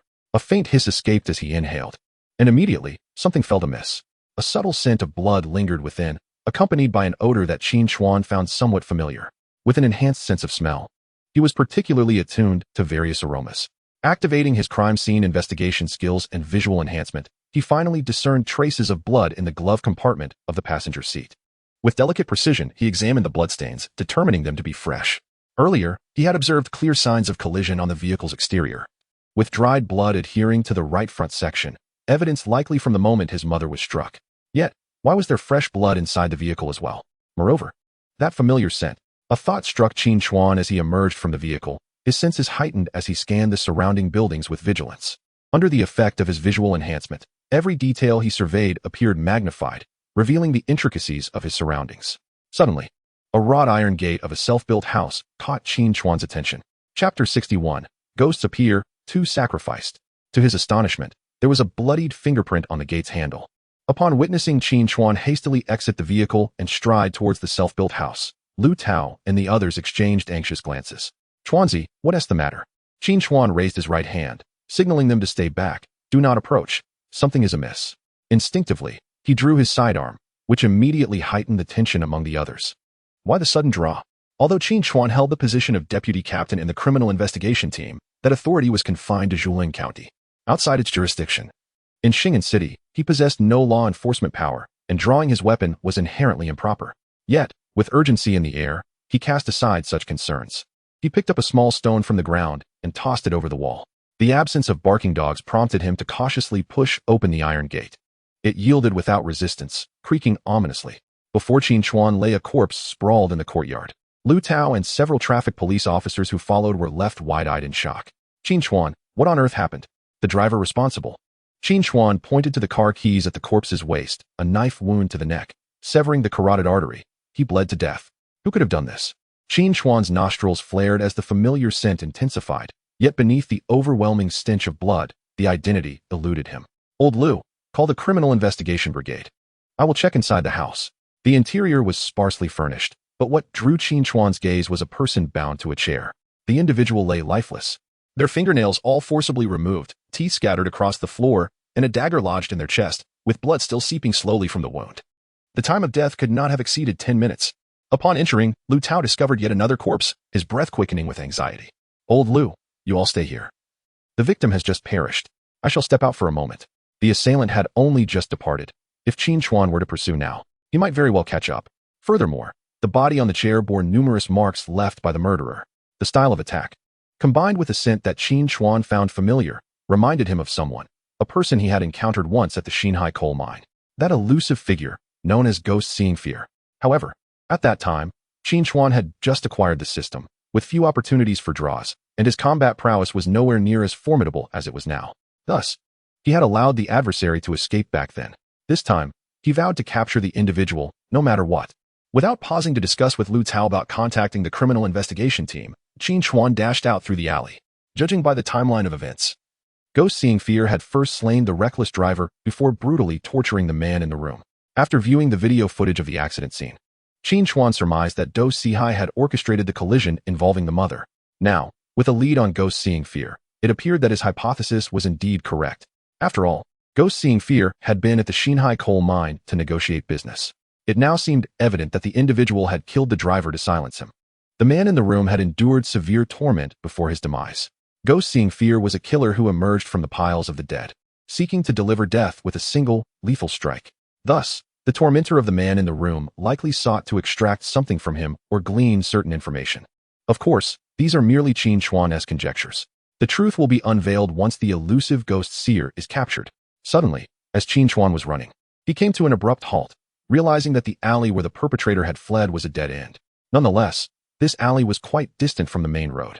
Approximately over 1,000 meters away, the narrow passageway had taken Qin Chuan and his companions nearly 10 minutes to navigate upon entering. However, Ghost Seer had just committed murder. A mere 10 minutes had elapsed since the victim's last breath. If the assailant had vacated the scene through the alley, Qin Chuan should have encountered them en route. Yet, upon his arrival, he had encountered not a single specter. This was dire. Qin Chuan pivoted and raced back. The perpetrator, after committing the crime, had not left the vicinity. He had been too hasty, falling victim to the darkness beneath the light.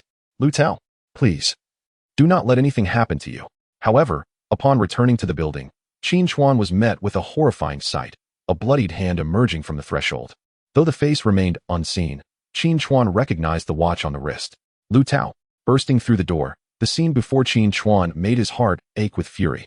Two traffic police officers lay motionless on the ground, a pool of blood beneath them. Lu Tao was sprawled on his back, a sharp knife embedded in his abdomen. A shadowy figure turned back from the wall, locking eyes with Qin Chuan. The Dragon Country Police. We meet again. Ghost Seer. Damn it. Yet, the figure had already leapt down, escaping over the wall. At this moment, Qin Chuan could not abandon Lu Tao to pursue the fleeing suspect.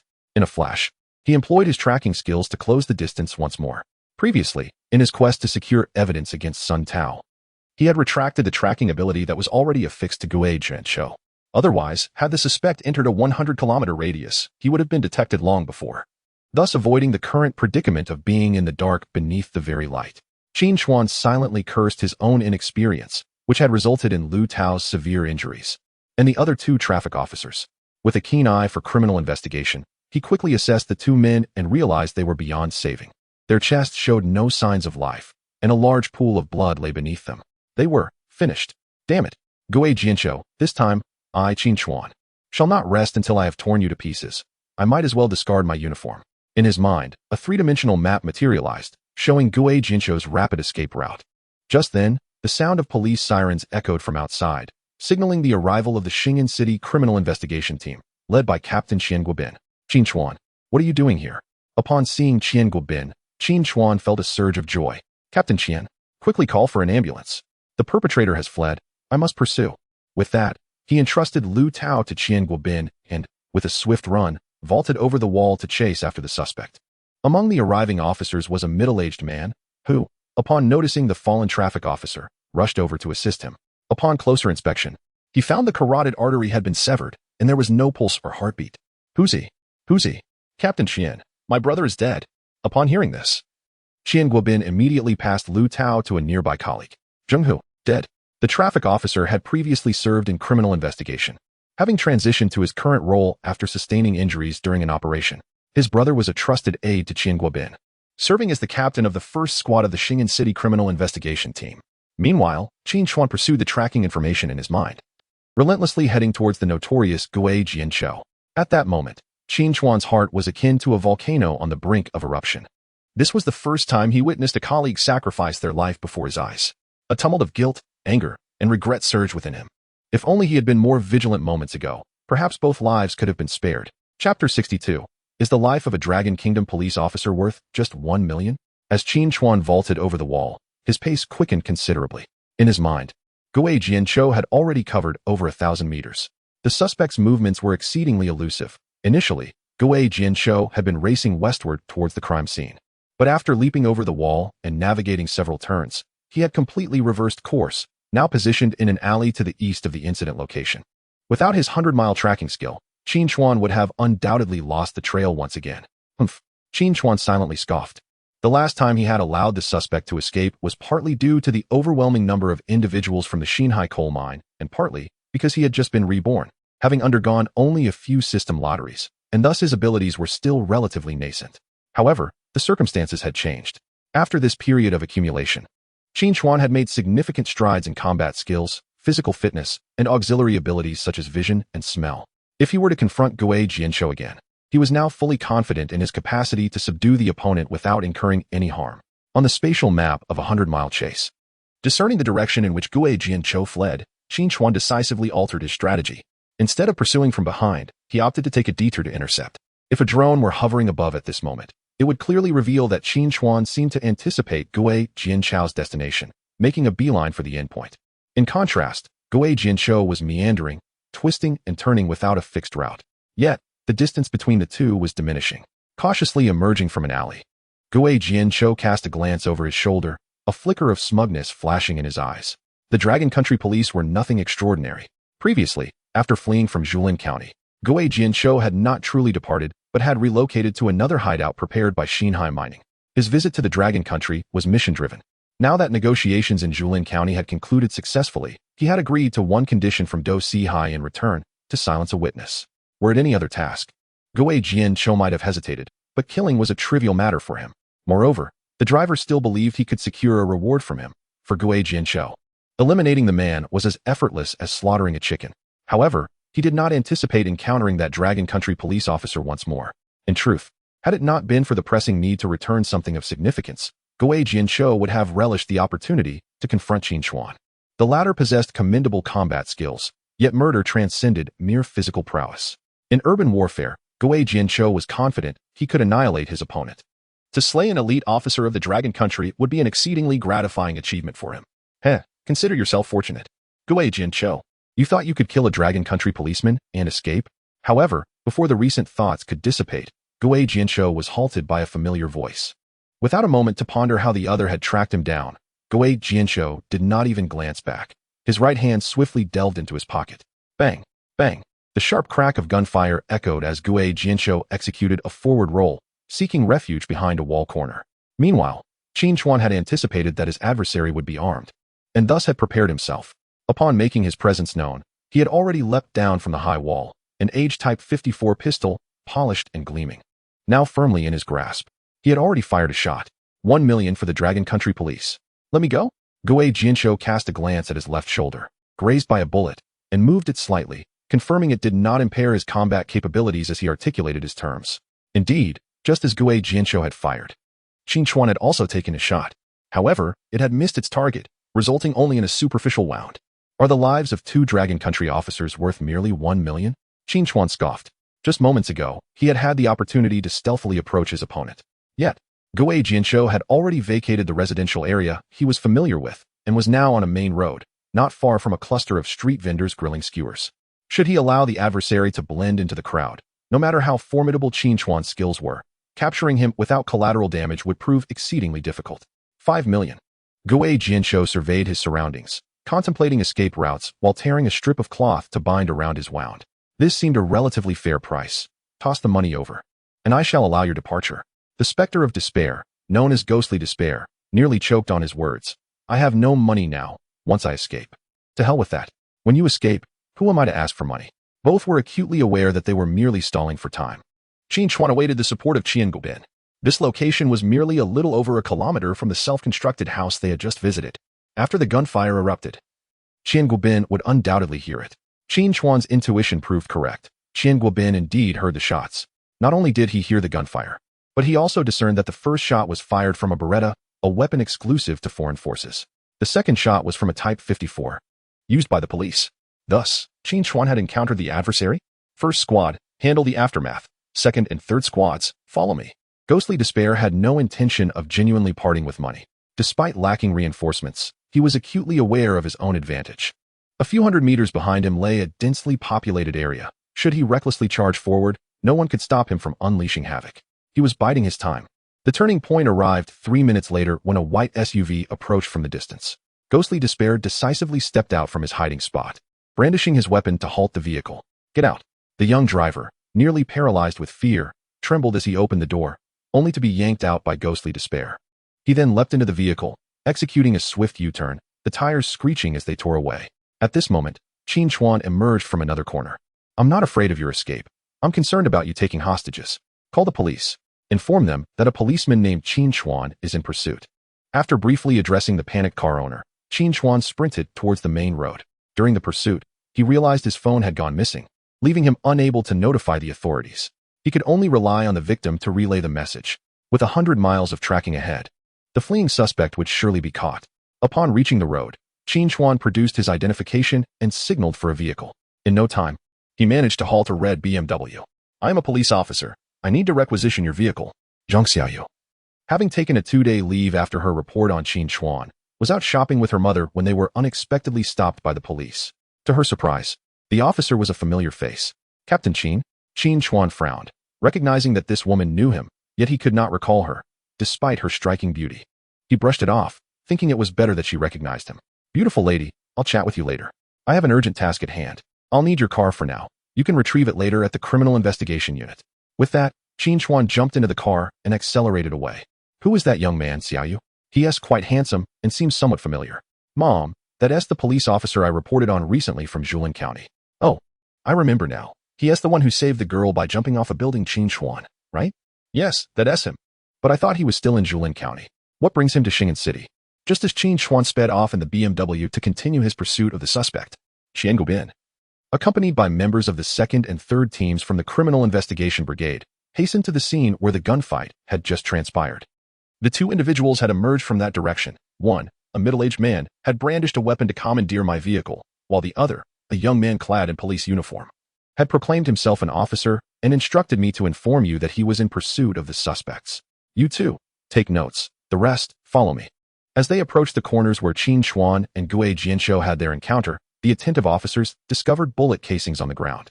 "Qian, you stay here. There are bullet casings and bloodstains." Qian Guobin retrieved his phone and directly dialed Qin Chuan's number. He had contemplated calling earlier, but considering Qin was in hot pursuit, he refrained from doing so, fearing that a call might distract him. Now that the suspects had fled by vehicle, and with Qin having just intercepted a BMW to give chase, it seemed an appropriate moment to call. However, upon connection, Qian Guobin faintly heard the ringing not far off. Two officers jogged over and returned with a mobile phone. Evidently, it was the one Qin Chuan had inadvertently dropped in his haste. After a moment of contemplation, Qian Guobin did not rush to panic. Although he and Qin Chuan had only met once, he had heard numerous accounts of Qin's commendable actions in recent times. Furthermore, from the victim who had been robbed, he had received information indicating that the injured party was a middle-aged man. Qin Chuan was likely unharmed. Notify the traffic police to trace the two license plates and see if we can locate the suspects. Meanwhile, Qin Chuan leisurely trailed Gue Jianshou's vehicle, maintaining a distance of approximately 3 to 5 kilometers. At this distance, the target remains oblivious to the fact that they are being tracked. However, due to the presence of the 100-mile tracking skill, Gue Jianshou cannot escape Qin Chuan's watchful gaze. This ability has rendered Qin Chuan virtually invincible. Now, he merely awaits the moment when his opponent departs from the densely populated area. Once free of concerns, it will be the time for the adversary to face justice. At this moment, Qin Chuan does not have to wait long. In less than an hour, through the 100-mile tracking skill, he observes Gue Jianshou driving his vehicle off the embankment and halting beneath a dry bridge. Subsequently, he ventures alone into the forest. This individual is indeed clever. Recognizing that driving would make him an obvious target, hence, he decisively chose to proceed on foot after leaving the urban area. Moreover, the location he selected is quite peculiar. Xing'an City is situated in the southwestern part of Linjiang Province, bordering the capital city of Linchuan and Miaoti. The border stretches for several dozen kilometers, enveloped by dense mountains and forests. Gue Jianshou undoubtedly intends to traverse this border wilderness to return to Miaoti, thereby evading Qin Chuan's pursuit. For an average individual, it would be nearly impossible to track someone in such darkness. Yet, Qin Chuan is different. He possesses an advantage. Every movement of his target unfolds beneath his very eyes, devoid of any concealment. Entering the mountains, that simplifies matters. Gui Jianzhou is unaware that if he lingered in the city, or even concealed himself, Qin Chuan would hesitate, fearing for the safety of innocent civilians. However, now that he has entered the mountains, the situation has become manageable. Qin Chuan presses down on the accelerator, and in less than 10 minutes, he arrives at the spot where Gui Jianzhou abandoned his vehicle and ventured into the forest. It must be said, Gui Jianzhou is indeed formidable, with a meticulous mind and a keen familiarity with his surroundings. He abandoned his vehicle at a location where the ground beneath was composed of sand and gravel, leaving no tire tracks behind. Thus, had Qin Chuan lacked the exceptional skill of tracking, he would have been unable to discern any signs of the vehicle's descent, possibly continuing his pursuit in vain. After extinguishing the engine and halting by the roadside, Qin Chuan chambered a round in his pistol and ventured into the forest via a different path. At this juncture, his tracking ability could merely indicate the position of Gui Jianzhou, while navigating the surrounding environment relied solely on Qin Chuan's instincts. With visual enhancement activated, the pitch-black jungle, though not as illuminative as daylight, no longer hindered his sight. Gui Jianzhou was acutely aware that Qin Chuan would undoubtedly pursue him. Yet, he remained unperturbed. Regardless of whether Qin Chuan could locate his abandoned vehicle along the way, even if he were to follow him into the woods, Gui Jianzhou felt no trepidation. He had spent a lifetime navigating the dense foliage of Miaodi and had traversed the jungles bordering Xing'an City multiple times. To him, this terrain felt akin to home. Moreover, not far away in Tangjiegu, his comrades awaited to provide support. Gui Jianzhou even harbored a flicker of hope that Qin Chuan would follow him. At that moment, it would not matter if Qin Chuan were alone. Even an entire squad of police officers would meet their demise here without a trace. Meanwhile, to the northwest of Tangjiegu, a fully equipped 10-man team stealthily advanced through the underbrush. Over the years, they had become well-armed, each member equipped with night vision goggles. The team leader raised his fist, signaling for complete silence among the group. Nightingale, get in touch with the anti-narcotics unit. What is their current status? Wang Kai, captain of the Lone Wolf Special Operations Team, was executing his 36th mission along the border. Although the mission at hand bears similarities to previous endeavors, it is distinguished by the inclusion of a new ally. This operation is being conducted in collaboration with the Anti-Narcotics Division of the Ling City Public Security Bureau. The day before yesterday afternoon, a narcotics officer who had been undercover within the Miaodi drug trafficking syndicate for a decade relayed a crucial piece of intelligence. This evening, the most notorious Black Scorpion mercenary squad will be stationed in the vicinity of Tangjiegu to facilitate the arrival of a significant individual who possesses comprehensive information regarding the drug trafficking network throughout the entire Linjiang province.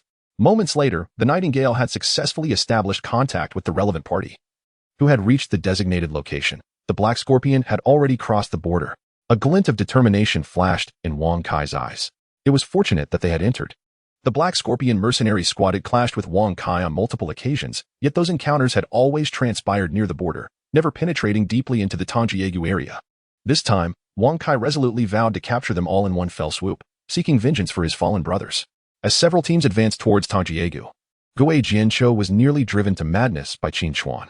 Merely 10 minutes prior, Qin Chuan had broken one of Gui Jianzhou's arms. Just when Gui Jianzhou believed that Qin Chuan could not possibly catch up to him, the latter suddenly appeared at his side. Heaven knows, Gui Jianzhou was nearly frightened to death at that moment. However, Qin Chuan did not pull the trigger. The muzzle of the gun was pressed against Gui Jianzhou's forehead, yet he refrained from firing. Having murdered 2 police officers from Long Country, how could Qin Chuan simply let him go? After undergoing systematic enhancements, Qin Chuan's strength had vastly improved, to the point where even he was unaware of the extent of his current power. Time rewound 10 minutes. As the specter of despair raced through the jungle, inhaling the familiar scent of foliage, his spirits lifted ever higher. The jungle, indeed, was his true abode. Chapter 64. It is not death that breeds despair, but rather hope. In the heart of the jungle, the specter felt as if he had returned to the comforting embrace of his mother, enveloped in a profound sense of ease and contentment.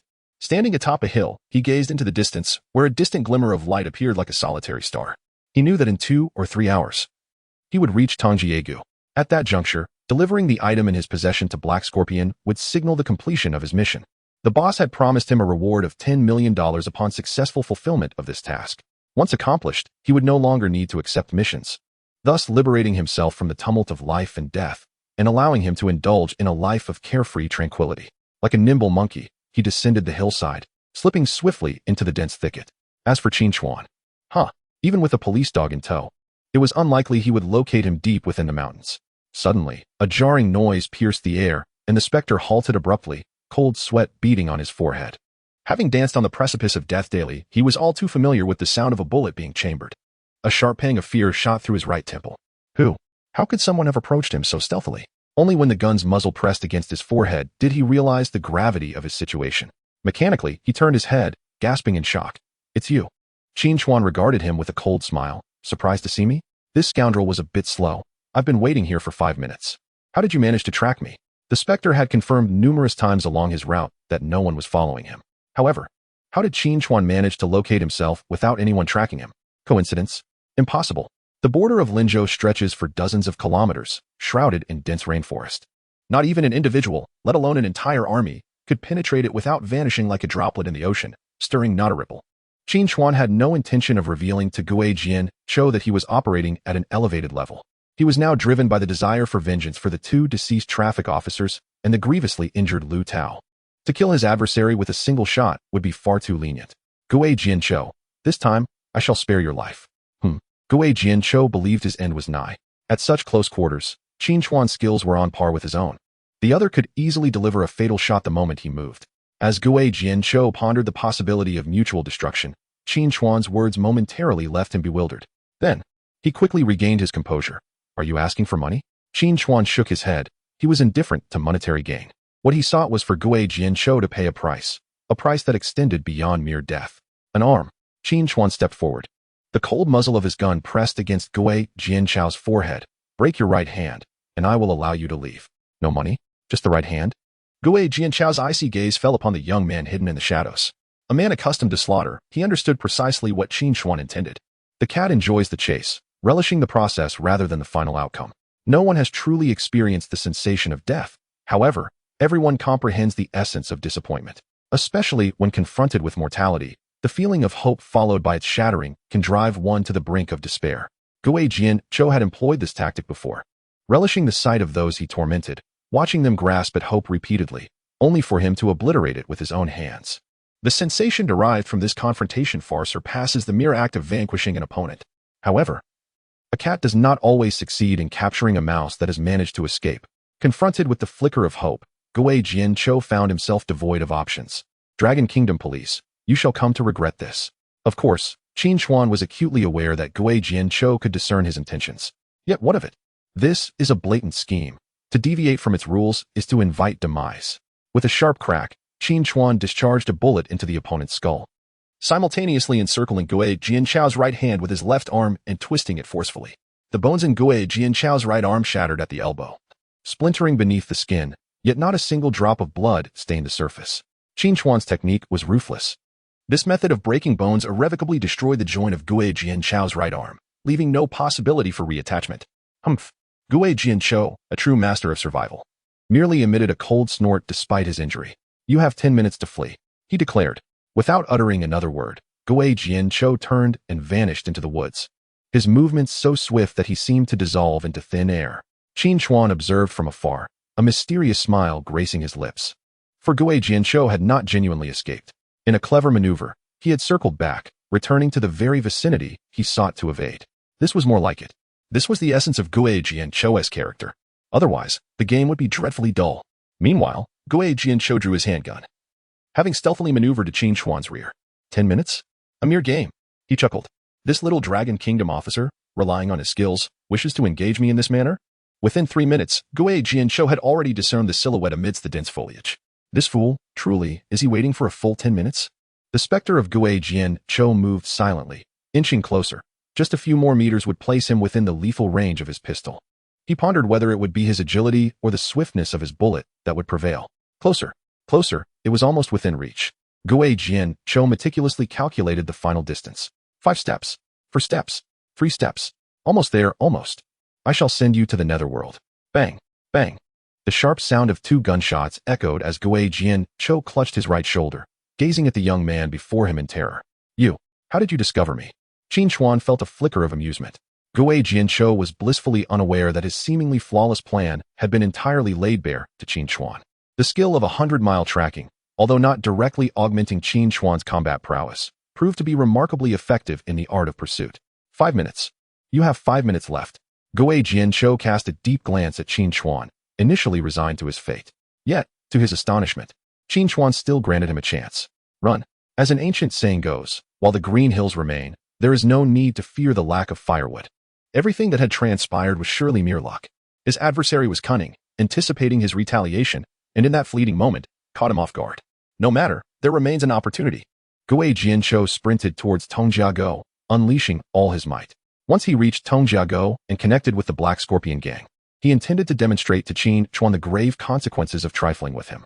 Foolish Dragon Kingdom police, you have no inkling of the formidable force you have provoked. Qin Chuan observed the red dots flickering on the map, alongside the shifts in Gui Jianzhou's perspective, leisurely trailing behind him. It matters not.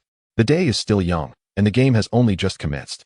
However, unbeknownst to the two, the recent gunfire had alarmed forces far and wide.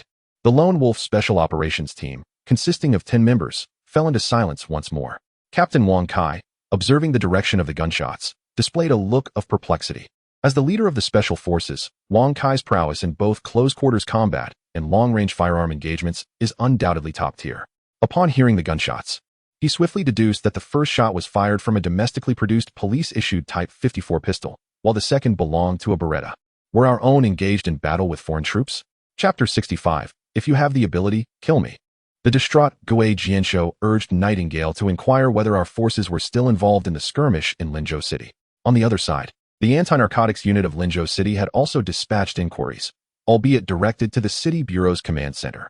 Meanwhile, near Tongjiagu, the mercenary Carter of the Black Scorpion had also heard the gunfire. Unlike the other two factions, Carter swiftly grasped the situation, for they had crossed the border specifically to assist Gui Jianzhou. With the outbreak of gunfire, it was evident that Gui Jianzhou had become entangled with the adversary. All units, advance to the northeast and secure the target. This mission held particular significance for the Black Scorpions. Should they successfully complete this task, their future would be assured. As for Gui Jianzhou, his survival was preferable, yet his demise would not pose a concern.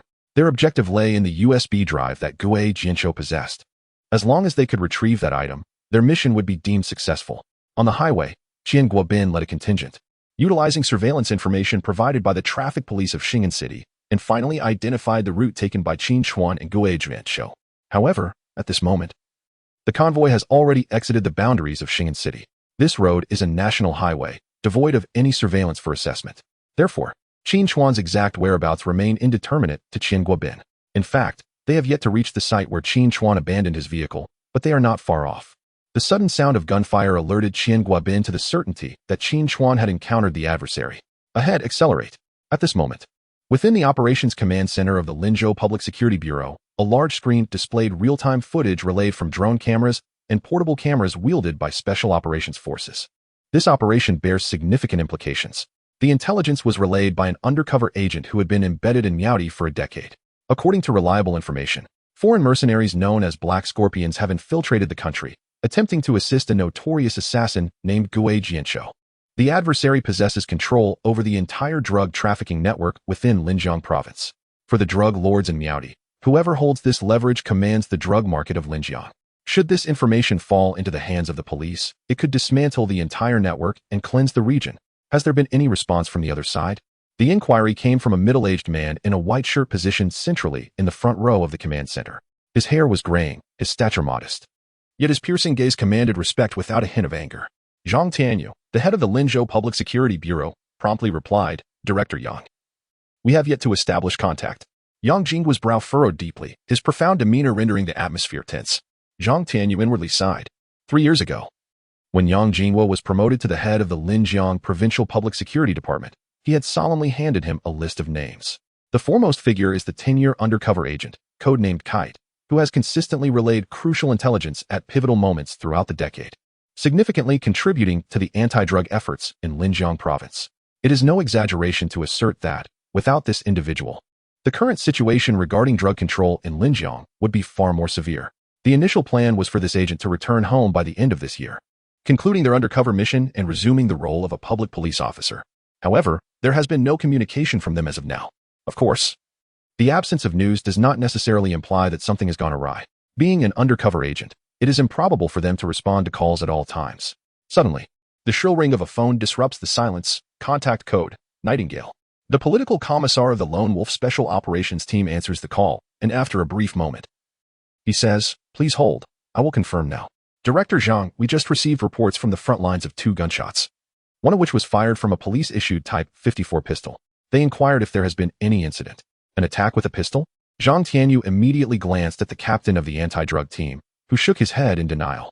We are currently lying in wait at Tangjiegu and have not encountered any enemies. Moreover, this time, they are armed with long guns. No one is carrying a pistol. Zhang Tianyu then turned to the criminal investigation personnel. What about your team? The captain of the Linzhou criminal investigation team hurriedly shook his head. No. We are not involved in this operation. Everyone is at home. No one. Then who could it be? Just then, Zhang Tianyu's personal phone buzzed. He refrained from answering immediately, instead glancing at the caller ID and turning to Yang Jinghua. Director Yang, it's Zhao Donglai, the head of the Xing'an City Public Security Bureau. Yang Jinghua nodded. And only then did Zhang Tianyu answer the call. Old Zhang, I urgently seek your assistance regarding a case.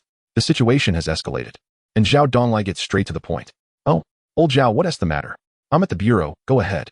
It is as follows. Just 3 minutes ago, my criminal investigation team leader, Qin Chuan, heard gunfire at the 178-kilometer mark on Highway 2311.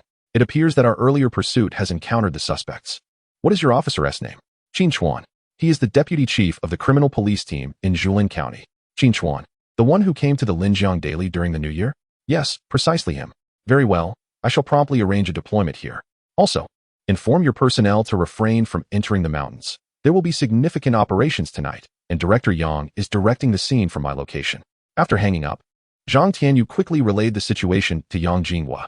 Director Yang, we have confirmed that it is Qin Chuan, the deputy chief of the criminal police in Jilin County. He encountered Gue Jianshou in Xing'an City and has pursued him into the mountains. Qin Chuan, the one featured in the newspaper? Yes, that is him. Yang Jinghua nodded. Evidently familiar with Qin Chuan. Notify the lone wolves to remain vigilant and, if possible, assist him. Understood. In the jungle, Nightingale ended the radio transmission and reported the situation to Wang Kai. A police officer? Alone, pursuing Gue Jianshou? Wang Kai had previously crossed paths with Gue Jianshou. There was an instance when he nearly took him down, but alas, he managed to escape. Thus, Wang Kai was well aware of the formidable nature of his opponent. He never anticipated that he would now be ensnared by a police officer. Undeterred, he continued his pursuit of the target. Simultaneously, Qian Guobin, who had discovered Qin Chuan's abandoned red BMW and was about to enter the mountains, received a call from his superior, instructing him to remain on standby and not to proceed. Qian sighed, pondering, what shall we do? The external disturbances did not perturb Qin Chuan.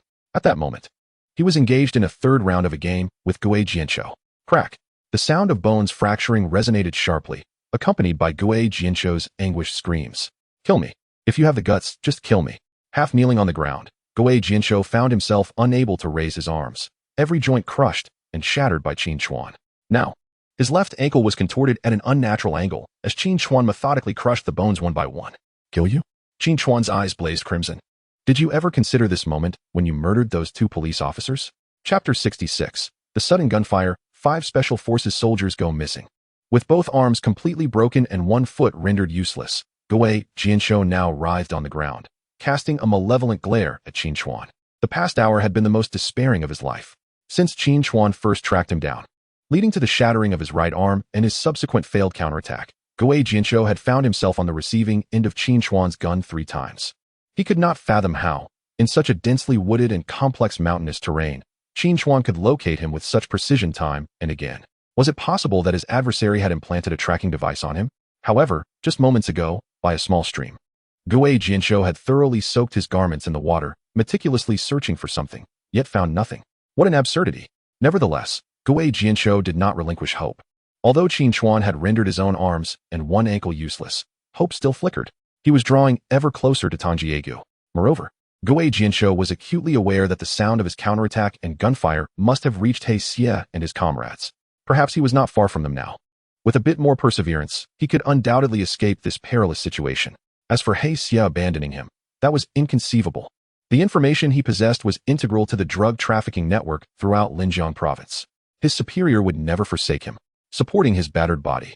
Gue Jianshou chose not to respond to Qin Chuan's words. Nearly 2 Dragon Kingdom policemen, killing them was trivial. At the border, he had slain more than 1 Special Forces operative. Humph, you shall come to regret this.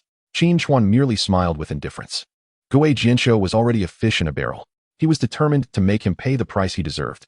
Yet, in an instant, a pulse of unprecedented danger surged through Qin Chuan, sending his hairs standing on end. Swoosh! A spray of crimson mist darted past Qin Chuan's cheek, the searing pain making him feel as though he had danced on the brink of death. Bang! It was only at this moment that the weighty, thunderous sound of gunfire reached him. Ignoring his astonishment, Qin Chuan immediately lunged forward, rolling to evade. Bang! Just where he had been standing moments before. A bullet penetrated the ground. A sniper. Someone was targeting him. As Qin Chuan fought for his life, Gue Jianqiu, still struggling on the ground, erupted into uproarious laughter. Ha ha ha. Dragon Kingdom Police. This time, I shall witness who among us will meet a fate without a grave. The Black Scorpion. It must be the Black Scorpion who has arrived. In the eyes of ghostly grief, a flame of unprecedented hope ignited. He had endured until now. Foolish Dragon Kingdom Police. I shall flay you alive. A kilometer away on the hillside, a sniper under Carter's command muttered a curse. Chief, it's simply too far. The opponent reacts too swiftly. Beside him, Carter lowered his binoculars and shook his head nonchalantly. Advance the entire team. Retrieve the target. Qin Chuan, merely a Dragon Kingdom policeman. Albeit skilled and an exceptional tracker, surpassing even ghostly grief. But what of it? He was not the primary target. Was it not the possession of ghostly grief that bore greater significance? As the leader of the Black Scorpion mercenaries, Carter had never shown interest in matters or individuals beyond his assignments. It was not out of compassion, but rather due to the absence of remuneration for such distractions. Thus, whether or not he eliminated that Dragon Kingdom policeman held no consequence for Carter. Although his sniper had failed to secure a hit moments ago, it was merely due to the distance. That shot served primarily as a warning to the adversary and a signal to ghostly grief of his arrival. Huff! Hidden behind a great tree, Qin Chuan exhaled a deep breath. He had not anticipated that someone would be here to assist ghostly grief, and furthermore, that they possessed a sniper rifle. Damn it! Qin Chuan clenched his fists. This was the territory of the Dragon Kingdom, and foreign mercenaries dared to intrude. A glint of cold light flashed in his eyes, filled with lethal intent. Meanwhile, the Lone Wolf Special Operations team also heard the sound of the sniper rifle. This is bad. Certainly, our team has encountered the Black Scorpion. All units, advance at full speed. In Wang Kai's eyes, the police officer from Zhuling County, though reckless, displayed remarkable courage by daring to pursue the elusive ghost in the rainforest alone. For this bravery alone, Wang Kai resolved to save him. At the location of Qin Chuan, Ghost was already making his way towards the source of the sniper fire. Qin Chuan observed the enemy's movements but refrained from intervening. Ghost was now rendered a mere shadow of his former self. As long as he did not cross the border, Qin Chuan could easily deal with him at any moment. The critical factor now was Ghost's reinforcements. With enhanced vision, everything around was laid bare before Qin Chuan. Rather than confronting Ghost directly, he chose to withdraw from the scene, intending to flank the enemy from the opposite direction and deliver a decisive blow from behind. This plan held promise. In the darkness of the rainforest, Qin Chuan perceived his surroundings as if it were daylight, while the enemy, even with night vision goggles, could barely discern their surroundings. Qin Chuan's speed far surpassed that of Ghost. If all went smoothly, he would undoubtedly achieve his strategic objective. However, unbeknownst to him, the Lone Wolf Special Operations team, which was preparing to rescue him, was racing towards his location at full speed, with the two parties now less than 1,000 meters apart and moving towards each other. The 10-man combat team had already split into 3 groups, advancing with alternating cover. The sniper unit pressed forward to seek a vantage point. The fire support team engaged centrally, while Wang Kai, leading the communications unit, maintained contact with the command center from the rear. The Lone Wolf called in, confirming the approximate location of our personnel. A minute ago, the opposing forces engaged in a fierce exchange of gunfire with the Black Scorpion, and the specifics remain unclear. Lone Wolf is advancing to effect a rescue. Zhang Tianyu, the director of the Public Security Bureau in Linji City, cast a glance at Yang Jinghua, who nodded before issuing the command. Ensure your own safety while dedicating all efforts to rescue our comrades. Understood. We will accomplish this. Suddenly, an enemy ambush was reported. We have fallen into a trap. The air was thick with tension as expletives escaped in frustration. However, before Wang Kai could terminate the call, the panicked voices of the 2 members of the sniper team crackled through his earpiece. In that fleeting moment, it felt as if his head had exploded. Viper, Black Cat. But the only response was the crackling of electrical interference. Wang Kai forced himself to regain his composure and promptly commanded, Tank, you 3. Proceed immediately to Viper's location and assess the situation. Remember, your safety is paramount. Assault team, follow closely behind me for support. Yet, a mere 3 minutes later, the earpiece erupted with 2 more cries of alarm. Tank, damn it, you. Wang Kai felt a surge of dread as his head spun. Tank. There was no reply, only the deafening silence of static. The 3 members of Tank's team had also gone dark. Out of 10 operatives, half had vanished in the span of mere minutes. Who were these adversaries? How had the Black Scorpion become so formidable? No, it could not be the Black Scorpion. Wang Kai had encountered them on multiple occasions. If the opposition possessed merciless individuals capable of neutralizing 5 elite commandos without a single shot fired, his remains would have been devoured by beasts 3 years ago. However, if it is not the Black Scorpion, then who could it be? Could it be that another mysterious force lurks within the mountains?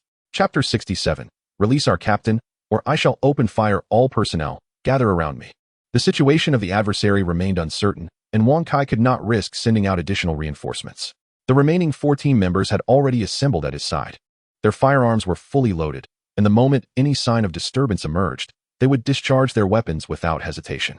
In the depths of the jungle, the 5 moved silently, indifferent to the vines that lashed at their faces, leaving trails of crimson in their wake.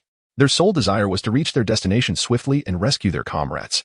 Including Wang Kai, none uttered a word. Compared to previous missions, this one bore an unmistakably perilous aura. A 10-man squad had, in the blink of an eye, lost 5 members. Were they still alive? It remained a mystery. Nobody knew. Perhaps the next to vanish would be one of them, and the next sacrifice might very well be themselves. 10 minutes later, the support team traversed the dense foliage and stumbled upon a small clearing. A tank. Wang Kai's eyes immediately fell upon his comrade, slumped against a pine tree. Though motionless, the rhythmic rise and fall of his chest indicated life, and the absence of any foul odor suggested no bloodshed. They were alive. Wang Kai was filled with elation as he sprinted forward. The other 4, though equally relieved, retained their vigilance, having undergone extensive combat training. They formed a protective circle around Wang Kai, keenly observing their surroundings. Should anything appear amiss, they would be ready to fire at a moment's notice. Wang Kai knelt beside the tank, gently probing for signs of breath at his comrade's nose.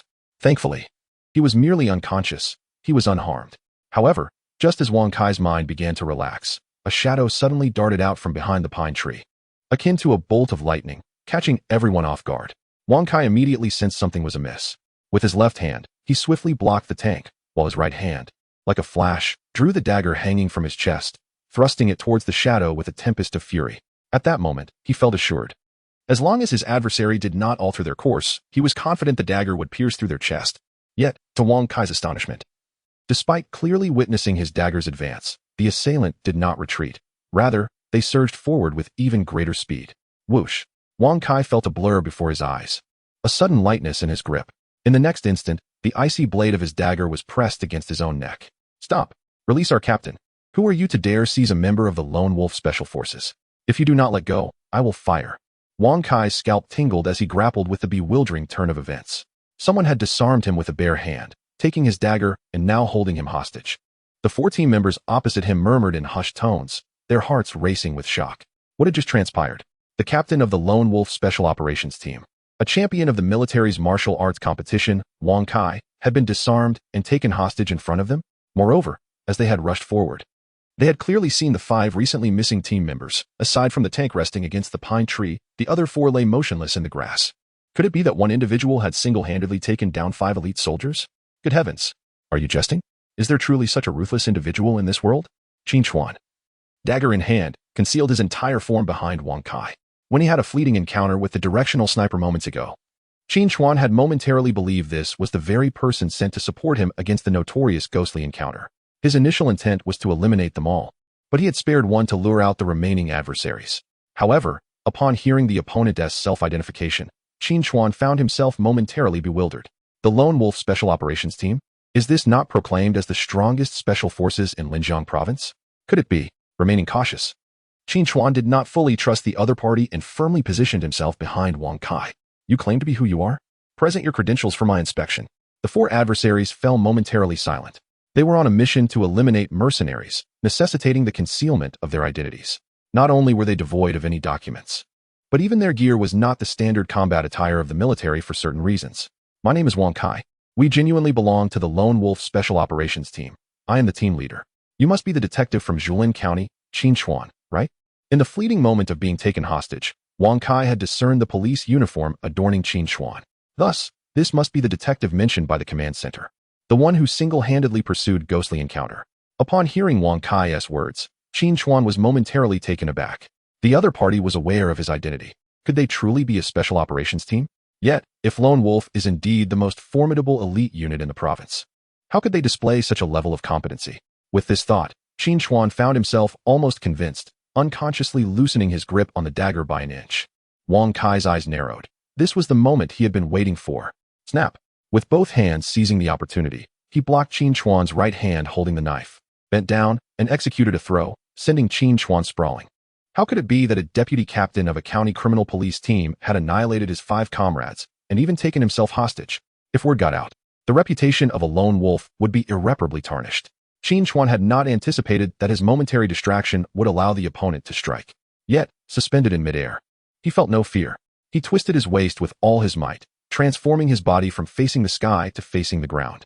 Just as he landed, he forcefully pushed off the ground, propelling himself into the air once more, executing a somersault that brought him behind Wang Kai. He once again felt the chilling sharpness against his neck. Wang Kai was utterly bewildered. Was this even human? How was it possible? Identity. At this moment, Qin Chuan's eyes gleamed with cold light.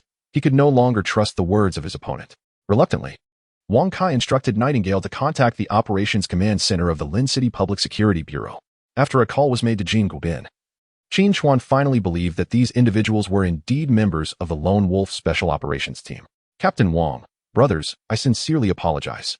I mistook you for the group that just opened fire. Qin Chuan felt a pang of embarrassment. They had come to his rescue upon hearing the gunfire, only to be taken down by him and ultimately have their captain captured. If roles were reversed, Qin Chuan would certainly not be pleased. Wang Kai merely waved his hand. He took pride in his combat skills, confident that he was unmatched across the military. Little did he expect that even a deputy captain of a county criminal police team possessed such formidable prowess. It could be said that our acquaintance arose from an unintended encounter. Once the mission is completed, we might have the opportunity to engage in some friendly sparring. Indeed. Qin Chuan held great admiration for Wang Kai. While Qin Chuan had his advantages, it was evident that Wang Kai possessed remarkable skills. Seizing the moment to evade capture during a brief lapse in concentration. After we emerge from the mountains, feel free to seek me out. With misunderstandings resolved, Qin Chuan assisted in gradually reviving the 5 individuals who had been unconscious. Suddenly, an enemy attack ensued. Just as the sniper, Viper, regained consciousness, he bellowed at the top of his lungs, startling Qin Chuan. Viper, it's all right. It was a misunderstanding, just a moment ago. Wang Kai attempted to approach and offer comfort, but was abruptly tackled to the ground by Qin. Hide. They're coming. With that, the echoing command was followed by the distant sound of a suppressed sniper rifle. Chapter 68, Bullets and Snipers. Is this truly the realm of reality? A shot rang out, and the ground where Wang Kai had just stood erupted with dirt, eliciting a cold sweat from him. He had narrowly escaped death. The other members of the Special Forces team, aside from Qin Chuan, swiftly took cover behind trees or flattened themselves to the ground. Head. 9 o'clock. The observer, Black Cat, whispered urgently while signaling with his hands. The Lone Wolf Special Operations Team exhibited remarkable discipline, having swiftly transitioned from panic to demonstrating exceptional combat prowess. 1800 meters, Barrett. Viper, now fully aware, deduced the type of sniper rifle being employed by the enemy solely from the sound of the gunfire. However, his own sniper rifle had just been confiscated by Qin Chuan, rendering him unable to retaliate. Taking refuge behind a pine tree, Qin Chuan touched his cheek, reflecting on how close he had come to being eliminated by the enemy sniper while pursuing the elusive ghost. System, activate the Marksman's Goggles. Marksman's Goggles, a consumable item that endows the host with the abilities of a master marksman for a duration of 24 hours. Qin Chuan had initially hesitated to utilize this item, as he possessed only a police-issued Type 54 pistol with a maximum shooting range of a mere 200 meters. However, the situation had changed. The recently seized Type 97 sniper rifle lay within reach. With a swift motion, the skill card was activated, and a wealth of knowledge regarding the operation of various firearms, including handguns, rifles, sniper rifles, and heavy-caliber guns, flooded Qin Chuan's mind. The Type 97 sniper rifle in his hands seemed to forge an inexplicable bond with him, as if it were an extension of his own body, instantly achieving a state of unity between man and weapon. Bang! At that very moment, the sound of a sniper's shot rang out from the opposite side. The observant operative, Black Cat, sprawled on the ground, let out a piercing scream as blood blossomed from his arm. Black Cat. Wang Kai's rage ignited. For the opposing marksman wielded a Barrett sniper rifle, a weapon of tremendous power capable of shattering an adult's thigh even from a distance of 1800 meters. Though the bullet had not struck Black Cat's arm directly, merely grazing him, it had nonetheless torn away a fist-sized chunk of flesh. Time was of the essence. Their team of 10 was now entirely within the enemy's firing range. Even those concealed behind trees were vulnerable. With the devastating power of the Barrett, should the enemy draw closer, each member would surely be targeted in turn. Qin Chuan took a deep breath, clutching his sniper rifle, and executed a tactical roll from behind the sheltering pine tree. Bang! A bullet struck the tree he was hiding behind, tearing away a substantial chunk of bark. However, the moment his adversary fired, it also allowed Qin Chuan to discern the situation across from him. He swiftly rose, adopting a bow stance to elevate his weapon, showing no hesitation whatsoever. Bang! The bullet whizzed through the air. Come back! Danger! The sniper from his side, dubbed Viper, urgently shouted. His sniper rifle had just been seized, rendering the scope useless. This officer, firing blindly, risked becoming a target for the enemy sniper if he missed. Did he truly believe that just because he had managed to ambush him earlier, he could afford to be careless? Close combat is one thing. Sniping is another entirely. However, before Viper could finish his warning, he swallowed his words. There was no other reason. Qin Chuan's sniping technique was remarkably precise. He held the rifle in a bow stance, his left arm serving as a steadying platform while his right hand deftly controlled the direction. His gaze was icy, his expression focused, as if all his strength converged upon the rifle's muzzle. This level of execution and concentration was something Viper had only witnessed during a legendary Sniper Master's demonstration at the military sniper competition. Moreover, there was the speed of Qin Chuan's response. 1. For seconds, from rolling out to raising his rifle and firing, this young officer had managed it all in a mere 1. For seconds. It was astonishing. Viper, having been selected from millions to serve as a sniper in the Lone Wolf Special Operations Team, took great pride in his shooting speed. 2. 5 seconds. Just 0.5 seconds shy of breaking the 2-second barrier to achieve the title of Gun King.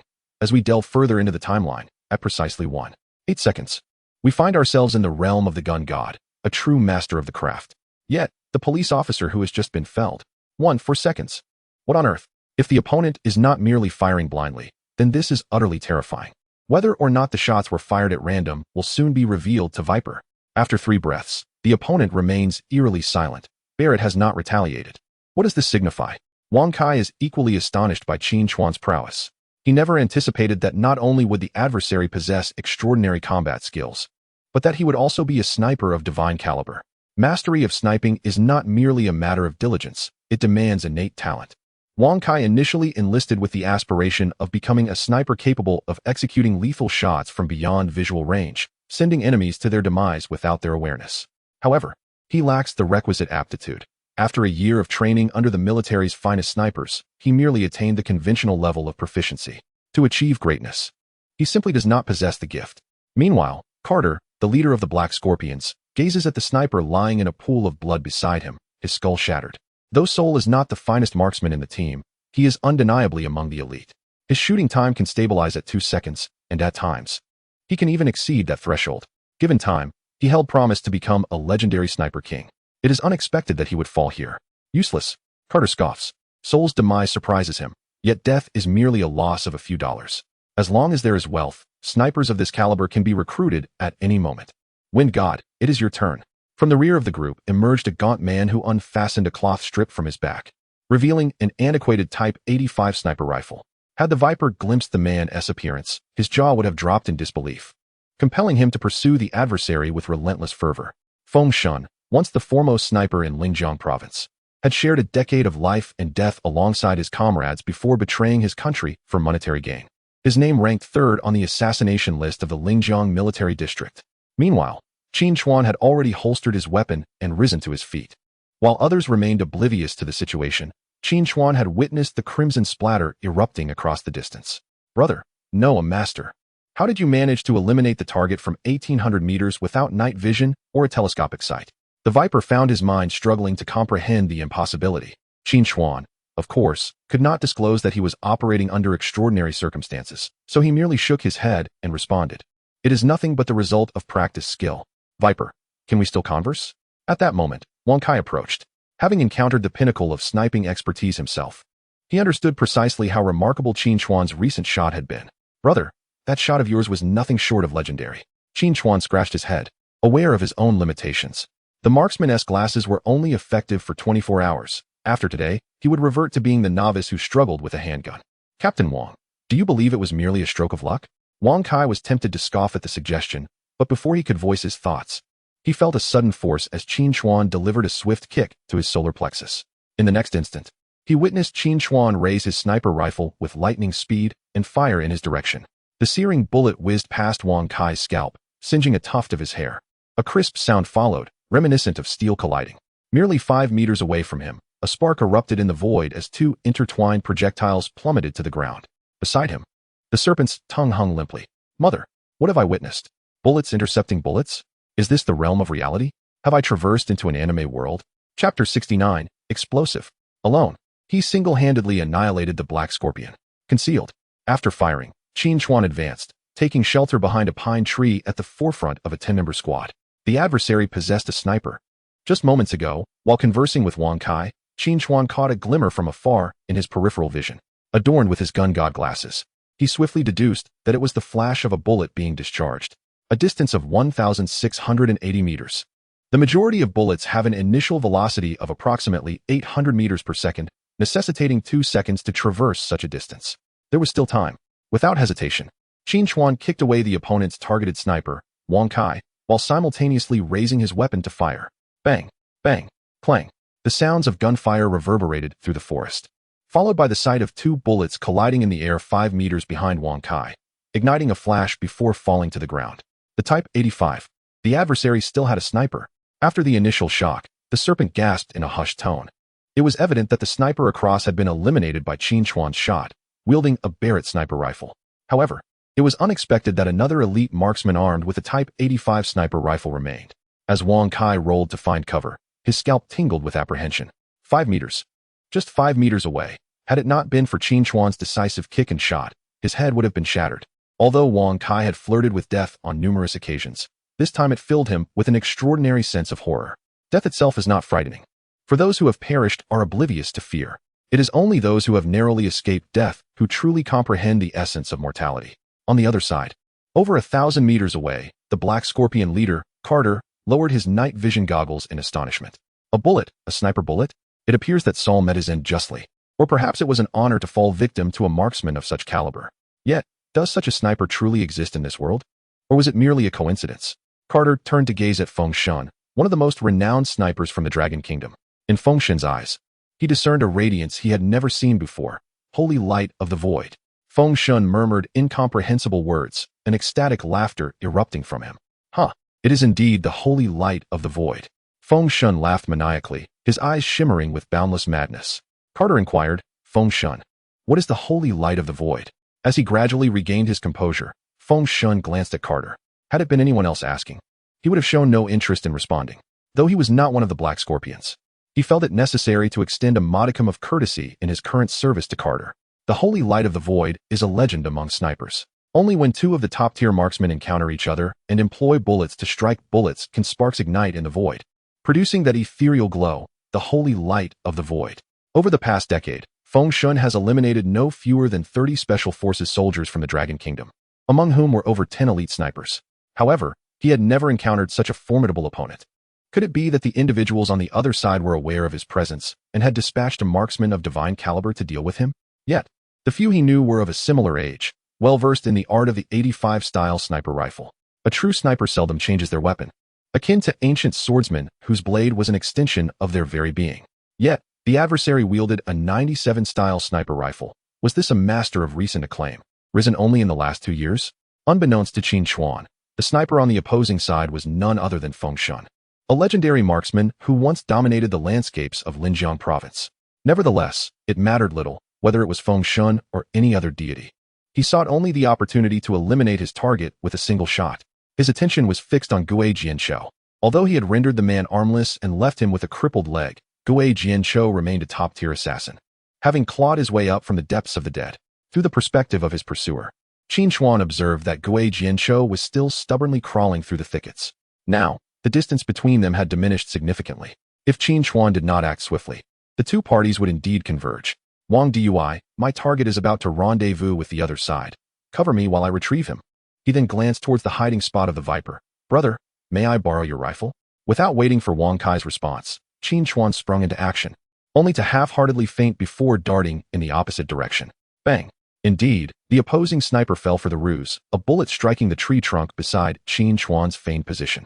In a mere 1.9 seconds, Qin Chuan had gauged the adversary's shooting speed. In the ensuing moments, Qin Chuan had a fleeting 1.9 seconds of safety before the adversary fired their second shot. Bang! The advancing Qin Chuan was not idle. His Type 97 sniper rifle unleashed a blaze of fire amidst his motion. At a distance of 600 meters, a commando from the Black Scorpion mercenary group fell victim to a bullet that struck his forehead, creating a gaping hole the size of a fist at the back of his skull as he collapsed backwards. Pat Carter, witnessing the fallen figure, felt a surge of rage. That was his only brother, his flesh and blood.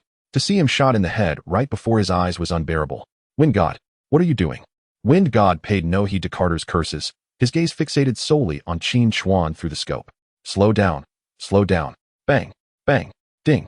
The sounds of gunfire rang out in quick succession, followed by a sharp, metallic clang. Holy light of the void. Bullet against bullet. After 2 shots, Qin Chuan had secured himself an additional 3. 8 seconds. Bang. With unrelenting precision, Qin Chuan fired again, targeting a mercenary concealed behind a pine tree. However, this shot merely penetrated the bark and struck the assailant's shoulder, insufficient to be fatal. Yet, the sheer force of the bullet propelled the mercenary into the air, his screams echoing as his entire body was laid bare within Qin Chuan's sniper's scope. Bang! Following the gunshot, the cries ceased abruptly. A body soared through the air while its head remained behind. A grotesque spectacle of red and white matter splattered across the vicinity, leaving several mercenaries who had sought refuge nearby, smeared with brain matter and warm blood. Conceal yourselves, Carter bellowed. All units retreat.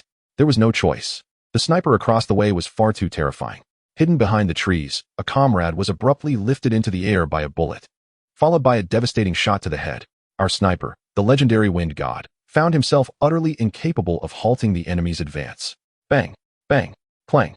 Once again, the Wind God witnessed the legendary prowess of the sniper world, known as Void Holy Light. However, his initial exhilaration gradually morphed into sheer terror. It was not that he lacked opportunities to take aim. Rather, every single bullet he fired was precisely intercepted mid-flight by the adversary. Seizing the moment of vulnerability, the enemy retreated in disarray, and Qin Chuan pursued, dispatching one foe after another. In less than 3 minutes, the Black Scorpion Mercenary Corps, which originally boasted 21 members, was reduced to a mere 2, the leader, Carter, and the sniper, Wind God. The 2 remaining figures were far from their former invincibility. Carter's leg had been shattered by a bullet, rendering it useless, while Wind God's left hand hung limply, severed at the wrist, exposing jagged white bone to the air. The cherished 85-style sniper rifle he once revered had vanished without a trace. Who could believe that the formidable Black Scorpion Mercenary Corps, which had dominated the battlefield for over a decade, instilling fear in their enemies, could be annihilated within half an hour by a single individual? Chapter 70. The one who decimated my Black Scorpions is merely a lowly police officer? The Lone Wolf Special Operations Team, stationed behind Qin Chuan, witnessed the downfall of the Black Scorpions in its entirety. Is he even human? As a sniper, Viper had always aspired to become a legendary marksman. Yet even the marksman of Viper's dreams pales in comparison to Qin Chuan. Void Holy Light, striking bullets with bullets, and not just once. The sniper, skilled in wielding the 85-style sniper rifle, has been identified by the likes of Viper and Wang Kai. It is Feng Shun, a defector from a decade ago. He ranks 3rd on the wanted list of the Linjiang Military District. 12 shots, within a mere half hour during which Qin Chuan annihilated the entire Black Scorpion mercenary unit. The adversary fired a total of 12 shots. Yet, each bullet was expertly intercepted by Qin Chuan. During this interval, all 19 members of Black Scorpion met their demise at his hands. Just moments ago, Wang Kai, peering through the night vision scope, witnessed Black Scorpion's leader, Carter, being shot in the leg, rendering him combat ineffective. After the final shot was fired, Feng Shun's scope was shattered by Qin Chuan, the bullet fracturing his wrist, narrowly avoiding a fatal blow to his head. Viper mused, he is not human. Having staunched the bleeding, the observer, Black Cat, gazed in awe, his eyes sparkling with admiration. He is a deity. What do soldiers revere the most? Strength. Qin Chuan single-handedly took down 5 of his fellow Special Forces soldiers in mere moments, showcasing unparalleled combat prowess. It is worth noting that during this time, they had not even a chance to fire back. Subsequently, Qin Chuan, alone, exterminated the Black Scorpion mercenary unit under Feng Shun's command within half an hour. He is indeed Feng Shun. Despite being a defector, his strength is beyond doubt. His sniper record within the Linjiang Military District remains unbroken to this day. The current generation of snipers, including Viper, bears the monumental task of surpassing Feng Shun and bringing him back for judgment. Aside from the Lone Wolf, there was another witness to the entire massacre, Ghost Seer. At this moment, Ghost Seer is less than 100 meters from Carter and Feng Shun. Both parties have acknowledged each other's presence. However, they remain apart, for between them stands a harbinger of death. Impossible, inconceivable, absolutely unthinkable. When the wind god beheld Qin Chuan emerging from the shadows, armed with a 95 type sniper rifle devoid of a scope, his conviction was irrevocably shattered. He, the illustrious king of marksmanship, had succumbed to a weapon that lacked a sight. What was he reduced to? The opponent held him in such low regard that he deemed him unworthy of a scope. In truth, for Qin Chuan, equipped with the god of guns glasses, the presence or absence of a scope was inconsequential. Raising his weapon ensured accuracy. A shot fired was a shot that would hit its mark. This was the marvel of the system, undeniably exhilarating. Though both the wind god and Carter had sustained grave injuries, their combat prowess remained formidable, a testament to their elite status. However, such prowess is relative. Against an ordinary special forces soldier, Carter would have confidence in a counterattack. Yet, he was not facing a mere soldier. He confronted a demon, a true god of war. Thus, even with a desert eagle strapped to his waist, Carter dared not make a move. In the darkness, Qin Chuan drew nearer, his form becoming increasingly distinct. Carter sought to discern the features of his adversary, to imprint his visage in memory. The lone wolf, Wang Kai, was familiar to him. They had clashed before. Though formidable, he had not yet reached a level that defied humanity. Carter yearned to identify the master who had driven the wind god to the brink of madness. Police uniform? Carter was aware that Long Country had special police forces, yet their attire was not akin to this. Are you a police officer? The insignia on Qin Chuan's shoulder gleamed, blinding Carter's eyes. What a turn of events. The one who eliminated my Black Scorpion is merely a lowly policeman. What happened to the special forces? What about the master sniper? Have the police in the Dragon Country become so formidable? Beside him, Feng Shun was equally dumbfounded. The one who defeated him is a policeman? Are you jesting with me? Qin Chuan leisurely regarded his opponent. Setting Carter aside, this sniper was genuinely impressive. Qin Chuan, equipped with the gun god glasses and an enhancement, was facing someone who had indeed honed their skills through rigorous practice. What is your name? Feng Shun was momentarily taken aback, perplexed that Qin Chuan would inquire about his name. You don't know who I am? Qin Chuan shook his head in confusion. Is it so? Are you quite renowned? Damn. Feng Shun suddenly felt a profound sense of humiliation at being so utterly disregarded. What do you mean, renowned? I am Feng Shun, ranked third on the assassination list of the Linjiang military district, once the king of sharpshooters, and you do not recognize me? Feng Shun had initially suspected this was a trap set by the Linjiang military district. What nonsense about ghosts seeing trouble, drug trafficking networks, and lone wolves? Nonsense. They sent a sniper like this specifically to eliminate him. However, Qin Chuan's expression did not seem feigned. Now he understood. Qin Chuan nonchalantly shook his head and, without deigning to glance at Carter, turned his gaze toward the distant darkness. Ghosts seeing trouble, stop hiding and crawl over here. I said I would break your limbs. And I always keep my word. The hidden ghost seeing trouble in the distance was utterly bewildered. Your prowess is formidable, yet one should not resort to such intimidation. However, he found himself compelled to comply. Initially, he believed that with the Black Scorpion at his side, the adversary would surely regret not eliminating him with a single shot. Yet now, the Black Scorpion had dwindled to but Carter alone. The organization he had relied upon, in the eyes of his opponent, was merely an ant that could be effortlessly crushed. To survive, Goei Jianzhou understood that obedience to his adversary was his sole path to existence. Rustling from the shadows, Goei Jianzhou emerged from behind the tree, inching closer to Qin Chuan's position. Noticing his timely submission, Qin Chuan redirected his focus onto Carter. Why didn't you draw your weapon earlier? Qin Chuan had intentionally overlooked Carter, granting him an opportunity to arm himself. As a police officer, he felt no qualms in eliminating an armed enemy. However, he could not bring himself to execute a captive from a position of superiority. Carter responded with a calm smile. Because I do not wish to die? In truth, Carter had contemplated drawing his firearm. Though his leg was broken, his arms remained functional. The desert eagle at his waist was positioned conveniently. In a mere second and a half, he could lift his gun and take aim. Moreover, Carter was certain, with his life on the line, that he could deliver a fatal shot to Qin Chuan. Yet, he hesitated. Despite Qin Chuan's earlier disinterest in him, the muzzle of the 97 sniper rifle hovered just above his groin. Given Qin Chuan's terrifying marksmanship, Carter believed that his opponent could dispatch him with a single shot without even turning around. The recent behavior of his adversary was merely a ploy to provoke him into attacking, leading to his inevitable demise. He chuckled softly. Foolish self-righteousness. Yet, it provided Carter with a chance to survive. As a mercenary, what Carter sought was wealth, women, and the gift of life. He was not a soldier and had no obligation to make sacrifices. Furthermore, he held an ace up his sleeve that could undoubtedly secure his survival. Chapter 71. This Qin Chuan, we shall take him from the military district. Carter noticed the approaching Qin Chuan in the distance, the target of his current mission. However, at this moment, whether Qin Chuan was alive or dead, the USB drive containing the entire drug trafficking network of Linjiang province was of no consequence. He was unlike Feng Shun. Feng Shun was a defector from the Dragon Kingdom, ranked third on the military district's list of wanted criminals. And no matter what terms were offered, he could not escape. But Carter still had hope. Officer, Carter glanced at Qin Chuan, not inquiring too deeply into his name. For he did not wish to leave Qin Chuan with the misunderstanding that he sought revenge. I believe we can have a discussion. Oh, Qin Chuan, who awaited the arrival of Qin Chuan and the Lone Wolf team to conclude this mission, regarded Carter with a hint of amusement. What do you wish to discuss? For me to let you go? Carter nodded earnestly. Officer, I am different from him. He is a defector of the Dragon Kingdom, but I am merely an outsider. Beside him, Feng Shun let out a cold snort. Yet, he recognized his own predicament. This time, he had truly met his match. No one could save him. Therefore, I wish to purchase my life with money. $10 million, all my possessions, to buy my life. $10 million? Indeed, that was a substantial sum. But would Qin Chuan accept it? Are you insulting my intelligence? Qin Chuan is fond of wealth. Yet he cannot resort to such means to acquire it. To release you and grant you another chance to return and harm the people of the Dragon Kingdom? Carter chuckled bitterly.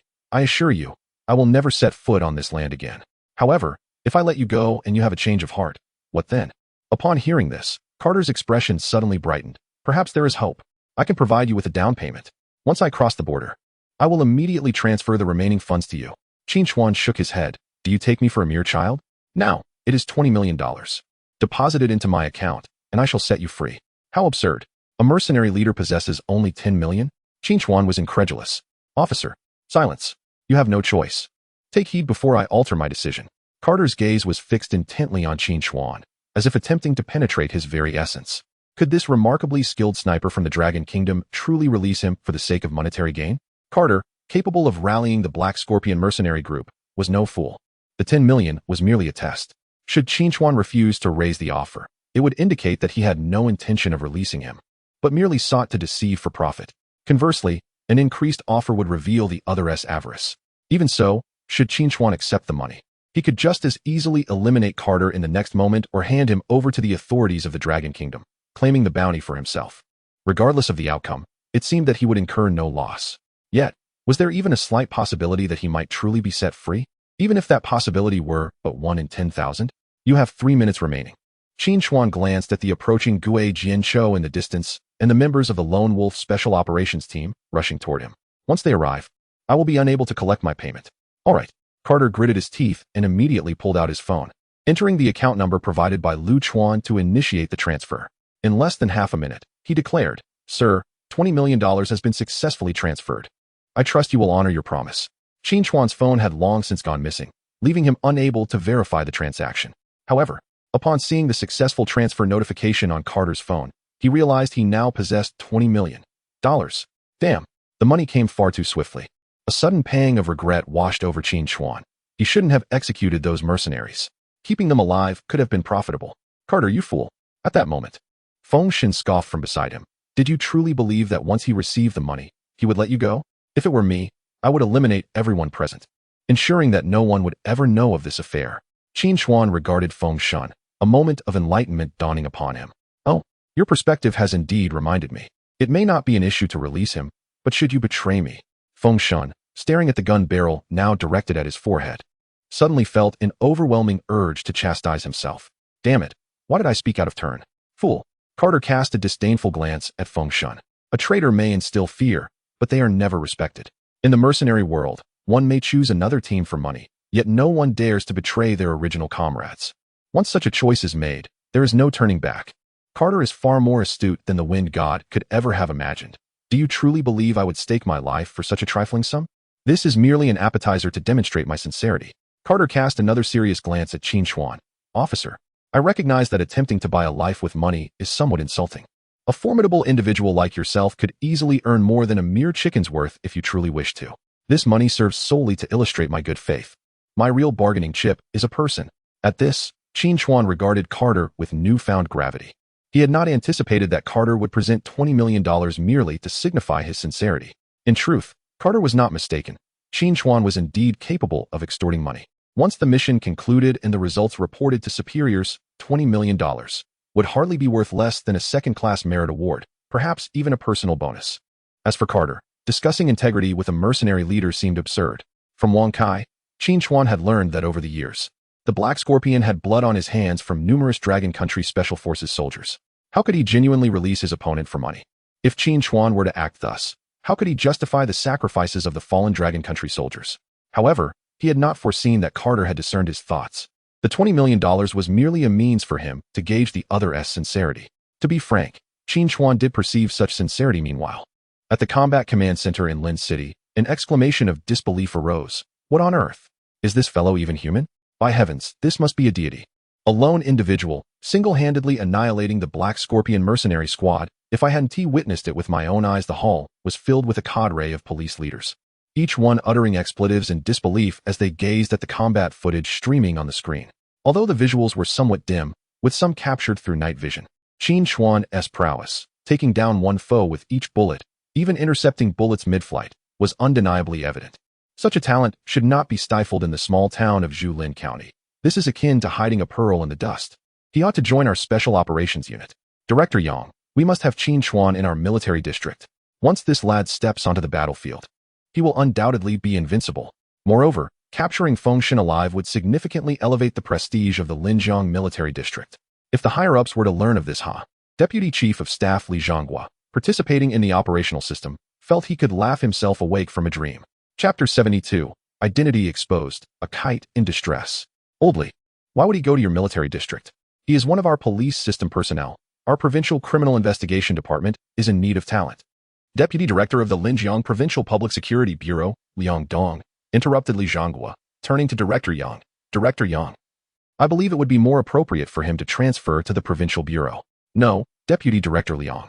We in the armed police are in dire need of such an expert. It would be a waste of talent at the Provincial Bureau. Send him our way. Go, go, go. The armed police should not interfere. He belongs to the military district. I'll make him a major. Major. You, a mere Deputy Chief of Staff, are only a colonel, aren't you? Spare me. Send him to the Provincial Bureau. I'll make him a Deputy Director. Armed Police. I provided the Deputy Commander of the Armed Police Corps, Yang Jinghua, with an account of the ongoing quarrel among several individuals below him. He, however, remained focused, intently scrutinizing the resume of Qin Chuan displayed on the screen. At the tender age of 22, he had graduated at the top of his class from the police academy, having only recently embarked on his professional journey 2 months prior. In that brief span, he had apprehended numerous wanted criminals, dismantled significant drug, trafficking, and organized crime syndicates, and earned commendations, once for second-class merit and once for third-class merit. From a humble position as a police officer in a remote town, he had swiftly advanced to become the deputy head of the county's criminal police team, assuming leadership responsibilities. On his very first day in office, he cracked a murder case, leading his team to earn collective second-class merit. The commendation for solving the case of a decapitated corpse had been issued just 3 days ago. Remarkably, he single-handedly annihilated the Black Scorpion mercenary unit. It is no exaggeration to assert that Qin Chuan achieved the results of an entire battalion single-handedly. Moreover, the photograph capturing Qin Chuan heroically saving Jiang Shui at school was nothing short of breathtaking. His streak of solved cases attests to his capability, while his selfless act of saving another reflects his profound sense of justice. Although Yang Jinghua maintained a composed demeanor, internally he was fervently applauding. What a remarkable individual within the public security system of Linchuan province. As for the discussions among these individuals regarding transfers to the military region, provincial department, or special police team, such notions were nonsensical. It is essential to hone one's skills from the grassroots level to truly bear significant responsibilities in the future. Ascending to high positions at a young age is not necessarily a boon. Just as the debate over Qin Chuan was heating up among the crowd, a phone in the hands of Zhang Tianyu, the police chief of Linqing City, began to vibrate. This phone had been left with him by Yang Jinghua upon his reassignment. At any moment, whether dining, sleeping, or engaged in significant meetings, the phone must be answered immediately upon ringing. For this is not merely a phone call, but the last lifeline of comrades battling on the precipice of life and death. What did you say? Zhang Tianyu's face turned ashen, his right hand trembling uncontrollably as he grasped the phone. Are you certain? The worst-case scenario has indeed transpired. After hanging up, Zhang Tianyu solemnly approached Yang Jinghua. Director Yang, the kite has encountered trouble. In the border jungle, Carter revealed his true cards. The mission we are undertaking is to retrieve a USB drive from the notorious Ghost, which contains the entire drug trafficking network of Linjiang province. Whoever possesses this USB drive will hold dominion over the entire Linjiang market. Qin Chuan was taken aback, realizing that Ghost had such a critical item in his possession. However, the mission has been compromised, which is why the Lone Wolf Special Operations Team from Longhua has appeared here. The individual responsible for leaking our mission is an operative embedded within the largest drug lord in Miaodi, Uncle Qin, a decade ago, codenamed Kite. Prior to our departure, we had already apprehended Kite. Carter gravely addressed Qin Chuan. Longhua police, I know where he is. I will trade his life for mine. Meanwhile, at the operational command center of the Linzhou Public Security Bureau, Yang Jinghua was left in a daze after hearing Zhang Tianyu's report. The Kite has encountered trouble? What on earth happened? Kite, whose real name is Yang Hu, was personally sent by Yang Jinghua to serve as an undercover agent 10 years ago. For a decade, Kite has remarkably fulfilled various missions, establishing himself as the most outstanding undercover agent of the Linzhou Municipal Public Security Bureau. Moreover, it is a little-known fact that Yang Hu is the biological son of Yang Jinghua. Zhang Tianyu, the current director of the Linzhou Municipal Public Security Bureau, is among the very few privy to this secret. The recent intelligence relay is a test set forth by Uncle Qin, disclosed solely to Kite, should the information leak. His true identity would be compromised. Yang Jinghua inhaled deeply, his fists clenched tightly. No one understands better than Yang Jinghua, who has once served as an undercover agent, the dire consequences of revealing one's identity within a drug trafficking syndicate. However, as a father, as long as he has not seen a corpse, he clings to a glimmer of hope, however minuscule it may be. What has become of him? He was apprehended in the morning and was not executed on the spot. Yet his current whereabouts and condition remain a mystery. Uncertainty, perhaps that is the best news. Yet, it could also signify the worst. In the jungle, Qin Chuan listened to Carter's words, naturally skeptical of their veracity. However, he found himself unable to confirm whether Carter's claims were true or false. Where is he? The border. A location only I am aware of. Carter now spoke with significantly more conviction, having dealt with the police and special forces of Longhua for so many years. He understood these individuals all too well. For the sake of their comrades, they would not hesitate to sacrifice themselves. Moreover, the trump card he possessed was the invaluable asset of an undercover agent who had spent a decade infiltrating enemy territory. A principled officer like Qin Chuan could never stand idly by in the face of death. Take me there, but if I discover you are deceiving me. Qin Chuan's gaze was icy, yet he understood that Carter had no reason to lie. After all, he had single-handedly eliminated the Black Scorpion, and Carter was a witness to that. To deceive himself would be tantamount to playing with his life. Young man, I advise you to think carefully. At that moment, Feng Shan, who had remained silent until now, suddenly spoke. The area around Tanjigu is still 2 kilometers from the border, thus considered our territory. However, the border is different. Once we cross over, a single call for help from Carter could summon dozens of people. At that point, forget about rescuing anyone. You might not even be able to save yourself. Qin Chuan looked at Feng Shan, confusion evident in his eyes, as he failed to grasp why the other was cautioning him. Logically, allowing him to walk into danger without a warning would be what Feng Shan should desire. Young man, don't look at me like that. I share this information not to save you. Knowing that a comrade is in danger, rescuing him might cost you your life. Yet if you choose not to help you may carry that guilt for a lifetime. Do you know why I defected back then? Because I was like a kite in its current state, trapped in a desperate situation with no one to save me. I am eager to see how you will choose. How to choose? Qin Chuan laughed. Click. The crisp sound of a bullet being chambered provided the answer for everyone present. You, a traitor to your country, wish to see how I will choose. Without even glancing at him, Qin Chuan fired a shot into the distance. The last intact thigh of Gui Jianshou was penetrated by the bullet, creating a gaping wound the size of a bowl. Sever your limbs, and not a single trace shall remain. At this moment, Wang Kai and his comrades from the Lone Wolf Special Operations Team arrived at the scene. Brother Wang, the one called Wind God, and the fellow over there, ghostly encounter, are your responsibilities. Lend me Carter for a while. Wang Kai could scarcely fathom that he would have the opportunity to capture the Wind God alive in his lifetime. His departure from the capital to enlist in the Linjiang military district was driven by a desire for vengeance against the brother who had cared for him since childhood, only to be treacherously slain by a teammate. Among the members of the Lone Wolf Special Operations Team, there was not a soul who did not hold deep admiration for Qin Chuan. They heeded his words without question. After procuring the remaining sniper bullets from the Viper, Qin Chuan stealthily advanced into the depths of the jungle, escorting Carter alone. Chapter 73. The lethal trap on the borderline. The winds howled, and the waters of the Yishui River grew cold. Observing Qin Chuan's departing figure, Wang Kai clenched his teeth in determination. Shen Junxing. Take the Wind God and ghostly encounter back. Captain, Qin Chuan was well aware of Wang Kai's intentions. What are you doing? Are you disregarding my orders? Captain. I follow orders. With no other option, Qin Chuan could only grit his teeth and salute. Understood. The mission of the Lone Wolf Special Operations Team had been accomplished, and without superior orders, they were prohibited from acting independently. Wang Kai's departure from the team might jeopardize his position as the captain upon his return. Yet, could he bear to watch Qin Chuan march to his demise alone? Unbeknownst to the Lone Wolf, at that very moment, the Operations Command Center of the Linzhou Public Security Bureau was under the directive of Provincial Public Security Director Yang Jinghua, who had already requested the deployment of another unit. Just a minute ago, the special phone of Zhang Tianyu, the director of the Lin City Public Security Bureau, rang once more. The kite had been located. In truth, the personnel at the command center were already aware of the kite's whereabouts without any report from the field. 5 minutes prior, a 10-meter tall tree had been erected along the border, from which a person was suspended, mangled, and bloodied. Beside a large flag that proclaimed, "The undercover agent is dead." The drone had been transmitting real-time footage back to the command center, displaying a close-up of a face on the large screen. The kite was none other than Yang Hu. The drug lord had audaciously hung him on the border. A blatant provocation. Within the command center, Yang Jinghua's eyes burned with fury.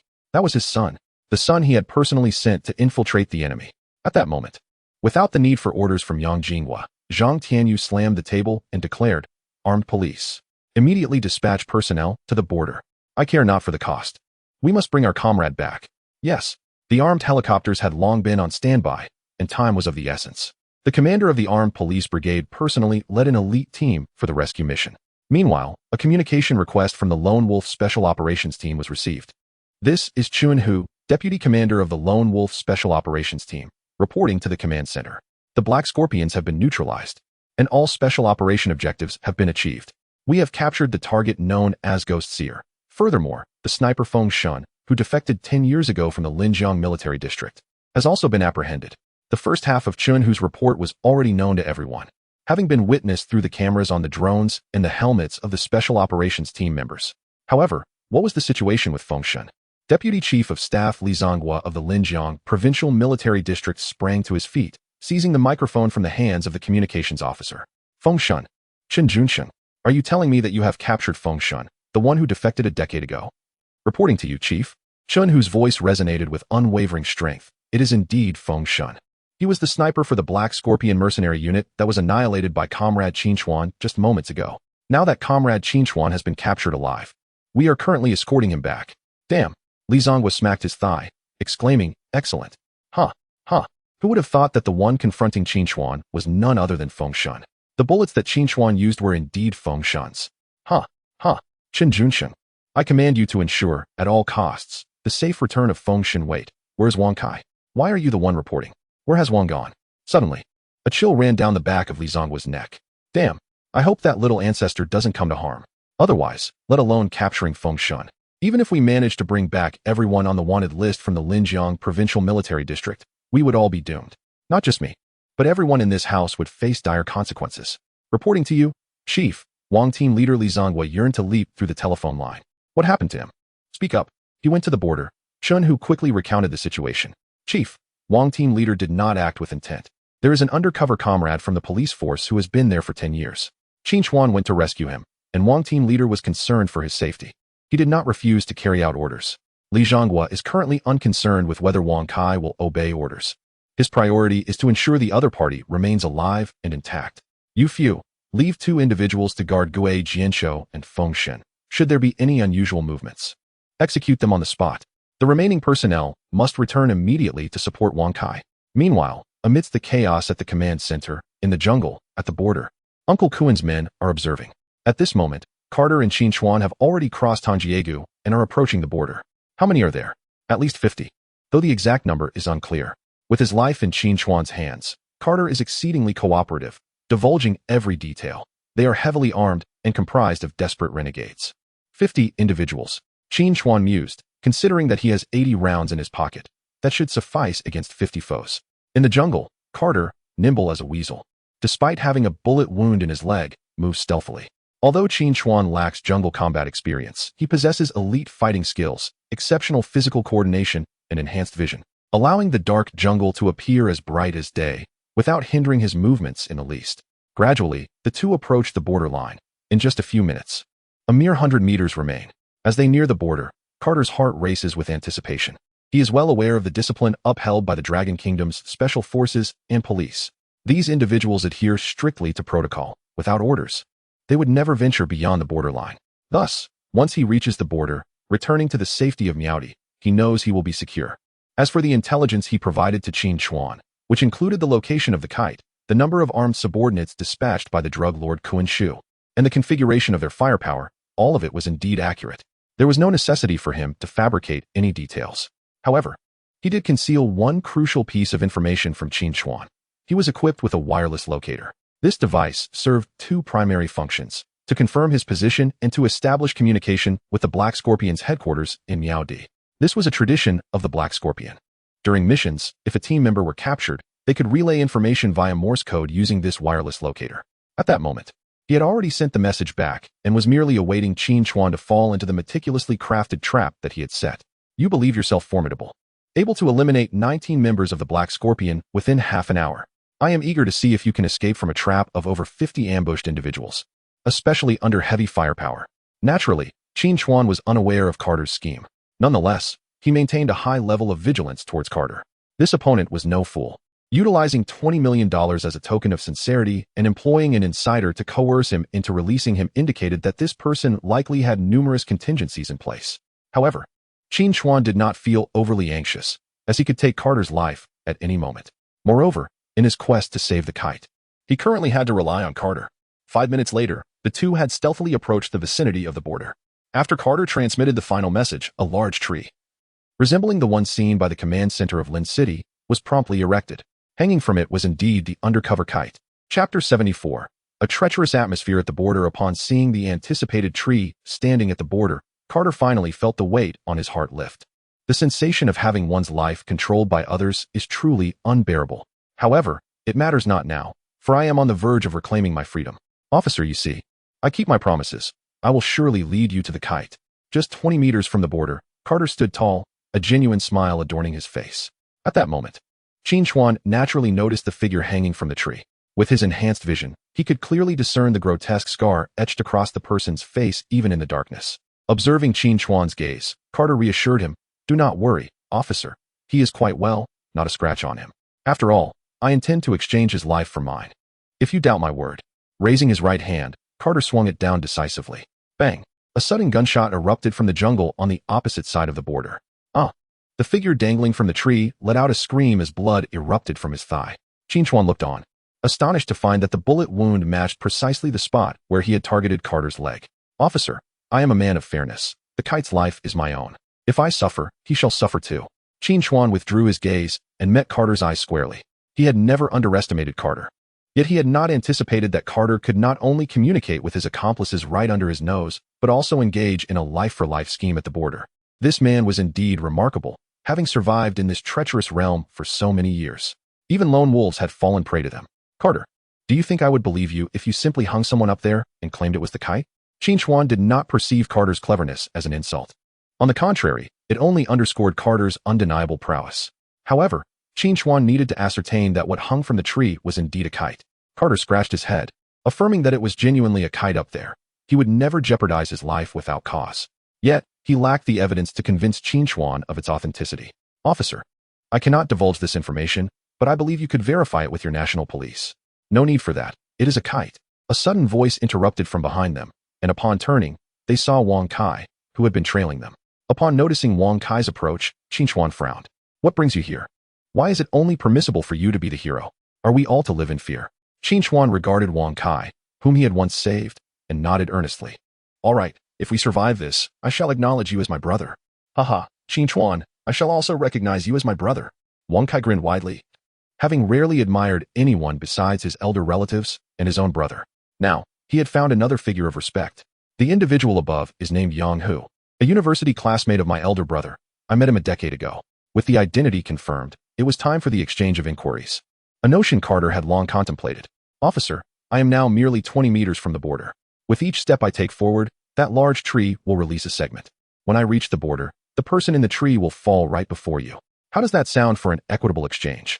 Qin Chuan and Wang Kai exchanged a glance, both nodding in agreement. The method proposed by Carter was indeed quite fair. With a mere 20 meters separating Carter from the border, he could easily take aim and eliminate his opponent at any moment. Conversely, the adversary could also fire in the darkness, potentially striking down the kite perched in the tree. Once Carter crossed the border, it would be impossible for Qin Chuan to open fire, although the opposing side faced no restrictions regarding their ability to shoot across the border. The fact that their target was already in Qin Chuan's sights necessitated caution, particularly considering the sniper rifle he wielded. Seeing the consensus between the two, a smile crept across Carter's face, though internally, he felt a sense of relief. Freedom. Life. Just 20 meters to go. Due to his leg injury, Carter could only advance with difficulty, leaning heavily on his leg. 1 meter. The towering tree slowly began to tilt. 3 meters, 5 meters at that moment. Within the combat command center of Lin City, although no sound permeated the screen, everyone witnessed the scene of the kite being shot in the leg. Provocation. This was an unabashed provocation. Where are the armed police? Zhang Tianyu shouted into the communication microphone. Report to the command center. We will reach the designated location in half an hour. Half an hour? Damn it. Will anyone still be alive by then? Director Zhang. That tree is beginning to fall. What? Zhang Tianyu, who was rallying rescue forces, rushed to the screen. He saw that the large tree was indeed tilting. And then it tilted further, this time in the direction of their border. What is happening? Drone, can you adjust the angle? Negative, Director Zhang. Any further adjustment would cross the border. That's not right. Look, a figure emerged from the dense thicket. The drone footage revealed Carter, limping with an injured leg, appearing just 5 meters from the borderline. This location marked his transition from the thick jungle into a small clearing. The notorious leader of the Black Scorpion mercenaries, Carter. It was Qin Chuan, the police officer from Julin County, who had ventured into the jungle to rescue him. Yang Jingwa sat tense and upright, his gaze unwaveringly fixed on the screen, where his son was visible. Soon, those in the command center noted that Carter took a step forward, causing a large tree to crash down. Now, he was suspended in midair, having crossed into the territory of his own side. Closer, closer. With just 10 meters remaining, Carter's heart raced with anticipation. In another 10 meters, he would attain freedom and a new lease on life. At that moment, he intended to confront that damned police officer from the Dragon Nation, inquiring how they would respond should he brandish a 6-barreled Gatling gun. Unfortunately, Carter had never indulged in the online novels of the Dragon Nation. Otherwise, he might have comprehended the sheer terror of facing an opponent armed with superior systems. While Carter believed his hidden ally in the shadows remained undetected, the truth was that Qin Chuan, possessing enhanced visual capabilities, had already discerned the situation across the way with crystal clarity. The 6-barreled Gatling gun lay concealed less than 100 meters ahead, obscured by a few blades of grass. However, could he not have employed a more convincing disguise? At this distance, it would only fool Wang Kai's night vision goggles. Was there truly no ambush on the opposite side? Wang Kai observed intently for a prolonged period, yet found nothing amiss. The night vision revealed an eerie stillness, the distant landscape cloaked in darkness. Qin Chuan shook his head. It was evident that Wang Kai would not be swayed by Carter's deceitful words. Yet he could not discern the arrangements of the opposing side. Do not concern yourself with the situation over there. Just wait for me to follow through with my plan. Is that agreeable? Rest assured, do you doubt my marksmanship? Wang Kai pondered for a moment about the recently annihilated Black Scorpions, then nodded emphatically. All right. I shall heed your counsel. Chapter 75. Those who dare to offend the Dragon Nation shall face inevitable retribution, regardless of distance. Carter took another step forward, inching closer to the boundary line. Just 7 meters. With 3 more meters, he could cross that line. He vowed to make the Dragon Nation's police regret their actions. Having destroyed his own meticulously established Black Scorpions and lost $20 million, now they sought to retrieve that informant? Such a dream. Utilizing the locator affixed to his person, Carter sent forth his final message. Once he crossed the border, he was to fire immediately. Yet, in the next instant, bang, a sudden gunshot rang out, causing Carter to instinctively flinch. Damn it, which bastard fired the shot? I haven't even crossed the line. Carter swore that upon his return, he would ensure the perpetrator suffered a gruesome fate. However, he quickly realized something was amiss. The gunfire originated from behind him. The individuals behind him were none other than the terrifying Dragon Nation police and the captain of the Lone Wolf Squad. The exchange between him and the informant was not yet complete. How could they open fire? Yet, at that moment, Carter had no time for such thoughts. With only 3 meters remaining, if he could just make it across, he would be safe.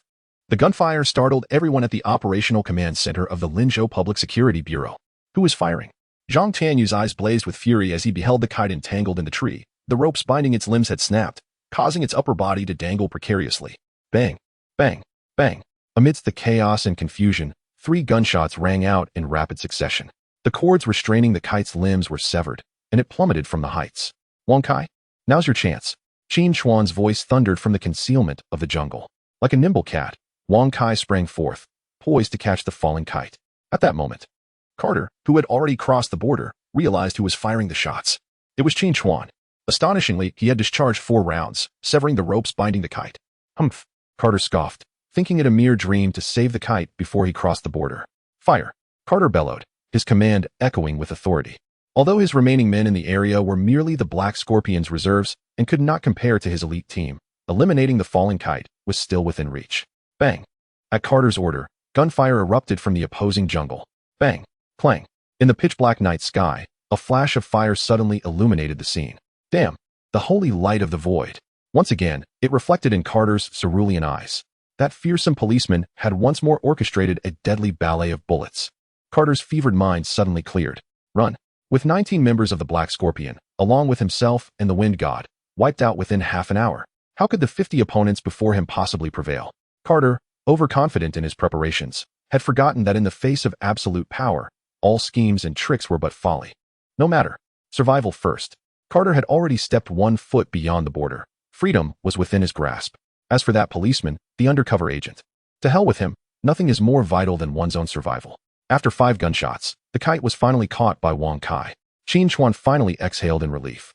This was the plan he had just enacted, shooting directly at the kite as Carter approached the border, severing the ropes binding the kite, thereby saving him first and seizing the initiative. Otherwise, once Carter crossed the border, that 6-barreled Gatling gun would unleash its fury without restraint. He might escape unscathed, but the kite would undoubtedly perish. The mechanism controlling the lifting or lowering of the great tree was on the opposite side. If the adversary raised the trunk by even half a meter, the kite would be turned into a hornet's nest. Of course, it was not yet time to fully relax. In truth, the real battle had only just begun. Qin Chuan gazed at Carter, whose foot had already crossed the border, a fierce killing intent flickering in his eyes. How dare he kill someone from the Dragon Nation and think he could leave so easily? Bang! The distinctive sound of the Type 97 sniper rifle echoed through the mountains. Carter collapsed to the ground, for his other unscathed leg had also been struck by Qin Chuan's bullet. Yet, he paid no heed to looking back. Just one more step. As he fell from the gunshot, his upper body had already crossed the borderline. Soon, if he could just crawl half a body length more, he would be safe. Carter knew that at this moment, Qin Chuan was over 20 meters away. Even if he were a superhuman, it would be impossible for him to reach him in time. Safe. Almost there. However, could Qin Chuan allow him to leave so easily? System, activate the charge needle. The surge needle, a disposable item that, once utilized, doubles the host's speed for a duration of 24 hours. Qin Chuan, who had previously enhanced his physical capabilities with the powerful golden pill, now, by combining it with the surge needle, achieved a speed 6 times that of an average person. This terrifying burst of energy propelled Qin Chuan like a streak of lightning, covering a distance of over 20 meters in the blink of an eye. As Carter stumbled to the ground, Qin Chuan dashed out of the jungle, fully exposed to the gaze of everyone present. What was that? So fast. In the Operations Command Center of the Lin City Public Security Bureau, someone gasped in astonishment upon seeing the fleeting shadow on the screen. Zhang Tianyu fixated on the display, pondering what had transpired, a mystery to all. However, when Wang Kai appeared to catch the kite, everyone realized it must have been a prearranged tactical maneuver between Qin Chuan and Wang Kai. Unlike those stationed in the command center, Carter felt the sensation of speed more acutely. Crack! Just as he was about to cross the border with only 1 foot remaining, Carter suddenly heard a familiar sound, the distinct crack of bone shattering. In the jungle, when he tormented those Dragon Country Special Forces soldiers, he would crush their bones. And this sound was identical. Yet this time, it was accompanied by searing pain. Carter turned around, his pupils dilating in horror. How could it be that Dragon Country officer? You. How is this possible? Qin Chuan sneered, exerting slight pressure with his left hand that crushed Carter's ankle, gradually pulling the already crossed body back. No, Carter panicked. If he were truly dragged back, there would be no hope of escape. Let me go? You promised me. You promised. I even gave you 20 million. You cannot be untrustworthy. However, Qin Chuan remained utterly unmoved, his iron grip resolutely dragging Carter inch by inch back to the borderline. I cannot cross the line to capture a person, but who said you could still have 1 foot in the Dragon Country? Carter clawed desperately at the weeds beneath him. But to no avail. He could only watch in despair as his body was inexorably pulled back, as if being dragged into hell by a demon. Fire. Everyone fire. Kill them. As his last hand was finally pulled back, a resolute glimmer flashed in Carter's eyes. If I cannot live, then let them all perish. Following Carter's command, The jungle erupted with fierce fire, bullets pouring down like a torrential rain. Qin Chuan had anticipated the opponent's desperate counterattack, so without a moment's hesitation, he positioned Carter in front of him. Bang, bang, bang. Amidst the chaos, gunshots rang out in retaliation. The effectiveness of the gun goddess glasses had not yet waned. It seemed as if Qin Chuan's bullets possessed a mind of their own. With each shot fired, a life was claimed. The first to fall was the Gatling gunner. On the other side, Wang Kai and the kite lay flat on the ground, not daring to raise their heads. The Carter in front of Qin Chuan had been reduced to a sieve. Bang, bang, bang. With blood-red eyes, Qin Chuan hoisted Carter's mangled body with one hand and fired with the other, shouting, "Kill, kill, kill." 53 individuals. Qin Chuan exerted his utmost effort, firing 53 shots in less than half a minute. One shot, one head, each bullet found its mark. The adversaries had never witnessed such a terrifying display of marksmanship. A voice suddenly cried out, "Do not kill me. I surrender. I surrender," and immediately discarded their weapon. Following suit, the remaining dozen or so frightened individuals came to their senses, casting aside their guns and shouting in the language of the Dragon Kingdom, "We surrender. We surrender." As the gunfire ceased, Qin Chuan observed the remnants of the defeated soldiers scrambling from the jungle. He cast aside the lifeless body he had shielded himself with and roared skyward, "Those who offend the Dragon Kingdom shall be punished, no matter how far they flee." Chapter 76. Qin Chuan, is it? I am Yang Jinghua, remember me. Those who offend the Dragon Kingdom shall be punished, no matter how far they flee. Qin Chuan's roar resonated like the evening drum or the morning bell, echoing across the borders of the Dragon Kingdom, reverberating in the hearts of the defeated soldiers on the opposite side, and reaching the ears of Wang Kai and Feng Zheng behind him. It also struck a chord within the hearts of those at the operations command center of the Linzhou Public Security Bureau.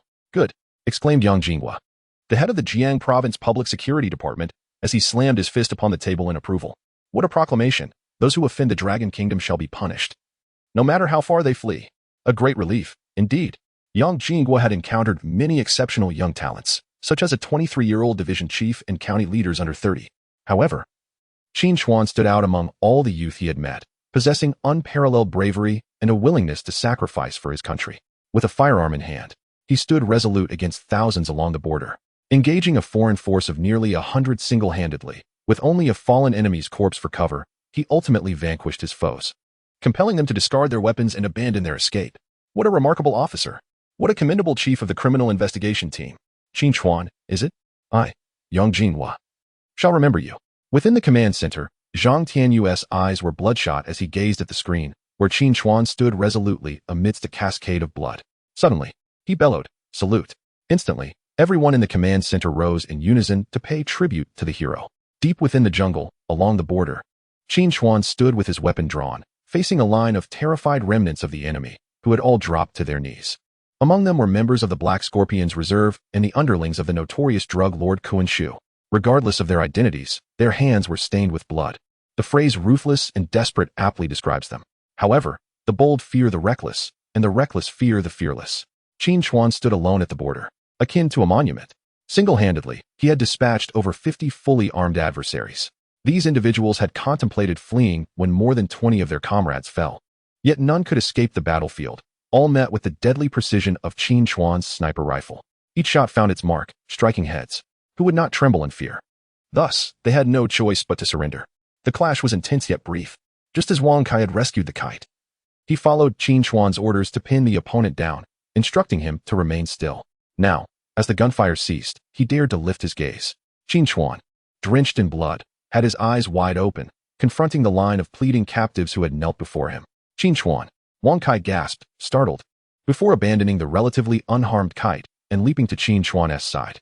The image of one man standing against dozens sent shivers down his spine. "Are you all right?" Qin Chuan, noticing the kneeling captives along the border, turned to see Wang Kai approaching. However, it seemed as though nothing could be heard, as if enveloped in an extraordinary state of surrealism. After a considerable time, Qin Chuan gradually regained his composure, and the surrounding sounds began to cascade into his ears. "Qin Chuan, how are you? Were you shot?" Wang Kai groped over Qin Chuan's body, assessing his injuries. "Ouch. Please, Captain Wang, stop touching me. It hurts."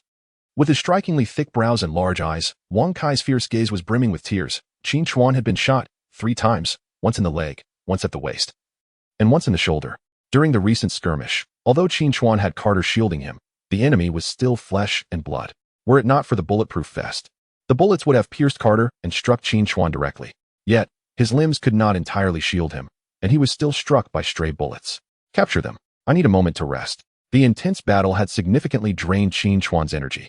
In that fleeting minute, not only did he need to eliminate the armed assailants, but he also had to ensure the safety of Wang Kai and Feng Zhen, intercepting every bullet that flew towards them. Otherwise, amidst the chaos, even if the two remained motionless on the ground, it would have been impossible for them to emerge unscathed. Nevertheless, facing dozens of adversaries firing simultaneously, with a torrent of over 100 bullets raining down, Qin Chuan's ability to eliminate foes and protect Wang Kai and Feng Zhen was beyond what an ordinary person could fathom. After speaking, Qin Chuan collapsed straight down.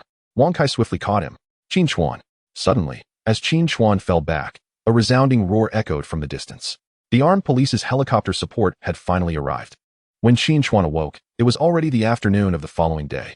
As he opened his eyes, he was greeted by the pristine white ceiling and an uncomfortable scent of disinfectant. Where am I?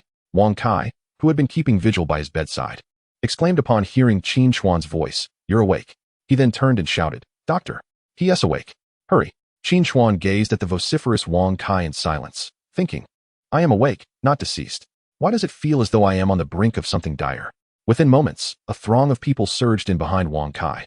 Some were shining lights into his eyes, others were taking his blood pressure, monitoring the heartbeat on machines, and even one pair of hands was hovering near his nostrils, testing for breath. After a quarter of an hour, the commotion subsided. An elderly doctor, his hair completely white, exhaled a sigh of relief. Everything is fine. It's merely exhaustion. Just ensure to rest. As the foremost surgeon at Xing'an People's Hospital, Zhong Yuesong had encountered countless leaders. Even the district chief was treated with utmost courtesy. Yet, the individual before him, from last night until now, he had received visits from a myriad of dignitaries, armed police, military officials, and high-ranking officers from the Public Security Bureau, all insisting on ensuring the safety of this man. Even a provincial governor had come in person to pay a visit. It was unclear who this individual was. Nonetheless, even without the calls, Zhong Yuesong would have exerted every effort to save him, having observed the uniform and the gunshot wounds. In truth, Qin Chuan's injuries were not severe. 3 gunshot wounds were mere grazes from stray bullets, resulting in some blood loss, but no damage to bones or muscles. Once the crowd had departed, Qin Chuan turned to Wang Kai with a puzzled expression. What are you doing here? Before Wang Kai could utter a word, the nurse beside him, who was changing the dressing, stifled a laugh. This handsome fellow has been here since last night, refusing to leave, simply waiting for you to awaken. Upon hearing this, Qin Chuan instinctively pulled the blanket tighter around himself. Could it be that Wang Kai harbored some peculiar fascination? Wang Kai, however, seemed unfazed, grinning widely. I couldn't find peace of mind without watching you wake up. Now that you are well, I shall take my leave. There are still tasks awaiting me in the team. Qin Chuan was taken aback by the abruptness of Wang Kai's departure. By the way, here is my phone number. Call me if you need anything. Remember, anything at all. With that, Wang Kai pushed open the door and left. Qin Chuan stood there, bewildered, contemplating the man. Had he really just said that? Suddenly, the door swung open again, and Wang Kai's head peeked in. Qin Chuan. Thank you. After uttering those words, he quickly withdrew, leaving Qin Chuan in a state of disbelief. Is this person unwell? Chapter 77. The future of Qin Chuan is boundless. Although the jungle operation had reached a temporary conclusion, the events were far from over. The catalyst for this operation stemmed from the tragic accident involving Qin Chuan's mother. Following that, Lu Tao sustained severe injuries, and 2 traffic policemen lost their lives. The current status of those involved remains uncertain. Qin Chuan's phone had fallen during the pursuit of the elusive figure, making it impossible to contact Lu Tao. As for his mother, she should still be in the orthopedic ward, and he could visit her shortly. Despite having rendered the antagonist incapacitated, he was not dead. The truth behind his mother's accident would soon come to light. Lying on the hospital bed, Qin Chuan began to explore the system rewards. Last night, I was engaged in an intense battle, and I scarcely had the opportunity to glance at the system's reward notifications. Without digressing, I must mention that capturing the notorious Gui Jianshou would yield a staggering 244 points of evil value, allowing me to draw twice from the reward pool. During this jungle operation, Qin Chuan once again experienced the formidable capabilities of the system. The gun god glasses were simply unparalleled in their strength. Moreover, the acceleration syringe utilized at the border significantly doubled my speed. At a critical moment, I successfully apprehended Carter, who was precariously positioned with just 1 foot inside the border. Had it not been for this item, Carter might have indeed escaped. Ding. Congratulations, host, on capturing Gui Jianshou. Reward, 244 points of good and evil value. Ding. Congratulations, host, On eliminating Soul, a member of the Black Scorpion mercenary group. Reward: 39 points of good and evil value. Ding.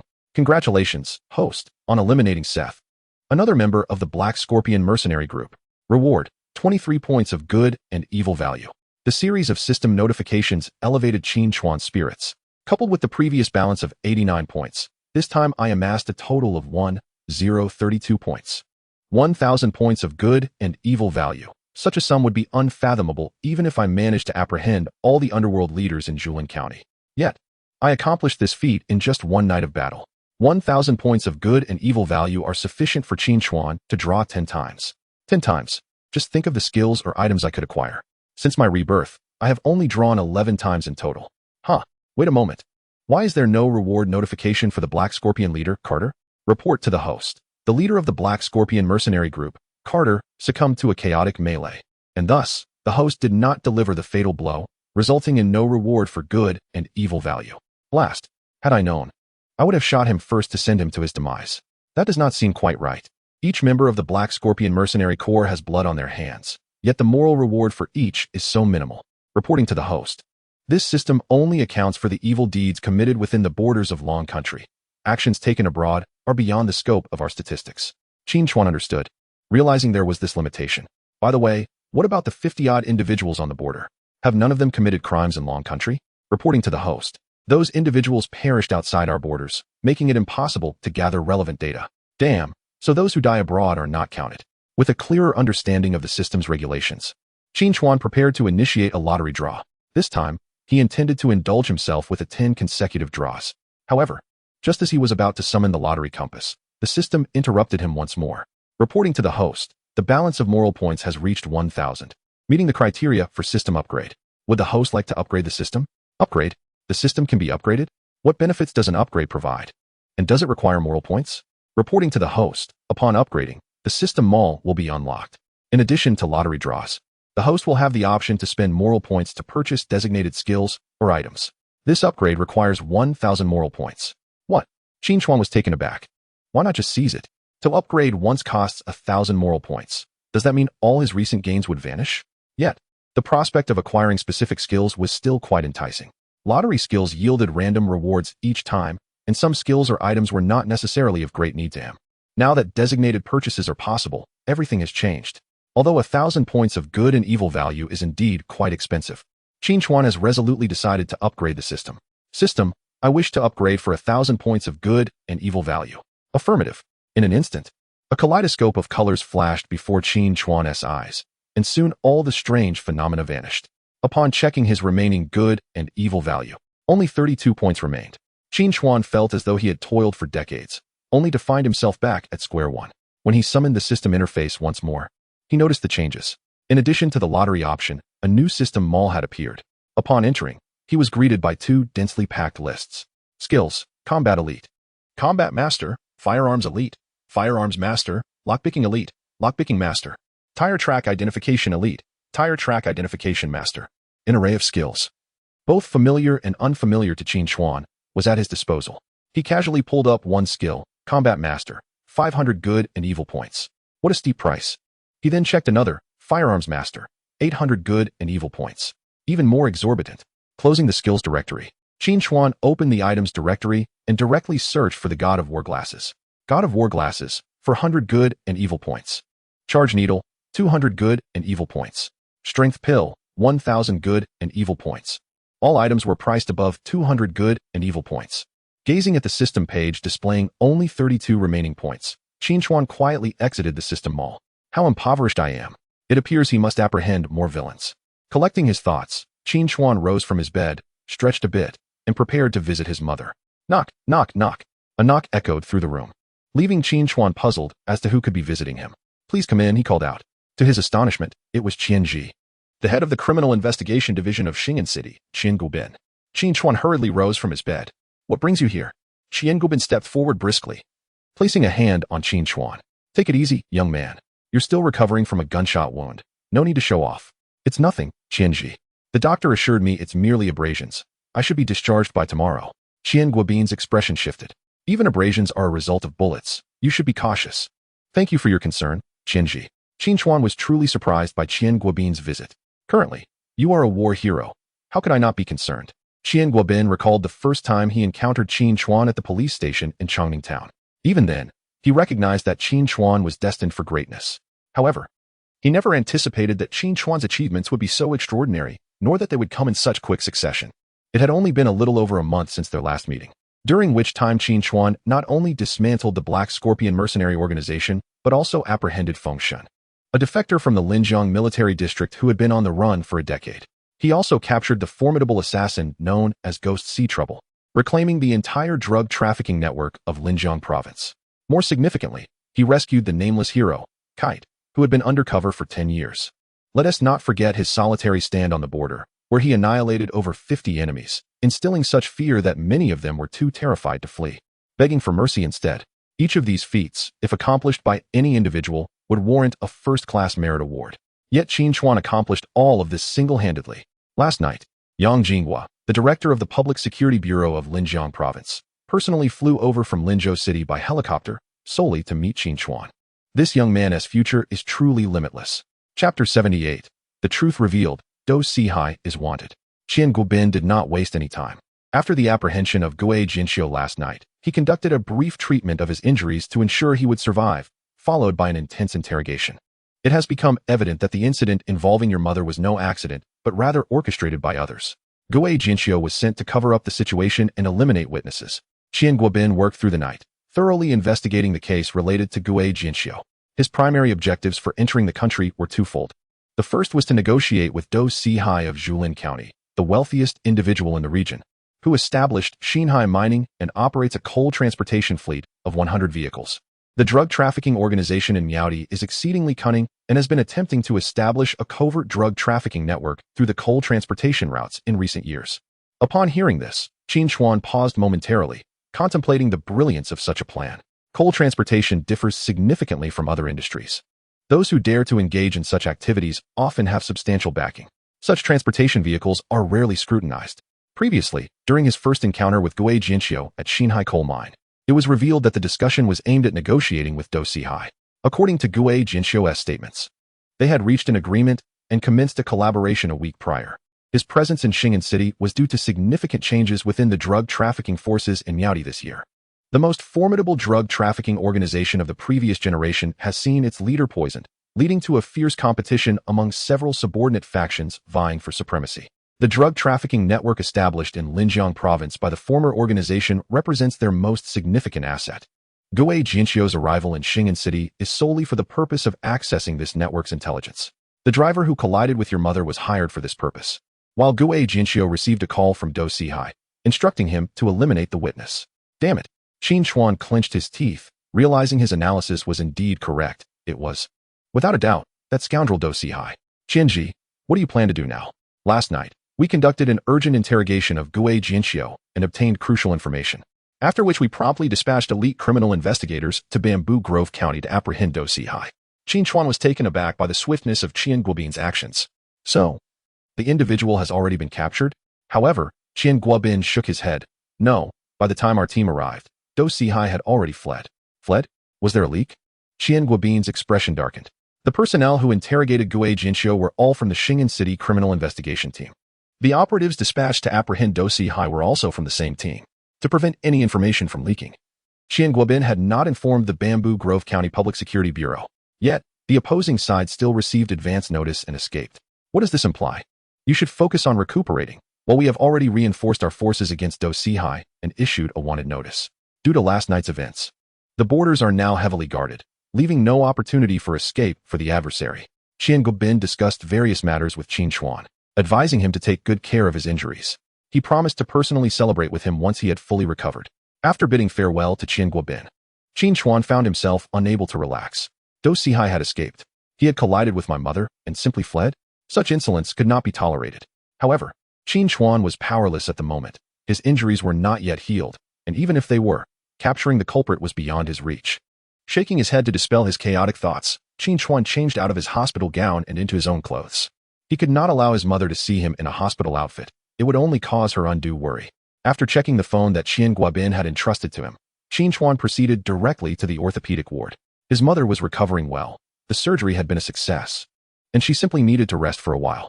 Due to having taken a powerful restorative, Qin Chuan's recovery was equally remarkable. In just 2 days, his abrasions had nearly healed. During his hospital stay, he also visited Lu Tao, who had narrowly escaped death. The knife that had pierced his heart had missed by mere inches, allowing him to survive. He would live, and at the very least, could earn a second-class merit award.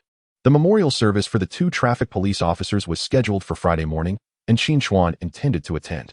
His original police uniform had been soaked in blood during the shootout and was no longer wearable. Nonetheless, he had kept it, intending to preserve it as a memento. At the memorial service, the political commissar of the Xing'an Public Security Bureau presided over the proceedings personally. The lives of comrades Zhang Hui and Zhao Dixing, though brief, were resplendent and honorable, marked by unwavering commitment. They sacrificed their lives to safeguard the safety of the people and their property, a loss of monumental significance, deserving of utmost respect from both the organization and the populace. As the assembly stood in solemnity, a shot rang out, and all present, including the officers at the memorial, removed their hats in tribute.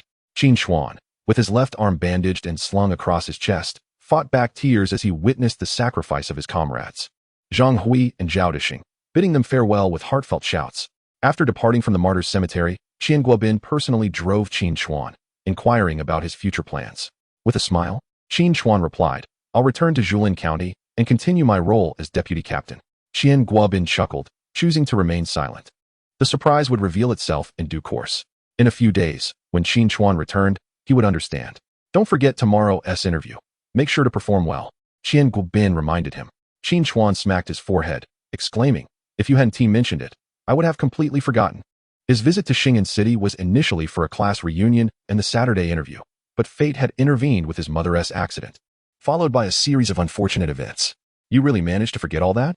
Let me tell you, the higher-ups are paying close attention. Don't mess this up," Qian Guobin cautioned. "Rest assured, I will fulfill the mission," Qin Chuan thought to himself, believing that he would simply answer whatever questions were posed to him. Little did he know that tomorrow would indeed present significant challenges. By midday, Qin Chuan brought his mother home, deciding against hospitalization, as her fractured bones required a period of rest and recuperation. As for money, Qin Chuan's account held the $2 million that could buy Carter's life. Initially, Qin Chuan intended to apprehend Carter, turning him and the money over to the authorities. However, with Carter's demise, Qin Chuan, not being a saint, decided to keep the money. Yesterday afternoon, he anonymously donated $500,000 to the families of the 2 fallen traffic police officers, converted into the local currency. Each family received a substantial $15 million, sufficient for their livelihood.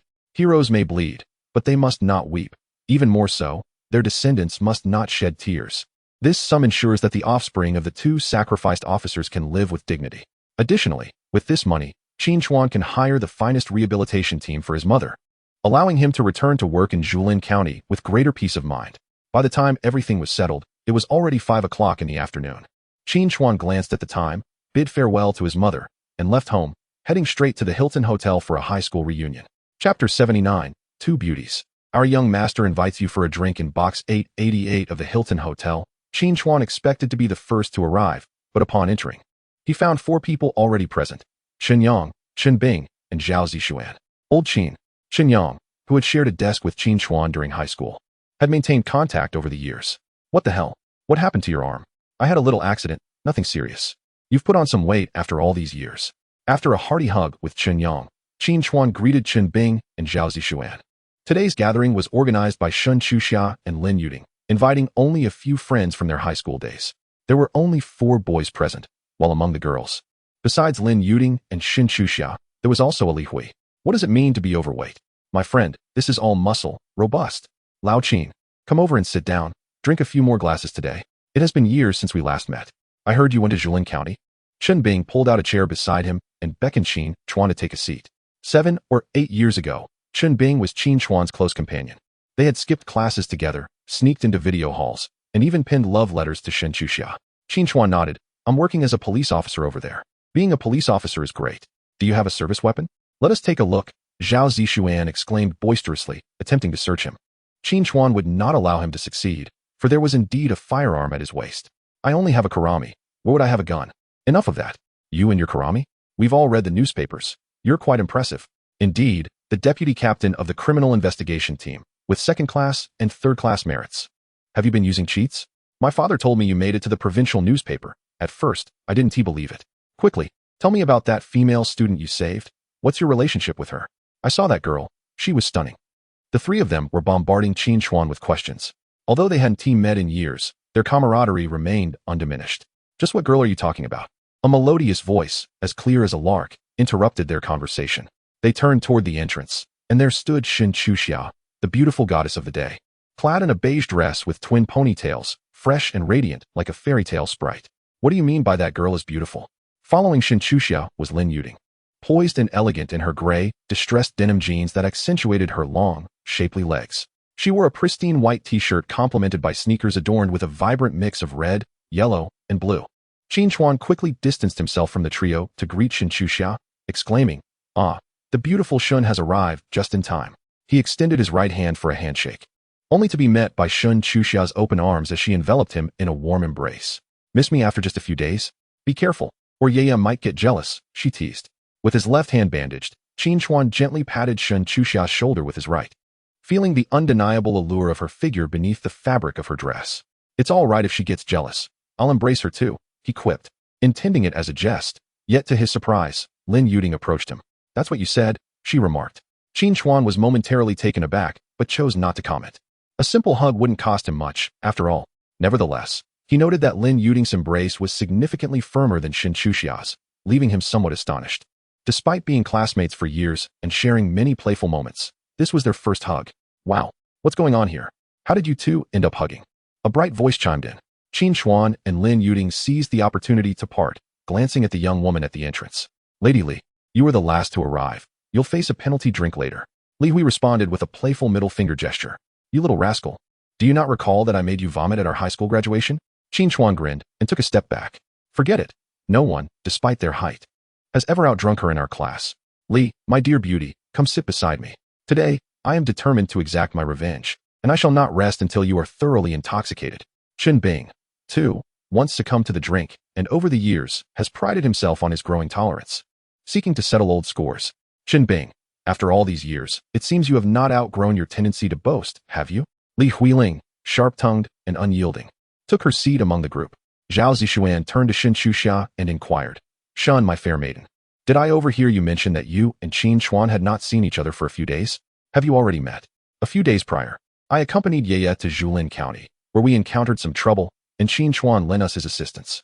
Qin Chuan refrained from elaborating, as she felt little need to discuss the incident where she and Lin Yuding had nearly been harassed. The others paid little mind, their conversation drifting to reminiscences of the past. Meanwhile, in the adjacent room 999, two young men were also partaking in drinks. The food on their table was quite delightful, yet the atmosphere felt rather lackluster. If Qin Chuan were present, he would undoubtedly recognize these two, who had been shadowing Lin Yuding and Qin Chuan in Julin County. "Old Lin, why not go check on them?" Lin Jingyu shot a glare at his companion across the table. "Why don't you go yourself?" Yang Jingchen retorted with a smirk. "I'd rather not embarrass myself." Lin Jingyu was taken aback, dropping the piece of meat he had been holding with his chopsticks. "What do you mean? You're afraid of embarrassment?" "Am I not?" "No worries, you have a thick skin," Lin Jingyu replied. "Moreover, Yaya is your own sister. You saw her embrace that Qin Chuan just now, didn't you? If you don't go, I fear your sister may fall for him." Lin Jingyu, perplexed, retorted, "Why can't it be your sister who falls for him?" Yang Jingchen shook his head, declaring, "It is simply because I am more handsome than you." Lin Jingyu responded with silence. Meanwhile, in the adjacent room, box 666, a young master announced, "We have uncovered the truth. Those two ladies are driving a rented vehicle and are not locals." The hotel staff revealed that they were attending a high school reunion, ordering rather modest dishes, totaling only around 1,000 yuan. Upon hearing this, Dou Xiao's eyes gleamed with excitement. Over the years, he had encountered countless women, yet he had never before met anyone as exquisite as those two. The shorter one possessed a youthful appearance paired with ample curves, reminiscent of a fairy tale's enchanting loli. The taller one exuded an elegant demeanor and was breathtakingly beautiful, surpassing even the so-called celebrities. Having glimpsed them in the corridor, Dou Xiao felt an irresistible urge akin to a cat's scratchiness. Had it been merely days before his father's troubles began, he would have simply investigated their backgrounds and brought them over without hesitation. However, the circumstances had changed. His father was now a fugitive, and although he was an illegitimate child, the public remained unaware of his connection to Dou Sihai. Thus, he must tread carefully. Now that it was established they were not locals, it suggested they wielded little influence in the area. Spending merely 1,000 yuan on a meal indicated they were not particularly affluent. In such a case, He mused. He could not be blamed. If anything, they ought to lament their own beauty. Dou Xiaohua turned to a bald man beside him and said, "Fourth brother, I must trouble you once more to invite them over for a drink." Chen Laosi downed a glass of Mao Tai, smacked his lips, patted his bald head, and replied while picking at a toothpick, "Heh, leave it to me." 1 minute later, bang, the door to the dining room, where Qin Chuan and his companions were seated, was forcefully kicked open by Chen Laosi. "Ladies, come with us. Our young master invites you for a drink." Chapter 80. Wasn't this supposed to be a class reunion? Why are we encountering firearms? In Xing'an City, Chen Laosi is hardly a significant figure. In his youth, he engaged in petty theft and brawling, never amounting to much. However, as he reached middle age, fortune smiled upon this ruffian in an inexplicable manner. 3 years prior, he witnessed a girl being harassed by a group of thugs in a bar. For reasons unknown, he decided to intervene. Little did he know, the girl was not of ordinary lineage. She was the daughter of a prominent family, having just returned from abroad. By rescuing Song Chongfeng's daughter, Chen Laosi soared to prominence in Xing'an City, becoming someone who commanded a certain level of respect. However, gaining prestige comes at a cost. Dou Xiaohua was quite the character. Generous and singularly focused on indulging in women, he never meddled in other affairs. Chen Laosi believed that as one matures, it is prudent to engage in relatively harmless mischief, such as preying on defenseless young girls. Moreover, most of the time, when Dou Xiaohua indulged, he too savored the spoils. What's not to enjoy? 2 girls from outside the city. Chen Laosi had just consumed a blue pill, readying himself for the encounter. Qin Chuan and his friends, who were in high spirits, gazed in astonishment at the bald man who had barged in. In this day and age, how could one still encounter such fools? Lin Yuding and Shen Chuxia exchanged glances, both filled with resignation. Bamboo Forest County was like this, and Xing'an City was no different. "Who are you? We do not know you. Please leave," Zhao Zishuan exclaimed, rising from his seat near the entrance. "This is none of your business. Just enjoy your drink. We merely wish to invite these 2 lovely ladies for a toast. So do not create trouble for yourself." Zhao Zishuan's anger flared. "What do you mean it has nothing to do with me? Are you deaf? Get lost, or I will call the police." Chen Laosi smirked, revealing a set of yellowed teeth. "You think you can intimidate me? Bring it on." With that, 2 burly men, adorned with tattooed arms, charged forward. "Damn it!" One of them cursed, swinging his fist toward Zhao Zishuan, eager to teach him a lesson. However, before he could reach him, he was sent flying backward with astonishing speed. Having consumed a fair amount of alcohol, Zhao Zishuan struggled to articulate his thoughts, rendering him no match for his assailants. Naturally, Qin Chuan intervened. "Leave, and I will pretend nothing has occurred," he declared. It was a reunion among classmates, and he wished to avoid conflict, especially in Xing'an City. Consequently, he revealed his police badge. Chen Laosi's expression changed. A police officer? He had not anticipated that one among them would be an officer of the law. Though he was unafraid, assaulting a police officer was a far more serious matter than attacking an ordinary person. Under normal circumstances, Chen Laosi would prefer to avoid any trouble with the police. Yet, glancing at the flushed faces of Shen Chuxia and Lin Yuding, whose beauty was accentuated by their tipsiness, he felt an uncontrollable urge. "My friend, today's events are beyond the jurisdiction of a mere officer like you. I advise you to recognize your place and leave promptly. I will act as if nothing has transpired." Qin Chuan was momentarily stunned by the words of his adversary. "A mere thug dares to instruct me, a police officer. To be sensible? What audacity! The eye of crime has been activated." Chen Qingbiao, with a crime value of 89, known as Chen Laosi, or Brother C, is implicated in 3 instances of intentional bodily harm and illegal detention, as well as orchestrating and participating in 8 cases of rape and gang rape. He is backed by the criminal forces of the Fengfan Group and colludes with the captain of the Public Security Bureau's Security Management Division in Xing'an City, repeatedly committing crimes against women, while also harboring the notorious fugitive Dou Sihai from Julin County alongside Dou Xiaohua. How outrageous! No wonder he dares to look down upon the police. He is indeed affiliated with the Fengfan Group. What is more, he has the audacity to shelter Dou Sihai. Isn't this a golden opportunity presented right before me? At this moment, Qin Chuan had completely abandoned his earlier desire for peace. Seeing that Qin Chuan had been silent for quite some time, Chen Laosi mistakenly believed his imposing aura had intimidated him. "Let me tell you, I am a member of the Fengfan Group, and many leaders in your municipal bureau are my friends. Young man, considering your youth, do not seek to be a hero for a fleeting moment at the expense of your future. A self-destructive future? If I don't apprehend you today, that would be self-destructive." Crack. Qin Chuan, uninterested in further conversation, extended his right hand, seizing Chen Laosi's wrist with a grip like iron, twisting it forcefully until Chen Laosi knelt in submission. It hurts, it hurts." Chen Laosi cried out in pain, beads of sweat forming on his forehead. Do you know who I am? Humph. Qin Chuan scoffed coldly. But do you know who I am? With a slight pressure from his left hand, Qin Chuan snapped the bandages wrapped around it, retrieving his handcuffs. Click. He secured them tightly on his adversary. What are you all standing there for? Charge. Eliminate him. I will take the blame if anything goes wrong. Chun Laosi gritted his teeth against the excruciating pain, beckoning his two henchmen for assistance. It was only then that the two burly men reacted. Damn it. Let go of our boss. We'll take you down. One of them drew a machete from his waist and charged forward, brandishing it fiercely. The cold gleam of the blade and the fierce expression on his face startled Lin Yuding and the others. Qin Chuan, be careful. Before the cries of the two women could fade, the foremost assailant was sent flying out of the private room by Qin Chuan's kick, like a discarded sack, soaring over 5 meters. With a clang, in the next instant, Qin Chuan seized the man's wrist, causing the machete to drop. With a sharp crack, the assailant's wrist twisted at a painful 90-degree angle. Ah, my hand. Ai woo-woo. Bang. A knee strike.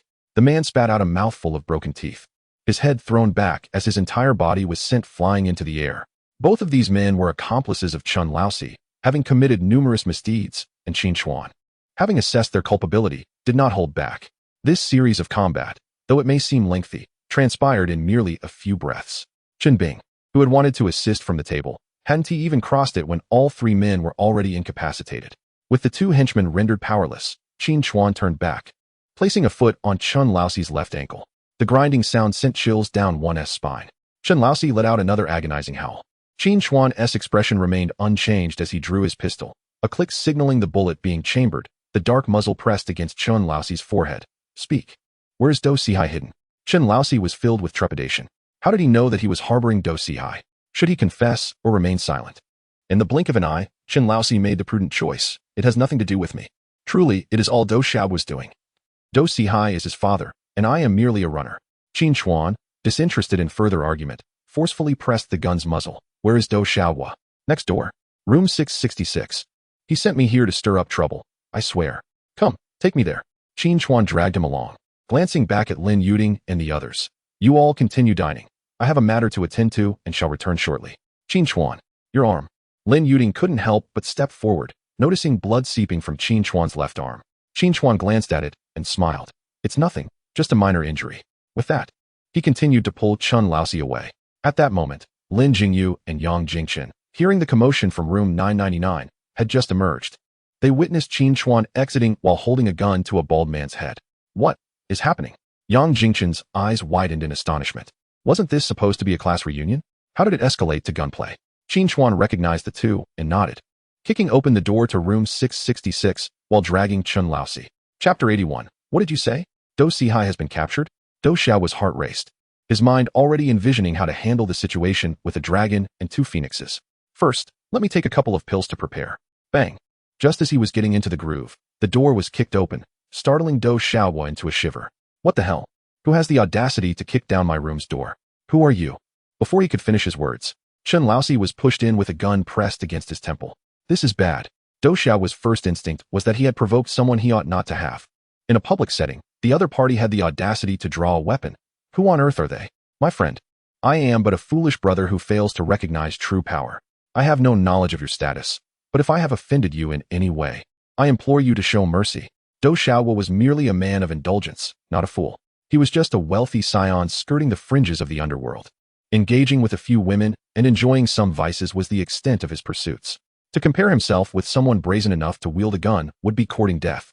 Qin Chuan never anticipated that he would be mistaken for a member of the mafia. Yet, it mattered little. Where was Do Sihai? Looking for his father? Do Sihai's visit to Xing'an City was a calculated risk. The darkest corners often conceal the safest havens. You wish to apprehend me? Then I shall hide right beneath the noses of your criminal investigation team in Xing'an City. Only Chun Laosi knew of this matter. How does this young man possess such knowledge? Do Xiaohua's gaze shifted to the handcuffs on Chun Laosi's wrists, and he gasped, You are a police officer? Qin Chuan assessed the situation. The adversary was not entirely foolish. With a swift motion, he struck Chun Laosi down with the butt of his gun, directing the muzzle towards Do Xiaohua. Speak, where is Do Sihai? Do Xiaohua's expression darkened as he regarded his opponent. He was acutely aware of the reasons behind his current predicament. Chun Laosi had always obeyed his commands. If he saw someone he fancied on the street, he would pursue them without hesitation. Was it not all due to Do Sihai's wealth? Without Do Sihai, Do Xiaohua is nothing. Thus, Dou Xiaohua swiftly made a decision. I do not comprehend what you are speaking of, nor do I recognize a Dou Sihai. Furthermore, you are a police officer. Would you dare to fire a weapon? Qin Chuan chuckled derisively. Are you attempting to play games with me? Bang! The sharp crack of a gunshot startled Dou Xiaohua, causing him to tremble, his trousers becoming decidedly damp. Why you? Qin Chuan furrowed his brow as he observed the bullet lodged in the wall. Realizing that without his special glasses, his shooting skills were indeed lacking. He had clearly aimed for Dou Xiaohua's arm. This is the last time I shall inquire. Where is Dou Sihai? Dou Xiaohua was genuinely taken aback that Qin Chuan would actually fire a shot. His face turned pale with fear. Although he was important, his own life certainly held greater significance. In Nanluo Guxiang. You refuse the toast, and instead choose the penalty drink. Come, lead me there. Qin Chuan compelled Chen Laosi and Dou Xiaohua, exiting to board their vehicle, heading straight for Nanluo Guxiang. Fengshuiyuan Community is one of the affluent neighborhoods in Xing'an City, situated in the luxurious Nanluo Guxiang, surrounded by a well-established commercial area with comprehensive educational and medical facilities. Less than a kilometer away lies the Xing'an City Public Security Bureau, ensuring a sense of security. At this moment, Dou Sihai reclined in a grand executive chair, a bottle of wine worth tens of thousands cradled in his hands, indulging in the massage provided by a beautiful woman clad in a qipao. A wanted notice? Huh. In Dou Sihai's eyes, it is of little consequence. Over a decade ago, he had begun preparing for this day. In Julin County, Xing'an City, he had supported not just one or two individuals throughout these years. Moreover, his assets, long since relocated overseas, were more than sufficient to sustain a lavish lifestyle for the remainder of his life. There exists an illegitimate child named Dou Xiaohua, a contingency meticulously orchestrated over the span of 2 decades. Now, I, Dou Sihai, boldly reside adjacent to the Public Security Bureau. Can they truly locate me? Just 3 days remain. In a mere 3 days, arrangements for my departure abroad will be finalized. At that juncture, as long as I can depart smoothly, Dou Sihai shall once again ascend to the status of a formidable figure. Yet, before my departure, there remains a task to attend to. Qin Chuan. Through clandestine channels, Dou Sihai has discerned that his current predicament is largely attributable to Qin Chuan. Damn it, this individual, Dou Sihai harbors a tinge of regret. When the latter dismantled the coal mine, he should have spared no effort to eliminate him. Now, alas, Guo Jianshou has been apprehended, and his life-s work, Xinhai Mining, has been seized, culminating in a fate akin to that of a stray dog. 10 million. You might as well consider it a worthy demise. 2 days prior, Dou Sihai expended 10 million, leveraging connections from Yaodi to hire elite assassins from abroad to infiltrate the country and eliminate Qin Chuan. If all proceeds as planned, perhaps he will receive news of Qin Chuan's demise before his own departure. Come here. Contemplating this, Dou Sihai felt a surge of excitement as he pulled a qipao-clad beauty closer, a repugnant grin gracing his visage. The woman, possessing a face as radiant as a peach blossom, had been attending to Dou Sihai within his office. However, in the moment she lowered her head, a flicker of chilling murderous intent flashed in her gaze. Joy, it is near. Qin Chuan, gazing upon the opulent and grand residential area before him, found himself in a state of bewilderment. You have concealed Dou Sihai here? Is this place even a kilometer away from the Public Security Bureau? Dou Xiaohua was startled by the gunshot, now behaving as docile as a cat. 989 meters, he chuckled, cloaked in darkness, unobserved. It was my purchase. While in the car, Qin Chuan had unraveled the truth. Dou Xiaohua was, in fact, the illegitimate son of Dou Sihai. For years, this revelation had remained a closely guarded secret, unknown to anyone. Indeed, it was remarkable. Qin Chuan mused. Those who rise to become the richest in the land are undeniably complex individuals. Take me there. Chen Laosi had already been rendered unconscious by Qin Chuan, discarded in the trunk. With Dou Xiaohua in tow, they made their way to Dou Sihai's residence. Ding dong. The doorbell rang, and Dou Sihai, lost in his moment of ecstasy, suddenly deflated. Damn it. Who dares to disturb me at this hour? Kicking aside the beauty beside him, Dou Sihai seized the handgun from the table and rose to answer the door. In his flight from the law, Dou Sihai kept his gun close at hand. Upon seeing his son through the peephole, he reluctantly holstered the weapon and opened the door. Didn't I say you weren't allowed to come here? But before Dou Sihai could finish his sentence, a shadow darted past him. Bang! A heavy blow struck his head, and Dou Sihai fell backward. In an instant, Qin Chuan seized the opportunity, stepping inside and mounting Dou Sihai, unleashing a flurry of punches upon his face. Damn you! You had someone crash into my mother. I will end you. Qin Chuan's vengeance was fueled not only by public grievance but also by personal rage. Had it not been for his mother's fortuitous survival, that accident could have claimed her life. The sound of fists meeting flesh, accompanied by Dou Sihai's cries of agony, resonated throughout the entire neighborhood. Yet, despite his ferocity, Qin Chuan refrained from delivering a fatal blow. Otherwise, with the body of Do Sihai, Qin Chuan could easily send him to the afterlife with just 2 powerful punches. After thoroughly battering him, Qin Chuan finally ceased his assault and retrieved his phone. Moments later, Qian Guobin's call was connected. "I have not slept for 3 days in pursuit of Do Sihai," he lamented. "I just managed to catch a brief nap. And if you don't provide me with an explanation, you shall see how I deal with you next time we meet." During these past few days, the entire criminal investigation team of Xing'an City had been in a frenzy. Everyone had dispersed, nearly turning Julin County upside down. Yet there was not a single clue regarding Do Sihai. The case entrusted to Gui Jianshou was of utmost significance, and the higher-ups were exceedingly concerned. The pressure on Qian Guobin was immense. "Qian, fortuitously, I am calling you with news about Do Sihai." Upon hearing this, Qian Guobin perked up. "What news?" "I have captured Do Sihai." "Huh." On the other end of the line, Qian Guobin froze, doubting his ears. "What did you say? Do Sihai has been captured by you?" Chapter 82. Let me tell you, Qin Chuan is incredibly impressive. Qian Guobin, accompanied by a large team, arrived at Fengshuiyuan community in under 10 minutes. He could hardly believe that the fugitive they had tirelessly searched for over 3 days was residing right next to the police station. Qian Guobin gazed at Qin Chuan with a complex expression. "We, hundreds in number, failed to apprehend him, yet you, a lone sickly individual, managed to capture him? Do I not have any pride left? Qian, the person is now in your custody. I have a class reunion to attend, so I shall take my leave." "Wait," Qian Guobin exclaimed, pointing at the moaning Do Sihai sprawled on the ground. "What has happened to him?" At this moment, Do Sihai's face was blooming with injury. While beneath his trousers lay a pool of blood, Qin Chuan spread his hands, stating, "The wounds on his face were inflicted by me. He resisted arrest, and I had no choice but to subdue him. However, the incident involving his lower region was not my doing." He then gestured towards the girl in the Cheongsam seated in the living room, adding, "That was her doing." When Qian Guobin had just entered, he had witnessed the scene. The girl in the Cheongsam slumped on the floor, her eyes vacant, a fruit knife resting beside her. 10 minutes prior, as Qin Chuan vented his frustration and prepared to call Qian Guobin, the once quiet girl suddenly lunged at Do Sihai with the fruit knife, delivering a series of strikes to his lower region. "I'll kill you. I want to kill you." Had it not been for Qin Chuan's quick reflexes, Do Sihai would have faced far worse than mere inability to urinate. He likely would have been fatally wounded on the spot. What was the background of this woman? Qin Chuan had already inquired. She was from Julin County, and 3 years prior, Do Sihai had murdered her boyfriend and kept her imprisoned. "By the way, Qian, when I entered just now, I happened to see Do Sihai attempting to assault this girl.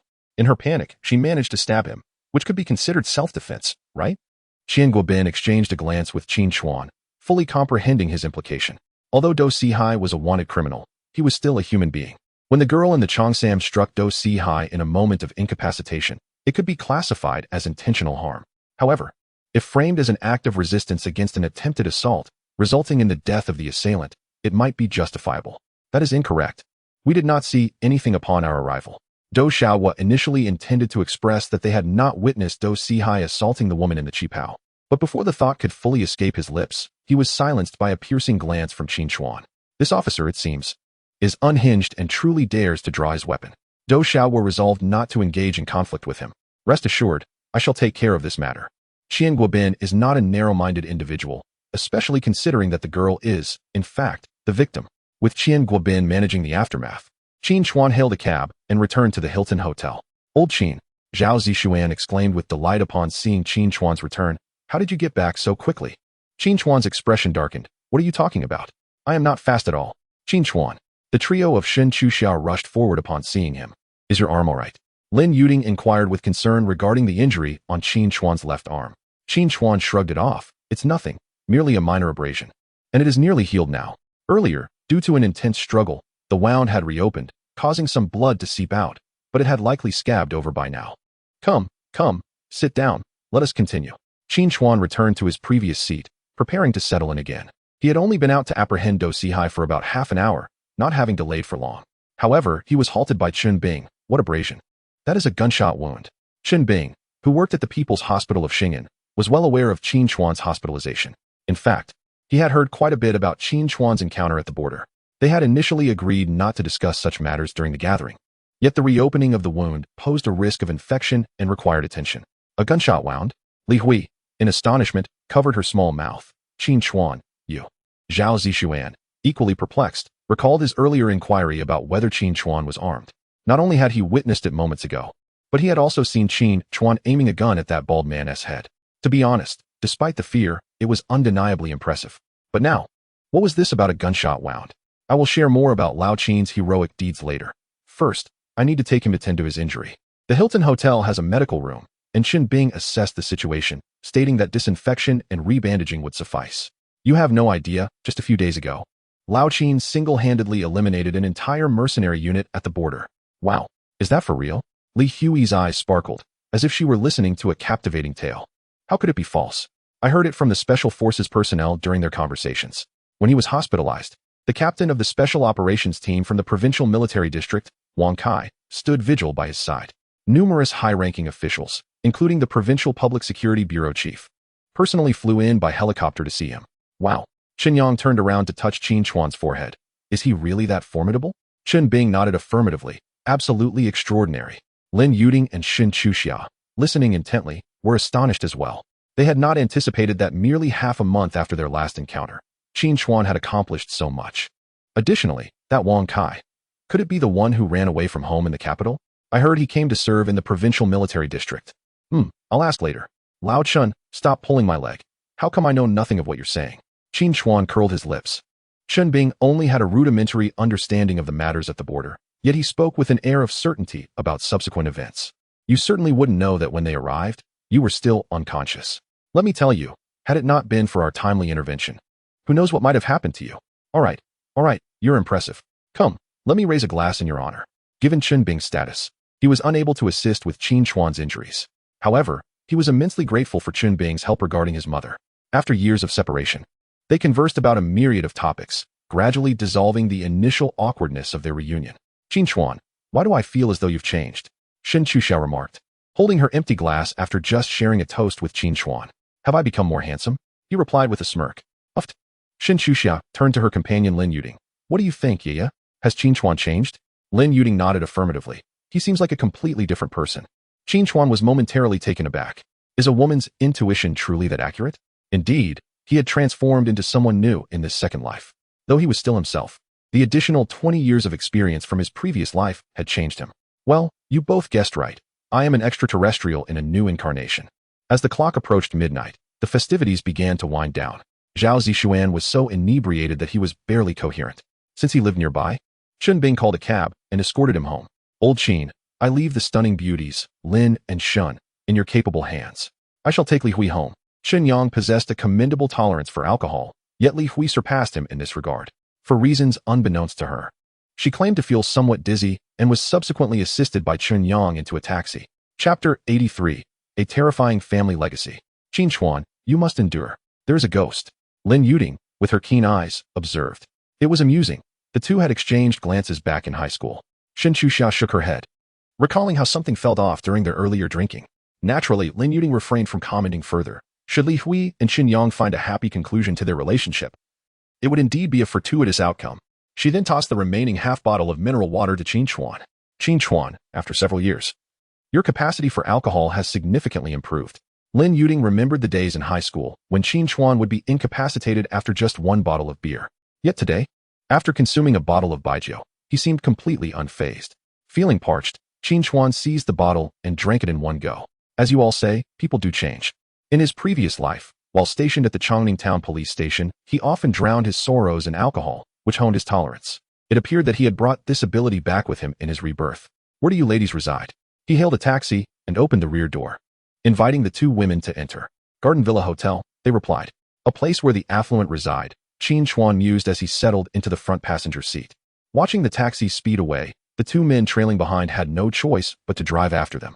Old Lin, your sister isn't developing feelings for that fellow, is she?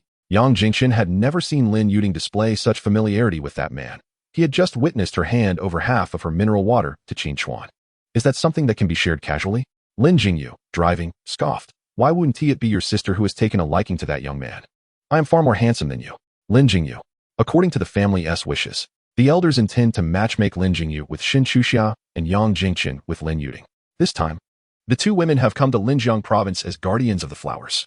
However, having grown up together, the four of them have never felt that way about each other. Yet, at this moment, seeing Lin Yuding and Xin Chuxia both so warmly engaged with Qin Chuan, An inexplicable discomfort began to stir within. In the car, the two women inquired about Qin Chuan's experiences in border operations. They didn't quite grasp what Qin Bing had mentioned earlier. It's nothing. Don't listen to Qin Bing's nonsense. We just apprehended a couple of villains, which is precisely what we, the police, are meant to do. Qin Chuan felt there was little to elaborate on, as that night he had committed a singular act, murder. TSK, you've been shot, and you say it's nothing? Qin Chuan waved his hand dismissively, just a graze, a minor issue. If you're not going to speak about it, then forget it, Shun Chuxiao pouted, suddenly exclaiming. By the way, how about accompanying us for a shopping trip tomorrow? Tomorrow 1T work. The bureau has scheduled an interview, and I must attend. Is that for real? Do you think I would deceive you? All right, we have arrived. The vehicle had already halted in front of the hotel. Qin Chuan stepped out to open the door. You two should rest early. I'll be heading back now. Just as Qin Chuan intended to return to the car, Lin Yuding pulled him back. Why are you in such a hurry? Casually retrieving a 100 yuan note from her bag, she handed it to the driver, saying, no need for change, thank you. Then, she grasped Qin Chuan's arm and urged, come on, accompany us for a stroll. Behind them, Lin Jingyu and Yang Jingchen exchanged glances as they observed the trio entering the grove. How did they end up in there? Perhaps they had some intentions. What intentions?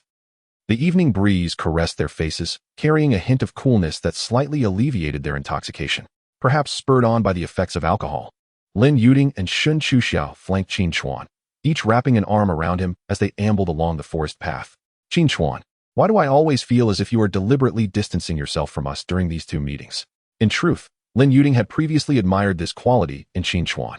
Although friends with the two women, he had always maintained an admirable sense of boundaries, never giving rise to any romantic notions. This allowed for a relaxed dynamic among the three, which is why their relationship with Qin Chuan was stronger compared to that with Zhao Zixuan, Qin Bing, and Qin Yang. However, for reasons unknown, Lin Yuding now found herself disliking this sentiment. After years apart, Qin Chuan seemed to have transformed into an entirely different person, more composed, more charming. The arrest of Song Yaozong in Julin County appeared trivial in his eyes. Just moments ago, at the Hilton Hotel, he had nonchalantly apprehended a wanted criminal while bantering with the bald man, as if it were an everyday occurrence. Even when pressed for details, Qin Chuan merely laughed it off, dismissing it casually. Such events, which would leave ordinary people in awe, seemed to hold no significance for him whatsoever. What does it mean to deliberately distance oneself? Such excellence in him. I fear that both of you might fall for me, leading to a duel or a tragic betrayal among friends. Qin Chuan scoffed, feeling the remarkable sensations from both sides of his arms, uttering words that did not resonate with his true feelings. Dream on.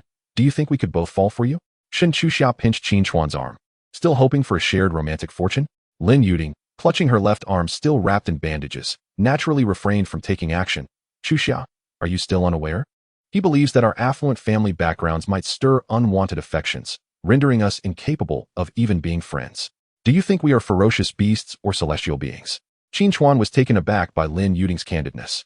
Nevertheless, it mattered little. He had indeed harbored such thoughts and acted upon them. Ladies, please spare me. One of them had a father who was a high-ranking official, while the other was a financial mogul. What right did he have to pursue them? Merely relying on luck. Such tactics might work for evading criminals, but not for courting women. My mother was in a car accident a couple of days ago. I must return to care for her. You two should rest early. With that, Qin Chuan disregarded their reactions, withdrew his arms, and fled. The two women gazed at his departing figure for quite some time. After a while, Shun Chuxiao waved her hand in front of Lin Yuding's eyes. Still watching? He's already out of sight. Yeah, you can't possibly be considering. Lin Yuding gathered her long hair by her ear, smiling as she looked in the direction Qin Chuan had vanished. Don't you think Qin Chuan has become quite intriguing? It is indeed intriguing. However, the situation in your family. In comparison to Lin Yuding, Shun Chuxiao's circumstances are considerably more favorable. Her family is engaged in business, her parents are open-minded, and they do not place undue importance on social status. Lin Yuding, on the other hand, is quite different. Not only does she have a father who is a provincial governor, but she also has a formidable mother, renowned as an Iron Lady, hailing from a distinguished lineage. Although Qin Chuan is not without merit, when juxtaposed with the true young elites of the capital, he seems to fall short in terms of family background, capability, and status. Aside from his appearance, they are themselves, and I am myself. No one can dictate my decisions. Lin Yuding remains unfazed.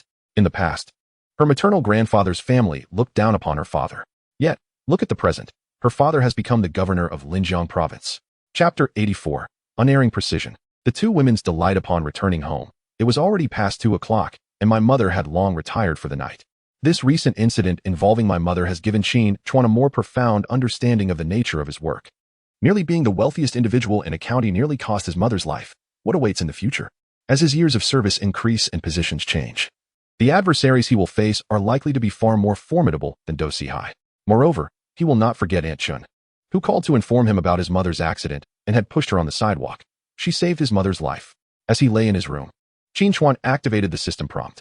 Do Sihai had been apprehended, along with Do Xiaohua and that bald-headed individual. He had amassed a new batch of moral value points. Ding. Congratulations, host. You have captured the leader of the criminal organization of Xinhai Mining, Do Sihai. Reward, 379 points of moral value. Qin Chuan was taken aback to discover that Do Sihai had generously granted him such a substantial amount of moral value. When combined with his existing balance and the contributions from Do Xiaohua and the bald man, Qin Chuan's total gain amounted to an impressive 603 points. With 603 points of moral value, he could indulge in 6 draws. It became evident that capturing significant targets proved more fruitful. One Do Sihai was worth 3 or 5 wanted criminals. Upon accessing the system, Qin Chuan found himself faced with 2 enticing choices. The first was to draw 6 times, thereby acquiring 6 new skills. The second option involved purchasing skills from the system store, where 600 points of moral value could secure him at least one commendable intermediate skill. What to choose? The lottery promised a diverse array of skills or items, enriching Qin Chuan's repertoire. Conversely, purchasing skills would elevate him to a high level of expertise in a specific area, to gamble or to specialize. Without a moment's hesitation, Qin Chuan opted to enter the system store. System, open the store for shooting skills. With that command, Qin Chuan reviewed his current skill set. In terms of physical attributes, thanks to the enhancement of the strengthening pill, his capabilities had been permanently tripled. Although he could not be deemed superhuman, he had certainly reached the level of an elite special forces operative. Regarding combat prowess, he possessed the intermediate skill of combat elite, though merely mid-tier. It allowed him to take down 5 special forces operatives in a short span during jungle warfare, a remarkable feat indeed. Other skills such as long-distance tracking, enhanced vision, enhanced smell, and forensic investigation were also adequate for his needs. However, Qin Chuan was acutely aware of a glaring deficiency: his marksmanship. In border jungle operations, long-distance tracking prevented his foes from escaping his relentless pursuit. The enhancement of visual acuity has bestowed upon Qin Chuan a certain degree of night vision capabilities. Yet, these abilities serve merely as auxiliary functions. The paramount asset, however, is the gunslinger's goggles. This item, albeit effective for only a fleeting 24 hours, exhibits an overwhelmingly formidable impact. The capacity to shoot bullets with pinpoint precision, a skill Qin Chuan had never dared to dream of, has been realized. It is precisely due to this ability that Qin Chuan was able to eliminate the Black Scorpion in the shortest time possible and to suppress the firepower of dozens of adversaries along the border with nothing but a sniper rifle. However, during an encounter yesterday when facing Do Xiaohua, despite aiming for the arm, he inadvertently struck the firearm instead. Consequently, Qin Chuan resolved to acquire shooting capabilities related to firearms. In the marketplace, a plethora of options regarding firearm shooting abilities is available. Examples include elite pistol shooting, master rifle shooting, and machine gun proficiency, among others. The system categorizes various shooting skills based on different types of firearms. Upon inspection, Qin Chuan couldn't help but exclaim at the exorbitant prices. A basic pistol skill demands a staggering 200 points of moral value, while a sniper rifle skill requires an astonishing 500 points. Qin Chuan even encountered a basic skill priced at an outrageous 5,000 points of moral value. The beginner gunfighting technique is 5,000. Shocked, Qin Chuan initially thought his 603 points of moral value were substantial, but now he felt rather impoverished. Realizing he must not aim too high, he directly set his sights on pistol shooting skills. Opportunities for combat, such as the recent one in the jungle borders, are exceedingly rare for Lu Chuan. He is not a special forces operative, but rather a criminal investigator. Thus, the sniper rifle was out of the question, as he typically relies on his standard issue sidearm, an antiquated Type 54 police pistol. The advanced pistol shooting skill requires 800 points of virtue and vice value, which Qin Chuan does not possess. Thus, he can only turn to the intermediate level. The elite pistol shooting skill, categorized as intermediate, is valued at 600 points of virtue and vice value. Upon making his decision, a flash of light enveloped him, and an array of pistol shooting techniques surged into his mind. The system's balance of virtue and vice value dwindled to a mere 3 points. Moments later, as the skill was fully absorbed, Qin Chuan instinctively drew his pistol. This time, the firearm felt familiar in his grasp, devoid of the previous coldness and strangeness. The pistol seemed to be an extension of his arm, every contour of the grip intimately known to his palm. The description of the elite pistol shooting skills effect was succinct. Within effective shooting range, every bullet finds its mark. The following morning, after preparing breakfast for his mother, Qin Chuan donned his police uniform and stepped out. At 10 o'clock, he arrived at the third studio of Shingen City Television Station. Clad in a crisp uniform adorned with medals representing his third and second-class merits, Qin Chuan sat composedly on the interview sofa. The interview, arranged a week in advance, was about to commence. Just moments ago, upon arriving at the studio, he unexpectedly spotted two familiar faces in the audience, Lin Yuding and Qin Chuan. The two women had promised him a surprise during their dinner the previous day, and Qin Chuan had not anticipated that they would attend his interview. Chuxia, how do you find this advanced model I discovered in Julin County? Zhang Xiaoyu had already retrieved her BMW, as she initially intended to meet Qin Chuan. However, that day, the other party had just returned from the battlefield and was still unconscious in the hospital, so Zhang Xiaoyu did not have the opportunity to meet him. Qin Chuxia, of course, was aware of this typical scenario. She had come specifically for him. Unbeknownst to Zhang Xiaoyu, the two were acquainted. You have no idea. This interview was originally mine, but that insufferable old hag snatched it away. The old hag Zhang Xiaoyu referred to appeared to be around 30 years old. At that moment, she was seated opposite Qin Chuan, preparing to commence the interview. Lu Yujia, one of the prominent figures at the Jiang province television station, was known for her bold and incisive hosting style, adept at controlling the dynamics of interviews and posing pointed questions with sharp content. Her program, Dialogue, was regarded with trepidation by leaders from various departments, yet it boasted exceptionally high viewership. The staff from Shingen City Television had just elaborated on this news anchor. Initially, Qin Chuan paid little mind. After all, the questions had been meticulously prepared, and he had long memorized the answers. It mattered little who conducted the interview. However, upon hearing the name, a wave of memories surged in Qin Chuan's mind.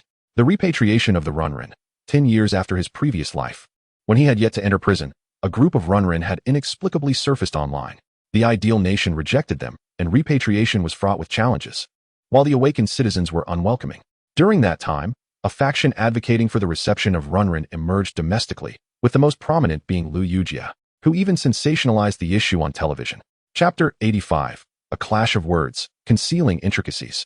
Qin Chuan had once specifically researched this individual and discovered that she was a well-known public intellectual, a nationally renowned journalist, adept at setting the narrative, has penned numerous sensational stories that captured the public's attention. Notable among these are why is healthcare free in some places? And for the sake of a sparrow, the city can cut power, can we do the same? Moreover, she is recognized as a pioneer of the provocative titles such as Shocking. And we cannot help but ask. Although her prominence has waned compared to a decade prior, Qin Chuan remains wary of her influence. Lu Yujia, observing the young police officer before her, found her initial indignation somewhat subdued. Her visit to the Shingen City Television Station was ostensibly for guidance and research, devoid of any interview obligations. However, upon learning that her interview subject was the heroic officer recently featured in the Linjiang Provincial Daily, a surge of ire ignited within her. What a farcical notion of heroism. Merely a privileged second generation attempting to ascend the ranks through fabricated exploits, deceiving the public. The staged rescue and the promotional photographs orchestrated by the provincial newspaper were all too familiar to her. Having presided over dialogues for years, Lu Yujia had grown accustomed to such deceitful tactics. Thus, she took the initiative to halt the interview. Naturally, the personnel at Shingen City Television Station were more than willing to accommodate her request, for a high-profile guest could ensure a successful broadcast. Yet, Lu Yujia had no intention of adhering to the original line of questioning. Her aim was to unveil the true nature of this young officer. The so-called hero of salvation was, in her view, merely a seeker of fame and recognition. Meanwhile, Zhang Xiaoyu, seated in the audience, sulked in displeasure. This interview was originally intended for her, a coveted opportunity secured by the chief editor. Although it is merely the Shingen City Television Station, its influence is modest, nonetheless. It represents a valuable experience. However, I did not anticipate that it would be usurped by that elderly woman. The audience gradually settled, and apart from the irate Zhang Xiaoyu, there were also Lin Yuding and Qin Chuan, who had mingled with her, alongside numerous journalists from various major newspapers.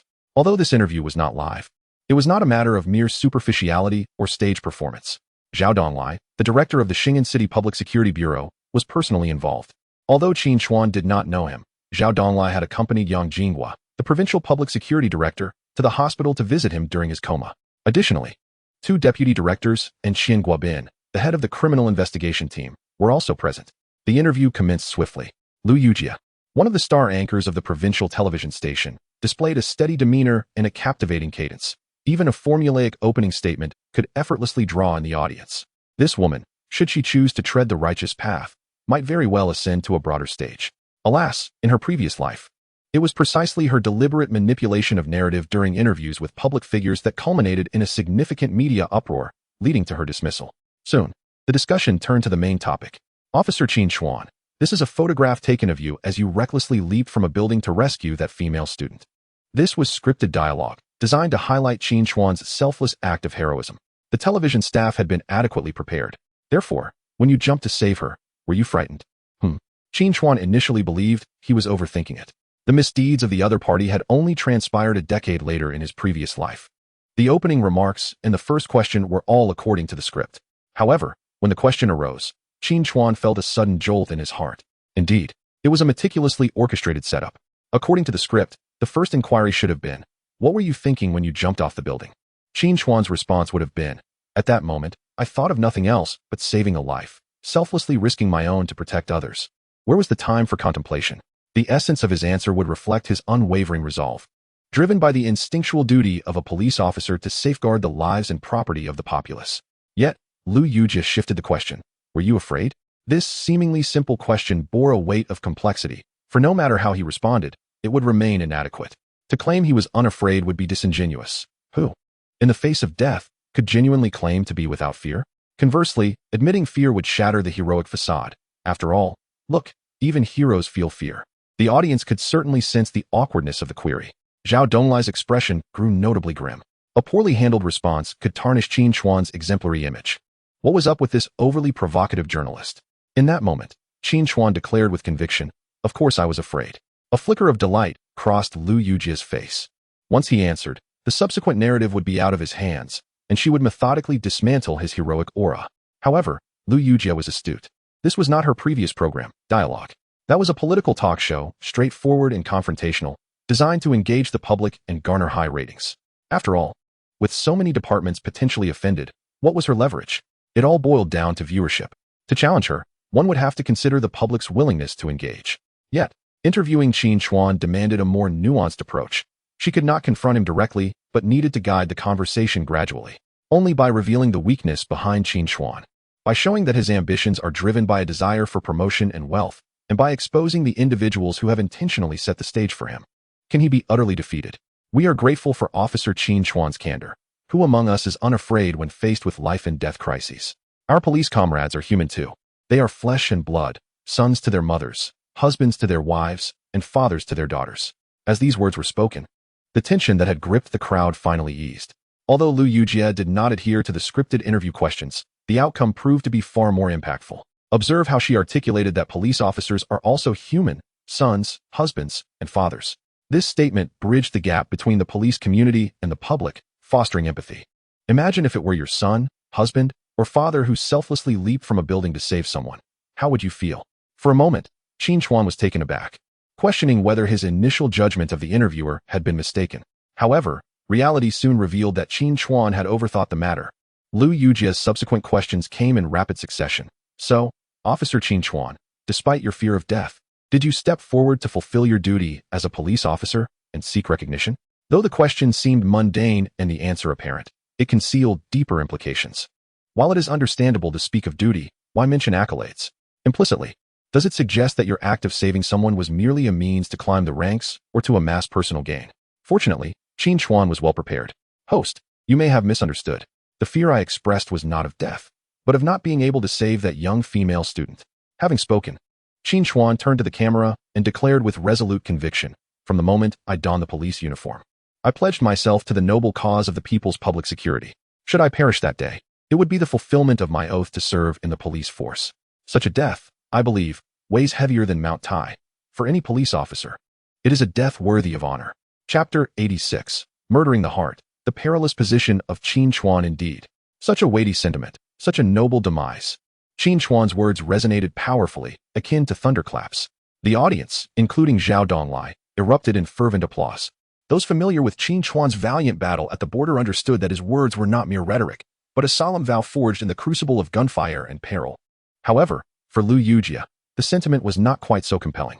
To her, It appeared as though Qin Chuan was merely seeking fame and recognition, deliberately staging this performance. Yet, this concern bore little consequence. Lu Yujie possessed other aces up her sleeve.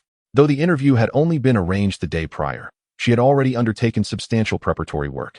After clapping along insincerely, Lu Yujie launched her next inquiry. Officer Qin Chuan, I have noted that you only joined the police force in June of this year, meaning you have merely 2 months of experience. Yet, in this brief span, you have ascended from an ordinary rural police officer to the deputy chief of the criminal investigation team in Jilin County, while many other regular officers have yet to attain formal status. Surely, you must have some insights to share that could assist other ordinary officers in their rapid advancement? Murderous intent. Lu Yujie's inquiry, ostensibly requesting Qin Chuan to share his experiences, subtly underscores the trajectory of his growth. Yet, beneath the surface, it casts doubt upon the legitimacy of Qin Chuan's promotion. In a span of merely 2 months, while other officers have yet to secure their positions, you have ascended to the role of deputy captain leading the county's criminal police brigade. It is precisely this documentation that has led Lu Yujie to suspect that Qin Chuan has engaged in deception. How did you achieve this? On what grounds do you claim such advancement? Is it ability? What sort of capability grants you an extraordinary promotion and swift confirmation? Or has financial influence paved your path, and connections smoothed your ascent? Even though Lu Yujie acknowledges Qin Chuan's accomplishments, skepticism prevails. Oh, on your very first day of work, you apprehended a fugitive guilty of robbery and murder? One might as well call it a farce. Was it truly that effortless for you to capture him? Moreover, you assert that only you, Qin Chuan, could accomplish such a feat thus. Any attempt by Qin Chuan to justify his capture of wanted criminals or the reasons behind his commendations merely provides Lu Yujie with further ammunition for his critique. At that juncture, the issue would transcend Qin Chuan's questionable promotion, casting aspersions upon the entire commendation and reward system within the Jilin County Public Security Bureau. As Lu Yujie's questioning drew to a close, an unsettling silence enveloped the audience. This inquiry, many felt it lacked substance. Indeed, Qin Chuan's rapid elevation is somewhat astonishing. Within a mere 2 months, he transitioned from an unconfirmed officer at a township police station to the deputy captain overseeing the county's criminal police brigade. However, in reality, this promotion pales in comparison to the merit Qin Chuan has earned. Were it not for regulations prohibiting consecutive promotions, Qin Chuan would have transcended the role of merely an acting deputy captain. Rather, he is a bona fide captain, a genuine deputy division-level officer. However, such matters remain unknown to the common folk. If this interview serves to clarify the situation, it would be a worthwhile endeavor. Yet, Zhao Donglai and Qian Guobin were furrowed in concern. Lu Yujie's inquiry, seemingly supportive of Qin Chuan, was, in reality, a subtle act of malice. The feats accomplished by Qin Chuan were indeed astonishing. In just 2 months, he apprehended numerous wanted criminals and dismantled a criminal den at the Xinhai coal mine. Upon reviewing the report regarding Qin Chuan's promotion, Zhao Donglai's initial reaction was disbelief. Why should it be Qin Chuan who receives accolades? What of the others? However, witnessing Qin Chuan's performance during the border operation made Zhao Donglai realize the true extent of Qin Chuan's prowess. Single-handedly, he annihilated the Black Scorpion mercenaries, captured the elusive sniper Feng Shun who had been in hiding for a decade, and rescued a doomed undercover agent known as Kite, all while compelling an armed force of over 50 to surrender. Such feats seem beyond human capability. Yet, the public remained skeptical. Not only the citizens, but even Zhao Donglai, who had not witnessed the events firsthand, found it hard to believe. On stage, Qin Chuan meticulously dissected Lu Yujie's question. Had it been the pre-rebirth Qin Chuan, he would have fallen into the trap, recounting each of his accomplishments from capturing robbers at the Chongning Town police station onward. With such a plethora of merits, an early confirmation and exceptional promotion would be entirely justified. However, the reborn Qin Chuan is no longer a mere novice. A decade spent in prison has significantly matured him. Moreover, his ability to capture criminals stems from the eye of evil, a benefit bestowed by the system. Can you clarify? At that moment, Lu Yujie posed a singular question. Why is it that a mere recent graduate could uncover a fugitive, while seasoned detectives with decades of experience failed to do so? Is it because you are a genius, extraordinarily talented, or are the other officers from Jilin County simply incompetent? Regardless of how Qin Chuan responds, he is doomed. Yet, he cannot remain silent. On the surface, Lu Yujie appears to seek insights from Qin Chuan for the benefit of other officers, but in reality, she is coercing him to elucidate the rationale behind his promotion. Indeed, she is no ordinary figure. As a leading host at the provincial television station, commanding the highest ratings in political discourse, she is formidable. How, then, should Qin Chuan navigate this predicament? Meanwhile, Zhang Xiaoyu anxiously observed Qin Chuan's prolonged silence on stage. Why isn't he speaking? The question posed by the old lady encompasses a comprehensive set of implications. Failure to clarify could lead others to suspect the legitimacy of Qin Chuan's promotion. Zhang Xiaoyu perceived only the superficial layers of Lu Yujia's inquiry, lacking the depth to consider the subsequent ramifications. Lin Yuding, however, was different. Her upbringing and the influence of her parents' professions accustomed her to approach matters from a higher perspective. Lu Yujia's query was nothing short of a lethal blow, and at present, seemingly insurmountable. To remain unresponsive would render the interview a failure. With dozens of media reporters present, a gag order would be ineffective. Even if imposed, it would tarnish Qin Chuan's reputation, as the truth would be known, and widespread media coverage would render such an attempt absurd. Responding, however, risks entrapment in Lu Yujia's intricate web of implications. It is highly probable that the conflict will shift towards the entire public security system of Xing'an City, casting doubt on the authenticity of the commendation evaluations. Even if later investigations reveal no issues, the negative repercussions cannot simply be dismissed as if nothing had occurred. The difficulty for Qin Chuan to achieve rapid advancement in the future will increase exponentially. Indeed, it is not inconceivable that he may be relegated to obscurity. Of course, Lin Yuding's concerns stem from her lack of understanding of Qin Chuan's formidable prowess demonstrated during the border conflict. Had she been aware of his strength in that battle, her worries would have been alleviated. Strength is, after all, the most effective means to dismantle all conspiracies and schemes. So, how will Qin Chuan ultimately respond? Chapter 87. The interview scene. Have you taken the hostages? Is this your notion of politeness? Director Zhao, if it comes to that, perhaps we should terminate the interview. Qian Guobin, of course, discerned the underlying motives. Lu Yujia is a public figure with considerable influence. Should the opposition prevail, the consequences would be dire. Although this course of action may cause Qin Chuan some distress, it is preferable to allow the Xing'an City Public Security Bureau to become ensnared in the situation. There is still time to halt the interview now. If they wait until Qin Chuan has recounted his meritorious deeds, it may be too late. Zhao Donglai pondered for a moment, observing the silent Qin Chuan on stage. He understood that Qin Chuan was likely contemplating the same issue, which was why he had remained silent for so long. In truth, Zhao Donglai was eager to witness how Qin Chuan would navigate this predicament. However, as Qian Guobin feared, once Qin Chuan fell into the trap, it would be too late to act. With a sigh, Zhao Donglai nodded, "You go." Yet, at that moment, the previously silent Qin Chuan unexpectedly spoke up. This question is, in fact, rather straightforward to answer, but it necessitates the cooperation of the host. Lu Yujia was somewhat surprised that Qin Chuan did not immediately fall into her trap. She even requested his collaboration. "Very well, I shall oblige." "Humph. I have already posed my questions. The rest is beyond your control. If you refuse to answer, it implies some underhanded dealings regarding your promotion. If you do respond, I will show you what it means to be the queen of news." Director Zhao. Qian Guobin felt a sense of urgency. Concluding the interview at this moment would be disadvantageous for Qin Chuan, yet it would not have any tangible repercussions for him. It would simply not be publicized. Promotions do not hinge on this aspect. He is well aware of the authenticity of Qin Chuan's achievements. Moreover, if Qin Chuan had connections, he would not have been deliberately sent to the Chongning Town Police Station as an officer. However, should Qin Chuan cause any adverse effects on the reputation of the Xing'an City Public Security Bureau, it would indeed create complications. Zhao Donglai, observing the poised and self-assured Qin Chuan on stage, was increasingly eager to see how he would navigate this situation. In law enforcement, the ability to solve cases is undoubtedly paramount. Yet, if one aspires to leadership, mere investigative prowess is insufficient. Regarding Qin Chuan's future, the fact that Yang Jinghua from the provincial department personally arrived by helicopter to see him speaks volumes about the importance placed upon him. Furthermore, in just a few months, as the year draws to a close, it is quite likely that Yang Jinghua will advance further. With such a formidable ally, Qin Chuan's future appears exceedingly bright. Wait. Interrupting Qian Guobin, Zhao Donglai was eager to witness how Qin Chuan would tackle this seemingly insurmountable dilemma. At this moment, Qin Chuan had already risen to his feet. Strength. It is invariably the most effective means to dismantle deceitful machinations. Defiance is the essence of Qin Chuan's creed. Having faced death once, what is there to fear? Moreover, he possesses a system at his disposal. There is no reason for him to cower or tread carefully. Thus, Qin Chuan is determined to showcase to everyone the authenticity of his achievements and the legitimacy of his promotion.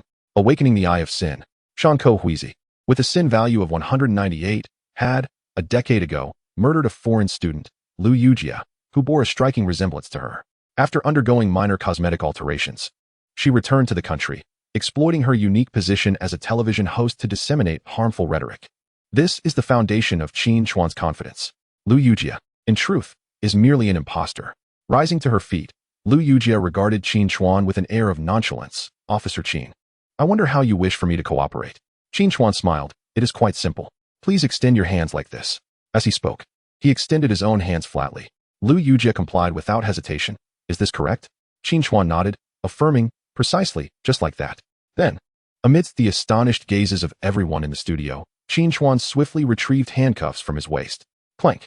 He firmly secured them onto Lu Yujie's outstretched hands. Host, my answer is, you are under arrest. Gasp. Lu Yujie's lips parted in shock, as if she had been struck speechless, instinctively swallowing hard. Have you lost your mind? In front of so many people, you would handcuff the host interviewing you? The audience was equally taken aback by Qin Chuan's audacity. Damn. Qian Guobin could not help but utter a curse. A throng of journalists, with cameras clicking furiously, surrounded the scene of an exemplary police officer's interview, where the interviewed officer shockingly handcuffed the host. This was certainly headline news. Although Zhao Donglai was not as astonished as Qian Guobin, he too was momentarily taken aback. He wished to observe how Qin Chuan would navigate this situation. However, he never anticipated that Qin Chuan would directly restrain the individual. Should this matter be mishandled, the young man's future could be irrevocably tarnished. Lu Yujie, feeling the cold metal of the handcuffs encircling her wrist, finally regained her composure. A surge of delight welled within her. Indeed, youth often accompanied a measure of cleverness, as she had discerned the underlying implications of her inquiries. Yet, this impulsiveness was excessive. To handcuff her before such a multitude of media? How amusing. It would not be unreasonable to accuse him of misconduct in the exercise of authority. Initially, Lu Yujie merely intended to set a narrative that would undermine Qin Chuan's esteemed reputation. Now, it appeared that the celebrated officer, previously featured in the Linjiang Provincial Daily, had, in full view of the press, abused his power. Lu Yujie had already resolved that this incident would not be swept under the rug. She aimed to seize this opportunity to vehemently critique the functional system during the next installment of the dialogue segment. She would gather examples of internal corruption and even lawbreaking within their ranks, ensuring that the entire Linjiang provincial public security system would be thrown into disarray. With this thought in mind, Lu Yujie turned her gaze toward Zhao Donglai in the audience. Director Zhao, is this the exemplary officer from Xing'an City? Handcuffing individuals at will. What an impressive display of authority. Although Lu Yujie spoke with an air of nonchalance and her tone was gentle, reminiscent of her demeanor while hosting the program, it was evident to all that she harbored dissatisfaction. At that moment, Zhao Donglai could only rise to his feet. In the presence of so many reporters, he could not show favoritism towards Qin Chuan. Ms. Lu. Yet before he could utter another word, Qin Chuan stepped forward sharply, saluting. Report to the director, Ms. Lu Yujie is suspected of intentional homicide, with irrefutable evidence. I request the criminal investigation team to apprehend her for further investigation. Homicide? Zhao Donglai furrowed his brow. Qian Guobin's expression shifted dramatically. Qin Chuan, do you comprehend the gravity of your words? Facing Qian Guobin, Qin Chuan saluted once more, fully aware of the implications of his statement. Report to team leader Qian, Ms. Lu Yujie is suspected of intentional homicide, with irrefutable evidence. Haha. Lu Yujie laughed. Officer Qin Chuan, you are abusing your power and making baseless accusations. Do you truly believe that just because you wear a badge, you are above the law? Upon finishing her statement, Lu Yujie turned her gaze towards the multitude of media reporters present. Dear colleagues, my intention in interviewing Officer Qin Chuan today was to leverage the provincial station's platform for enhanced publicity. However, I could never have anticipated that Officer Qin would resort to handcuffing me without cause during the interview and accuse me of murder. Chapter 88. Qin Chuan's Brilliance. Capturing a spy during the interview. Director Zhao, I implore you to provide me with an explanation today, regardless of the circumstances. An explanation for the provincial television station, for us diligent media professionals, and for the vast audience that follows my program. The words spoken resonate deeply. As individuals from the provincial station, media personnel, and the vast audience wear their metaphorical hats higher than the last. Truly, she deserves the title of the provincial station's leading lady, for her casual remarks can effortlessly sway the rhythm of the moment. Yet, can Qin Chuan indulge her whims? A sharp crack reverberates through the air as a resounding slap lands on Lu Yujie's face, echoing within the hearts of all present. Zhao Donglai's expression shifts dramatically upon witnessing this scene, while Qian Guobin nearly leaps onto the stage in disbelief. My ancestors, what are you doing?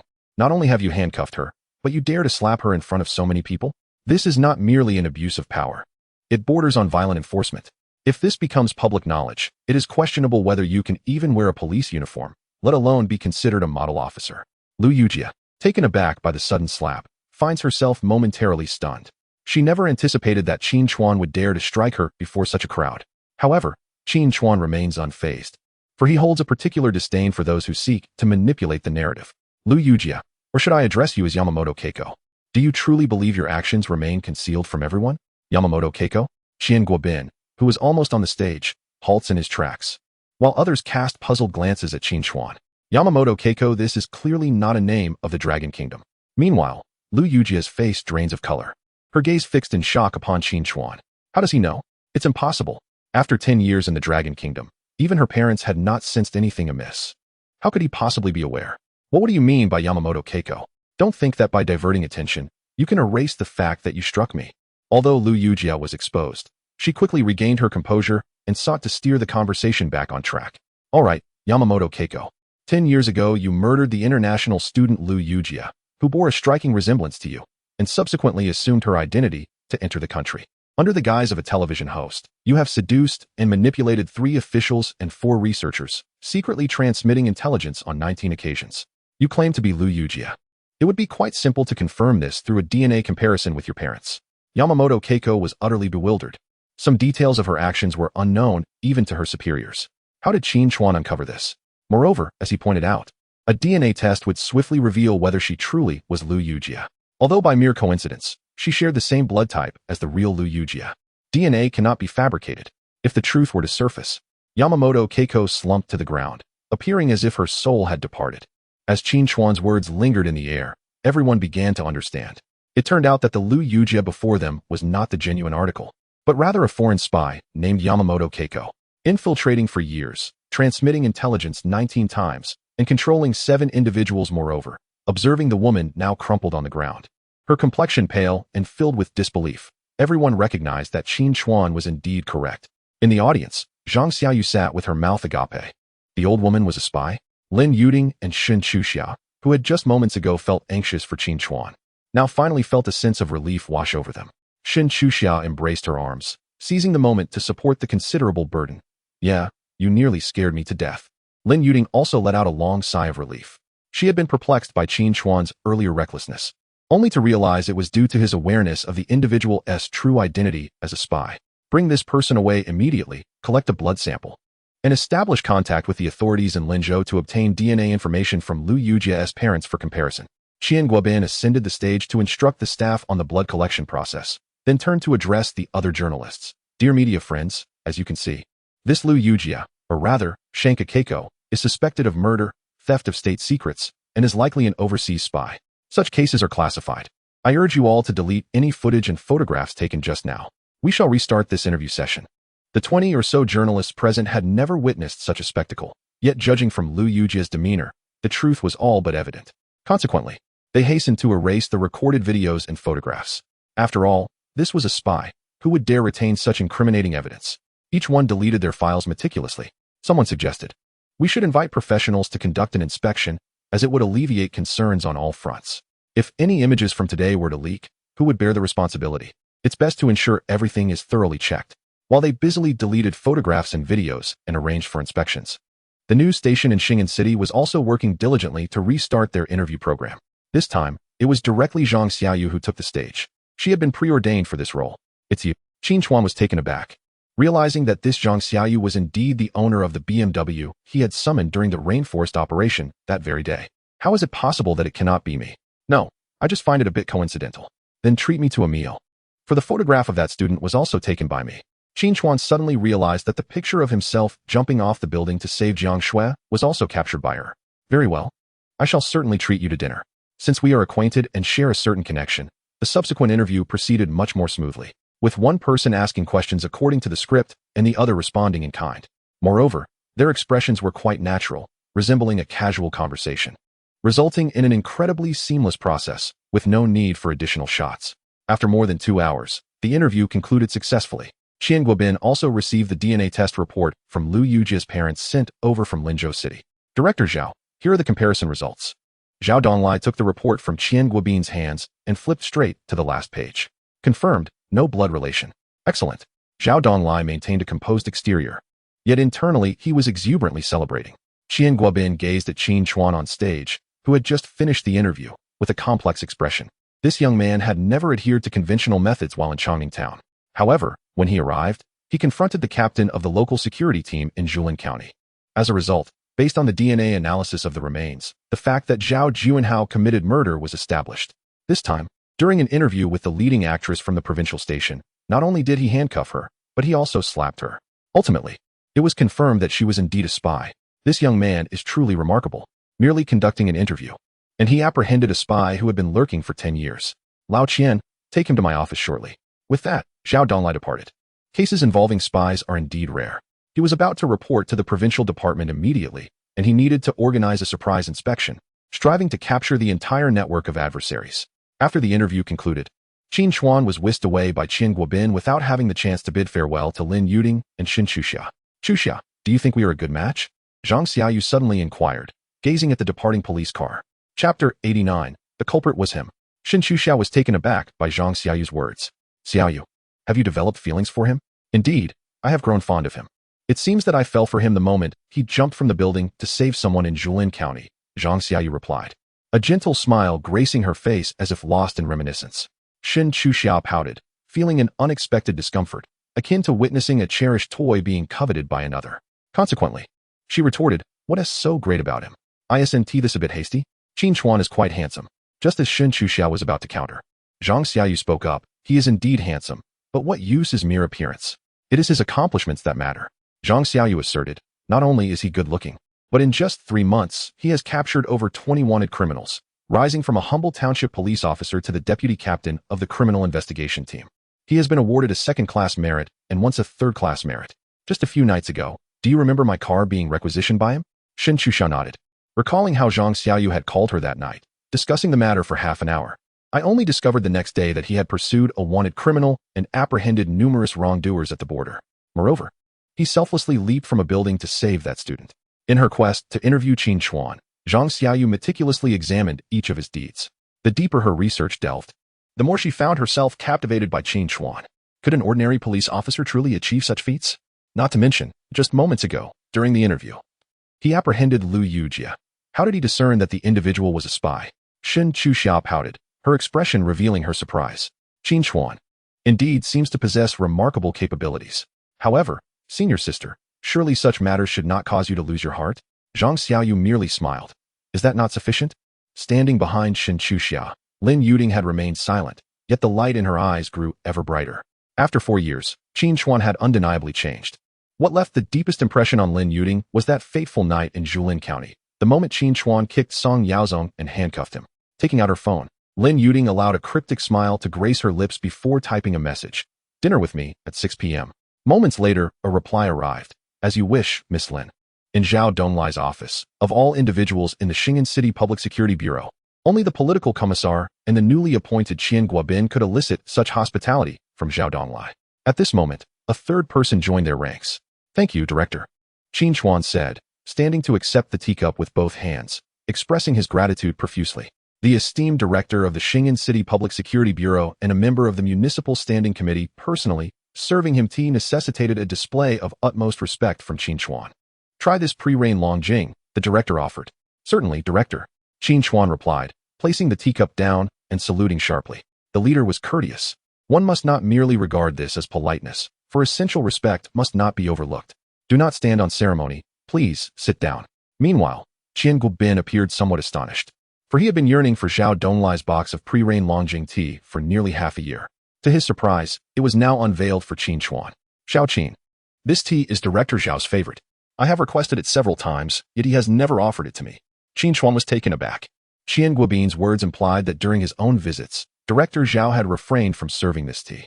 Yet, upon your arrival, he readily presented the pre-rain Longjing. Of course, Qian Guobin's underlying tone was not one of jealousy. Rather, it underscored Zhao Donglai's regard for Qin Chuan.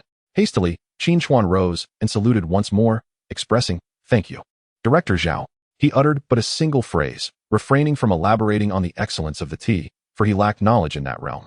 He did not overtly pledge his loyalty either. At such moments, it was prudent to speak less and listen more to the leader. Qian Guobin's intention was not to prompt Qin Chuan to seize the opportunity to speak. He merely wished for Qin Chuan to comprehend Zhao Donglai's esteem for him.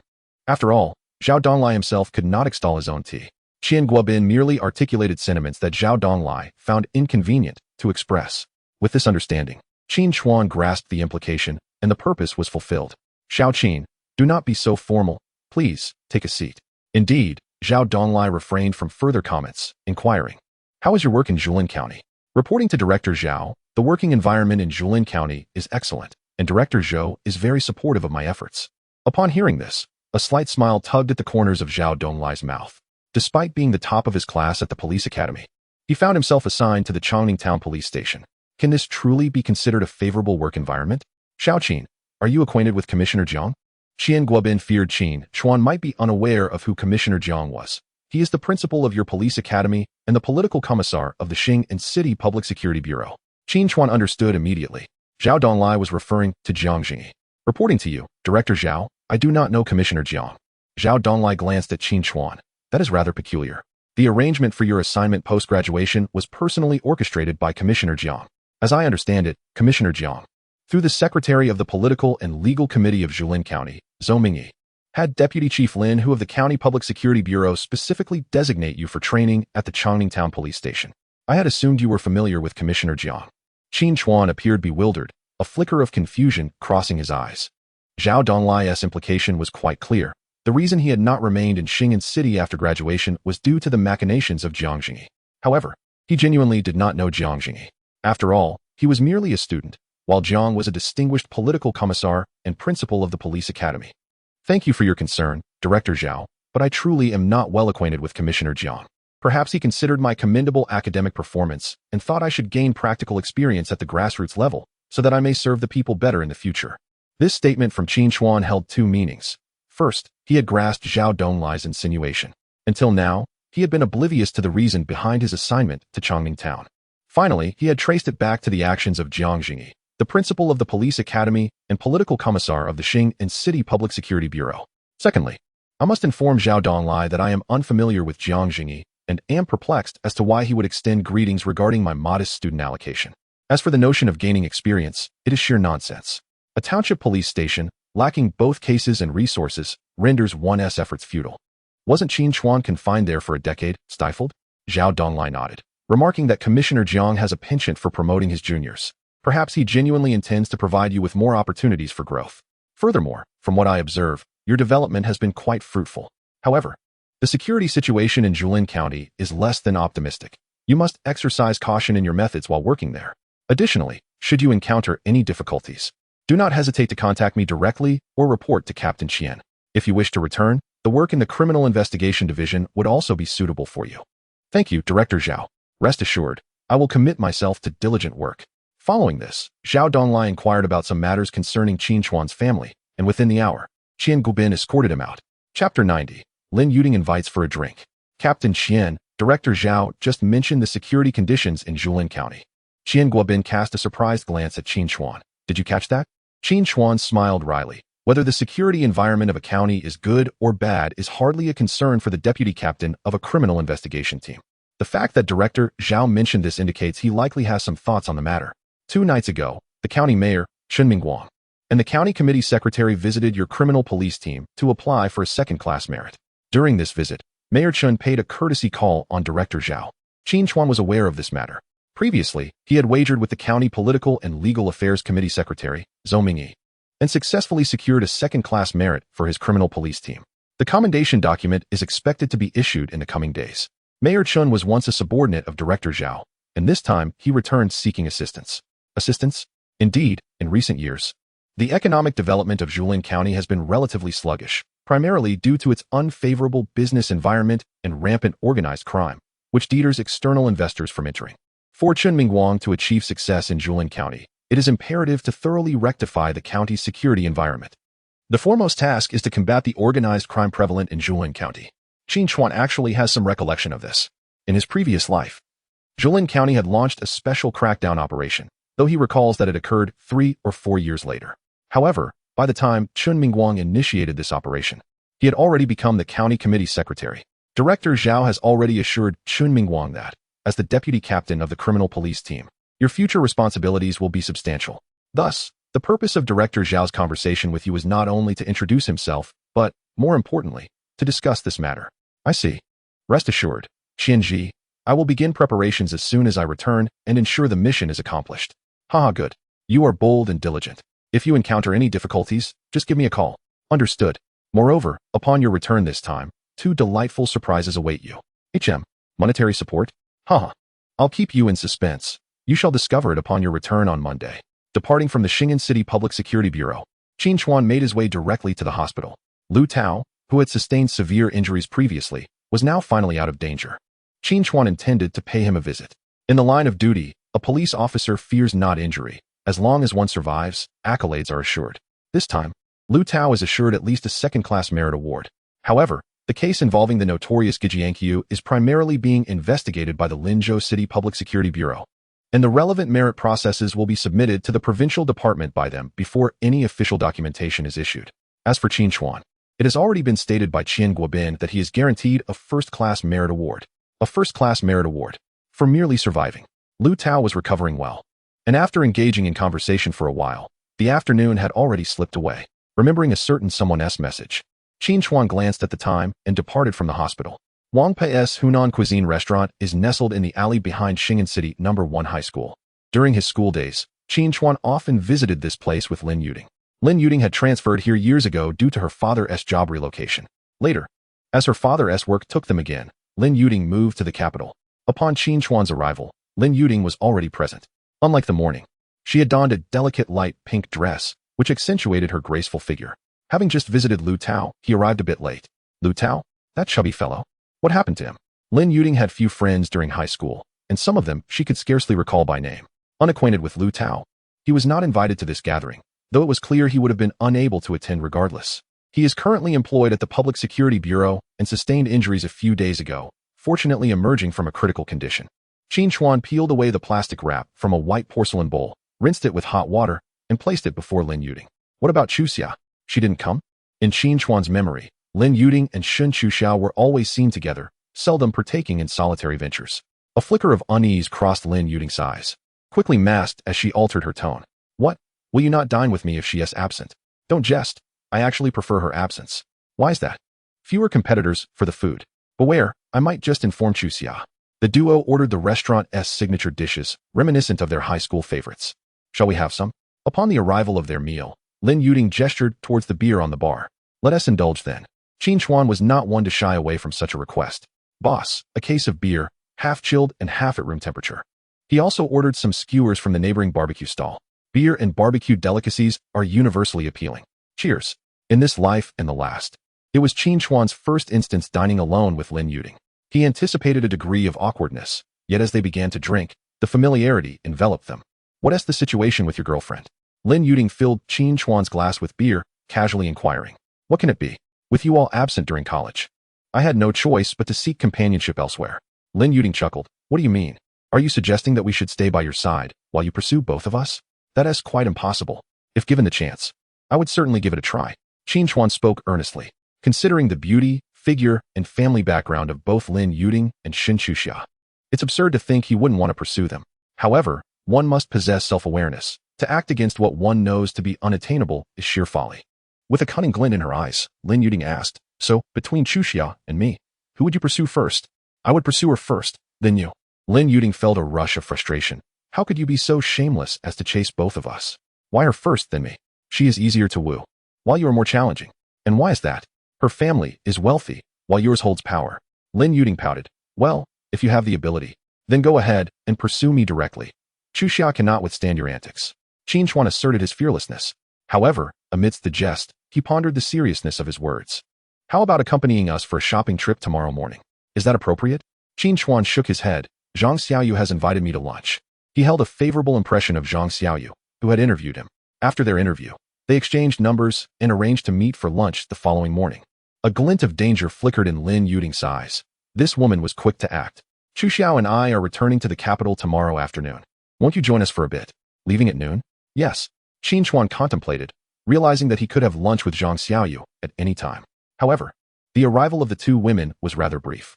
All right, I shall accompany you on a shopping excursion tomorrow. Is this not more agreeable?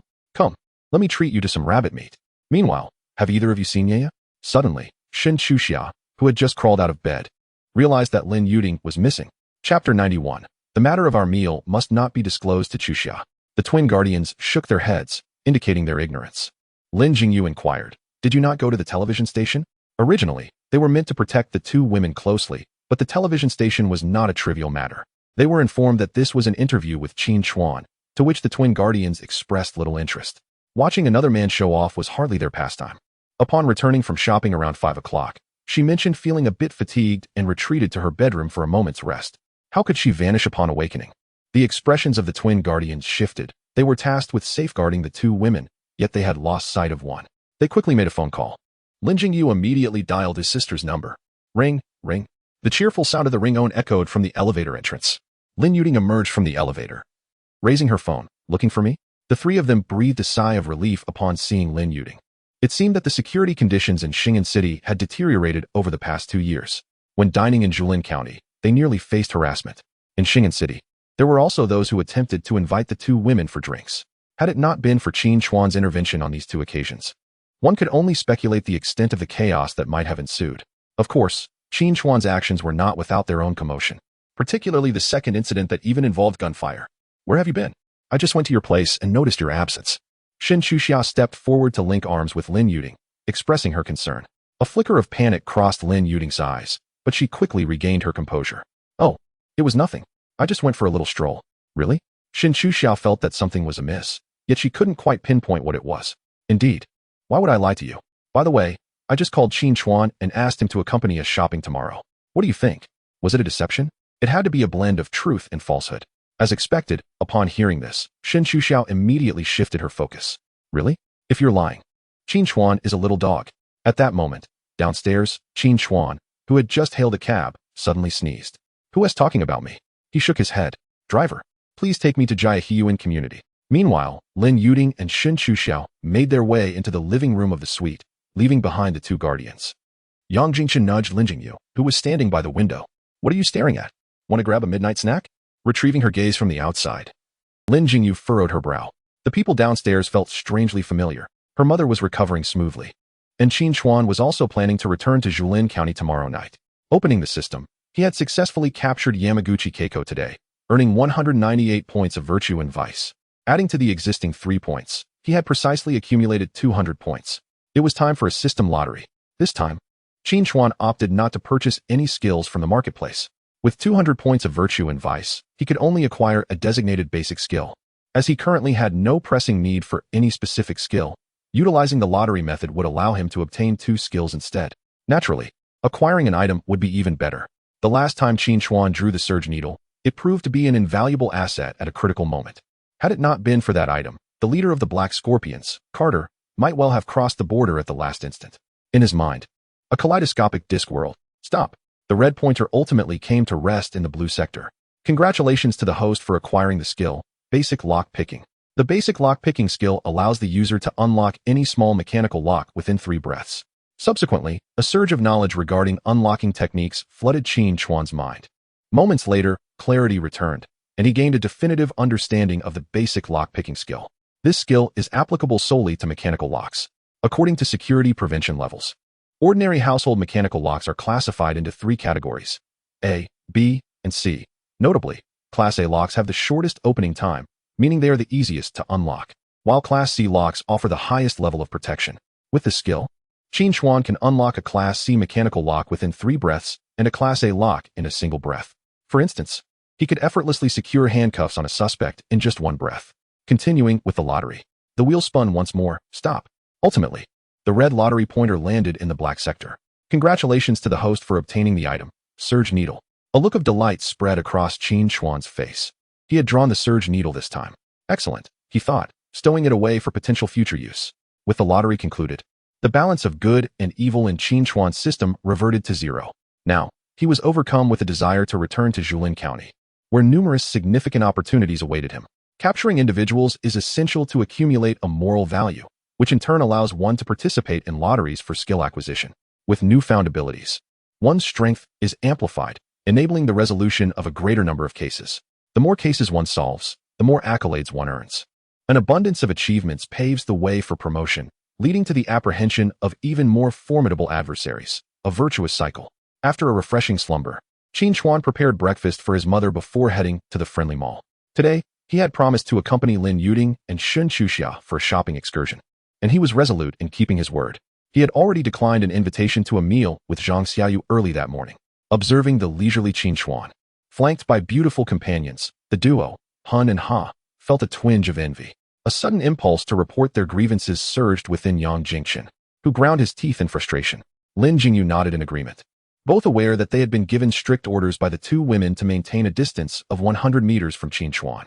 In truth, Qin Chuan had long sensed the presence of the two following him but chose to disregard them, refraining from initiating any greeting. The two were evidently affluent young men from the capital, and as a mere county police officer, he knew he would not command their respect. Despite having come to their aid on 2 occasions, he understood that when there exists a vast disparity in status, the lower party's assistance is often taken for granted by the higher. As for the relationship between the two men and Lin Yuding and Qin Chuan, Qin Chuan could easily surmise it was either familial or romantic in nature. "Wow, that toy is absolutely delightful," exclaimed Qin Chuan as she dashed into a store, captivated by a claw machine. Lin Yuding naturally linked her arm with Qin Chuan's as they entered the store, only to release him once inside. Qin Chuan, grab. "No problem. Just watch me."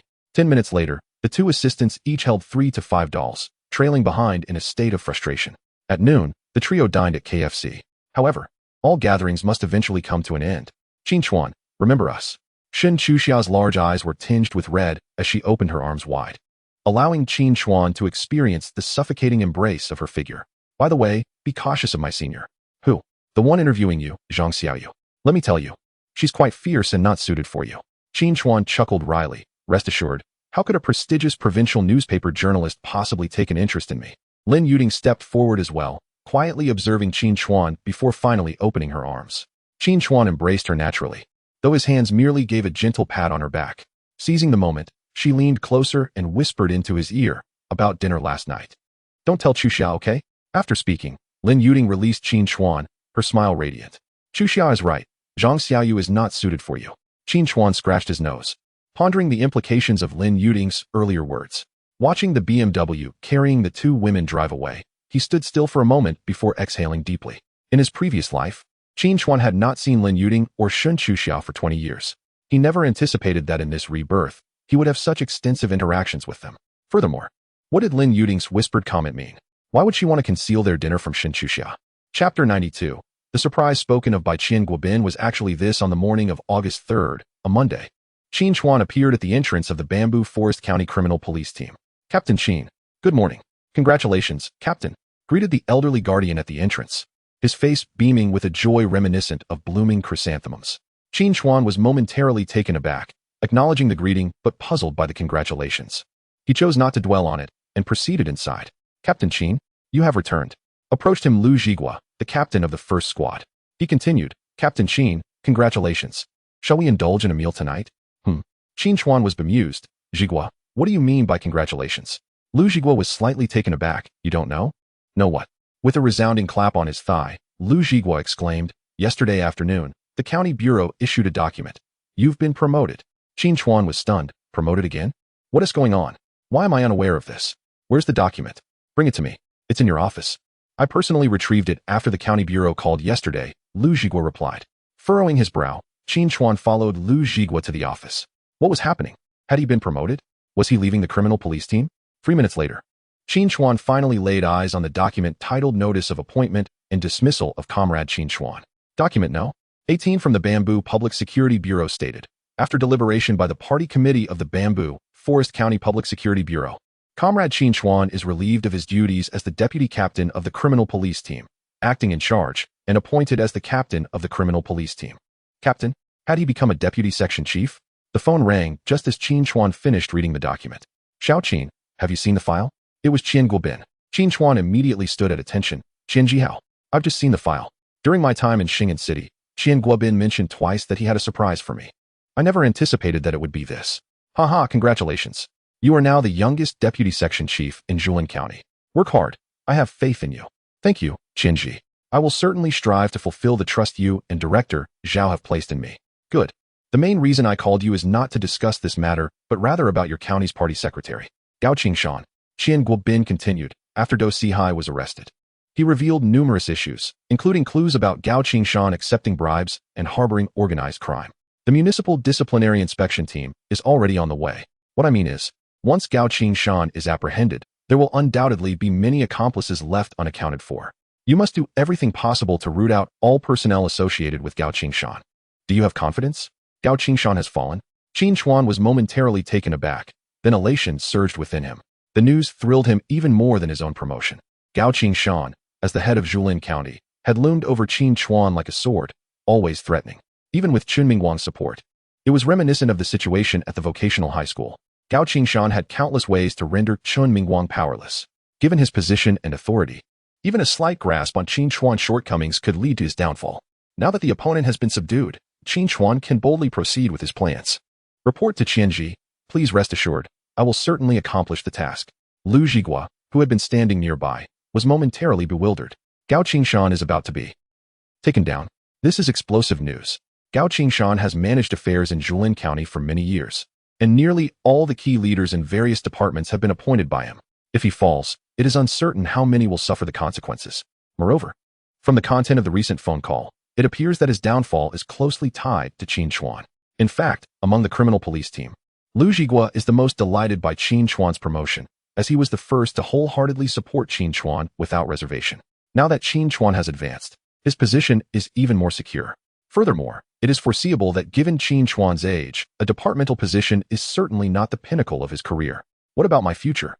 After hanging up the phone, Qin Chuan pondered for a moment and glanced at Lu Zhigua. The members of the Municipal Discipline Inspection Commission are still on their way.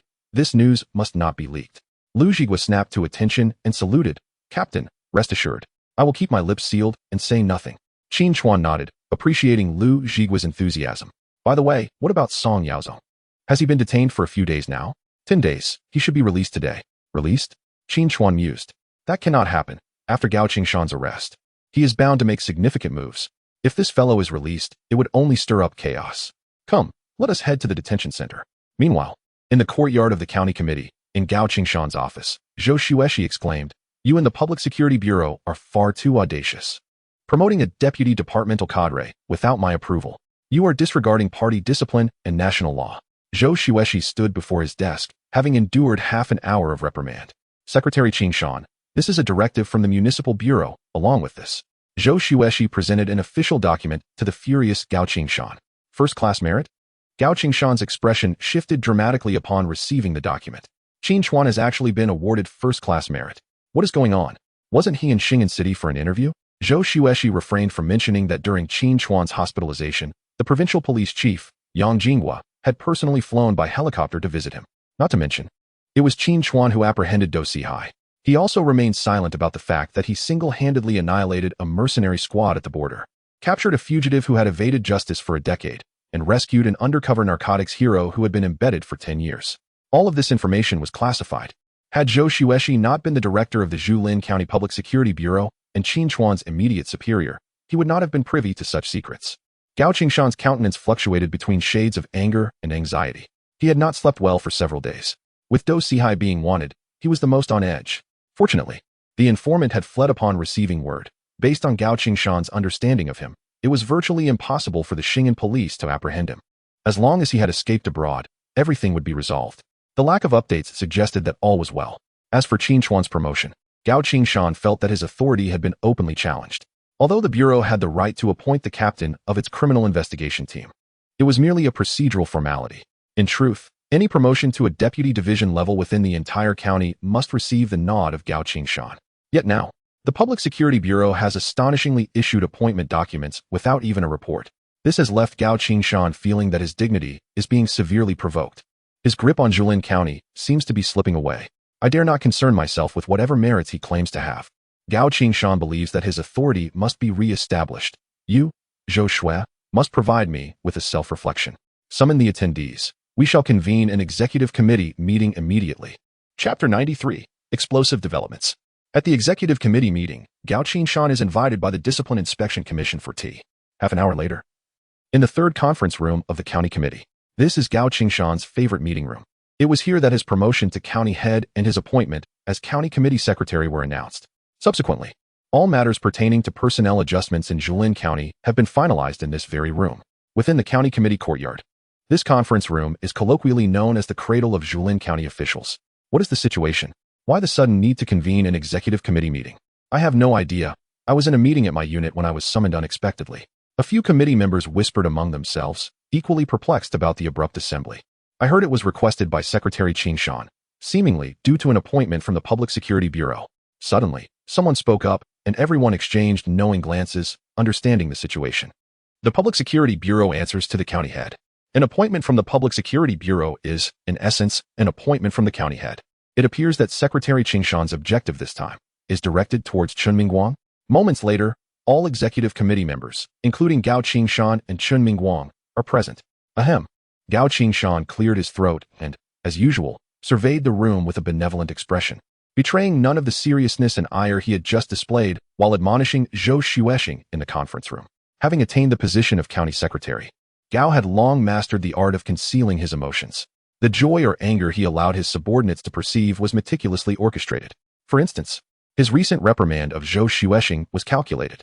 He was acutely aware that Zhou Xuexing had certainly reported to Chun Mingguang regarding the appointment of Qin Chuan.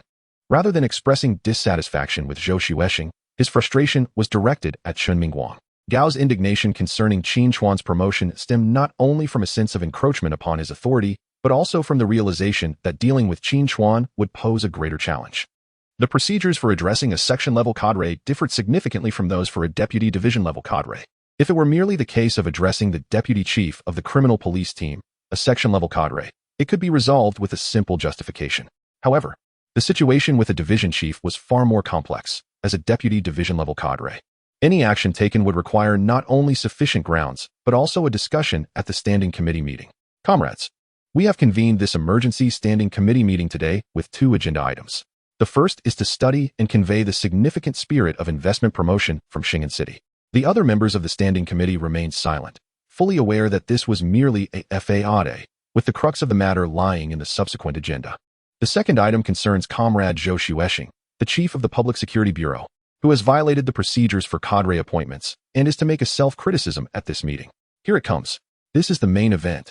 As anticipated, Chun Mingguang was the first to voice his dissent. Secretary Qin Chuan, may I inquire what you refer to as a violation of procedure? Chun Mingguang was well aware that Gao Qingshan was alluding to the promotion of Qin Chuan. However, he could not disclose this knowledge outright. He needed to feign ignorance. To do otherwise would be to explicitly implicate himself in the matter. It seems that Mayor Mingguang ought to take a greater interest in the operations of the county police department. Gao Qingshan delivered a pointed remark, continuing, yesterday afternoon. The police department, without the consent of the county committee, unilaterally issued an appointment for the captain of the criminal investigation team. Is this something Mayor Mingguang is unaware of? Chun Mingguang suddenly comprehended, exclaiming in realization. So, this is what Secretary Qin Chuan meant. He turned to the assembly and stated, as Secretary Qin Chuan has brought this up, I would also like to share some good news. Following Secretary Qin Chuan's previous communication and report in Shingen City, our county's criminal investigation team has been awarded a collective second-class merit. The document was just issued yesterday. Oh, this is indeed a commendable achievement. A second-class merit is no small feat. Several standing committee members expressed their approval. Chun Mingguang continued, moreover, the former deputy captain of the criminal investigation team, currently the captain, Comrade Qin Chuan, has rendered outstanding service during his business trip to Shingen City and has been awarded a personal first-class merit by the higher authorities. A personal first-class merit? This was news to the others.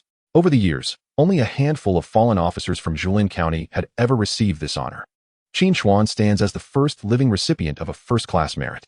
The relevant documents have been issued, and concurrently, the Municipal Bureau has mandated that we actively promote exemplary officers. Comrade Qin Chuan has been designated to serve as the captain of our county's criminal police brigade. These statements made by Director Chun Mingguang are quite explicit. Qin Chuan's elevation is primarily attributed to two factors: his receipt of first-class merit and the directive from higher authorities for his promotion. Therefore, procedurally speaking, there is no issue with Qin Chuan's advancement. Gao Qingshan is undoubtedly aware of Qin Chuan's commendation. He has just reviewed the documents. Mayor Mingguang is correct. Qin Chuan has indeed brought honor to our Jilin County. However, concerning Qin Chuan's promotion, the higher-level Public Security Department's designation must also pass through the Jilin County Committee. Did the Public Security Bureau issue a directive without regard for the county committee? The crowd was momentarily taken aback. Gao Qingshan's allegation seemed rather excessive. Yet, his assertion held merit. The public security system is not strictly hierarchical but operates under local governance. While higher authorities may make recommendations, they cannot bypass the Jilin County jurisdiction. In reality, no county committee would provoke a conflict with the higher-ups over the promotion of a criminal police captain who has earned first-class merit. Chen Mingguang glanced at Gao Qingshan, who was firmly seated in the principal position, realizing that today, Gao Qingshan was resolute in asserting his authority. In truth, Chen Mingguang's decision not to report to Gao Qingshan was a calculated move to diminish his rival's stature. Secretary Qingshan, I must admit my oversight. Now that everyone is present, let us express our stance regarding Qin Chuan's promotion. Chen Mingguang's objective had been achieved, and now it was time for him to yield. Humph. Gao Qingshan let out a cold snort, his tone abruptly turning grave. The documents have already been dispatched. What purpose does it serve to express our stance now? Can we truly dissent? Mayor Chen Mingguang, I believe it is prudent for Zhou Xueshi to reflect upon this matter, lest it become a precedent. With the opinions from higher authorities, and Qin Chuan having received first-class merit, his promotion is undoubtedly inevitable. Gao Qingshan had no intention of obstructing it. Yet he desired to expose Chen Mingguang to some embarrassment, allowing Zhou Xueshi to reflect, thus alleviating the pent-up frustration within him. More crucially, Gao Qingshan aimed to make it known to the standing committee who truly held authority in Jilin County. They should not presume that just because Do Sihai encountered difficulties, they too would inevitably face repercussions, swaying like reeds in the wind. Chen Mingguang comprehended Gao Qingshan's intentions, but having reached this point, to resist would only lead to a complete rupture in their relations. He decided to acquiesce. His prior promotion of Qin Chuan had not involved Gao Qingshan, and now, facing some humiliation was a fair trade-off. Very well, let us proceed as Secretary Qingshan suggests. Zhou Xueshi, please come in. Suddenly, the door to the conference room swung open. Yet it was not Zhou Xueshi who entered. Instead, 3 middle-aged men clad in black Zhongshan suits stepped inside. Who are you? Gao Qingshan's brow furrowed. Who dared to intrude upon his number 3 conference room? Did they have a death wish? Gao Qingshan did not recognize these 3 individuals, but the county's discipline inspection secretary did. City Discipline Inspection, Director Zhang? As he prepared to rise, the visitors bypassed formalities and headed straight for Gao Qingshan. Gao Qingshan, we are from the 3rd Discipline Inspection and Supervision Office of the City's Discipline Inspection Commission. You are suspected of serious violations of laws and regulations. Please accompany us for an investigation. Chapter 94. Captain Qin, have you come to welcome me? Slumped in his chair, Gao Qingshan's eyes flashed with disbelief. Impossible. How could he possibly be summoned by the disciplinary committee for tea? Had Do Sihai been apprehended? Had the former leader committed an offense? Or was it the 1 million he had just received yesterday that had been reported? Instinctively, Gao Qingshan reached for his phone to call the former leader. But he quickly abandoned the thought. The actions of the municipal disciplinary committee were impossible to conceal from him, yet he had received no word whatsoever. What did this signify? Gao Qingshan was all too aware he had been forsaken. Before the watchful eyes of the public, handcuffed, Gao Qingshan followed the personnel of the municipal disciplinary committee. Leaving behind the conference room he had once regarded as a sanctuary. The other standing committee members exchanged glances, their eyes wide with astonishment, devoid of any other emotion. Just moments ago, Gao Qingshan, the county party secretary, had been assertively pressuring Chen Mingguang to compel Zhou Xueshi to reflect upon his actions, yet in an instant, he found himself in custody. Chen Mingguang, too, wore a look of utter bewilderment. He genuinely had no inkling that the municipal disciplinary committee had come to arrest Gao Qingshan. Exchanging a knowing glance with the county disciplinary secretary, the latter understood immediately. Director Zhang, allow me to see you off. At the 33rd step down from the county party building, as Gao Qingshan was about to enter the vehicle, he glanced back at the place where he had toiled for most of his life. With a final sigh, he settled into the back seat. Director Zhang. The disciplinary secretary Zhao Baogang offered him a cigarette. Shall we head back now? The other party did not decline Zhao Baogang as courtesy. The staff of the disciplinary committee were, after all, human beings who could not remain in such roles indefinitely, provided no regulations were breached. Director Zhang was more than willing to cultivate an additional friendship. In summary, now that Gao Qingshan has been apprehended, the remaining matters will be straightforward. The leaders of the Municipal Discipline Inspection Commission are waiting, and I must hasten back. As noon approaches, it is imperative to have a meal before departing. Lao Zhao. Let us postpone for another time. This matter is urgent. Upon realizing the need for transparency, Zhao Baogang expressed his true intention. Director Zhang, Secretary Qingshan. Noticing his misstep in address, he swiftly corrected himself. Gao Qingshan. Director Zhang shook his head. Do Sihai has been captured, implicating him. Alas, this time Gao Qingshan is finished. Not only is he implicated in bribery, but also in murder. Enough said. Please call me when you return to the city. Zhao Baogang, momentarily taken aback, promptly responded, certainly. Drive safely, Director Zhang. Moments later, Zhao Baogang returned to conference room number 3. Without waiting for Qin Mingguang to inquire, he hastily reported, Do Sihai has been apprehended in Xing'an City. Do Sihai? The attendees collectively exhaled in relief. As the wealthiest individual from Julin County, most in attendance had previous dealings with Do Sihai. However, in contrast to Gao Qingshan, their interactions were limited to exchanging a few bottles of liquor or cigarettes during festive occasions, hardly significant. Moreover, with Gao Qingshan as his protector, there was no need for Do Sihai to particularly curry favor with other deputy county heads. Well then, today's meeting is adjourned. Chen Mingguang contemplated briefly before waving to dissolve the assembly. As for Zhou Xueshi, there was no need for him to offer any self-reflection. With Gao Qingshan apprehended, what could he possibly reflect upon? The news of County Party Secretary Gao Qingshan being summoned by the Discipline Inspection Commission swept through Julin County like a tempest. Qin Chuan swiftly received the information. Indeed, he had been apprehended. In Qin Chuan's perspective, Gao Qingshan's arrest was merely a matter of time, especially considering that Do Sihai was someone he had personally captured. With Do Sihai in trouble, it was hardly surprising that Gao Qingshan could evade consequences. The current focus was on how much dirt this carrot could unearth.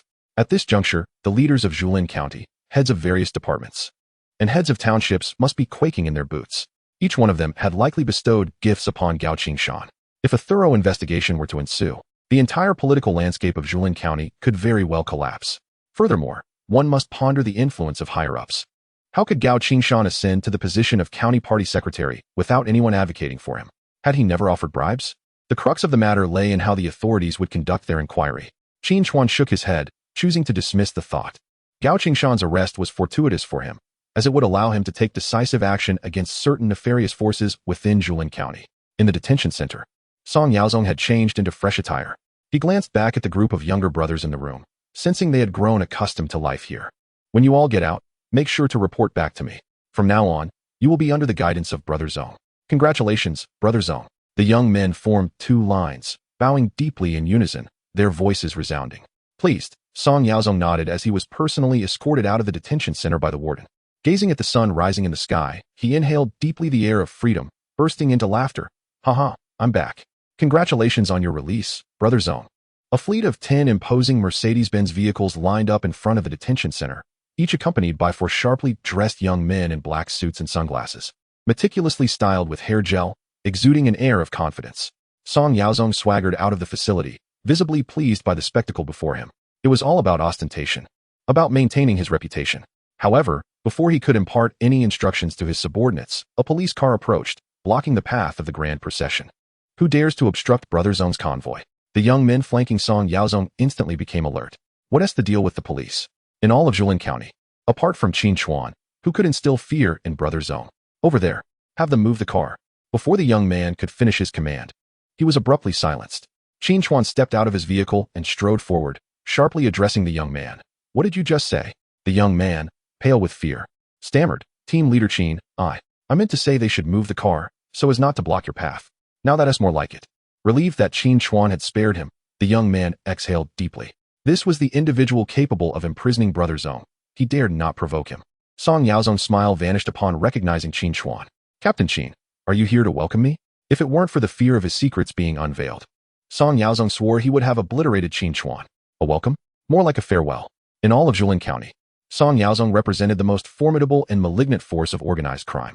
Until he was eradicated, the skies over Julin County would forever remain shrouded in darkness. However, now is not the opportune moment. Song Yaozong, your presence here with such a multitude of vehicles raises suspicions of obstructing traffic and provoking disturbances. You might find yourself detained for 3 days. Song Yaozong, do you truly believe that possessing leverage over me grants you the liberty to bully me at will? If it comes to that, I would rather face dire consequences together. Veins bulging, Song Yaozong seethed with rage, wishing fervently to rend Qin Chuan asunder. He had reigned over Julin County for years. Such humiliation was utterly intolerable.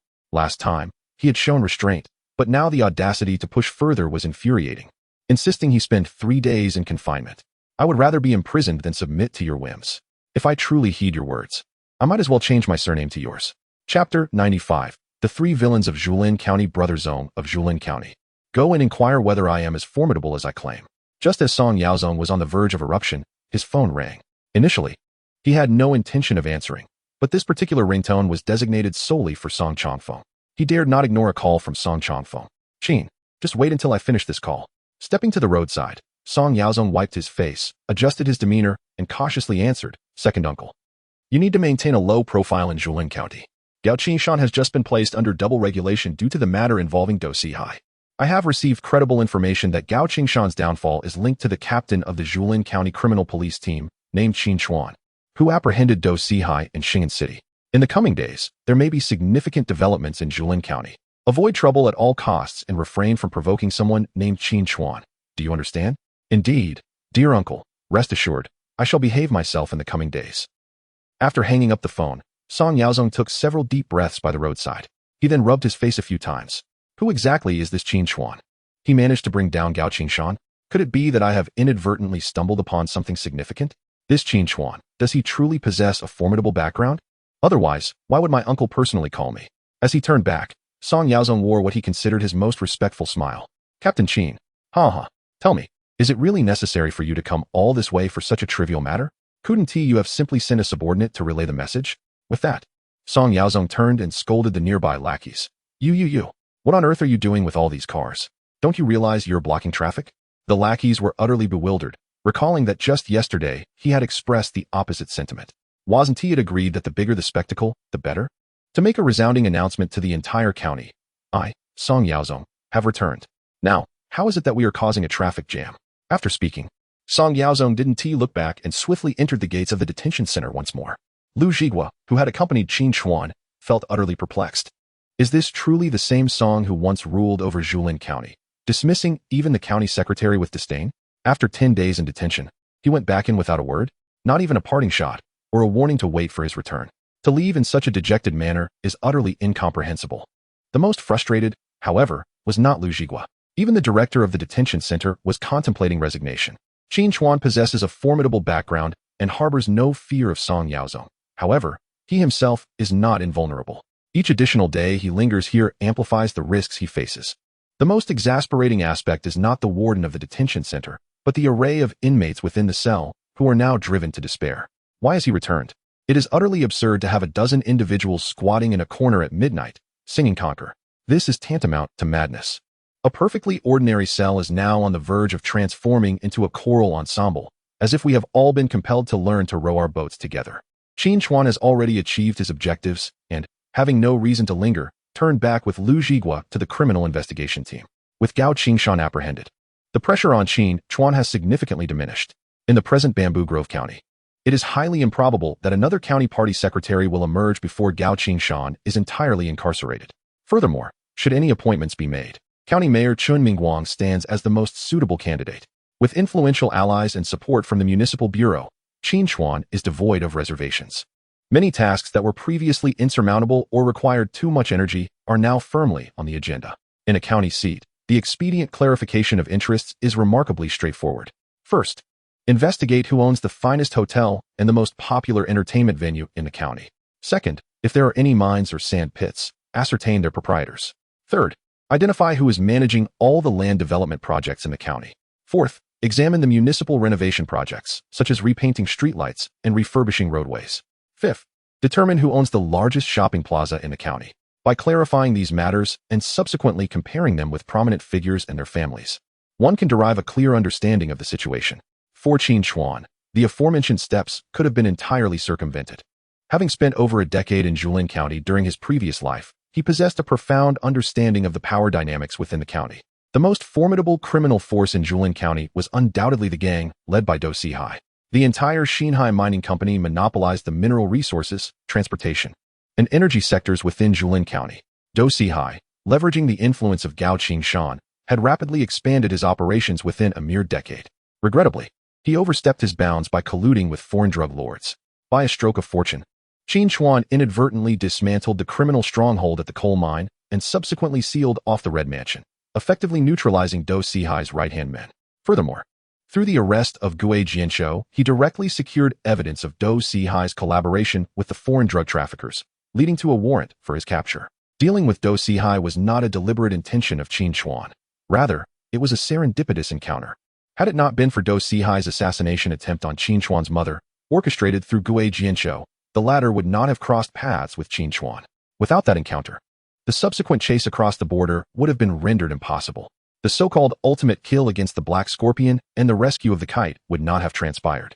It is highly plausible that Gui Jianshou could have evaded the Lone Wolf's blockade, reuniting with the Black Scorpion and returning to Miaodi with the entire drug trafficking network of Linjiang Province. Dou Sihai would remain an untouchable overlord in Julin County, while Gao Qingshan would continue to reign as the esteemed county party secretary, beyond the reach of any disciplinary committee. All these events were, in essence, intertwined with a series of fortuitous coincidences. Had it not been for the discovery of Dou Sihai's criminal connections by Gui Jianshou in Xing'an City, leading to the direct deployment of personnel from the municipal government for his apprehension, the outcome might have been drastically different. Qin Chuan aspired to bring down his adversary in Julin County, an endeavor that seemed as challenging as scaling the heavens. It is essential to remember that when the Xian High coal mine criminal den was uncovered, the Red Mansion was sealed, and two of Dou Sihai's most trusted subordinates were apprehended. The opposition remained largely unscathed. In addition to Dou Sihai, there were three other factions in Julin County that obstructed the development of the entire region and posed a grave threat to the safety and property of its citizens. The first of these was a gang of nefarious forces led by Song Yaozong. Backed by Song Chongfeng of Xing'an City, they perpetrated various wrongdoings in Julin County, monopolizing the small loan industry. In simpler terms, Song Yaozong operated as a loan shark, amassing significant profits. The second faction was headed by Zhou Minghua, whose brother, Zhou Mingyi, held the position of secretary of the political and legal committee in Julin County. Zhou Minghua's Minghua Construction Engineering Company monopolized the earth-moving business across the county's construction sites.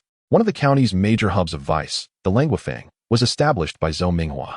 The third was the proprietress of Jixiang KTV, Lu Rumei, who primarily engaged in illicit activities.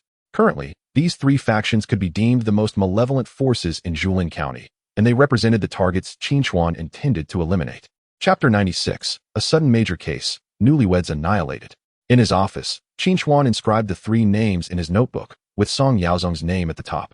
Compared to Zhou Minghua and Lu Rumei, Song Yaozong's web of connections was far more intricate. A single thread could trigger a cascade of repercussions. The influence of Song Chongfeng in Xing'an City was beyond Qin Chuan's current imagination. If he were to strike at Song Yaozong first, it could very well provoke a backlash from Song Chongfeng's side. Thus, from the very outset, Qin Chuan was resolute in his decision to place Song Yaozong last on his agenda. This was precisely why he had sent the latter in today.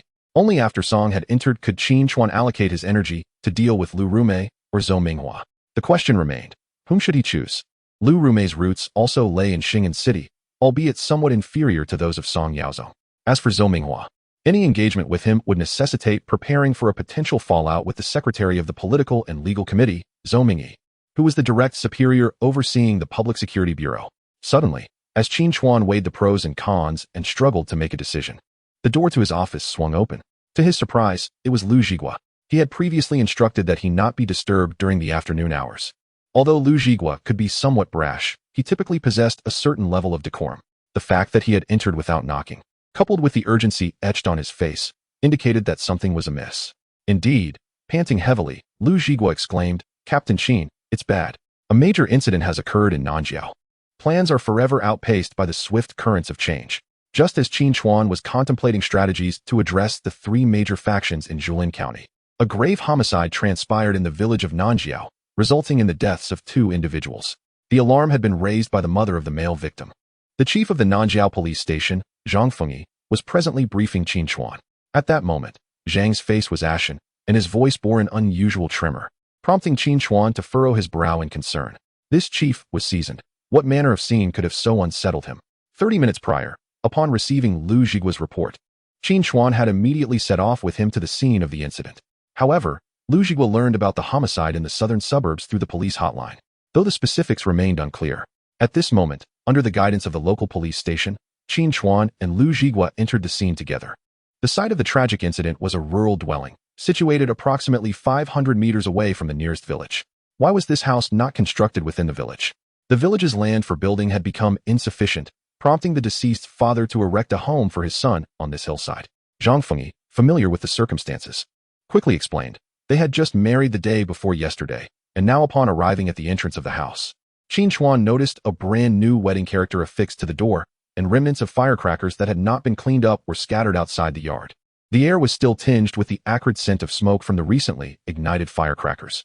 Qin Chuan inhaled deeply, his brow furrowing deeply. The stench of blood wafted from within the yard, growing more intense. After donning shoe covers and gloves for protection, Qin Chuan called to Lu Zhigua, "Let us proceed inside." Indeed. Yet, scarcely 3 breaths had passed before Lu Zhigua dashed out, his face ashen, eyes filled with horror. Old Zhang, this. Zhang Fengyi and Lu Zhigua had known each other for quite some time. In such a small place as Julin County, everyone was acquainted with one another. So who could mock whom upon witnessing the scene within? Zhang Fengyi offered a cigarette. "Have one inside the room." Qin Chuan's eyes widened in disbelief. His gaze bloodshot as he took in the horrific sight before him. After a long pause, he finally managed to choke out 2 words: beasts. The crime scene was located in the living room. There were 2 victims in total, 1 male and 1 female. From the garments adorning the deceased, it is evident that they are a recently married couple. The walls of the living room, adorned with their wedding photographs, bear witness to their union. The male victim is seated in a chair, his fatal injury inflicted upon his neck by a knife. The slash has severed his carotid artery, causing blood to spurt a considerable distance. A vivid stain of blood has splattered upon the coffee table, obscuring the bride's eyes in their wedding portrait. In stark contrast, the bride lies lifeless atop the coffee table, her demise attributed to a dagger plunged into her chest. If this were all, it might be deemed a rather ordinary crime scene. However, beyond their fatal wounds, the 2 victims exhibit additional signs of violence. With his investigative skills honed through systematic training, Qin Chuan can easily ascertain the time of death from the rigidity of the bodies, their temperatures, and the coagulation of blood. Both individuals perished at approximately 3:30 this morning, nearly 12 hours ago. The male victim's lower body bears evidence of trampling and cutting, while the female victim's attire is disheveled, her white wedding gown stained with blood. The hem of her dress is lifted high, revealing severe knife wounds and lacerations to her lower body, with the male victim's severed organs stuffed within. The upper portion of her gown is torn, revealing the absence of undergarments. Bruises mar her neck and chest, along with lacerations indicative of both pre-mortem and post-mortem injuries. Has Qin Chuan arrived? Just as he surveys the scene, a familiar voice echoes from outside. Taking a deep breath, Qin Chuan exits the room. Such a significant case cannot remain concealed. In the early morning, when the victim's mother reported the incident, the villagers were already aware of it. Presently, many villagers gathered outside, approximately 100 meters away, observing the scene. As the director of the County Public Security Bureau, Zhou Xueshi was naturally required to take command personally. "Director Zhou, I am here. What is the situation?" Zhou Xueshi was only aware of the deaths of 2 individuals, but the specifics were still unclear. Qin Chuan took a deep breath. "I have just arrived and briefly inspected the scene. The 2 deceased, a male and a female, were the owners of this household and had only married the day before. The report was made by the male victim's mother. The time of death was around 3:30 this morning. The scene." Qin Chuan continued to outline the findings of the investigation. It could be said that the perpetrator's methods were exceedingly brutal. After listening, Zhou Xueshi furrowed his brow. "Come, take me to see." "Understood. Lu Zhigua, bring over the shoe covers and gloves." "Yes." A minute later, Zhou Xueshi emerged from the room, his face pale, and stood in the courtyard, taking several deep breaths. Breathing out. Hearing Qin Chuan's account was one thing, but witnessing the reality was an entirely different matter. This was sheer brutality, devoid of humanity. What kind of enmity could incite such an atrocity? After a moment of composure, Zhou Xueshi turned to Qin Chuan with a serious expression. "Do you have confidence?" Qin Chuan understood the underlying question. In a homicide case, rationally speaking, who could claim to be 100% certain of solving it? However, was this what the leader wanted to hear? No. At this moment, what the leader needed was confidence, an assertive attitude, also a source of reassurance. With a crisp salute, Qin Chuan assured the director, "Rest assured, the criminal investigation team will surely solve the case and restore the victim's dignity." Chapter 97. Team Leader Qin. What shall we do now? After bidding farewell to Zhou Xueshi, Qin Chuan re-entered the crime scene. This time, he meticulously examined the area inch by inch from outside the courtyard.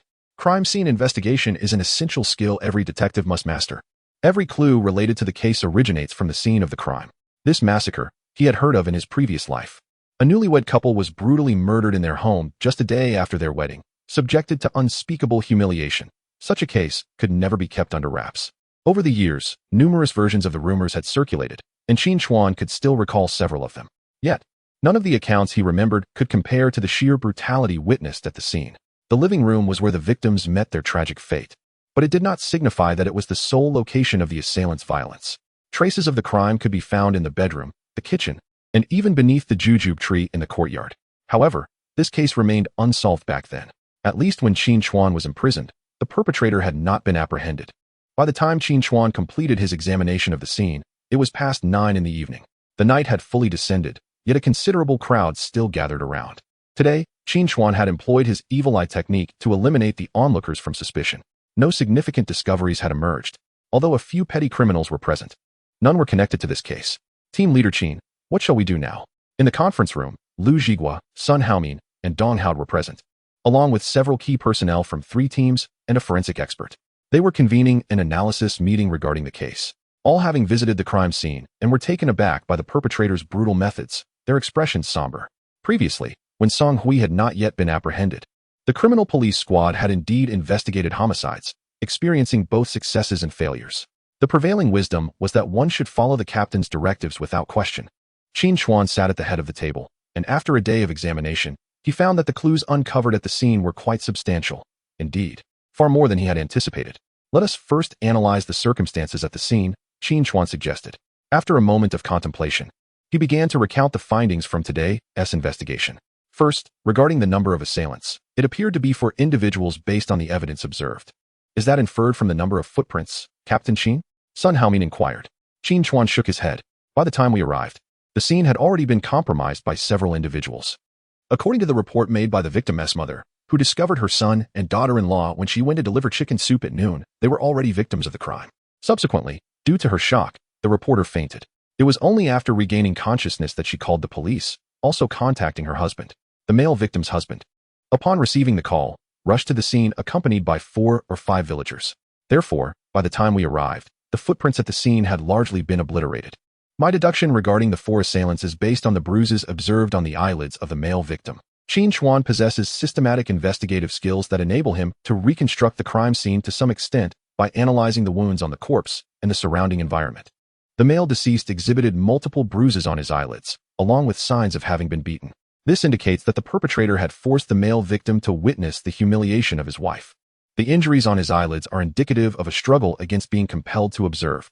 Furthermore, the female victim bore bruises on both wrists, suggesting that during the assault, 2 individuals had restrained her, facilitating the act of violence. One assailant inflicted harm, while the other 2 controlled the female victim, and another restrained the male victim, who was bound to a chair. Therefore, it is evident that there were at least 4 assailants. Qin Chuan elaborated with remarkable clarity, detailing each aspect meticulously, leaving Lu Zhigua and the others perplexed. How could he discern so many details from just a few bruises? Are we merely pretenders in our roles as police officers? Additionally, Qin Chuan furrowed his brow, reflecting on every detail uncovered at the scene, suggesting that the assailants and the victims were likely acquainted. Team leader Qin, are you implying they knew each other? Lu Zhigua was resolute in following Qin Chuan's lead. Yet he found it incomprehensible why Qin Chuan would assert that the assailants were familiar with the deceased. How could someone who knows them resort to such brutal actions? Qin Chuan, however, possesses his own discernment, based on 2 reasons. Firstly, the residence of the victim is newly constructed, with a high courtyard wall that is insurmountable for an average individual. Moreover, have you noticed that the wall is adorned with shards of glass and broken bottles to deter potential intruders? Indeed, Dong Hao, with his meticulous nature, circled the premises after arriving at the scene, while I too inspected the wall. The fragments on the wall remain intact and undamaged, indicating that the assailant did not scale the wall to gain entry. In rural customs, it is common to place glass shards atop courtyard walls to prevent thieves from climbing over. To enter, one would need to lay down something soft, such as a quilt, which would inevitably leave traces. Secondly, there were no signs of forced entry on the door lock. Qin Chuan, having recently acquired the skill to pick locks, could immediately discern whether the lock had been tampered with. Lu Zhigua suddenly realized that he had seen Qin Chuan examining the door intently for an extended period that afternoon, understanding now the purpose behind it. Sun Haomin also grasped why Qin Chuan arrived at this conclusion. The incident occurred at night, and the victim's family would certainly have secured the courtyard gate. Since there was neither wall climbing nor lock picking involved, it follows that the door must have been opened by the victim from within. The fact that the victim opened the door in the dead of night suggests a familiarity with the intruder. Qin Chuan nodded in agreement. Thus, our investigation must commence among the acquaintances of the deceased. Villagers? Lu Zhigua's suggestion did not instill much hope in Qin Chuan. 2 reasons underpinned this sentiment. Firstly, he had observed with a discerning eye that among the villagers gathered for the spectacle today, none appeared to be suspects. Generally speaking, if the perpetrator hails from the village, it is highly likely that they would gather to observe when the police arrive, eager to see if any discoveries would be made. However, among the onlookers, there are no suspects. Additionally, there are 4 individuals involved in the crime. In a village, the act of 4 individuals conspiring together, The risk of exposure is exceedingly high. Nevertheless, the villagers cannot evade scrutiny. Consequently, the first investigation team is primarily focused on probing the village. They will explore whether the victim or their parents had any adversaries or recent conflicts within the community. Meanwhile, the second investigation team will examine the victim's phone records and banking transactions. At the crime scene, there are signs of rummaging through the victim's home, indicating that the intruder may have been motivated by financial gain. In Chapter 98, Wang Xuebing calls, informing Qin Chuan that his niece has gone missing. The clues are disorganized and chaotic, providing Qin Chuan with various investigative directions, but limited to that. It is confirmed that 4 individuals were involved and that they were acquainted with the deceased. However, based on the current leads, Qin Chuan is unable to glean further information. The criminal investigation and scene examination skills that Qin Chuan acquired through a lottery in the system are at a basic level. While they encompass a wide range of knowledge, they lack specialization. Qin Chuan possesses a skill upgrade card, yet after careful consideration, he ultimately decides against utilizing it. Years ago, this case had indeed sought assistance from the Public Security Bureau of Xing'an City, yet yielded no fruitful results. After more than a decade, the case remains unsolved, suggesting that the issue transcends mere technical challenges. On the morning following the incident, the analysis of fingerprints and residual substances extracted from the deceased had undergone further examination. Regrettably, among the 128 fingerprints collected from the room, aside from those belonging to the 2 victims and their relatives, no additional significant leads emerged. Moreover, the examination of the female victims' remains revealed no traces of male bodily fluids. The perpetrator not only exhibited extreme brutality, but also demonstrated meticulous preparation. The detection of silicone oil indicated the use of a condom. This information was relayed by Lu Zhigua. Meanwhile, other investigations had not yielded substantial progress. The victim's social relationships appeared rather uncomplicated. The family was well liked in the village, devoid of any known adversaries, and no conflicts with others were uncovered. The call records and bank transaction logs presented no substantial anomalies. 3 days swiftly elapsed. Within the brightly lit conference room of the criminal police team, a group of individuals bore bloodshot eyes from fatigue. Qin Chuan extinguished a cigarette, furrowing his brow. Let us all share our thoughts. Robbery and murder. Lu Zhigua offered his assessment. Based on the information provided by the victim's parents, the dowry received during the victim's marriage was not deposited into any bank account. The victim's banking transactions corroborated this, revealing no significant cash deposits recently. In the drawer of the makeup cabinet in the victim's bedroom, we discovered a record of gifts amounting to 43,000 yuan, yet no cash was found. The murderer likely targeted the money. After 3 days of inquiries and investigations, the criminal police team had uncovered no valuable leads, and the atmosphere among the team members was notably somber. Qin Chuan was under immense pressure. Similar discussions regarding the case had been convened several times, with Qin Chuan leading the charge. In recent days, Zhou had inundated him with dozens of phone calls.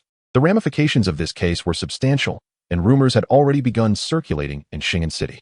A newlywed couple had been brutally murdered, and the severity of the situation was dire. This afternoon, the secretary of the county political and legal committee, Zhou Mingyi, planned to personally supervise the situation early tomorrow morning. The weight of expectation upon Qin Chuan was palpable. However, there was a silver lining. Gao Qingshan had been ousted. Otherwise, Qin Chuan would be grappling not only with the case itself, but also with the precariousness of his own position. Buzzing. Qin Chuan's phone vibrated. Just as he was about to dismiss the call, he noticed it was from Wang Xuebing.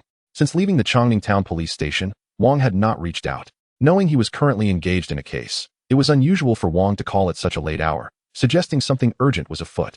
Please continue your discussion, Qin Chuan said as he exited the conference room and answered the call. Wang here. He began, but was abruptly interrupted by Wang Xuebing. Qin Chuan, there's been an incident. My niece has gone missing. Missing? Qin Chuan paused. Wang, please remain calm. What exactly happened? Wang quickly recounted the details. Zhou Xiaohu, the son of Zhou Minghua, had left with Xiaorui to go to Lan Kuai-fong, and she had yet to return. I made several calls, but upon mentioning Lan Kuai-fong, they all made excuses. I've thought it over, and I can only trouble you with this.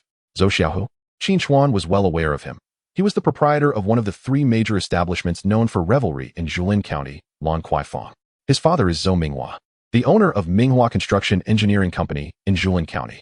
His uncle is Zhou Mingyi, the secretary of the county's political and legal committee, who is scheduled to supervise the criminal police team tomorrow. Wang Suo, do not worry. I will send someone to Lan Guifeng immediately. If she is there, rest assured, I will certainly rescue her. Upon returning to the conference room, a brief pause ensued, as there were no significant leads at the moment. Lu Zhigua, come with me. Moments later, 3 police cars sped away from the criminal police team. Captain Qin, where are we headed? Lan Guifang. Huh. Lu Zhigua was momentarily taken aback, expecting a mission to apprehend suspects, only to find they were headed to Lan Guifang instead. Captain Qin, we are all in uniform, and the case remains unsolved. Is it appropriate to go there now? Qin Chuan shot Lu Zhigua a glare. What are you thinking? Do you really believe we are driving the police car for idle chatter? I just received a tip-off that illegal prostitution activities are occurring in Lan Guifang. We are going to shut it down. Lu Zhigua blinked, opening his mouth as if to speak, but hesitating. Qin Chuan, feeling irritated, asked, what do you want to say? Captain Qin, isn't cracking down on prostitution under the jurisdiction of the Public Security Bureau? Qin Chuan cursed under his breath, realizing he had overlooked that detail. Nevertheless, he had to proceed. Wang Xuebing's recent phone call had made it clear his niece was indeed in Lan Guifang. However, as a mere director of a police station in Changning Town, he felt powerless to rescue her. In his urgency, he could only reach out to Qin Chuan for assistance. In truth, Wang Xuebing is well aware of the background surrounding Lan Guifang. Qin Chuan's involvement has undoubtedly offended certain individuals. However, there is little recourse at this point, as Wang Xuebing has already made a series of calls. Initially, the conversations were rather cordial, but upon mentioning Lan Guifang, the responses varied from drunkenness to digestive distress. Ultimately, Wang Xuebing had no choice but to ask Qin Chuan to step forward. It is imperative to investigate. But what options do we have? Acting without justification is a grave taboo in official circles. The Criminal Investigation Division has encroached upon the jurisdiction of the Public Security Division. If this is seized upon by those with ulterior motives, even if we manage to extricate the individuals involved, Qin Chuan would still face dire consequences. Many matters are not dictated merely by one's connections or rank. If that were the case, Gao Qingshan would have long since eliminated Qin Chuan, rather than waiting for him to apprehend Do Sihai and deliver himself to the doors of the Discipline Inspection Commission. Everything must adhere to established protocols.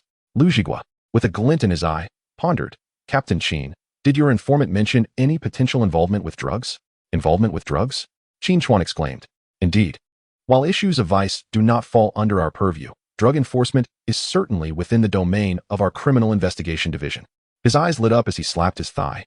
Yes, I had momentarily erred. The tip-off indeed indicated drug-related activities.